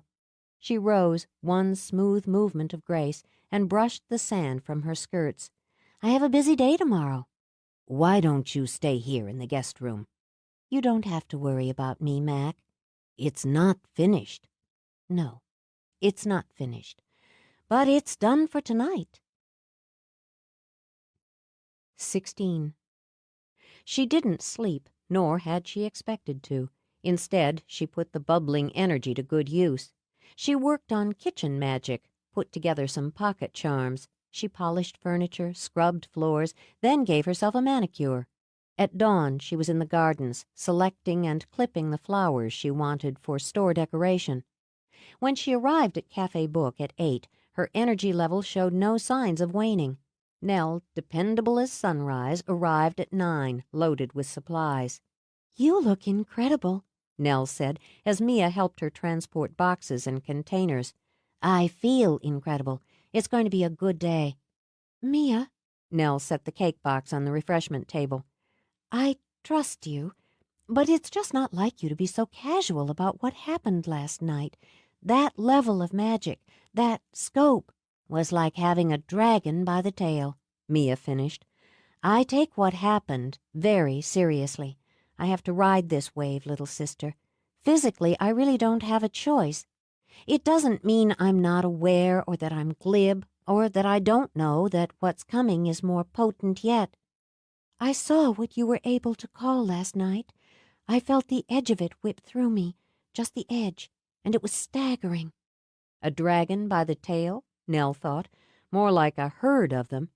"Now you're setting up for a book signing as if it's the most important thing you have to do." "Today it is." She took one of Nell's apple fritters from a box. "Can't seem to get enough to eat. It's a matter of routing the energy, which I imagine you did very skillfully with Zack last night." She smiled a little as she bit into the pastry.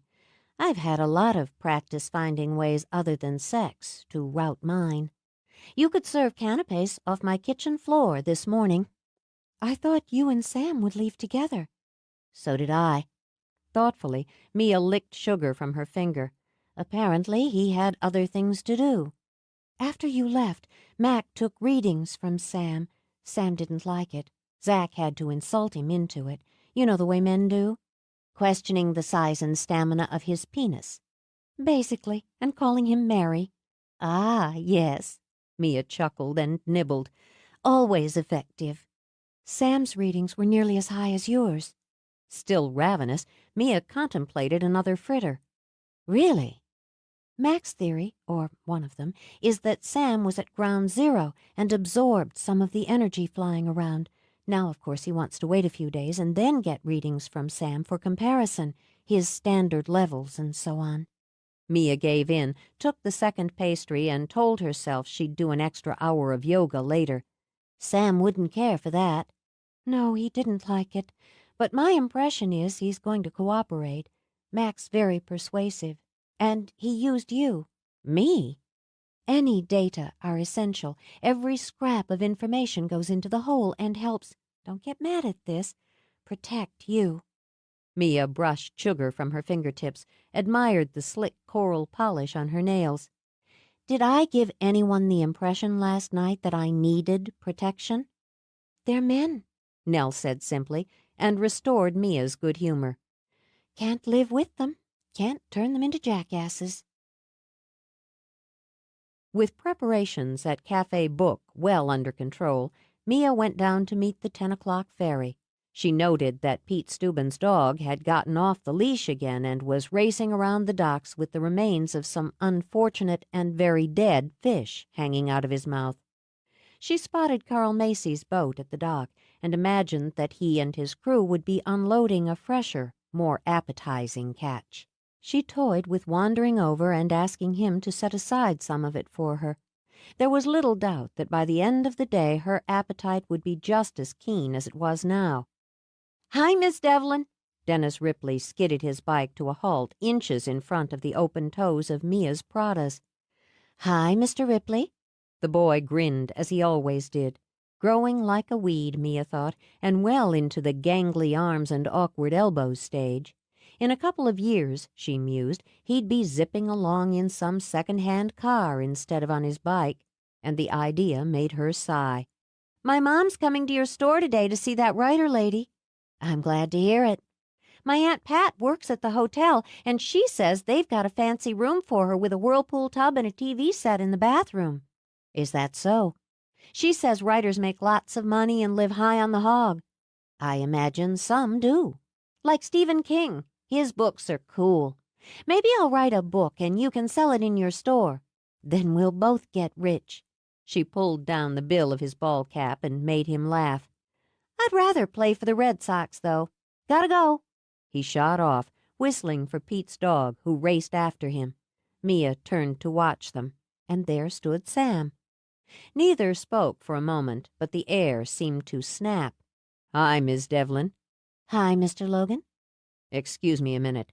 He slid his arms around her, gripped the back of her dress in a fist, and crushed his mouth down on hers, and the air seemed to sizzle. "I didn't get around to doing that last night." "Today works." Her lips vibrated from the heat of him. She shifted away, a test of will with the energy bubbling inside her, and watched the ferry chug its way toward the dock. "Ferry's on time." "We need to talk about last night." "Yes, we need to talk about a number of things, but not today." "Tomorrow, then. We should both be a little less distracted." "Is that a euphemism?" Mia asked, amusing herself, and stepped forward as the ferry docked. A black sedan eased down the gangplank, steered to the side. Before the driver could walk around to open the door, a pretty blonde popped out of the back seat. She gave a laughing shout, then rushed forward and all but jumped into Sam's arms. The kiss was audible, an extended with a quick popping sound at the end. "God, it's good to see you. How did you manage to get better looking? I can't believe I'm here on your island. Just thinking about it's gotten me through a week of book tour wars. Let's have another kiss." "Oh, yes, let's," Mia thought dryly, as she watched the exchange. Caroline Trump was as attractive as her book jacket photo, a swing of sunny blonde hair curved around a pretty elfin face warmed by honey-brown eyes and dominated by a shapely pink mouth, a mouth that, Mia noted, was currently fused to Sam's. She had the young, perky build of a high school cheerleader, though her bio put her at 36. The bio had neglected to mention that she and Sam Logan had been lovers. "Tell me everything you've been up to," Caroline demanded. "I can't wait to see your hotel. There has to be time for you to show me around this place. It's great. The book signing will probably be a dud. God knows why they schedule in these little holes in the wall. So I can cut out early. We'll go to the beach." You still talk too much. Sam eased her back, giving her shoulders a squeeze. Welcome to Three Sisters. Caroline, this is Mia Devlin, the owner of Cafe Book. Oops. Caroline turned her cheerful smile on Mia. "I do talk too much. Just run on and on. I didn't mean it about the signing." She took Mia's hand, pumped. "I'm just all wired up. Haven't seen sexy here for over 6 months, and I've had about a gallon of coffee already this morning. I really appreciate you having me." "It's our pleasure." In a voice so smooth it made Sam wince, Mia drew her hand free of Caroline's grip. "I hope the trip from the mainland was pleasant." "It was great. Then I'll just add my welcome to Sam's and let you go so you can settle in. If there's anything you need, you can reach me at Cafe Book." "Sam?" she said with a regal nod and walked away. "Ooh, ouch." Caroline rapped a fist against her forehead. "I'm such a moron. Brilliant author-bookseller relations." "Don't worry about it," Sam told her. He would. "Let's get you settled at the hotel. I think you're going to like your suite."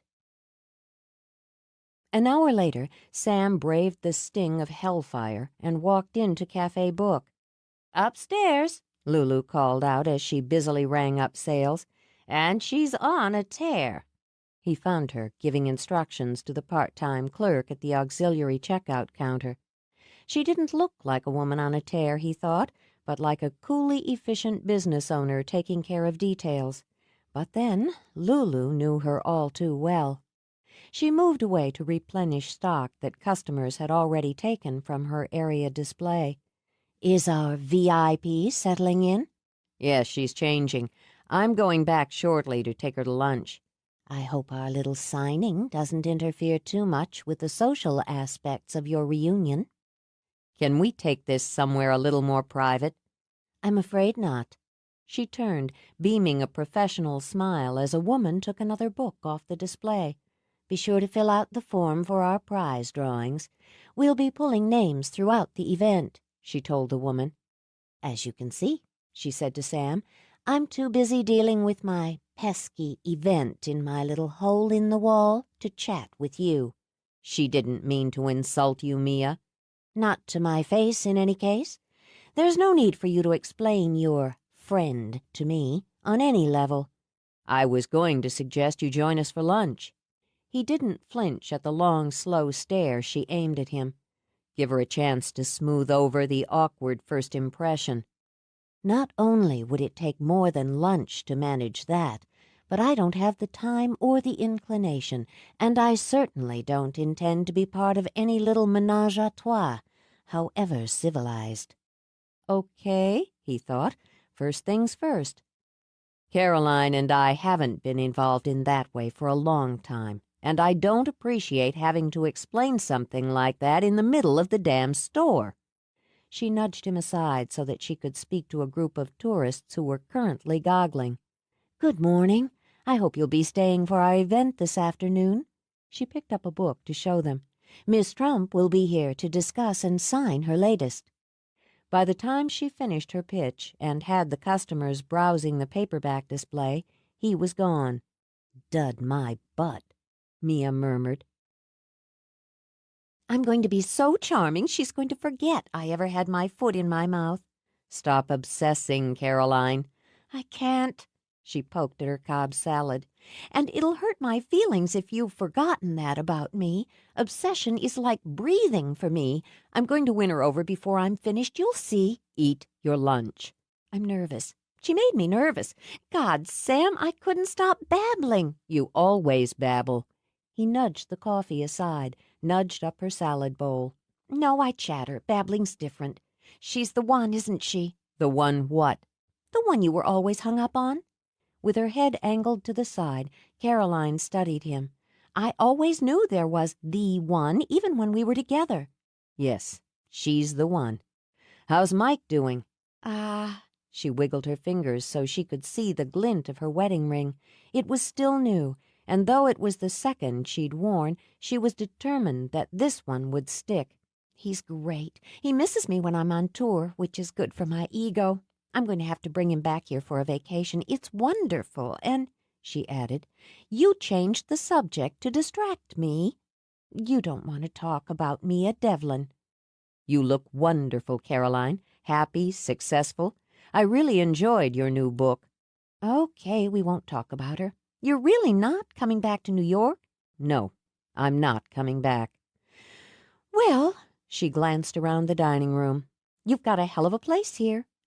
She studied the portrait of the three women, turned a questioning glance at Sam, but when he simply continued to eat, she tossed her napkin on the table.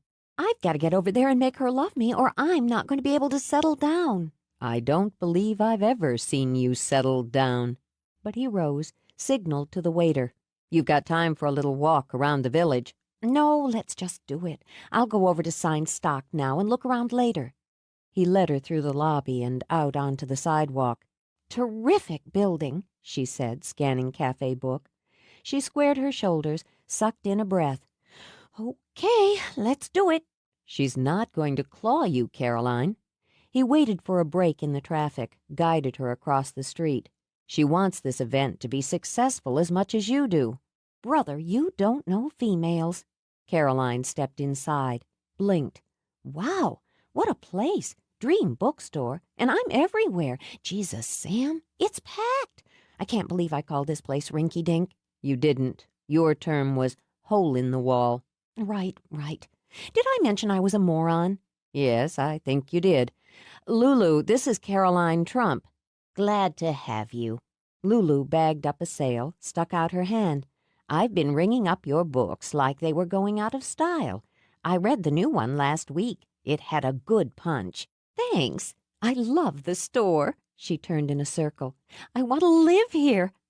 Look at those candles. Sam, I need 10 minutes. When she dashed off, he leaned back, watching fondly as she whipped through the aisles. It took 15 minutes, but he managed to head her upstairs.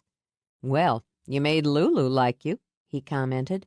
That was just a side benefit. Her stock is so smart. Not just the selection of books, which is impressive, but the sidelines, too. Class all the way. And look at this. She stopped at the top of the stairs, dazzled. The crowd was already thick. The cafe tables were packed, as were the rows of chairs. Over the hum of conversation, she heard Mia's smooth voice announce her name and the time of the event. It's a wonder she didn't kick me out, Caroline murmured. There must be 100 people up here. Since you're determined to feel lousy about it, I'll tell you she worked her butt off. Look, just pass on what you think to your publicist. Getting other authors to Cafe Book will go a long way toward prying your foot out of your mouth. Consider it done. Okay, here she comes. Caroline boosted up her smile and walked in Mia's direction. You have the most incredible store, and I want to know if there's anything I can do to make up for being a jerk. Don't give it another thought. Can I get you something to drink, a bite to eat? We're very proud of our cafe. Got any hemlock? Mia put a hand on her shoulder. Oh, it could be arranged. Why don't I settle for a Diet Coke and you can put me to work? I have a number of pre-sales if you'd like to take care of them before the event. It will give you more beach time. I'll show you into the stockroom, set you up. Pam, Mia called to the woman waiting tables. Would you bring Ms. Trump a Diet Coke? We'll be in the stockroom. Sam, if you're staying, you might want to find a seat. Just this way, Miss Trump. Caroline, please. I've done enough of these to know how much time and effort go into hosting a signing. I want to thank you. We're thrilled to have you. Caroline followed Mia into the stockroom. She'd also seen enough behind-the-scenes action in bookstores to recognize ruthless organization. "I've flapped the copies at the title page," Mia began. "If that's not your preference, I'll change them." Caroline moistened her lips. "These are all pre-sold?" "Yes, 53 at last count. Those that require personalizing. I was told you'd personalize." "Sure, no problem." "They're labeled with Post-its. Your publicist indicated this is the brand of pen." "Just stop a second." Caroline dumped her briefcase, sat down at a stool at the counter. "I've never sold over 100 new titles at a signing." "You're about to break your record." "I see that, just as I see you have the pen I like and that there were pink roses, my favorite, on the signing table." "Wait till you see the cake." "Cake?" Caroline seemed flabbergasted. "You have cake? You sent me bubble bath and candles and were at the ferry to meet me." "As I said, we're thrilled to have you." "Not finished yet. Your store, which is amazing, by the way, is full of people, and an unbelievable number of them are holding my books, and you hate me because I said something careless, rude, and stupid." "No, I was annoyed with you because you said something careless, rude, and stupid, but I don't hate you for it." Mia moved to the door to take the soft drink from Pam. "And because I was once involved romantically with Sam." "Yes." Her tone pleasant, Mia offered the drink. "Naturally I hate you for that." "And that's fair." Caroline sipped her soft drink. "But since Sam and I haven't been anything but friends for more than 4 years, and I'm happily married," she wiggled the fingers of her left hand, "and since he's hung up on you, who happens to be beautiful, smart, younger than I am, and who has those really fabulous shoes, I get to hate you more." Mia considered her for a moment. "That seems entirely reasonable." She handed Caroline a pen. "I'll open these for you." 4 hours later, Mia was in her office tallying figures. When the publisher called on Monday for a follow-up on the event, she was going to knock their socks off. Nell came in, dropped into a chair, and patted the belly she was sure had started to round. "That was great. That was outstanding. That was exhausting." "I noticed that even with free refreshments, the cafe did a brisk business." "Tell me about it." Nell yawned hugely. "Did you want to do totals?" "We'll wait until closing for those. However, I do have the totals for the Trump books that sold during her appearance." "And they are?" "New title, including pre-solds, 212. Paper backlist, also including pre-solds, 303. "No wonder she walked out of here looking shell-shocked. Congratulations, Mia. She was terrific, wasn't she? Funny and warm during the book discussion. I really liked her." "Yes." Mia tapped a pen on the edge of her desk. "So did I. She used to be involved with Sam." "Oh." Nell straightened in the chair. "Oh." "After meeting her, it's easy to see why he was attracted. She's very clever, urban, energetic. I'm not jealous." "I didn't say a word." "I'm not jealous," Mia repeated. "I just wish I hadn't liked her quite so much." "Why don't you come home with me? We'll sit around, talk about men, and eat hot fudge sundaes." "I've already gone way over my sugar intake for the day, which is probably why I'm still edgy. You go on. I've got to finish here. Then I'm going home to sleep for 12 hours. If you change your mind, I have homemade fudge sauce." Nell pushed herself to her feet. "You did an amazing job, Mia." "We did. We did a stupendous job." She turned back to her keyboard and worked until 6. Sticking to practical tasks gave her mind the chance to circle and consider, and it gave her the opportunity to admit that the buzz still vibrating through her wasn't going to quiet on its own. Given the alternatives to select from, she saw no reason not to choose the one that appealed most. Sam stripped down to cutoffs and considered the cartons of leftover take-out Chinese in his refrigerator. He was, as he had been all day, famished. He thought he might order in a pizza or a side of beef to top off the egg rolls and pork fried rice. He was relieved that Caroline had turned down his invitation to dinner. As fond as he was of her, his brain just couldn't handle an evening of struggling to concentrate on conversation. Not after the day he'd put in, or the night before it. He'd swum for an hour, hard, after he helped Zack haul all the equipment back to the house on the bluff. Then he'd swung by the hotel on the way home and let himself into the health club. He'd worked out another hour, doing what he could to burn off the edge. He'd done 50 laps in the hotel pool, taken a frigid shower, and hadn't slept all night. After the signing, he'd taken Caroline back to the hotel, where she'd claimed she was going to take a long bubble bath. He'd used the health club again, worked up a heavy sweat, showered, spent an hour swimming, and his system was still careening. He disliked sleep inducements, even of his own making, but he thought, after he ate, that that was the only solution left. The only practical solution, he corrected. The more satisfying one would be to find Mia, drag her off somewhere, rip off her clothes, and pump out the energy in wild, crazy sex, which would take him right back to square one of his plan to cement a bond with her outside of wild, crazy sex. He wasn't sure his overworked system could take either. He'd settle for pizza. He closed the refrigerator and turned toward the phone, and when he saw her at the back door, his entire body clenched like a fist. Served him right, he thought grimly, for trying to tame his raging hormones by tuning her out for a few hours. But his expression was as easy and pleasant as hers as he crossed to the door. Didn't expect to see you. I thought you'd be somewhere with your feet up and a drink in your hand. I hope you don't mind me dropping by. Not at all. He opened the screen door and willed himself to behave. I brought you a present. She held out a box, prettily wrapped in dark blue foil and topped with an elaborate white bow. From the owner of Cafe Book to the owner of the Magic Inn. She came in, making sure her body brushed his lightly as she passed, and she felt the quick tremor. A gift. To thank you for your part in making today happen. It was an enormous success for all involved. Caroline was nearly staggering by the time she got to her room. It takes a lot to wear her out. I'm sure you'd know, Mia countered. She's married. We're friends, that's it. Touchy. She clucked her tongue. Why don't you offer me a drink and have one yourself? Fine. He got out a bottle of wine, yanked out the stopper.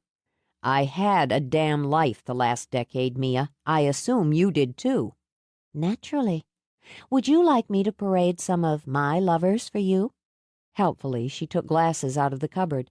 The searing look he shot her pleased her enormously. He'd be easier and more fun to seduce if his temper was up. I don't want to hear about them, and I didn't parade Caroline. No, but you didn't tell me beforehand either. It made it awkward and irritating. But I've decided to forgive you. Well, golly, thanks. Now you're annoyed. Why don't I pour that, and you can open your present? We'll see if it puts you in a better mood. Rapping your head against the wall might put me in a better mood. But you're much too civilized for that. Don't go to the bank on it. But he pulled off the top of the box and pulled out a wind chime made of foolish brass frogs. I found it whimsical, which suits the cottage, and apt, as I had a lovely fantasy going about how I turned you into one of these for a few days. She tapped a frog, sent it dancing and singing against its brothers, then picked up her wine. It's very unique.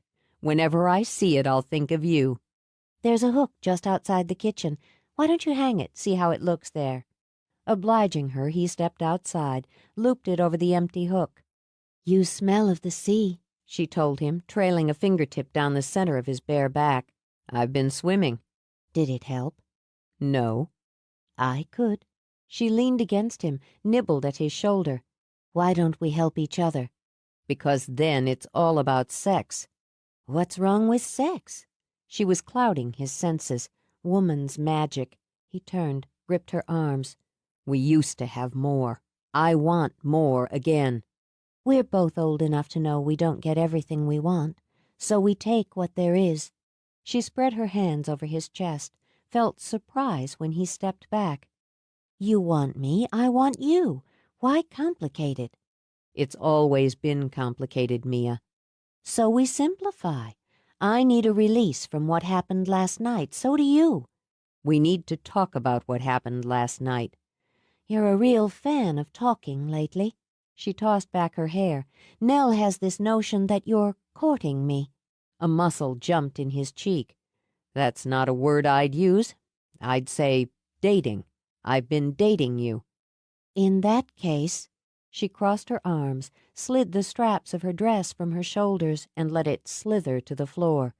We've dated long enough. 17.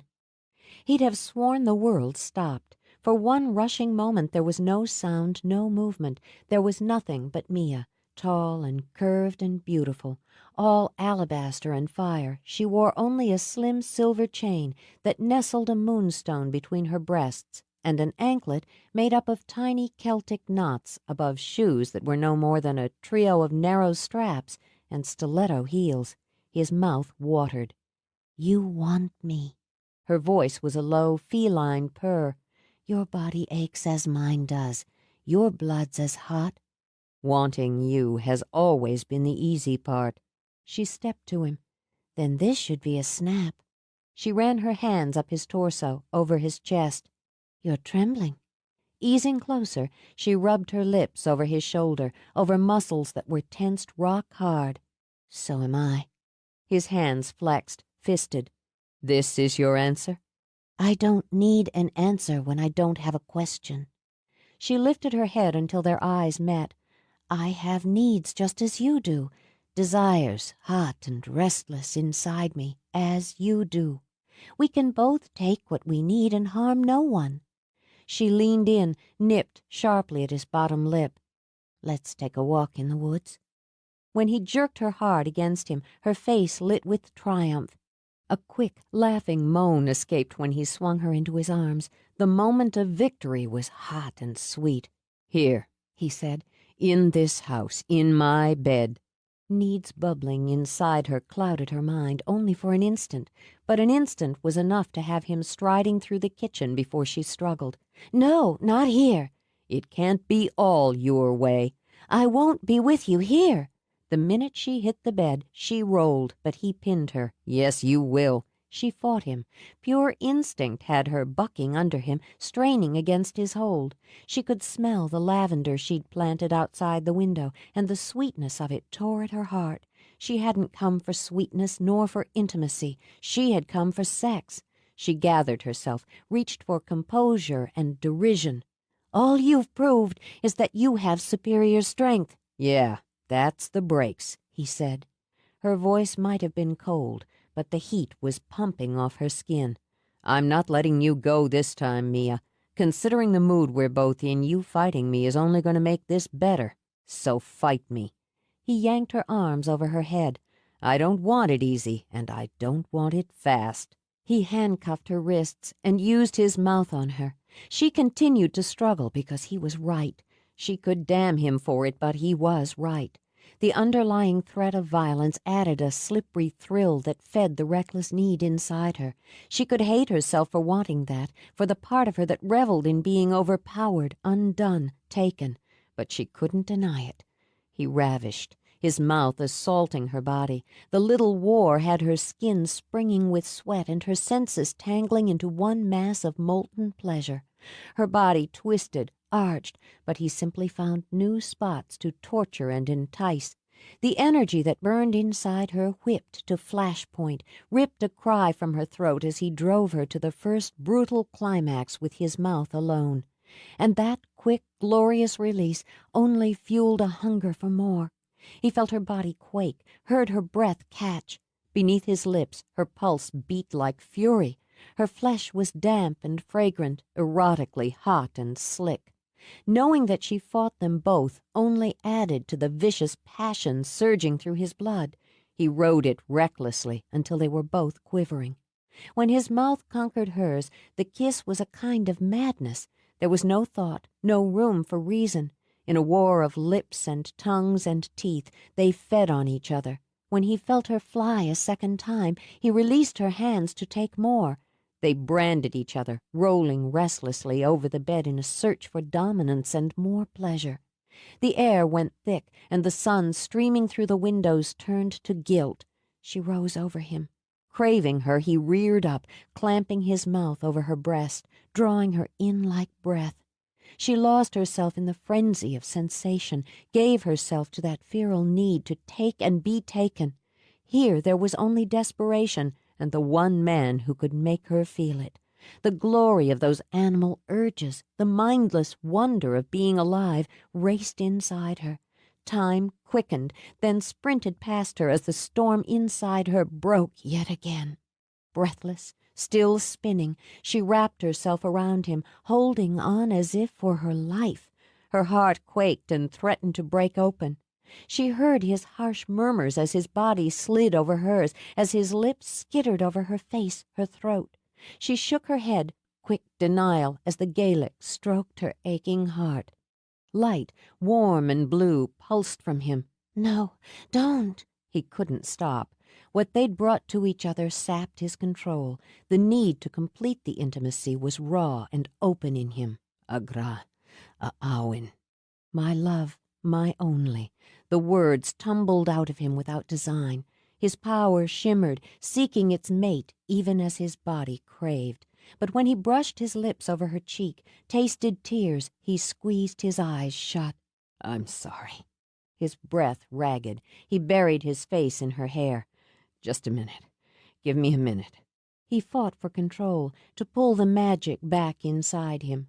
Whatever they were or had been to each other, he had no right to force her to share that part of herself. She felt him quiver as he struggled to pull it in. It would hurt him, she knew, a deep and physical aching that came from denying the blood and starving the soul. Still he held her while he locked himself away, held her while she listened to him tear out against the pain of it. She couldn't bear it, for either of them. She lifted his head, looked into his eyes, and gave him her magic. Share with me, she said, drawing him down into the kiss. Share all. Her light was gilded red against his deepening blue. The brilliant thrill flooded her, swamped her as their powers entwined and merged, streamed inside them both. She let herself fly on it, rose to him as he filled her. There was a rush like the wind, a stream of sound like 100 harp strings plucked at once. The air swelled. All she was and all he was laid open. The air shimmered, light against light, building to a radiant glow. Even as he moved in her, long, slow thrusts that savored the gift, he took her hands, linked fingers curled tight, and sparks swirled from them to dance in the air. As they climbed, the light brightened, building toward a flash that burst like lightning, and on that burst he met her mouth with his and flew with her. He nuzzled at the curve of her shoulder, rubbed his cheek to hers, whispering soft and foolish endearments. His power continued to whisper inside her as well. Her body felt unbearably soft, and though her heart continued to pound, she knew its beat was no longer for her alone. What had she done? She'd stripped aside by her own will the last of her defenses. She had given him all she was, taken all he was. She had let herself love him again. Stupid, she thought, stupid, careless, and dangerous. Even knowing it, she could lie here with his weight pressing against her and want to gather him close and cling to the dreamy echoes of what they'd shared. She had to get away, clear her head of him, and consider what to do next. She lifted a hand to his shoulder, intending to nudge him away, but her fingers slid into his hair. Mia. His voice was thick and sleepy. Alina. So soft, so lovely. Stay with me tonight. Wake with me tomorrow. Her heart trembled, but when she spoke, her voice was brisk and even. You're speaking Gaelic. You're speaking in Gaelic. Now she did give his shoulder a little nudge. Which means you're about to fall asleep on top of me. No, I'm not. He braced himself on his elbows so he could gaze down at her. You make my head spin. He dropped a kiss on her forehead, then the tip of her nose. I'm glad you dropped by. It was hard to resist the easy affection. So am I. But I have to go now. Uh-uh. Idly toying with her hair, he studied her face. I'm afraid I can't allow that. And if you try, I'm going to have to get rough with you again. You know you liked it. Please. She pushed at him, tried to slither free.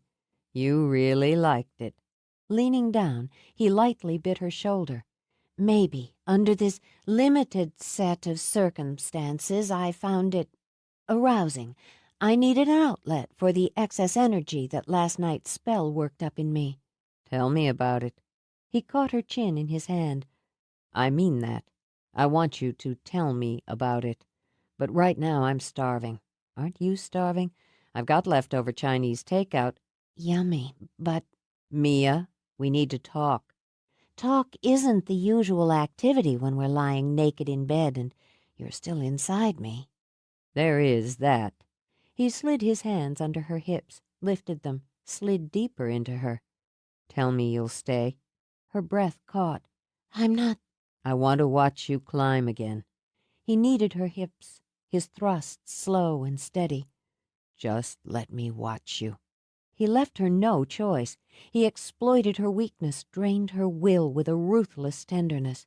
He watched her surrender, to him, to herself, to the rise of sensation, and when she crested one long wave, it rippled through him, and he lifted her, wrapped her close. Stay. With a sigh, she rested her head on his shoulder. I could eat. They made quick work of the Chinese, then scavenged for more. By the time they were digging into a box of dry cereal, the edge was off. Sam took a last handful of puffed rice. Strong magic and good sex. Nothing like it to sharpen the appetite. I had 2 muffins, a sandwich, cake, and a bowl of rotini, and that was before the sex. Give me that. She took the box from him and dug in. It was a potent spell. Now that we've very efficiently cleaned out my kitchen of all edible products, let's take that walk in the woods.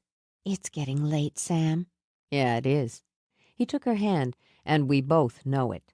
he glanced down at her bare feet. Since I don't see how you can walk anywhere in those shoes you had on, maybe we should head to the beach instead of the woods. Easier on your feet. I'm used to walking barefoot in the woods. It was best, she thought, to deal with it. As long as they were talking or eating or seducing each other, she wouldn't have to think about loving him or what she would do about it. You want me to explain the spell, and I'm not sure I can. I don't want the nuts and bolts. He drew her across the lawn toward the shadows and the path. But I'd like to know, first, how long you've known you had that kind of power. I'm not sure I did, not exactly. Felt, she continued, as if there was a switch inside waiting for me to flip it. It's not that simple. No, it's not. She could smell the trees and the sea, and on such a night, she thought, you could smell the stars, a cool brush along the senses. I've worked on it, studied, practiced. I've gathered myself. You understand that. I also understand that to pull that out the way you did the other night, without any real preparation, is beyond anything I've experienced. I've been preparing all my life. And in the last decade, she thought, it's been my one and only love. Still, I couldn't finish it. It wasn't quite enough. Determination toughened her voice. But I will finish it. That's where you and I have a problem. What you did was dangerous for you. It didn't have to be. The risk was minimal. If you'd told me what you could do, what you'd obviously planned to do, given the opportunity, I could have been prepared. I could have helped. But you don't want my help. She said nothing as they passed the little stream where foxglove nodded on the banks. It's been a long time since I considered having your help. I've been back over 2 months, Mia. And we're gone over 10 years. I learned to do a great deal without you in that length of time. Without anyone, she added, as Ripley cut herself off from me and what we've shared during the same period. I've taken what I was given and honed it, built it. That's right, you have. I wonder if you would have, if I'd stayed. She rounded on him, her temper quicker than it might have been as the same thought had come to her. "Is that a new rationalization, a new reason for what you did?" No. He met her fury with utter calm. My reasons for leaving were completely selfish. It doesn't seem to change the results. You're stronger than you would have been." "Should I thank you for it?" She angled her head. "Maybe I should. Maybe it's time for me to acknowledge that your leaving was the best thing for both of us. I saw you as the beginning and end of my life and everything in between. But you weren't. I lived without you. And whether you stay or go, I'll continue to live, to work, to be. I can enjoy you now without illusions. It's a nice bonus to share myself with someone who understands power and who expects nothing in return but pleasure for pleasure." It rubbed at his temper, as he supposed she'd intended it to. "Don't thank me too soon. You wondered why I'd maneuvered you into dating. I needed to show you, and maybe prove to myself, that there's more than sex between us." "Of course there is." Calm again, she began to walk. "There's magic, a shared history, and though I didn't initially believe it, a shared love of the island. We have mutual friends." "We were friends once." "We're friendly now." She breathed in deeply. "How do people live without the sea close? How do they breathe?" "Mia." He touched the tips of her hair. "When we made love, I didn't intend to ask you to share magic with me. It wasn't calculated." "I know that." Though she stopped walking, she kept her back to him. "Why did you let me?" "Because you would have stopped. It meant something to me that you would have stopped when I asked. And I suppose, because I've missed it. Sharing power excites and fulfills." "Was there no one else in all these years?" "You've no right to ask me that." "No, I don't. So instead, I'll tell you what you don't ask me. There was no one but you. Never anyone but you in that way." "It doesn't matter." "If it doesn't," he said, taking her arm before she could move away, "then you should be able to listen. I never got over you. And if I was with another woman, it was never the way it was between us. Every one of them deserved better than I could give. I couldn't give them better because none of them were you." "There's no need for this," she began. "I need it. I've loved you all my life. No spell, no incantation, no act of will has ever been able to change that for me." Her heart stumbled in her chest. It took all of her strength to balance it again. "But you tried." "I tried. With women, with work, with travel. Not loving you is beyond my power." "Do you think, Sam, that even if it were only my own heart at risk, I could pour it into your hands again?" "Then just take mine. I'm not doing anything else with it." "I can't. I don't know how much of what I feel is an echo of what was, how much mixed with that is anger. More," she said, turning back to him, "I don't know how much of what you believe you feel is real. Everything's at stake now, and clouded emotions are dangerous." "My emotions aren't clouded. They were for a long time." "Now mine are, and I've learned to step back from them. I care about you. The link's too strong for that to be otherwise, but I don't want to be in love with you again, Sam, and that's my choice. If you can't accept that, then we need to stay away from each other." "I can accept that it's your choice, for now, but I'm going to do everything I can to change your mind." She threw up her hands in frustration. "By sending me flowers, going on picnics? Those are frills, trappings." "Those are romance." "I don't want romance." "Deal with it. I was too young and stupid to give it to you once. I'm older and smarter now. There was a time when it was hard for me to tell you I loved you. Didn't come naturally off my tongue, and it sure as hell wasn't a phrase that was bandied about in my house." "I don't want you to tell me." "You always said it first." He saw the surprise on her face. "You never realized that, did you? I was never able to say it to you unless you'd said it. Times change. People change. Some people take longer than others. I realize I've been waiting, Mia, maneuvering again so you'd say it first. Easier for me that way. You used to make things too damn easy for me. Fortunately, that's changed. Now I have to go. It's late. Yeah, it's late. I love you, Mia. I love you. I don't mind saying it a few 100 times until you believe it. It hurt to hear it, a quick, pinching pain. She used that pain to keep her heart cool and her voice even. You gave me words before, Sam. We gave each other words. They weren't enough. I can't give you what you want. She ran down the path, away from him. Won't give me, he replied. Yet. She didn't stop until she got to her car, didn't go into the house for her shoes or think about them. She thought only of driving away, driving fast until her mind settled again. She had let herself love him again, or rather, her heart had turned on her when she'd been vulnerable. But that was her problem, and one she would deal with.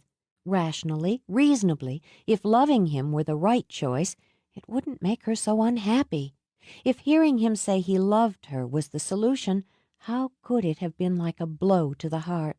She would not become a victim of her own emotions, not a second time. She wouldn't throw herself mindlessly into love, putting herself and everything that mattered to her at risk. Balance, she told herself, and clear thinking. They were essential when one was contemplating a life and death decision. Maybe it was time to take a few days off, regroup. She'd been spreading herself too thin, she decided. She needed to be with herself, alone. What the hell do you mean she's gone? Annoyed at being roused out of sleep before 8:30 on a Sunday, the only day that week she could sleep in, Ripley scowled at the phone. She's off the island. A pulse was pounding in Sam's throat, making speech almost painful. Where did she go?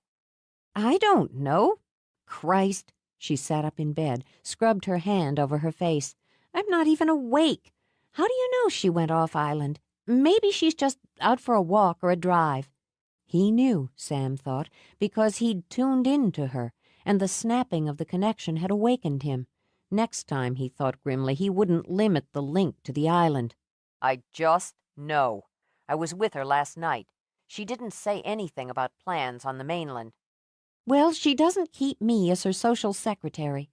Did you have a fight or something? No, we didn't have a fight. What they'd had could never be boiled down to such an elemental word. If you have any idea where she's gone. I don't. But the worry in his voice got through. Listen, ask Lulu. Mia wouldn't go anywhere without letting her know. She probably just went over to do some shopping or something and... Scowling, Ripley held the phone out and listened to the dial tone. Well, goodbye to you two. He didn't bother with the phone time, but jumped in his car and drove to Lulu's. He barely noticed that she'd changed the paint from the pumpkin orange he remembered from his boyhood to a wild purple.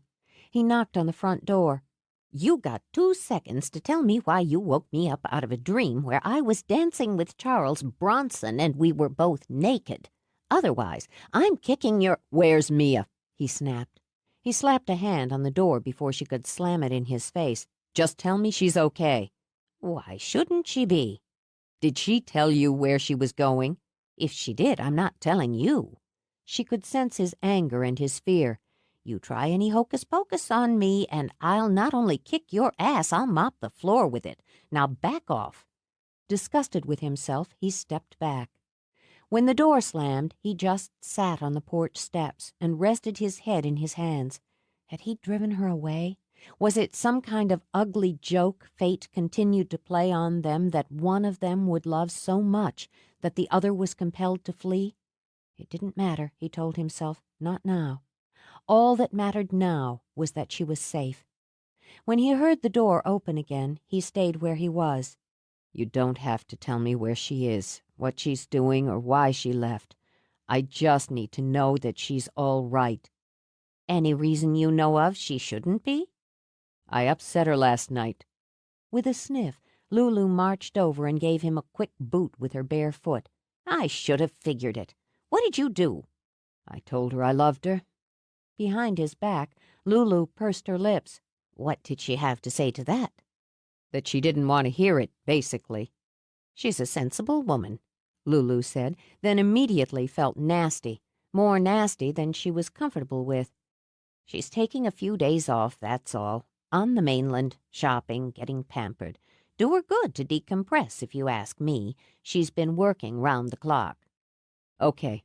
He rubbed his hands on the thighs of his jeans, then turned to face her. Okay.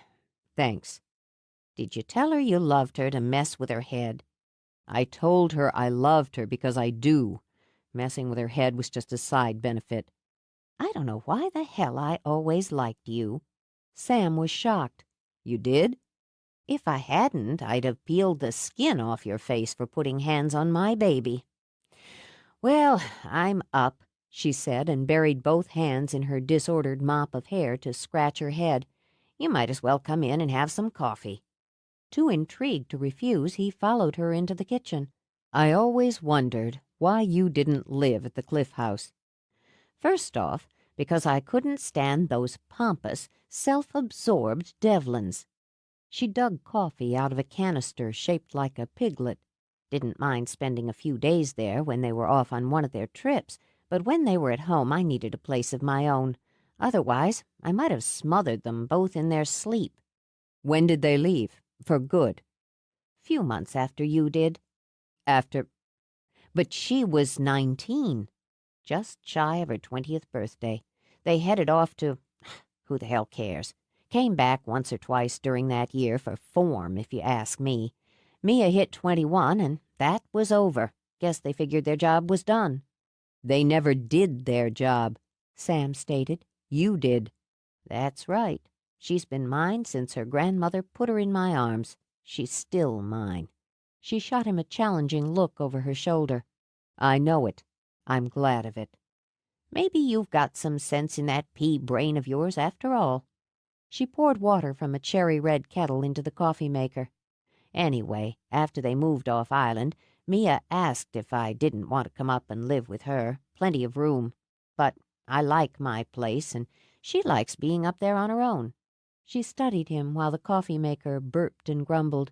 You thinking of trying to convince her to let you move up there with her? I hadn't thought quite that far ahead. Don't change much, do you? Always dance back from the sticking point. And what would the sticking point be? That girl, she said, and drilled a finger into his chest. My girl. She wants marriage, and she wants babies. She wants a man she can share her whole life with, thick and thin, not one who gets pale when the word marriage comes up in conversation, like you're doing now. Marriage isn't the only serious commitment. You think you can bullshit her with that, or are you just bullshitting yourself? A number of people make and keep a bond without a legal ceremony. Mia and I are hardly traditionalists. Lulu's skewering stare made him feel like a teenager again, bringing Mia home after curfew. But in any case, I haven't given the matter a great deal of thought. At this point, she's not even comfortable with me telling her I'm in love with her. That's a real fine speech. Full of hot air, but it sounded almost pretty. What's so important about marriage? He demanded. You're divorced. Got me there. Amused, she got out 2 cheerful yellow mugs. Funny thing about life, you just can't get a guarantee with it. You pays your money, you takes your choice. Yeah. Depressed all over again, Sam took the mug. I've certainly heard that one before. 18. She'd intended to relax, shop, indulge in a day at a spa or salon. She'd intended to do as little thinking as possible for 3 days and 3 nights, to focus on her own emotional and physical well-being. She had not intended to take the time and effort to gain admittance into the federal facility where Evan Remington was being held. But since she had done so, she could rationalize the decision. Time was growing short.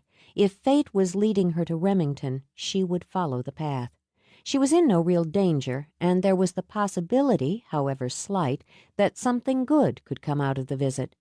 She didn't question the fact that she was able to set up a meeting with him with relatively little trouble. There were powers at work that scoffed at the tangled red tape of bureaucracy, and she was part of them. She faced him across a wide counter split down the center by a barricade of thick, reinforced glass. Mia picked up the phone that would link them, as he did. "Mr. Remington, do you remember me?" Whore. he hissed.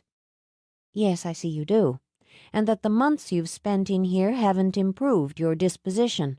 I'll be out soon. "Is that what he tells you?" She leaned a little closer. "He lies." A muscle began to twitch in his cheek. I'll be out soon, he repeated. and you'll be dead. "We've beaten him twice, and only a few nights ago he ran from me with his tail between his legs. Has he told you that?" I know what's going to happen. I've seen it. I know you'll all die screaming. Can you see it? For a moment she could, reflected on the glass between them, the dark, boiling storm, the rips of lightning, the swirl of roaring wind as the sea opened like a hungry mouth and swallowed the island whole. "He shows you his desire, but not reality." I'll have Helen. His voice went dreamy, like a child repeating a rhyme. She'll crawl back to me. She'll pay for her deception, her betrayal. "Nell's beyond you. Look at me. At me," she demanded. She wouldn't allow even his thoughts to touch Nell now. "There's only me to deal with. He's using you, Evan, as he would a puppet or a vicious little dog. He uses your illness, your anger. He'll destroy you with it. I can help you." He'll fuck you before he kills you. Want a preview? It happened fast. Pain ripped through her breasts as if claws had dug into her flesh. A spear of ice jabbed with one hard thrust between her legs. She didn't cry out, though a scream of rage and horror spewed into her throat. Instead, she drew her power down like armor, punched it out like a fist. Remington's head snapped back and his eyes went wide with shock. "He uses," she said calmly. "You pay. Did you think threats and ploys would make me tremble? I am of the three. What works in me is beyond your scope. I can help you. I can save you from the horror he will bring you. If you'll trust me and help yourself, I can close you off from him. I can shield you so that he can't use or harm you." Why? "To save myself and what I love, I would save you." He inched closer to the glass. She could hear his raspy breathing over the receiver. For a moment, true pity stirred in her. Mia Devlin. He licked his lips. Then they spread into a wide, mad smile. You'll burn. Burn the witch. He cackled even as the guard rushed over to restrain him. I'll watch you die screaming. Though Remington dropped the phone when the guard dragged him away, she heard his wild laughter long after the door slammed and locked behind him. The laughter, she thought, of the damned. Sam had a meeting with his accountant. Revenue was up, but so were expenses and overhead. The Magic Inn was operating in the red for the first time in 30 years. But as Sam saw it, that would change. He'd booked 2 conventions for the fall, and with the winter holiday package he was putting together, he expected to recoup some of the loss over that historically slow reservation period. Until that time, he could and would continue to plow his own money into the hotel. If the hotel and the island went down in a matter of weeks, it wouldn't be because of lack of faith on his part. Where the hell was she? Couldn't she have waited to go off on some shopping spree until their lives, their fates, their futures were more secure? How many pairs of shoes did the woman need, for God's sake? It was just an excuse to get away from him, he thought. He'd told her he loved her, and she'd run like a rabbit. Things got a little bit sticky, and instead of staying put and dealing with it, she'd bolted to the mainland and— He stopped, scowled down at his own half-finished signature on the correspondence in front of him. "Moron," he muttered. "I beg your pardon?" "Nothing." He shook his head at his assistant and completed his signature. "Check on the winter brochures, Mrs. Farley," he told her as he signed the next letter. "I want to be certain that the corrections are made before the end of the month. I want to meet with head of sales tomorrow. Find me the time." She flipped through his calendar. "You're free at 11 and at 2. 11. And send a memo to housekeeping, Ray. How long have you been married?" You want to know how long the housekeeping staff has been married? No, Mrs. Farley. How long have you been married? 39 years last February. 39 years. How do you do it? Mrs. Farley laid her pad down, took off her glasses. I could say it's a bit like alcoholism, one day at a time. I never thought of it like that. Marriage as an addiction. Certainly as a condition. It's also a job that requires attention and work, cooperation and creativity. That doesn't sound particularly romantic. There's nothing more romantic than going through life with all of its spins with someone you love. Someone who loves and understands you. Someone who'll be there for the big bouquets, children, grandchildren, a new house, a well-earned promotion, and for the weeds, illness, a burned dinner, a bad day at work. There are people who get used to taking care of the bouquets and the weeds alone. I admire independence. The world would be a stronger place if we were all capable of handling life on our own. But being capable of it doesn't mean being unable to share and depend on someone else. It shouldn't mean being unwilling to. That's the romance. I never saw my parents share much more than an affection for Italian designers and a box at the opera. That's a shame for them, isn't it? Some people don't know how to give love or how to ask for it. Sometimes the answer's no. And sometimes it isn't. The faint edge of irritation worked into her voice. Some people expect things to fall into their lap. Oh, they might work a bit for it.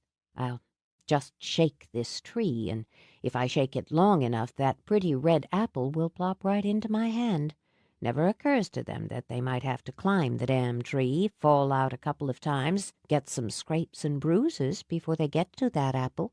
Because if the apple's worth wanting, it's worth risking a broken neck. On a huff, she got to her feet. I need to type up this memo. He was so surprised when she strode out of his office and shut the door smartly, he didn't call her back to tell her he'd never dictated the memo. Look what happens when I have a conversation about marriage, he thought. My assistant bites my head off. And I know how to climb a damn tree. I've climbed plenty of trees. And right now, he felt as if he were hanging by his fingertips from a very unstable branch, and the prettiest apple was still just out of his reach. He picked up a file, intending to bury his frustrations in work, and a light went on inside him. Mia was back on the sisters. She'd called Lulu from the ferry and had gotten an update on bookstore business and on island news. As she'd asked Lulu to come up to the house that evening to fill in the gaps, there was no need to drop by work. Tomorrow was soon enough to face the pile of phone messages and the backlog generated over her 3-day absence. She'd called Ripley as well, and Nell. Since she thought the best way to pass on the details of her meeting with Remington was during a civilized meal at her own house the following evening, she needed to drop by Island Market for some supplies. She'd yet to call Sam. She would call him. She wheeled her cart over to the produce section and stared at the arugula. As soon as she figured out how to handle him and what had been said between them, she'd call him. Life ran more smoothly with a clear-cut but flexible plan. Still shopping?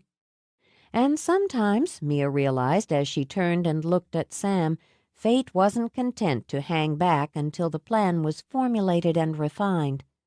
I consider shopping a work in progress. She selected lettuce, contemplated the Roma tomatoes. It's an odd time of day to see a businessman in the market. I'm out of milk. I'm quite sure you won't find it in produce. I'm thinking about getting an apple, a pretty red apple. She continued to select items for a salad. The plums look good today. Sometimes only one thing will do. He let his fingers tangle in her hair. Did you enjoy your time away? It was productive. Because he made her feel uneasy, she wheeled into Derry.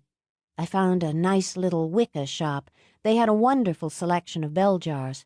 You can never have too many. My sentiments, she agreed, and picked up a quart of milk. Thanks. He took it from her, tucked it under his arm. Why don't you have dinner with me tonight? You can tell me about your trip. He wasn't behaving the way she'd anticipated. There was no flare of temper over her abrupt departure, no demands to know where she'd been, what she'd been doing. As a result, she felt guilty and small. Damn clever of him. Actually, Lulu's coming up tonight so that we can deal with some store business. But I'm having a little dinner party tomorrow. I was going to call you. She put a small wheel of brie in her cart. I've some things to discuss with everyone. Will 7 o'clock work for you? Sure.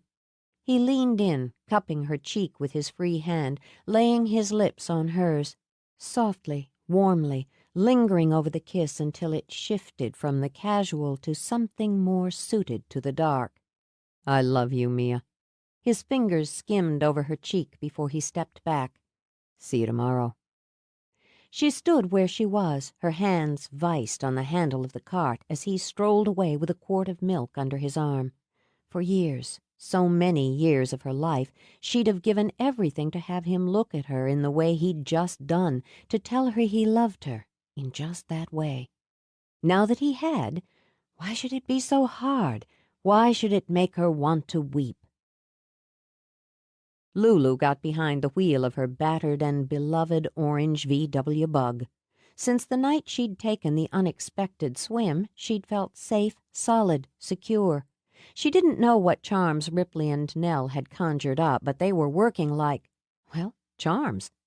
Whatever you wanted to call the thing that was hovering over the island, her girls were going to screw it to the wall. Still, she felt better knowing Mia was back on island, tucked into the cliff house, getting back to her routine. And though it had been a pill to swallow, she felt more at ease about Mia since she had Sam fretting over her. The boy'd been an idiot, she decided as she drove through the village with the classic sounds of Pink Floyd blasting through the speakers. But he'd been young. She'd done plenty of stupid things when she was young. Every one of them had led her here. She supposed, if she was going to be fair, everything Sam had done had led him right back to the sisters and Mia. Not that she was finished giving him grief, but she would dispense it in smaller doses now. Only one thing mattered, and that was Mia's happiness. If Sam Logan was the answer to that, then he was going to damn well come up to the mark. If she had to kick him up to it. The idea made her grin wickedly as she started up the cliff road, and was oblivious to the mist that rose and rolled behind her. When the music turned to a hiss of static, she glanced down at the radio, slapped irritably at the little tape player installed under it.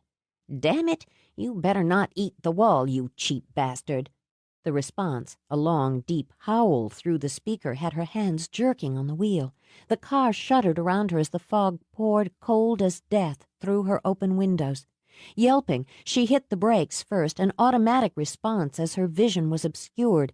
Instead of stopping, the little car speeded up, its cheerful rubber band pinging now a machine gun's rat-a-tat. Under her hands, the wheel vibrated, iced, and began to spin on its own. Though it felt like a slick and frozen snake, she gripped it hard and yanked. The scream of tires echoed her own as she caught a glimpse of the edge of the cliff. In front of her, the windshield became a starburst, ice crackling over ice. Then the stars went black.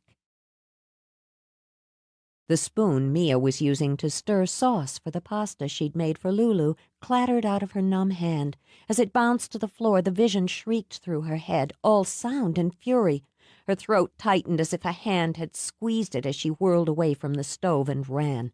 She flew out of the house, blind with panic, racing to the road on foot. From her hilltop view, she saw the filthy mist spewing behind the little orange car on the road below, and was running when she saw the car spin out of control toward the cliff. "No, no, no!" Fear blanked her mind, rolled sick in her stomach. "Help me! Help me!" She chanted it over and over as she struggled to find her power through the sheer wall of terror.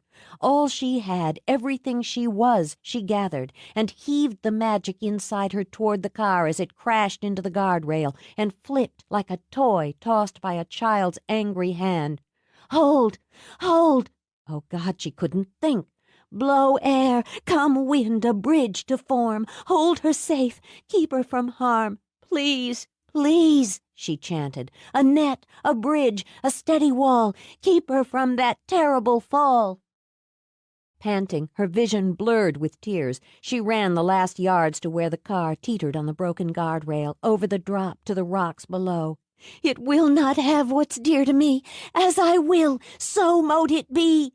Her voice broke as she reached the rail. Lulu! The car balanced precariously on its roof, seesawing on the crushed rail. The wind she'd conjured blew the hair back from her face as she climbed over the rail. Don't touch it! Small rocks and clumps of earth spilled off the unstable edge when she spun around at the shout. Sam leaped out of his car.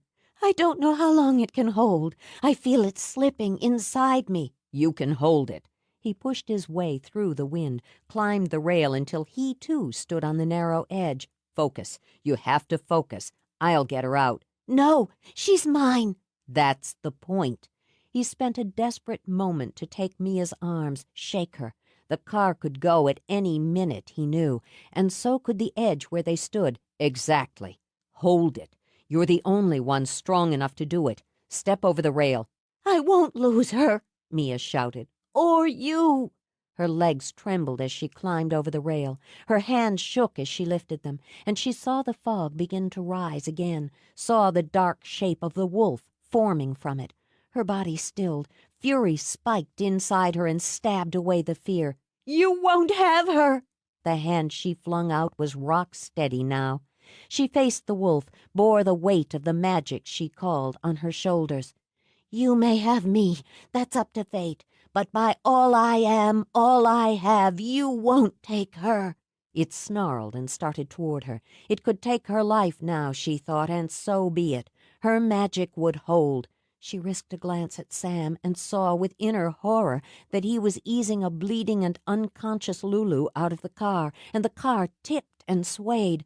With a last push, she left herself open and defenseless, shoving everything toward the cliffs, and the wolf bunched to leap. As he charged, energy shot into her, out from her. It struck him like a lightning bolt. With a furious howl, he vanished into the fog. Didn't count on my sisters, did you, you bastard? The wind sucked away the mist, and she saw both Ripley and Nell spring out of their cars before she turned to run toward Sam. He had Lulu in his arms. The edge of the ground crumbled under his feet and sent him stumbling forward as a chunk of the ledge rained down to the sea. Mia reached out, grabbed him as the car overbalanced and tumbled over the cliffs. He was struggling back over the rail when the gas tank exploded. She's alive, he managed. I know. She kissed Lulu's white cheek, laid a hand on her heart. We'll take her to the clinic. Outside the emergency clinic, where the air was quiet and the breeze balmy, Nell tended the cuts on Mia's feet. Got 6 million pair of shoes, Ripley stated while she paced, restless as a cat. And you run barefoot over broken glass. Yes, silly, isn't it? She hadn't felt the glass slice into her feet when she'd run to the wrecked car. Under Nell's gentle healing, she felt no pain now. You can fall apart. Ripley's tone gentled, and she laid a hand on Mia's shoulder. You're entitled. I don't need to, but thanks. She's going to be all right. Mia did close her eyes for a moment, waited until she felt steadier. I looked at her injuries. She'll be unhappy and very pissed off about her car, but she'll be all right. I never considered, never thought she could be harmed this way, used this way. Harm her, harm you, Ripley said. That's what Mac... She trailed off, winced. Mac? What do you mean? Despite Nell's protest, Mia got to her feet. She caught a glimmer, turned white as a sheet. Something happened before. The beach. Furious, she grabbed Ripley's arms. What happened? Don't blame her. Blame all of us. Nell rose, ranged herself with Ripley. She didn't want you to know, and we agreed. Know what? Sam asked as he walked up with a tray of takeout coffee.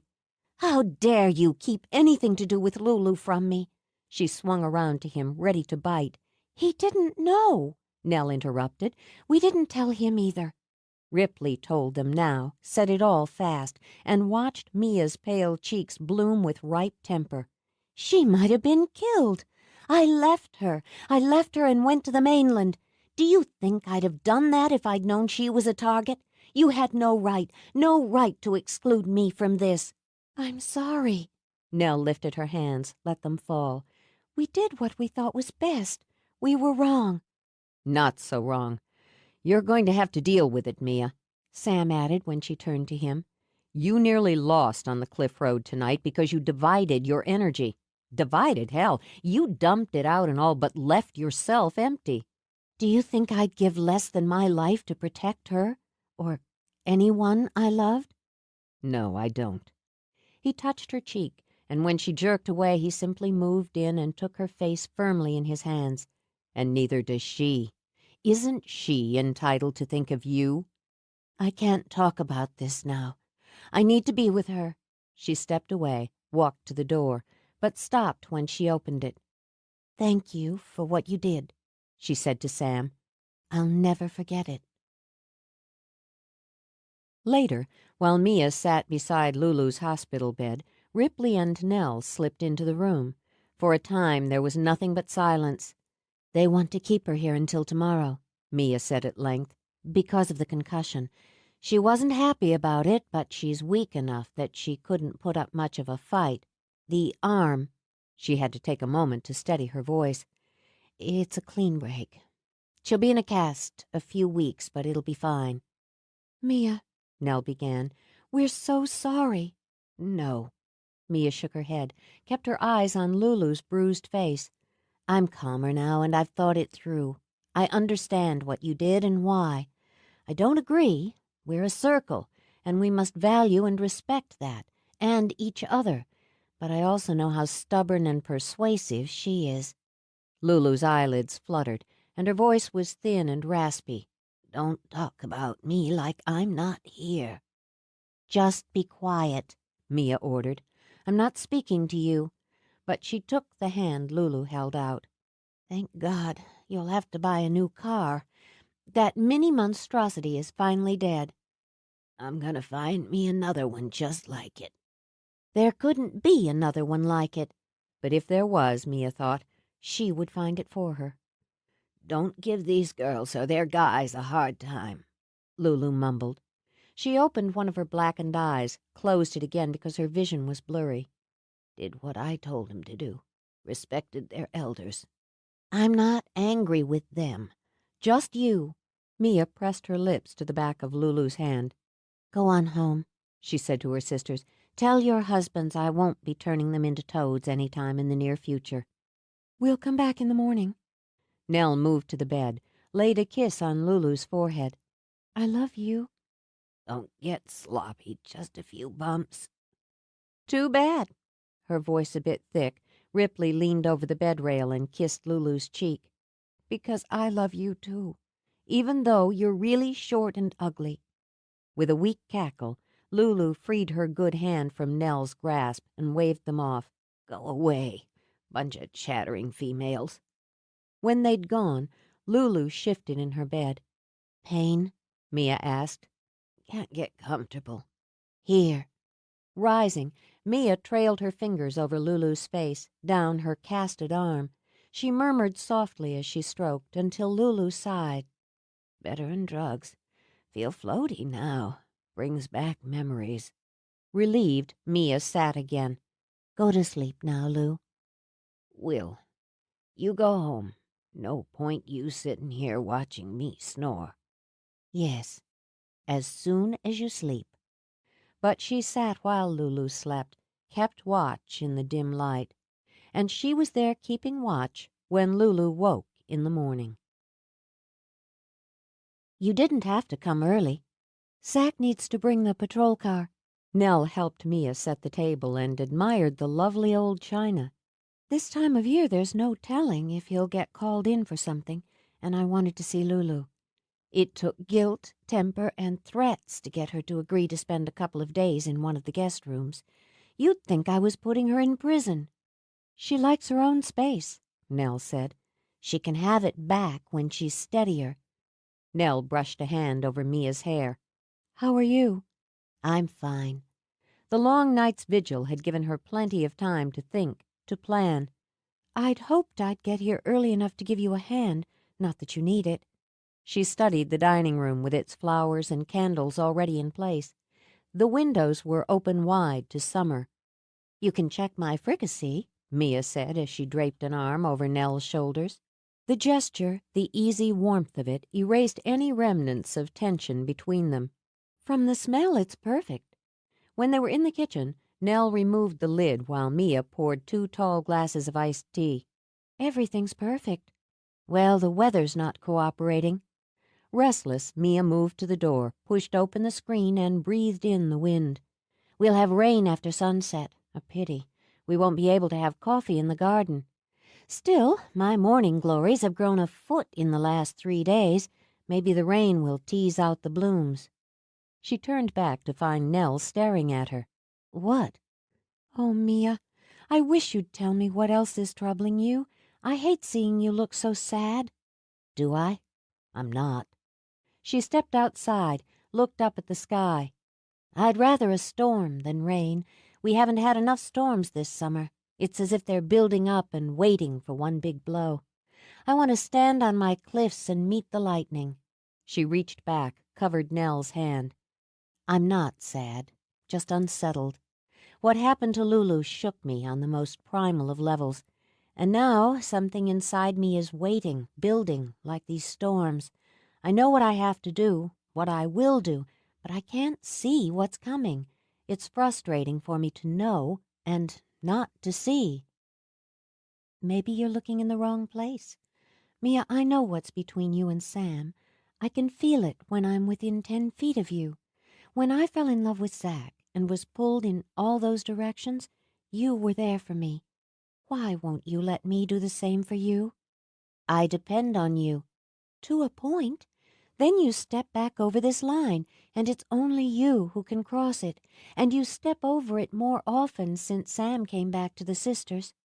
Then I'd have to say he has upset the balance. Upset your balance, Nell corrected, and waited for Mia to turn. Are you in love with him? A part of me was born loving him. I closed that part off. I had no choice. And that's the problem, isn't it? The not knowing if you should open it up again or keep it closed. I made a mistake once, and he left.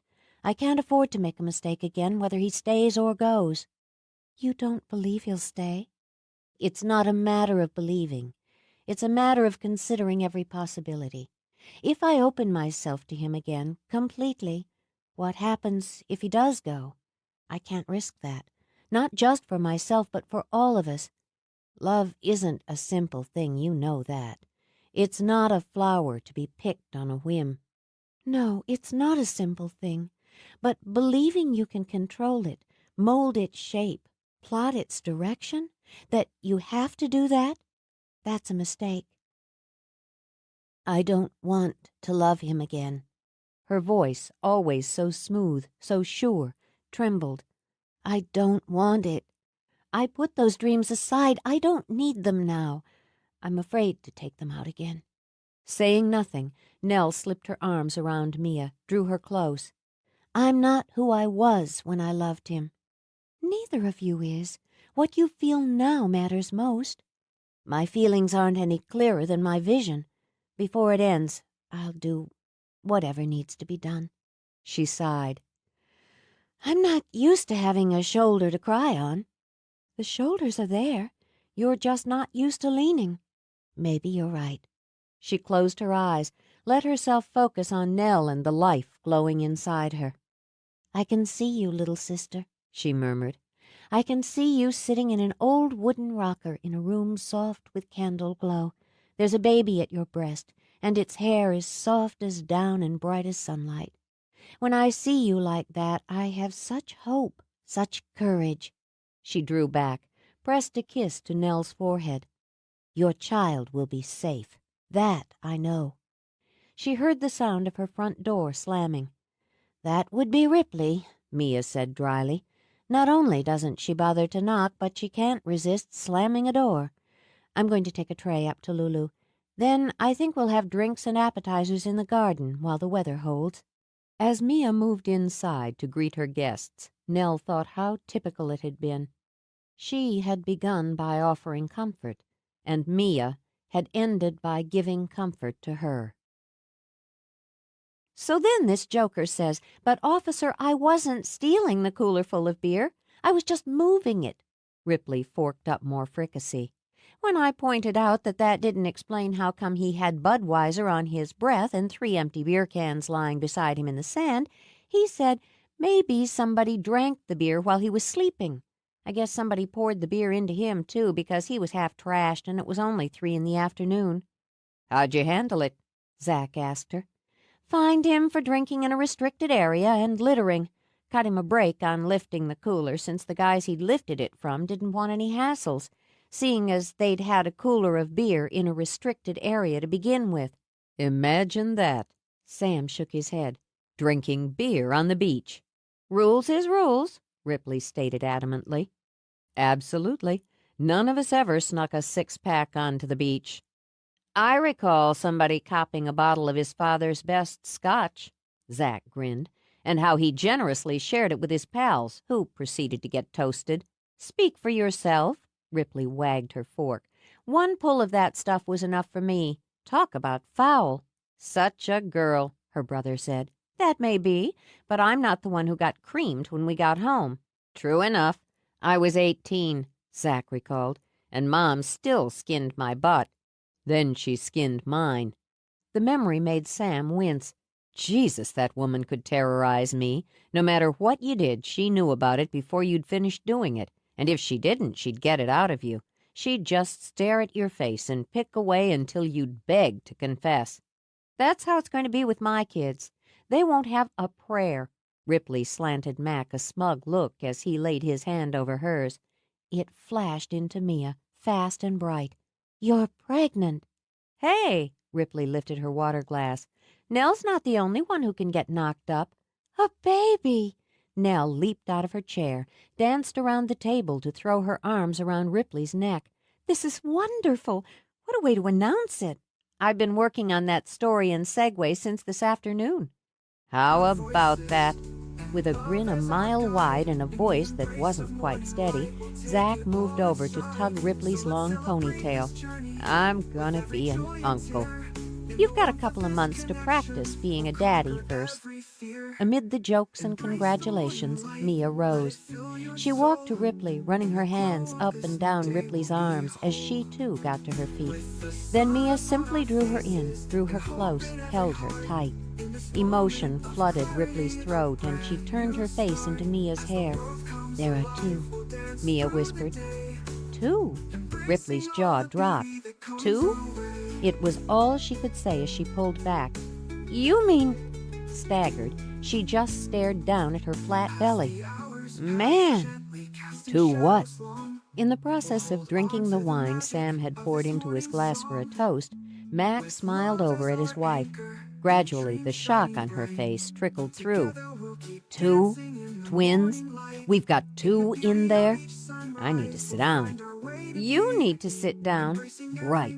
We need to sit down." Mac sat, pulled her onto his lap. 2 for 1. That's so cool." "They'll be safe. I can see it." Mia leaned over, kissed Mac's cheeks. "Go on in the living room. Be comfortable. I'll bring coffee. Tea for the mothers. Ripley, you'll want to cut back on the caffeine." "Something's wrong," Sam commented when Mia walked into the kitchen. "Something more than Lulu's weighing on her." "She gets worked up about babies." With her hand on her stomach, Ripley tried to imagine, too. "It's more than that. I'll give her a hand with the coffee." When he stepped into the kitchen, she was standing in the open back door, watching the soft summer rain fall on her gardens. "I want to help you." "It's no trouble." He moved to her. "I'm not talking about the coffee. I want to help you." "You have." She took his hand, gripped it hard for a moment. You risked your life yesterday for someone I love. You trusted me to hold you and her safe so you could help her. I did the only thing that could be done. The only thing you could do, Sam. Being you. Let's leave that. I want to help with what's bothering you now. You can't. Not now, in any case. This is my battle, and now there's more at stake than ever. Everything that matters to me is inside this house tonight. And it's there, out there, wanting. Can you feel it? She whispered. Just beyond my circle. Pressing, shifting, waiting. Yes. I don't want you staying here alone. When she started to move away, he took her firmly by the shoulders, turned her. Mia, whatever you think or feel or want from me, you're too smart to push aside the power I can add to yours. Are you certain that either of us could have saved Lulu alone? No. She let out a breath. No, I'm not. If you don't want me with you, I'll sleep in one of the guest rooms, or the goddamn sofa. You've got your dragon to guard you, and a broken arm wouldn't stop her. This isn't about me trying to get into your bed. I know. Let me think about it. We have other things to discuss tonight. She could think all she liked, he decided as she walked away to finish the coffee. He was staying with her, even if he had to sleep outside in his car. She served coffee and slices of cream cake. Then she did something Nell hadn't seen her do in the time they'd known each other. Mia drew the drapes and closed out the night. It watches. Mia's voice was calm as she walked the room, lighting more candles. Or tries to. My gesture was meant to be rude and dismissive, a petty slap.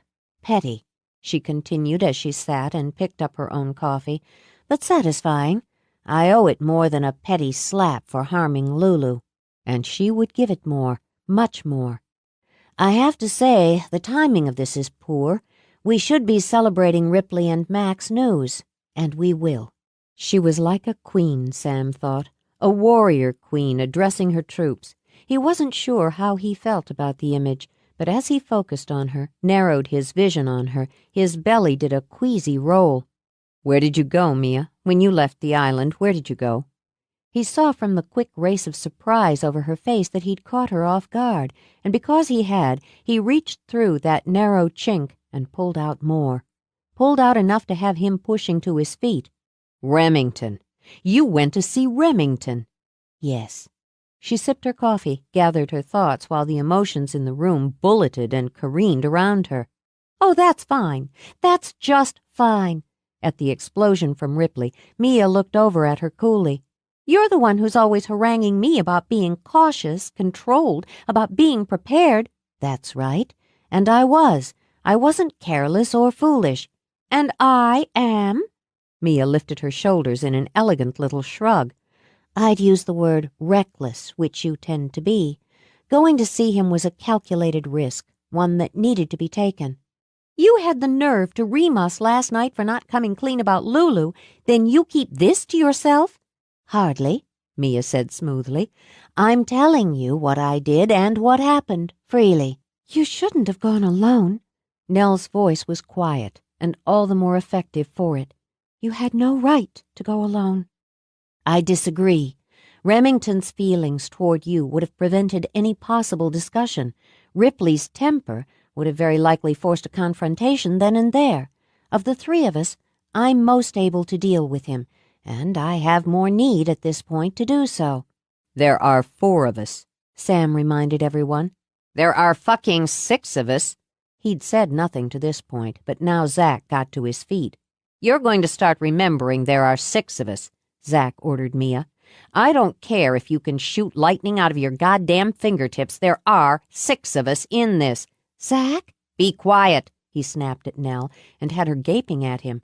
You think because there's 2 of us in this room who can't whistle up the wind or pull down the moon or whatever the hell you call it, we're just going to sit on our hands. I've got as much at stake as you do, Mia, and I'm still the sheriff on 3 Sisters. I come from them the same as you do. Mac drew Mia's considering gaze to him. I don't have what you have, but I've spent most of my life studying it. Cutting us out this way is not only insulting, it's arrogant. Just one more way to prove you don't need anyone else. She made herself look directly at Sam. "That wasn't my intention. I'm sorry if that was the result. I'm sorry," she repeated, lifting her hands to encompass everyone in the room. "I wouldn't have gone to see him if I hadn't been certain I could deal with him. At that time and under those circumstances." "Never wrong, are you?" Sam shot out. "Oh, I've been wrong." Because the coffee lay bitter on her tongue, she set the cup aside. "But I wasn't wrong about this. He couldn't harm me." She shut off the memory of claws and cold. "Remington is being used, and his hate, his madness, is a powerful tool. There was a chance I could reach him, that with his cooperation I could close him off, shut down that source of energy. He's a conduit," she said, looking to Mac for verification. "Shut off the valve, so to speak, and the power weakens."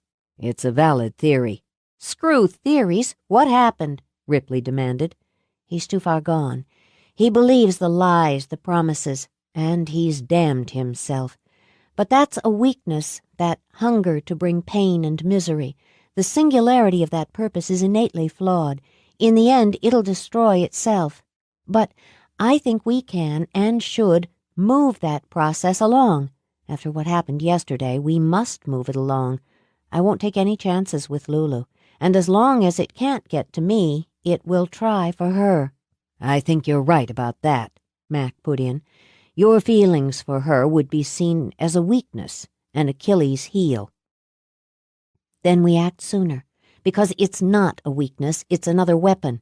"A preemptive strike?" Sam suggested. "In a manner of speaking." Mia nodded. "An offensive move rather than defensive. I've been thinking about it for some time. I know, without doubt now, that his power builds over time. There was more when I faced off with it yesterday. Why should we wait until September? Give him that much more time to gather strength against us. With you and Ripley and Nell, we have 4 elements represented. We have new life, a new circle inside the old, 3 children who carry the old blood, waiting to be born. That's powerful magic, a banishing spell with full ritual." "The legend calls for something else," he reminded her. "It calls for you to make a choice." "I'm aware of that. I'm aware of all the interpretations, all the nuances, all the risks and sacrifices. Our circle isn't broken as theirs was. Our power isn't diminished as theirs was." Her voice went steely. "By hurting Lulu, it has only given me more reason to finish it by whatever means necessary. My part comes when it comes, and a banishing ritual would be a hell of a distraction and very possibly put an end to things. Mac?" "You'll need the full moon," Mac added, his brow furrowing as he calculated. "That doesn't give you much time." Mia only smiled, but it was fierce and it was cold. "We've had 300 years. 19. "What didn't you tell the others?" "There's nothing more to tell." Mia sat at her dressing table, brushing her hair. She knew Sam wouldn't go, and there was no point arguing. Fruitless battles wasted energy. She intended to conserve hers for when it mattered most. "If you thought a banishing spell would turn the tide, you'd have tried one before." "You weren't here before." "I've been here since May, and will there ever come a time when you don't throw that in my face?" "You're right." She set her brush aside, rose to open the balcony doors to the sound of rain. "It's annoying and repetitive of me, and it was more effective before I forgave you." "Have you, Mia?" The rain was warm, wonderfully soft, and still she longed for the storm. "I've spent some time looking back, trying to see those 2 young people objectively." The girl was so wrapped up in the boy and in her visions of what she wanted their life to be, she couldn't see he wasn't ready. It wasn't that she ignored it or overlooked it. Mia had searched her heart on that one point, but that she really couldn't see it. She assumed he loved as she loved, wanted what she wanted, and she never looked beyond that. What happened to them was as much her fault as his. No, it wasn't. All right. Maybe not quite as much hers, because she was as honest as she knew how to be, and he wasn't. But she wasn't blameless. She held too tight. Maybe because she wasn't any more ready than he was. She just wanted to be. She was so lonely in her house on the cliff, so desperately hungry for love. Mia. You shouldn't interrupt when I'm forgiving you. I don't intend to make a habit of it. It's so weak and typical to blame one's parents for the flaws and the failures of a life, and a woman of 30 should certainly have come around to making her own flaws and failures and triumphs. She had thought about that, too, very long and very hard in her time away. But for the sake of that young girl, we'll point the finger. She was young enough to deserve to assign the blame somewhere else. She walked back to the dressing table, absently opened a little cobalt pot, dipped her fingers in, and rubbed the cream over her hands. They never loved me. That's sad, and that's painful, but more, they never cared that I loved them. So what was I to do with all that love just burning inside me? There was Lulu, thank the goddess, but I had so much more to give, and there you were, poor sad-looking Sam. I heaped my love on you until you must have felt buried in it. I wanted you to love me. I needed it. And you.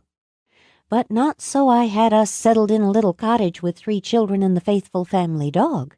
She said it lightly, though it cost her to dismiss that sweet and pretty image. I can't blame you for that. I can still blame you for the way you ended it, so abrupt, so harsh. But even that, you were very young. I'll regret for the rest of my life the way I ended it. Regret that the only way I thought I could save myself was to hurt you. Youth is often cruel. I was. I told you I was done with you and this place, that I wouldn't be trapped anymore, that I wasn't coming back. I wasn't ever coming back. You just looked at me with tears running down your face. You so rarely cry. It panicked me, so I was only more cruel. I'm sorry for it. I believe you are. I'd like to think that eventually we could put that part of our life where it belongs, in the past. I need to tell you why I waited so long to come back. She retreated without moving a step. That's the past, too. No, I want you to know that when I said I wasn't coming back, I meant it. That need to be away, to breathe some other air, pushed me through those first years. Every time I thought of you, waking or sleeping, I slammed the door shut. Then one day I found myself standing in that cave on the west coast of Ireland. He wandered to her dressing table, picked up her brush, just turned it over and over in his hand. Everything I felt for you, the joy of it, the fear of it, came rushing back into me. But I wasn't a boy anymore, and those feelings weren't a boy's. He set her brush down, looked at her. And I knew I was coming back.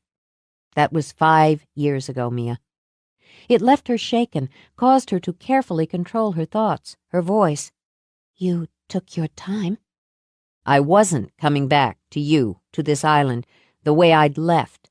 Thaddeus Logan's son, that Logan boy. I'd carried that around like a goddamn chain around my neck, and I was going to break it. I needed to make something of myself, for me and for you. No, let me finish, he said when she started to speak. You had all the dreams before, all the goals, all the answers. Now I had my own. The hotel isn't just a piece of real estate to me. I know that. Maybe you do. He nodded. Maybe you would. It was mine, always. Part symbol, part passion. I needed to prove I was coming back here with more than a name and a birthright. I started to come back countless times in the last 5 years, and every time I did, something stopped me. I don't know if it was my own doing or a shove from fate, but I do know that before this, it wasn't my time. You always had more than a name and a birthright, but maybe you could never see it before. That brings us to now. Now I need time to consider if the step I take is my own or a shove from fate. You're welcome to sleep here. I need to check on Lulu. Then I want to spend some time up in the tower before I go to bed. Frustration pushed through him again, had him balling his fists in his pockets. I'm asking for a chance to prove to you that you can trust me again, that you can love me again. I want you to live with me, be with me, knowing that whatever else I might do or not do, I'll never deliberately hurt you again. You're not giving me a lot of room. I can promise you this. After the full moon, after the ritual, that will change. I don't want to be at odds with you. We can't afford to be." "There's something else." He took her arm as she started past him. "There's more." "I can't give it to you now." Her fingers itched to push his hand off her arm before he pushed too hard, saw too much. Timing, she thought, would be an essential element. She resisted and met his gaze levelly. "You want me to trust and believe in you. Then you have to trust and believe in me." "I will, if you'll promise me you won't do anything that could put you in jeopardy, without your circle, without me." "When it comes to the sticking point, I'll need my circle. That includes you." "All right." If that was all, he would settle for it, for now. "Can I use your library?" "Help yourself." When she was sure Lulu was sleeping comfortably, Mia went up to the widow's walk to stand outside in the soft rain. She could see from that height everything that was hers, and the dark that pressed against her borders, breathing cold against her warmth, so the steam rose up in fitful spurts. Almost absently, she lifted a hand skyward, let the power tremble up her arm. She plucked a lightning bolt out of the night, hurled it like a lance through a puff of steam. Then she spun away and slipped inside, into her tower. She cast the circle, lighted candles and incense. She would seek a vision, but wanted no whisper of it to leak outside that ring. What was in her heart and mind could be used against her, and against those she loved. She ate the herbs, drank from the chalice, and kneeling in the circle at the center of a pentagram, she cleared her mind. She opened her third eye. The storm that she had sensed burst over the island, and despite the gales of wind, the land was blanketed in a thin gray fog. The sea lashed at the base of her cliffs as she flew over them, through the driving rain, the strikes of lightning, and over the fog that spread and thickened. In the clearing, at the heart of the sisters, was her circle. Their hands were linked, and hers with them. The greedy fog licked and lapped at the edges of the ring, but crept no further. Safe, she thought as she knelt in her tower, safe and strong. She could feel the rumble of the earth below, the rumble of the sky above, and her own heartbeat where she knelt and where she saw herself. They called in turn, earth, air, water, fire.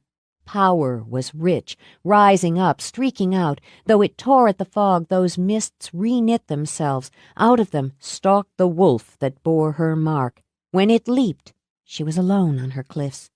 She saw the red eyes burning. She heard her own voice cry out, despair and triumph, as she wrapped her arms around it and took it with her off the cliffs. As she fell, she saw the moon, full and white, break through the storm, and with the fire of stars shine over the island. In her tower she knelt on the floor, her eyes blurred with visions, her heart pounding. "You give me this only to take it away? Is there a price for the gift after all? You would have let the innocent be harmed, the mother of my heart? Does it all come down to blood?" She slid to the floor, curled in the circle. For the first and last time in her life, she cursed the gift. "She's holding something back." Sam paced the kitchen in the house where he'd grown up. "I know it. Maybe she is." Mac pushed through the documents spread over the kitchen table. They'd been his breakfast companion until Sam had shown up.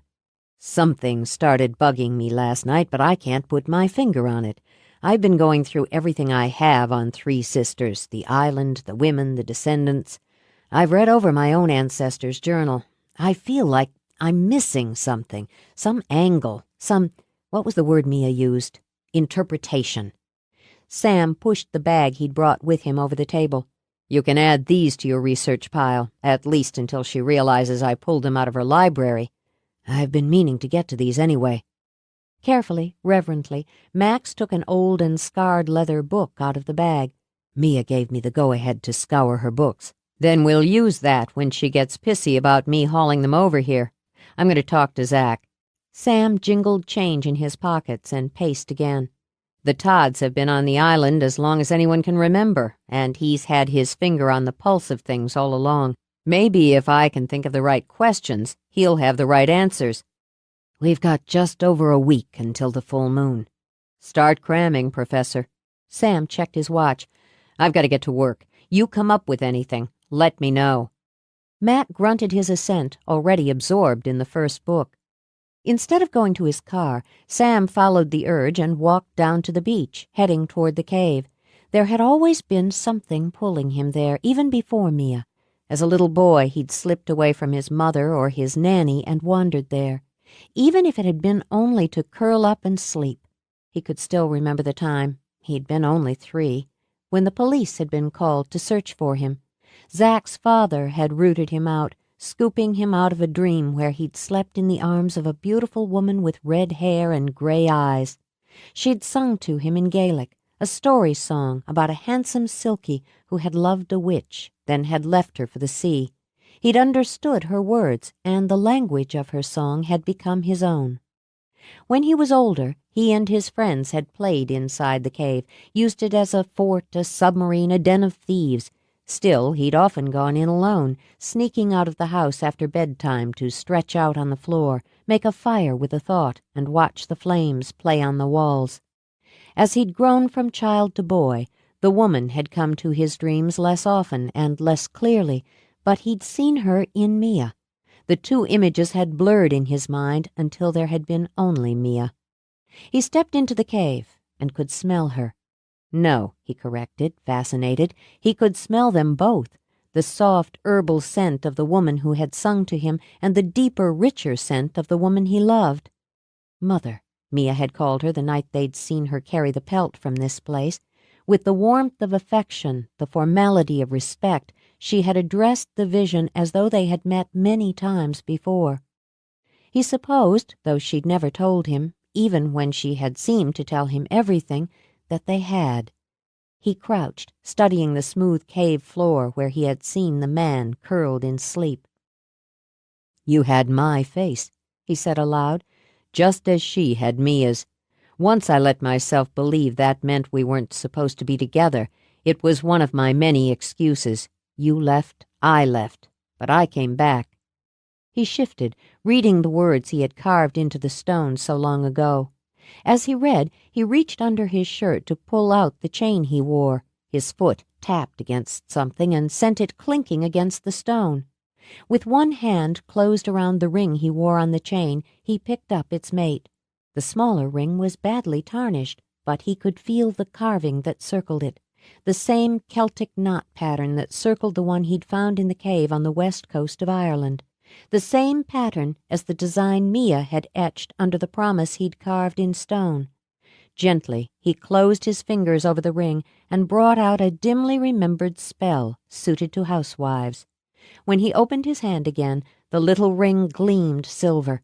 He studied it for a long time, then slid it onto the chain with its mate. In her office, Mia printed out email orders, set them aside to fill, then efficiently began on the paperwork generated during her brief absence. She'd used the backlog as a legitimate excuse to leave the house early, though, she recalled, Sam hadn't seemed eager to keep her around. By 9, she'd made considerable progress and stopped to make her first phone call. She needed to see her lawyer at the first opportunity and make a few adjustments to her will. She told herself she wasn't being fatalistic, just practical. From her satchel, she took some of the personal papers she'd brought from home. Her partnership agreement with Nell in Three Sisters Catering was in order, but she intended to leave Ripley her share, should anything happen. She thought Nell would appreciate that. As the will stood now, the bookstore went outright to Lulu, but she'd decided to change that and designate a percentage to Nell. Lulu, she had no doubt, would approve. And she intended to start a small trust fund for her sister's children, including the deed for the yellow cottage. It was something she would do in any case. She would leave her library to Mac, as he would make the best use of it. For Zach, there was her star collection and her great-grandfather's watch. It was the sort of thing one left to a brother. She would leave the house to Sam. She could trust him to preserve it, to see that her garden was tended, and to guard the heart of the island. She put the papers in her bottom drawer, locked it. She didn't intend for any of these arrangements to be necessary any time soon, but she strongly believed in being prepared. She gathered up the printouts, took them downstairs to fill the orders, and she got on with the day and her life. "Something is just not right." "Yeah," Ripley agreed. "There are too many people on the beach, and half of them are idiots. Seriously, Ripley, I'm really worried about Mia. We only have a couple of days before the full moon." "I know what day of the month it is. Look at that guy there on the Mickey Mouse towel, frying like a fish in a pan. Bet he's from Indiana or someplace and hasn't seen a beach before. Give me a minute here." She marched across the sand, nudged the brilliantly pink man with her toe. Nell waited, shifting from foot to foot, while Ripley launched into her lecture, pointed skyward, leaned down and poked a finger in the man's shoulder as if testing doneness. As she marched back, the man dug out sunscreen and began slathering it on. "My public service for the week. Now, about Mia. She's too calm. She's breezing along like it's business as usual. She came to the book club meeting last night. She's in there right now checking inventory. We're doing the biggest spell I've ever done in a matter of days, and she just pats me on the head and tells me it'll be fine." "She's always had ice water for blood. What's new?" "Ripley." All right, all right." With a huff of breath, Ripley marched along the seawall to finish her beach patrol. "I'm worried, too. Satisfied? And if I wasn't, Mac's twitchy enough for both of us. He's buried himself in research, spends hours making notes. He thinks Mia has something going on that she's not telling us." "So do I." "That makes 3 of us. I don't know what the hell we're supposed to do about it." "Zach and I have talked about it. We could confront her, all of us, one at a time." "What, like an intervention? Come on, you couldn't crack that woman with a sledgehammer." "I wish I didn't like that about her." "I had another idea. I thought that between the two of us we could, well, if we were linked, we could get through this shield she's thrown up and see what she's thinking." "You're talking about prying into her private thoughts against her express wishes?" "Yes." Forget I said it.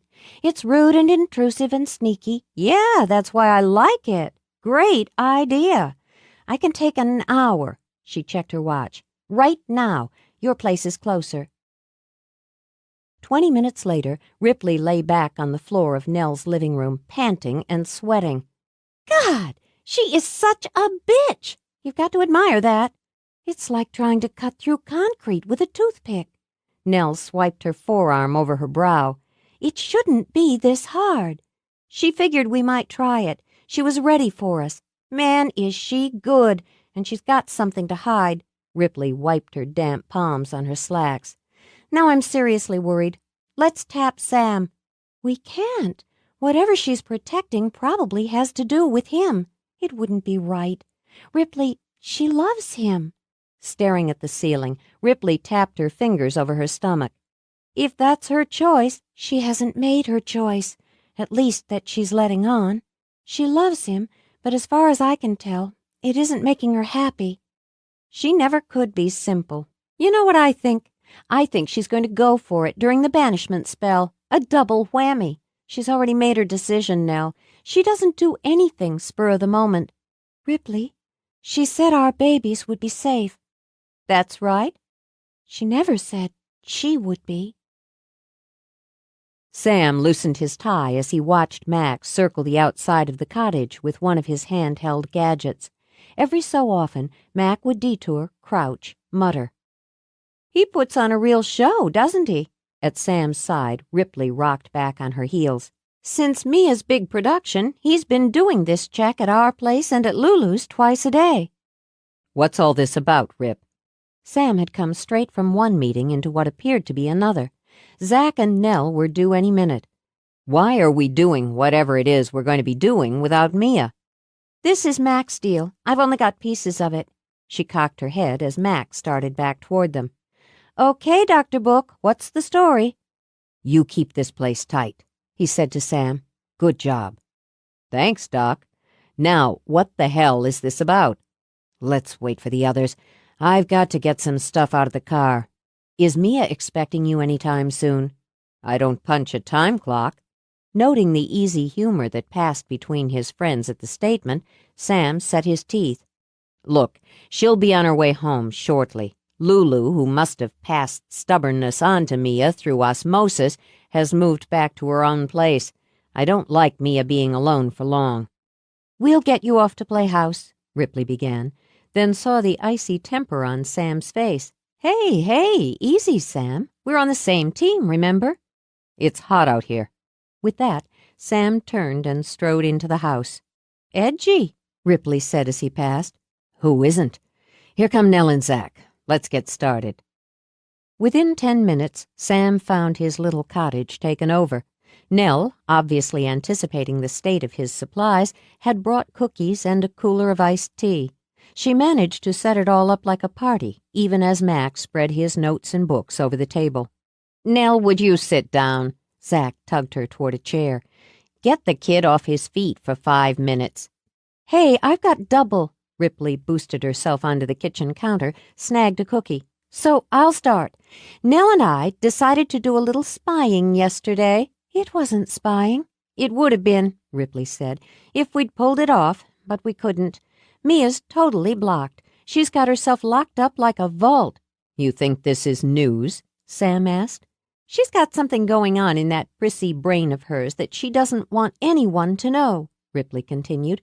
"It's irritating, but more, it's got us worried." "She's worked out what she's going to do." "I think you're right about that," Mac said to Sam. "The other night when we were together, she said something about knowing all the aspects, the interpretations. It got me thinking. On the surface, it's pretty cut and dried. Her task, let's call it, deals with love without boundaries. We can take that to mean she's meant to love that way or to let go freely of an attachment that restricted her. Sorry," he added. "We've been through this before." "Yeah, but what seems cut and dried rarely is. The first sister, her counterpart, trapped the man she loved. You take a Silky's pelt, you bind him to the land and to you. They had a life together, a family, but his feelings for her were a result of magic, not free will. When he found his pelt, he reverted, left her." "He couldn't stay," Sam put in. No argument. "Now, a possible interpretation is that Mia is required to find a love without boundaries, one that comes to her without qualification or magic. That just is what it is." "I'm in love with her, I've told her." "She has to believe you." Zach laid a hand on Sam's shoulder. "And either accept or let you go. But that's not the only interpretation. You need to follow along here." Mac picked up one of the old books, opened it to a section he had marked. "This is a history of the island, written in the early 1700s, that used documents I've never seen. If Mia has those documents, you didn't get them from the library." "She wouldn't keep them there." Worry clouded Sam's gaze. "She'd probably have them in her tower." "I'd like to see them. But for our purposes, this is enough. It goes into the legend in some detail," Mac continued. "I'm going to hit the highlights." He adjusted his glasses, skimmed down the yellowed page. "By magic it was formed. By magic it will thrive or perish. So the choices of the circle deem life or death 1 times 3. Blood of their blood, hand of their hand. The 3 who live must face the dark, each to her own, and air must find her courage to turn from what would destroy her or to stand against it. You did both," Mac said to Nell. "When she will see herself, give herself for what she loves, the circle is unbroken. So Earth will seek her justice without blade or lance, to shed no blood but her own in defense of what she is and all she loves." Ripley turned her hand palm up and studied the thin scar that slashed across it. "I guess we pulled that one off." "You had a choice." Mac turned to her. "More of a choice than we'd realized. And when her justice is meted with compassion, the circle is unbroken. Thus, fire must look into her heart, open it and leave it bare, to see love with no boundaries and offer for what she holds dear, life. When her heart is free, the circle is unbroken. The power of the three will join, will hold. 4 elements rise and end the dark. Sacrifice? Her life? Sam surged forward. She can sacrifice her life? Hang on.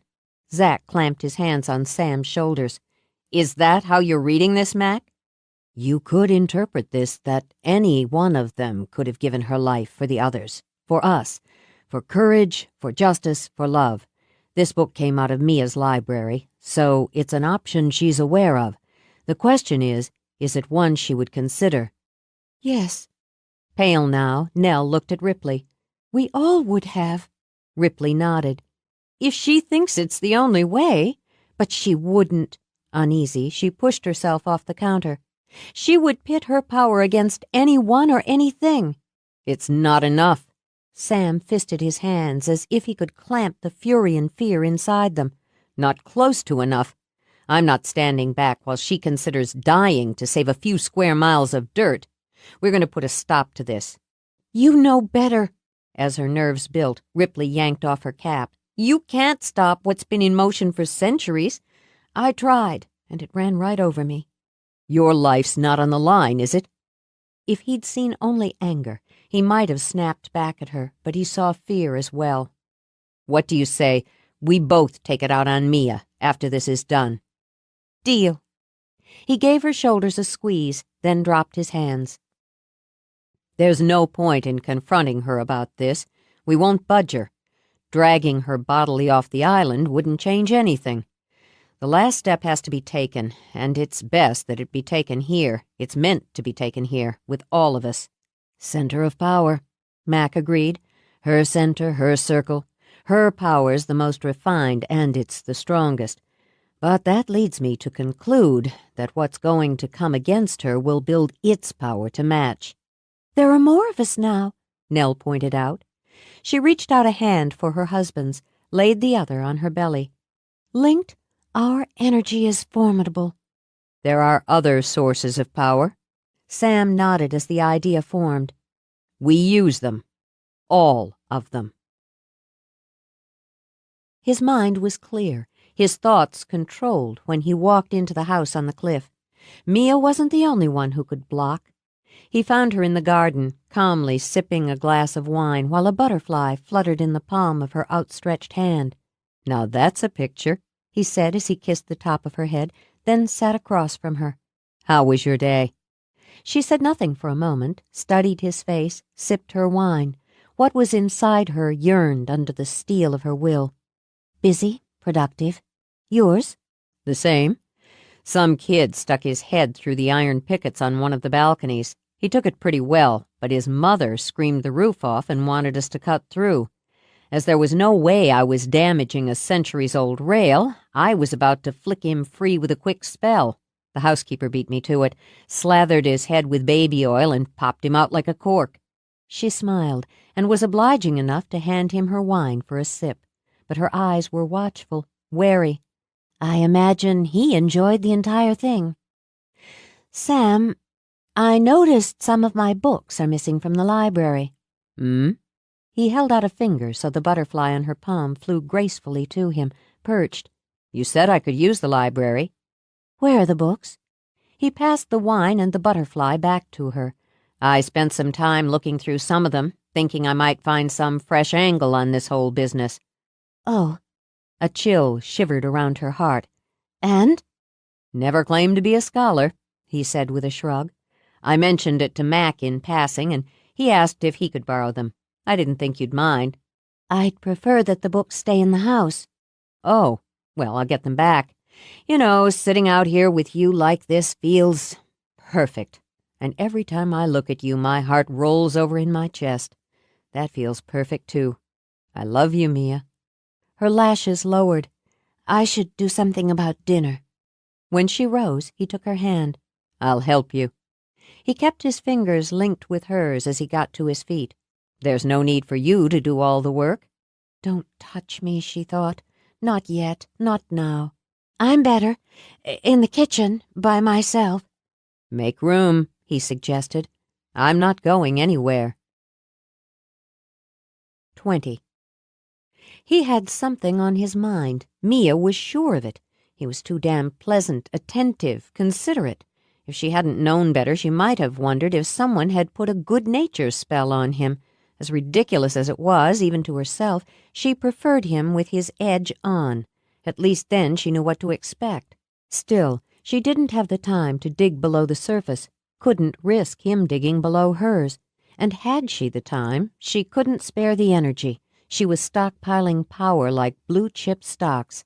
She was resolved, she was prepared, and she was as confident as she could manage. When nerves trickled in, she used them.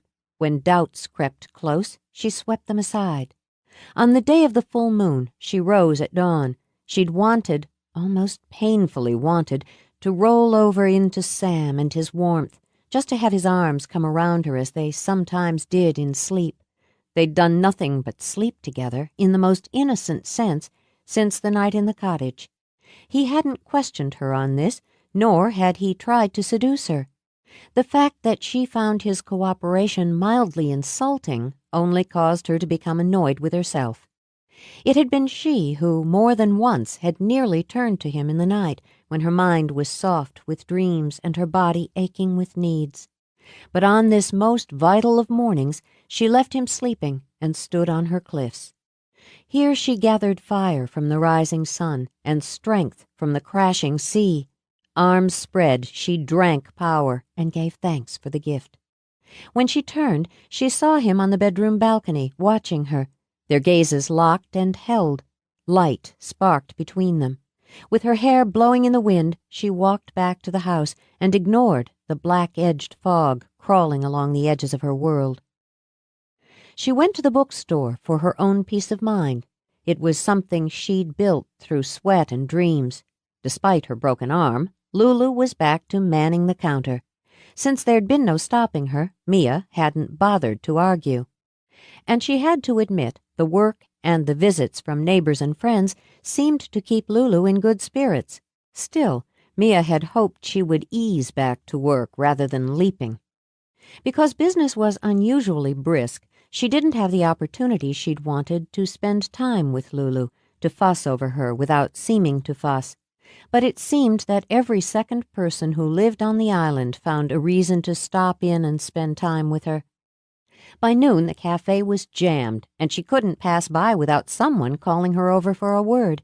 To escape long enough to catch her breath, Mia slipped into the kitchen, snagged a bottle of water from the refrigerator. "Hester Birmingham just told me Ben and Jerry's ice cream is on special this week."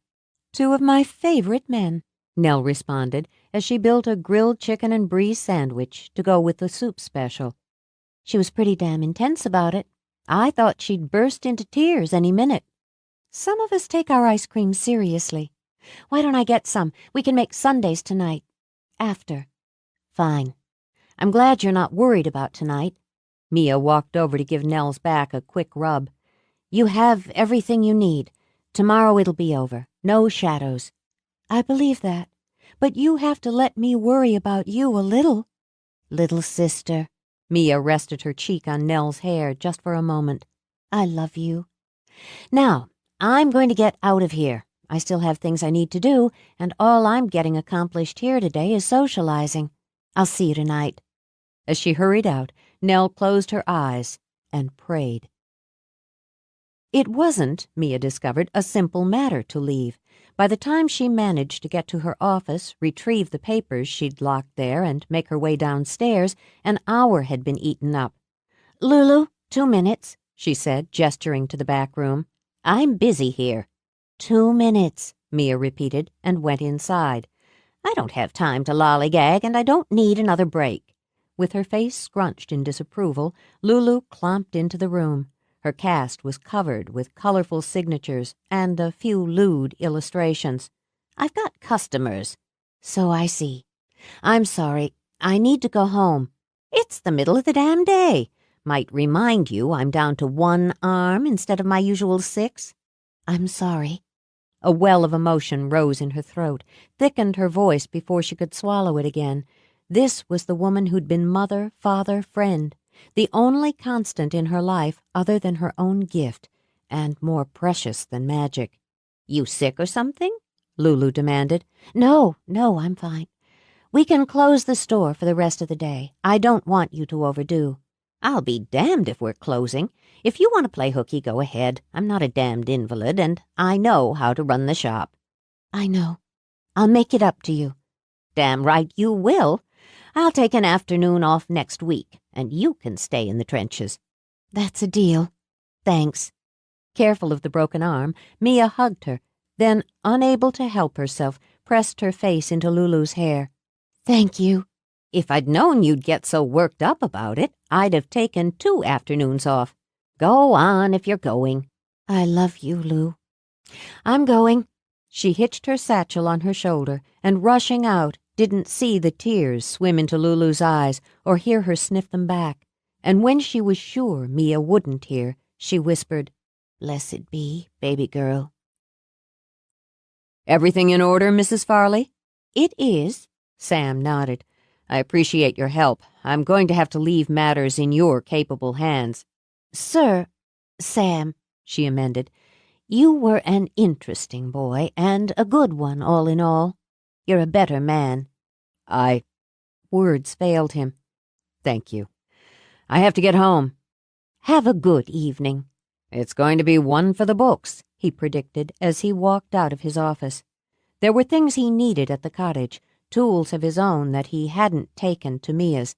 He packed them, his oldest athame and ritual sword, the old jar where he kept his sea salt. He changed into dark jeans and shirt, deciding to take the black robe with him rather than driving in it. He wrapped a favored wand in silk. All of this he placed in a carved wooden box that had been in his family for generations. Rather than an amulet or pendant, he wore the 2 silver rings on a chain. Before he walked to his car, he stopped to look back at the house and the woods that ran beside it. His protection would hold. He refused to believe otherwise. He could feel the simmer of his own power as he crossed the edge of his charm and stepped clear of it into the street. The force struck him, a full body blow that lifted him off his feet, sent him flying back. His body slammed into the ground, and 1,000 black stars spun inside his head. It'll take you an hour to set up all this equipment, Ripley complained as Mac loaded the last of it into the back of his Land Rover. No, it won't. You always say that. I probably won't need it all, but I'm not taking any chances. This promises to be one of the biggest paranormal events in recorded history. There. He slammed the cargo door. Ready? I've been ready. Let's get... He watched, stupefied, as her eyes rolled back in her head and her hands clawed at her own throat while she choked for breath. Nell waited while Zach put the bag holding her tools in the car. This is going to work, she told him. Mia's been working toward this all her life. Doesn't hurt to have backup. No, and Sam's idea wasn't just brilliant. It speaks to the purpose of the island as well. He hefted the cooler, holding the ice cream and the makings for Sundays.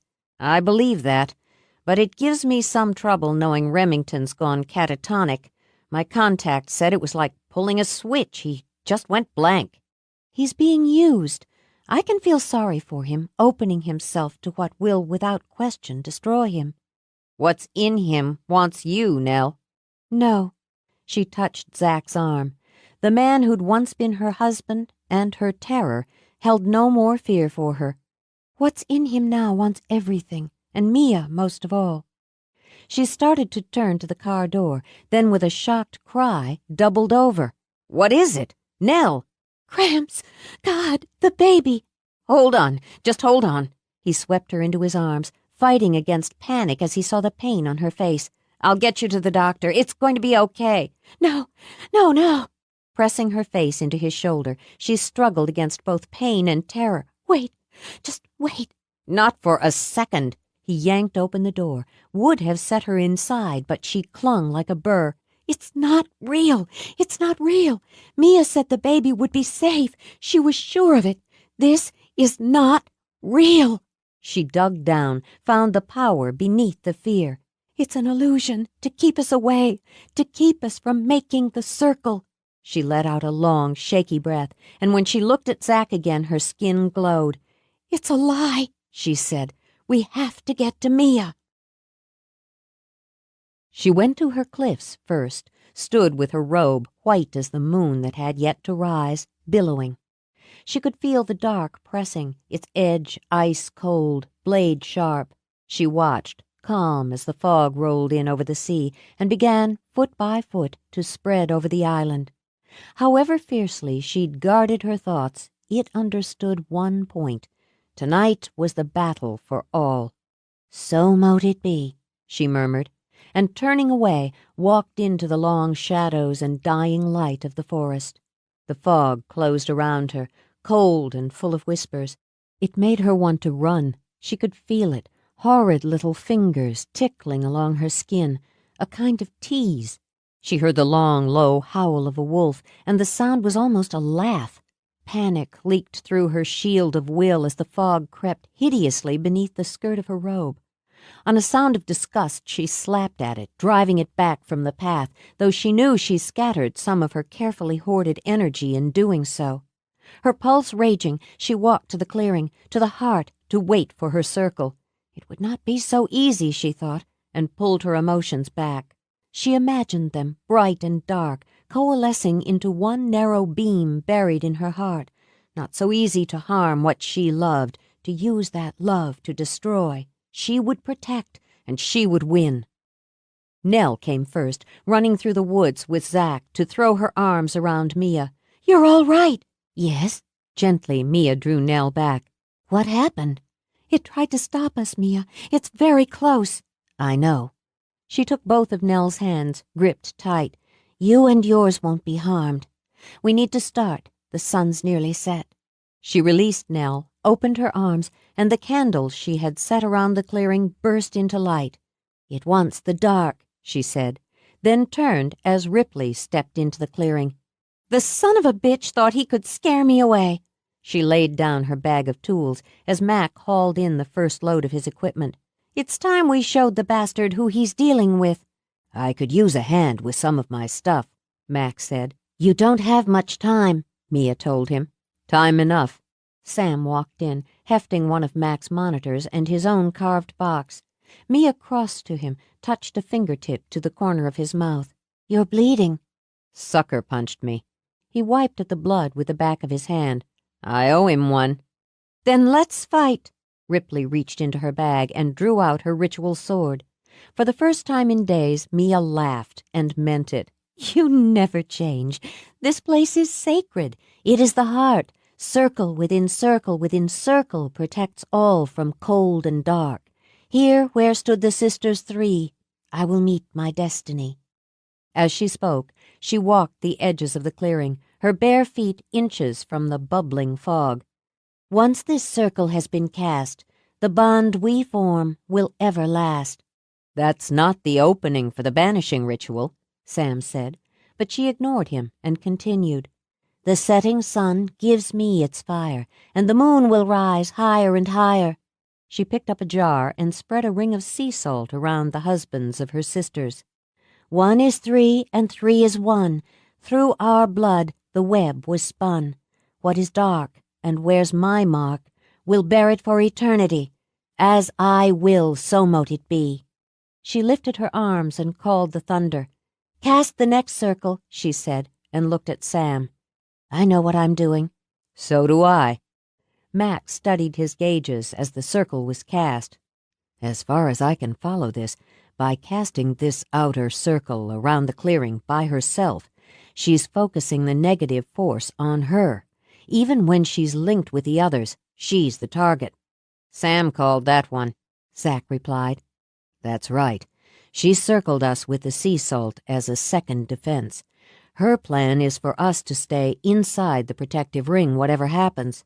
"In a pig's eye," Zack stated. "You got that right, too. Power's building." He could feel it. Around the circle, light shimmered deep gold.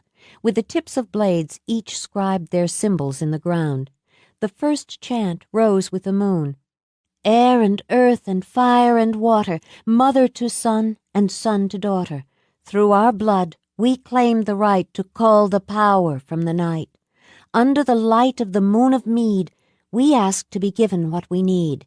We seek the light. We seek the sight. Nell lifted her arms. From air I come, of air I call.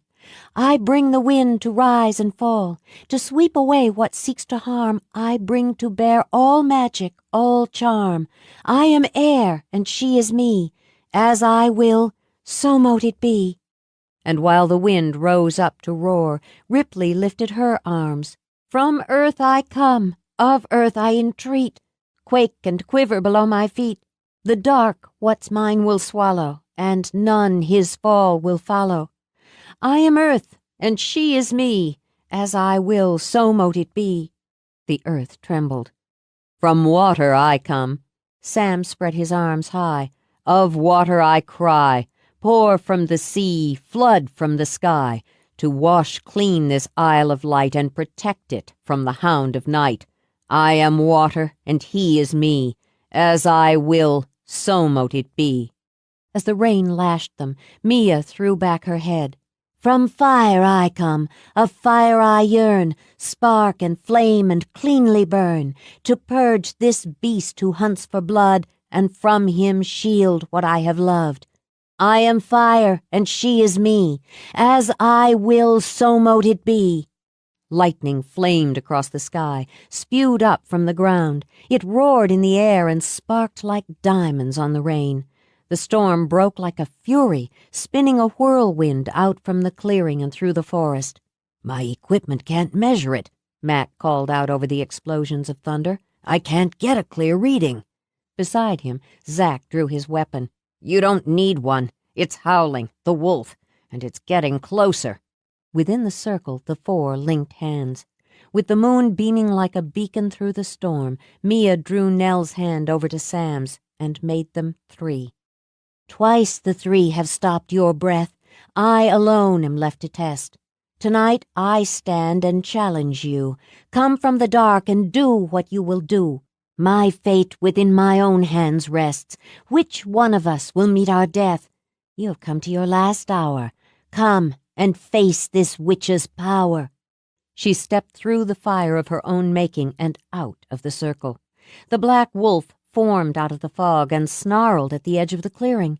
Even as she moved forward, Sam lifted his ritual sword. A wild blue light speared from the tip as he spun out, using his body to shield hers. No! A trickle of panic cut through her fierce control, and the light around the clearing wavered. This isn't yours. You're mine. I'll go to hell with him before he hurts you. Get back in the circle. She stared at him, and even as the wolf took the first testing step into the clearing, her panic receded. Her power built from the heart and spread through her. I won't lose, she said quietly. I can't. With her destiny bright in her mind, she ran from the clearing with the wolf leaping after her. It would end where she chose to end it, of that she was certain. She flew through the woods, the heat of her body cutting through the icy fog that covered ground and path and stung the swirling air. What pursued her screamed with greed. She knew every twist of the path, every rise of the earth, and ran through the storm-racked night, an arrow with the target already in sight. She broke out of the woods and raced unerringly for the cliffs rising slick and black from the stinking mist. Gathering, she hurled power behind her to gain the time she needed, and heard the cry of pain and outrage, and felt beneath it the sly pleasure. She was beyond her circle, separated and alone, and standing now on the cliffs where the one who was fire had made her last choice. Behind her was the roaring sea, below her the unforgiving rocks. Trapped. She heard the whisper in her head. Stand and be ripped to pieces. Step back, step off, and escape. Breathless from the run and what was building inside her, she inched back. Wind snatched at the wet hem of her robe, and the slippery rocks beneath her trembled and shook. The island was coated with fog, smothered with its weight, but that she'd anticipated. She saw one clear circle at the edge of the village where the light beamed like 1,000 candles. That she hadn't anticipated, nor the rush of energy that streamed from it and into her like love. She wrapped it close, shielded it with her own power, and watched the wolf climb slowly up the cliffs. Stalk me, she thought. Yes, come closer. I've waited for this all my life. It bared its teeth and rose like a man on its hind legs. Fear me, for I am your death. I bring you pain. A black bolt spilled out of the sky and scorched the rock at her feet. She inched back and saw the triumph gleam in those red eyes. I'm not done, she said coolly, and hurled a stream of fire at him. It was what Sam saw when he tore out of the trees, Mia standing on the edge of the cliff, her white robe shining like silver, her hair flying in the wind, while the monstrous black form rose over her. Fire burst around them and smoke spewed thick. Out of the turbulent sky, spears of light fell like flaming rain. His cry was more of fury than fear, as with his sword sizzling like lightning he charged the cliffs. Now, she thought, and whirled on the rocks as if she stood in a ballroom. On this night I rejoice and make my choice. He chooses me, and I choose him. She flung out her arms, baring her heart. This light no force has power to dim. My heart is his, and his for me. And this is our joined destiny. My death I'd give for theirs to spare, she shouted, her voice like the thunder as the others spilled out of the woods. For those I love all would I dare, 300 years to end this strife by these words. I choose love. She clamped her hand over Sam's as he leaped up beside her. I choose life. The wolf form shuddered into a man. The faces of him legion shifted and melted into each other. Her mark scored them all. You save this place, but not yourself. His breath spewed out, rotted and foul. You'll go with me. It leaped, and Sam's sword, bright as water, swung out. Her mark and my mark. As it cleaved, the form spilled into a mist that slithered over the rocks like snakes. Bullies never play fair, Mia said as the mist hissed and spit and crawled toward her feet. Power, a steady stream of white, burned in her. It's for me to finish. Then finish it, Sam told her. She tossed aside all shields, opened all locks. The power that had pulsed inside her burst free so that she stood aflame under the ravaged sky. By all I am, by all I'll be, I hurl the darkness back at thee. With courage, justice, hand and heart, I finish what my blood did start. Now you taste the fear most dire as you face my righteous fire. She stretched out her arm, and in her cupped fingers a ball of flame formed. Your fate is wrought by the sisters three. As we will, so mote it be. For Lulu, she thought, and for all the other innocents. She hurled the ball into the mists. They burned, writhing, burned as they spilled over the edge of the cliffs and fell howling into the sea. Drown in hell, Sam's voice echoed. Die in the dark, burn eternally with my woman's mark. Your force is crushed by this vast sea. As we will, Mia said, turning to him. So mote it be. He stepped back, drew her with him. Come away from the edge, Mia. But it's a lovely view. She laughed, a full-throated, joyous sound, and lifted her face to the sky, where stars burst out of the clouds. The moon sailed, a white ship on a calm sea. God, what a feeling! You'll have questions, she said. I need a minute first, with Nell and Ripley. Go ahead. She walked down the cliffs and into the arms of her sisters. Later, she left the others in her kitchen and went out into the garden with Sam. It may be hard for you to understand why I didn't share everything I intended with you, with all of you. It wasn't arrogance, it was— The words clogged in her throat when he spun her into his arms, held her crushed against him. Necessary, she managed. Just don't talk for a minute. Just— Mia. He buried his face in her hair, rocking, chanting soft words, wild words in Gaelic. Then, just as abruptly, he yanked her away, gave her one hard shake. Necessary, my ass. Necessary to rip the heart out of my chest? Do you know what it was like to see you standing on the edge of that cliff with that thing coming at you?" Yes, she framed his face in her hands. Yes.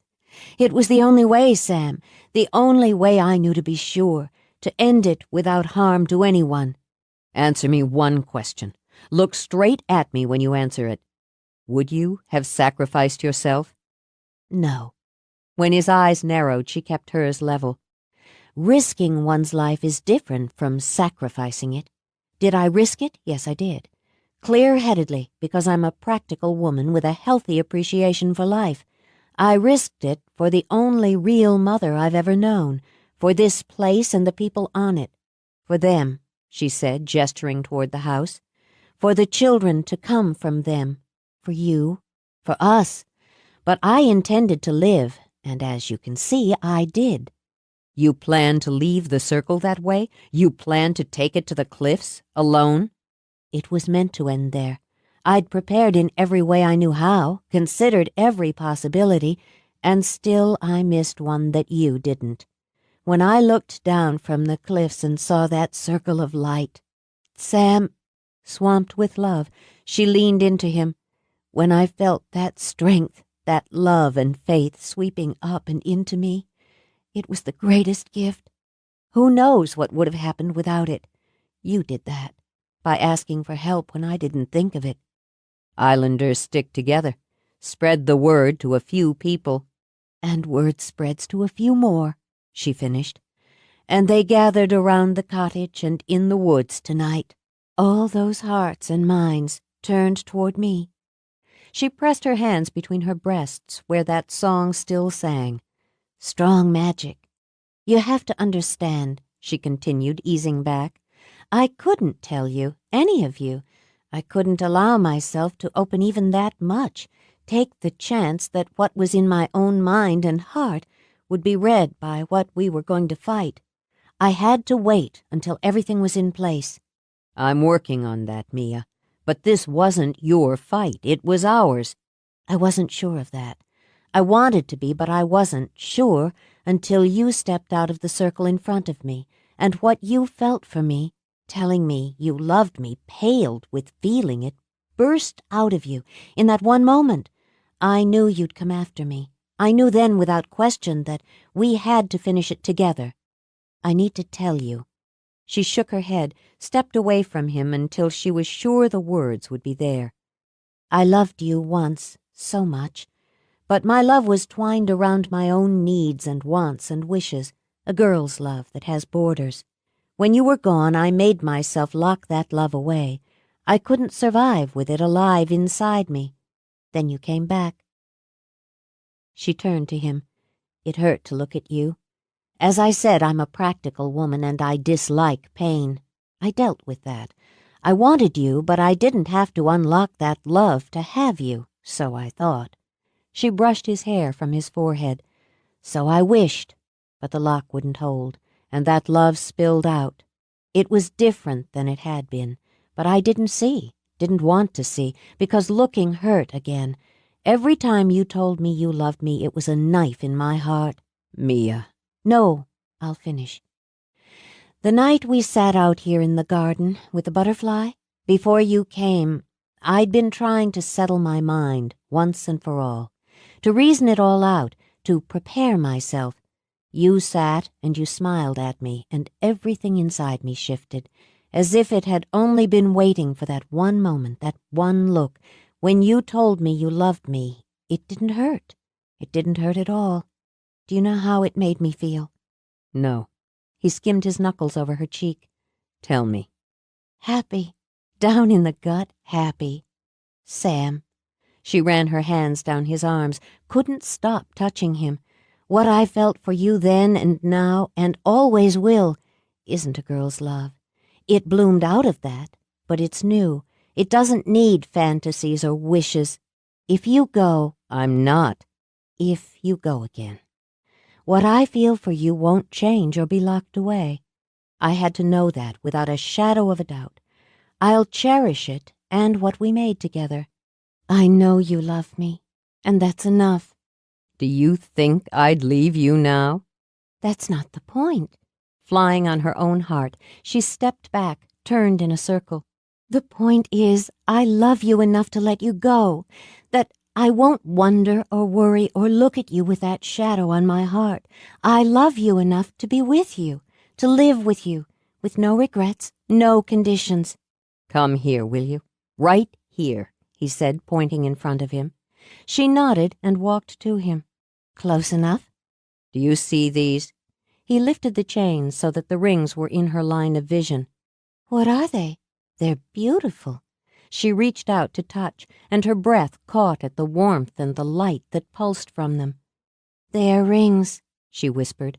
"Hers and his." "I found his in that cave I told you about in Ireland, and hers just a matter of days ago here in our cave. Can you see what's carved on them and inside them?" She traced her finger over the Celtic symbols and read, as her heart began to thud, the Gaelic inside the circles. He slid the chain over his head, took the smaller ring off. "This is yours." All the power that still surged inside her seemed to pause, as if a million breaths were held. "Why are you giving it to me?" "Because he couldn't keep the promise, but I will. I want to make it to you. I want you to make it to me. Now and again when you marry me. And every day after that, I want to say it to you every time one of our children is born." Her gaze flew up to his. "Children?"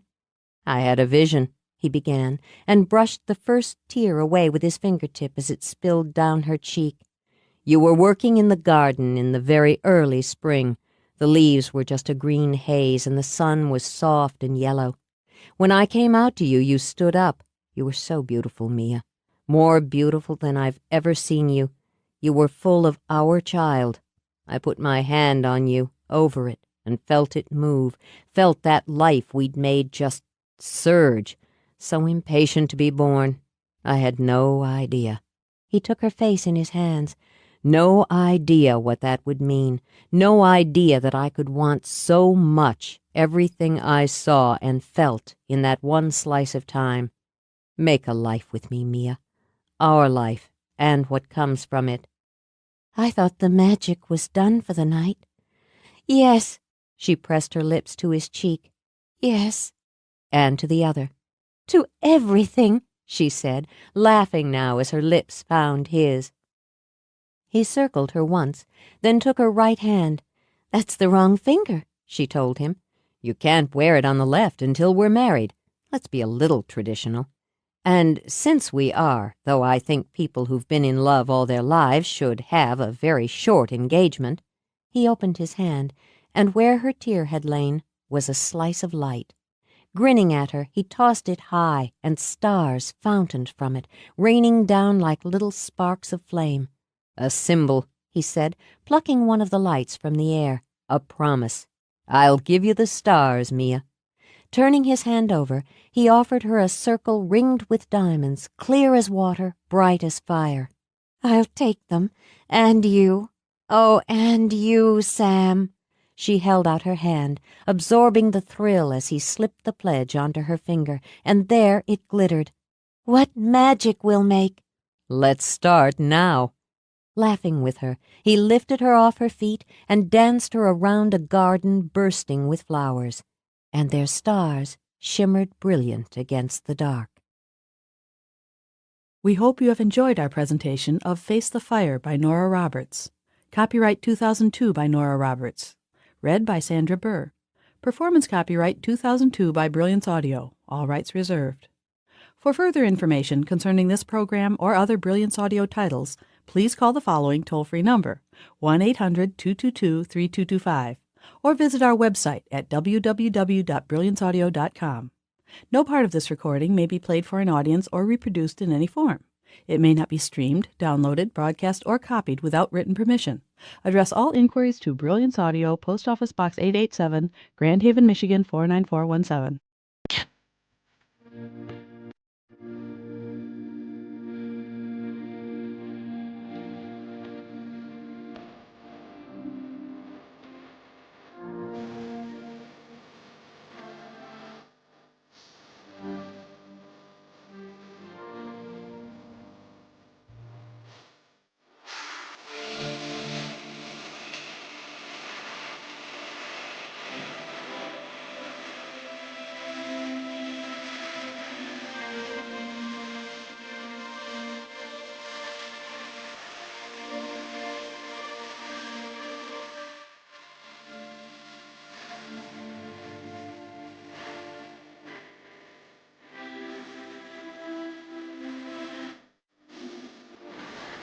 He said. She released Nell, opened her arms, and the candles she had set around the clearing burst into light. "It wants the dark," she said, then turned as Ripley stepped into the clearing. "The son of a bitch thought he could scare me away." She laid down her bag of tools as Mac hauled in the first load of his equipment. "It's time we showed the bastard who he's dealing with." "I could use a hand with some of my stuff," Mac said. "You don't have much time," Mia told him. "Time enough." Sam walked in, hefting one of Mac's monitors and his own carved box. Mia crossed to him, touched a fingertip to the corner of his mouth. "You're bleeding." "Sucker punched me." He wiped at the blood with the back of his hand. "I owe him one." "Then let's fight." Ripley reached into her bag and drew out her ritual sword. For the first time in days, Mia laughed and meant it. "You never change. This place is sacred. It is the heart. Circle within circle within circle protects all from cold and dark. Here where stood the sisters three, I will meet my destiny." As she spoke, she walked the edges of the clearing, her bare feet inches from the bubbling fog. "Once this circle has been cast, the bond we form will ever last." "That's not the opening for the banishing ritual," Sam said, but she ignored him and continued. "The setting sun gives me its fire, and the moon will rise higher and higher." She picked up a jar and spread a ring of sea salt around the husbands of her sisters. "One is three, and three is one. Through our blood the web was spun. What is dark, and where's my mark, will bear it for eternity. As I will, so mote it be." She lifted her arms and called the thunder. "Cast the next circle," she said, and looked at Sam. "I know what I'm doing." "So do I." Mac studied his gauges as the circle was cast. "As far as I can follow this, by casting this outer circle around the clearing by herself, she's focusing the negative force on her. Even when she's linked with the others, she's the target." "Sam called that one," Zach replied. "That's right. She circled us with the sea salt as a second defense. Her plan is for us to stay inside the protective ring whatever happens." "In a pig's eye," Zach stated. "You got that right, too. Power's building." He could feel it. Around the circle, light shimmered deep gold. With the tips of blades, each scribed their symbols in the ground. The first chant rose with the moon. "Air and earth and fire and water, mother to son and son to daughter. Through our blood we claim the right to call the power from the night. Under the light of the moon of mead, we ask to be given what we need. We seek the light, we seek the sight." Nell lifted her arms. "From air I come, of air I call. I bring the wind to rise and fall. To sweep away what seeks to harm, I bring to bear all magic, all charm. I am air, and she is me. As I will, so mote it be." And while the wind rose up to roar, Ripley lifted her arms. "From earth I come, of earth I entreat. Quake and quiver below my feet. The dark what's mine will swallow, and none his fall will follow. I am earth, and she is me. As I will, so mote it be." The earth trembled. "From water I come." Sam spread his arms high. "Of water I cry. Pour from the sea, flood from the sky, to wash clean this isle of light and protect it from the hound of night. I am water, and he is me. As I will, so mote it be." As the rain lashed them, Mia threw back her head. "From fire I come, of fire I yearn, spark and flame and cleanly burn, to purge this beast who hunts for blood, and from him shield what I have loved. I am fire, and she is me. As I will, so mote it be." Lightning flamed across the sky, spewed up from the ground. It roared in the air and sparked like diamonds on the rain. The storm broke like a fury, spinning a whirlwind out from the clearing and through the forest. "My equipment can't measure it," Mac called out over the explosions of thunder. "I can't get a clear reading." Beside him, Zach drew his weapon. "You don't need one. It's howling, the wolf, and it's getting closer." Within the circle, the four linked hands. With the moon beaming like a beacon through the storm, Mia drew Nell's hand over to Sam's and made them three. Twice the three have stopped your breath. I alone am left to test. Tonight I stand and challenge you. Come from the dark and do what you will do. My fate within my own hands rests. Which one of us will meet our death? You have come to your last hour. Come and face this witch's power. She stepped through the fire of her own making and out of the circle. The black wolf formed out of the fog and snarled at the edge of the clearing. Even as she moved forward, Sam lifted his ritual sword. A wild blue light speared from the tip as he spun out, using his body to shield hers. No! A trickle of panic cut through her fierce control, and the light around the clearing wavered. This isn't yours. You're mine. I'll go to hell with him before he hurts you. Get back in the circle. She stared at him, and even as the wolf took the first testing step into the clearing, her panic receded. Her power built from the heart and spread through her. I won't lose, she said quietly. I can't. With her destiny bright in her mind, she ran from the clearing with the wolf leaping after her. It would end where she chose to end it, of that she was certain. She flew through the woods, the heat of her body cutting through the icy fog that covered ground and path and stung the swirling air. What pursued her screamed with greed. She knew every twist of the path, every rise of the earth, and ran through the storm-racked night, an arrow with the target already in sight. She broke out of the woods and raced unerringly for the cliffs rising slick and black from the stinking mist. Gathering, she hurled power behind her to gain the time she needed, and heard the cry of pain and outrage, and felt beneath it the sly pleasure. She was beyond her circle, separated and alone, and standing now on the cliffs where the one who was fire had made her last choice. Behind her was the roaring sea, below her the unforgiving rocks. Trapped. She heard the whisper in her head. Stand and be ripped to pieces. Step back, step off, and escape. Breathless from the run and what was building inside her, she inched back. Wind snatched at the wet hem of her robe, and the slippery rocks beneath her trembled and shook. The island was coated with fog, smothered with its weight, but that she'd anticipated. She saw one clear circle at the edge of the village where the light beamed like 1,000 candles. That she hadn't anticipated, nor the rush of energy that streamed from it and into her like love. She wrapped it close, shielded it with her own power, and watched the wolf climb slowly up the cliffs. Stalk me, she thought. Yes, come closer. I've waited for this all my life. It bared its teeth and rose like a man on its hind legs. Fear me, for I am your death. I bring you pain. A black bolt spilled out of the sky and scorched the rock at her feet. She inched back and saw the triumph gleam in those red eyes. I'm not done, she said coolly, and hurled a stream of fire at him.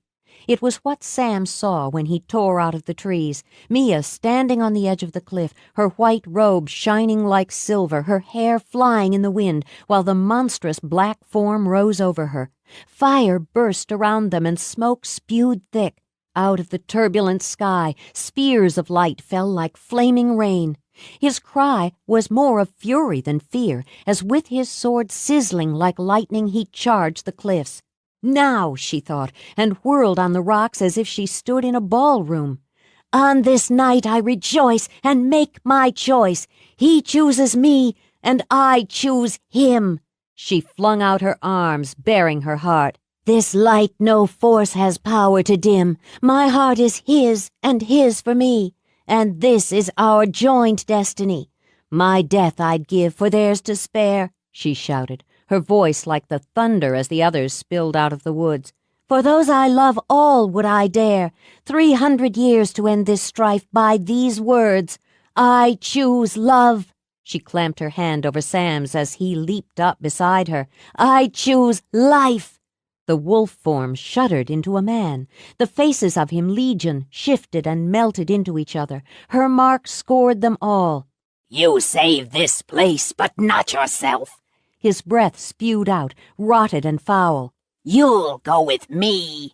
It leaped, and Sam's sword, bright as water, swung out. Her mark and my mark.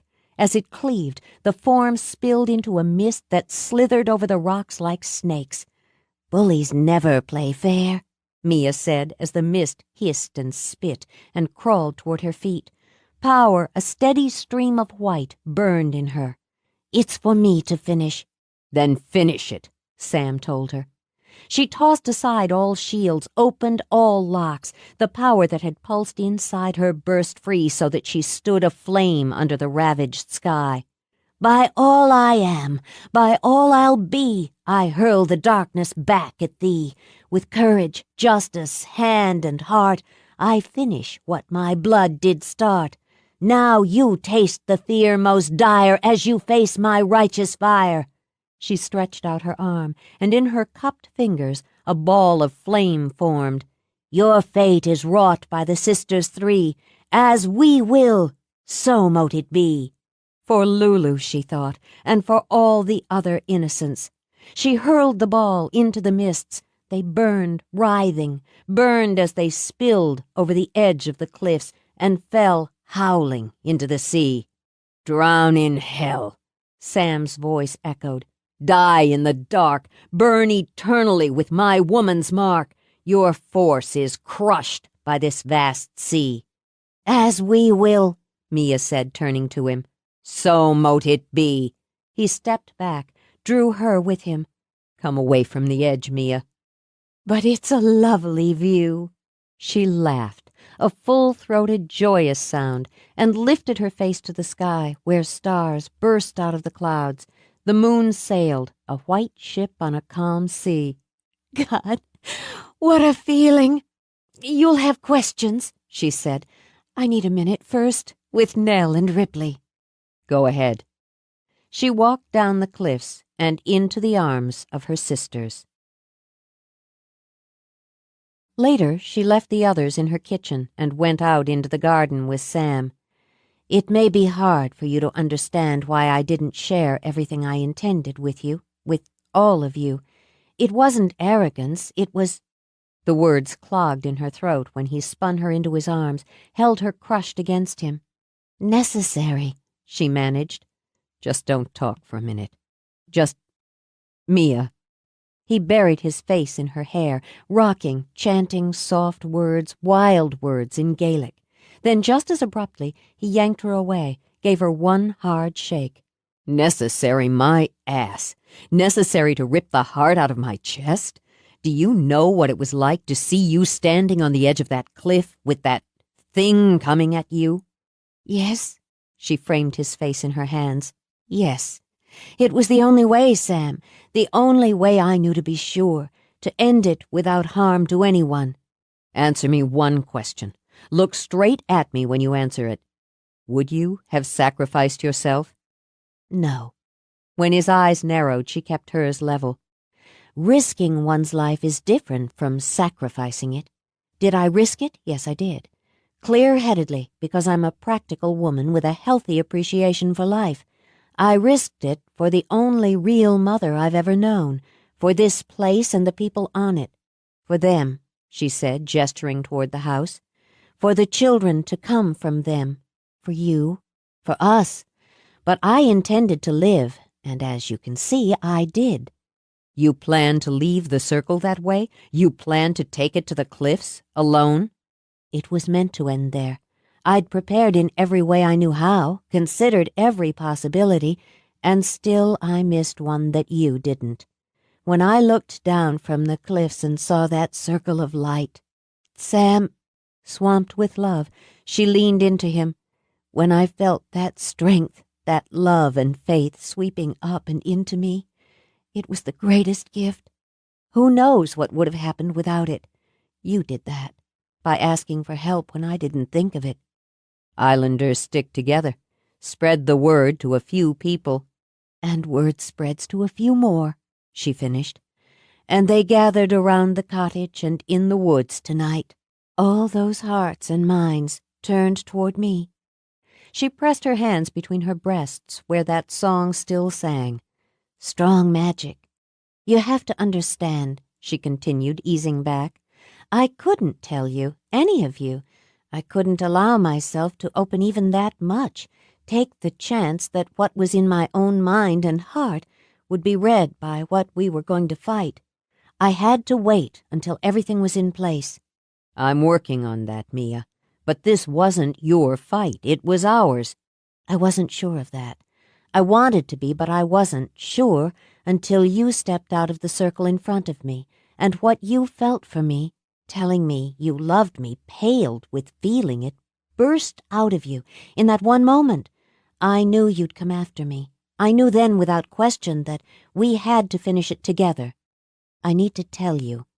She shook her head, stepped away from him until she was sure the words would be there. "I loved you once, so much, but my love was twined around my own needs and wants and wishes, a girl's love that has borders. When you were gone, I made myself lock that love away. I couldn't survive with it alive inside me. Then you came back." She turned to him. "It hurt to look at you. As I said, I'm a practical woman and I dislike pain. I dealt with that. I wanted you, but I didn't have to unlock that love to have you, so I thought." She brushed his hair from his forehead. "So I wished, but the lock wouldn't hold, and that love spilled out. It was different than it had been, but I didn't see, didn't want to see, because looking hurt again. Every time you told me you loved me, it was a knife in my heart." "Mia." "No, I'll finish. The night we sat out here in the garden with the butterfly, before you came, I'd been trying to settle my mind once and for all, to reason it all out, to prepare myself. You sat and you smiled at me, and everything inside me shifted, as if it had only been waiting for that one moment, that one look. When you told me you loved me, it didn't hurt. It didn't hurt at all. Do you know how it made me feel?" "No." He skimmed his knuckles over her cheek. "Tell me." "Happy. Down in the gut, happy. Sam." She ran her hands down his arms, couldn't stop touching him. "What I felt for you then and now and always will isn't a girl's love. It bloomed out of that, but it's new. It doesn't need fantasies or wishes. If you go—" "I'm not." "If you go again. What I feel for you won't change or be locked away. I had to know that without a shadow of a doubt. I'll cherish it and what we made together. I know you love me, and that's enough." "Do you think I'd leave you now?" "That's not the point." Flying on her own heart, she stepped back, turned in a circle. "The point is, I love you enough to let you go, that I won't wonder or worry or look at you with that shadow on my heart. I love you enough to be with you, to live with you, with no regrets, no conditions." "Come here, will you? Right here," he said, pointing in front of him. She nodded and walked to him. "Close enough?" "Do you see these?" He lifted the chains so that the rings were in her line of vision. "What are they? They're beautiful." She reached out to touch, and her breath caught at the warmth and the light that pulsed from them. "They are rings," she whispered.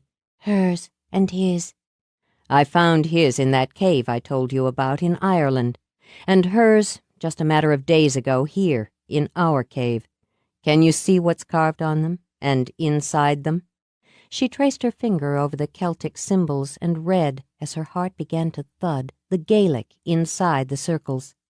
He slid the chain over his head, took the smaller ring off. "This is yours." All the power that still surged inside her seemed to pause, as if a million breaths were held. "Why are you giving it to me?" "Because he couldn't keep the promise, but I will. I want to make it to you. I want you to make it to me. Now and again when you marry me. And every day after that, I want to say it to you every time one of our children is born." Her gaze flew up to his. "Children?" "I had a vision," he began, and brushed the first tear away with his fingertip as it spilled down her cheek. "You were working in the garden in the very early spring. The leaves were just a green haze, and the sun was soft and yellow. When I came out to you, you stood up. You were so beautiful, Mia. More beautiful than I've ever seen you. You were full of our child. I put my hand on you, over it, and felt it move, felt that life we'd made just surge, so impatient to be born. I had no idea. He took her face in his hands. No idea what that would mean. No idea that I could want so much everything I saw and felt in that one slice of time. Make a life with me, Mia. Our life, and what comes from it. I thought the magic was done for the night. Yes, She pressed her lips to his cheek. yes, And to the other. to everything, She said, laughing now as her lips found his. He circled her once, then took her right hand. That's the wrong finger, she told him. You can't wear it on the left until we're married. Let's be a little traditional.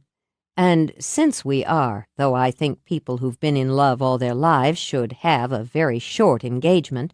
He opened his hand, and where her tear had lain was a slice of light. Grinning at her, he tossed it high, and stars fountained from it, raining down like little sparks of flame. A symbol, He said, plucking one of the lights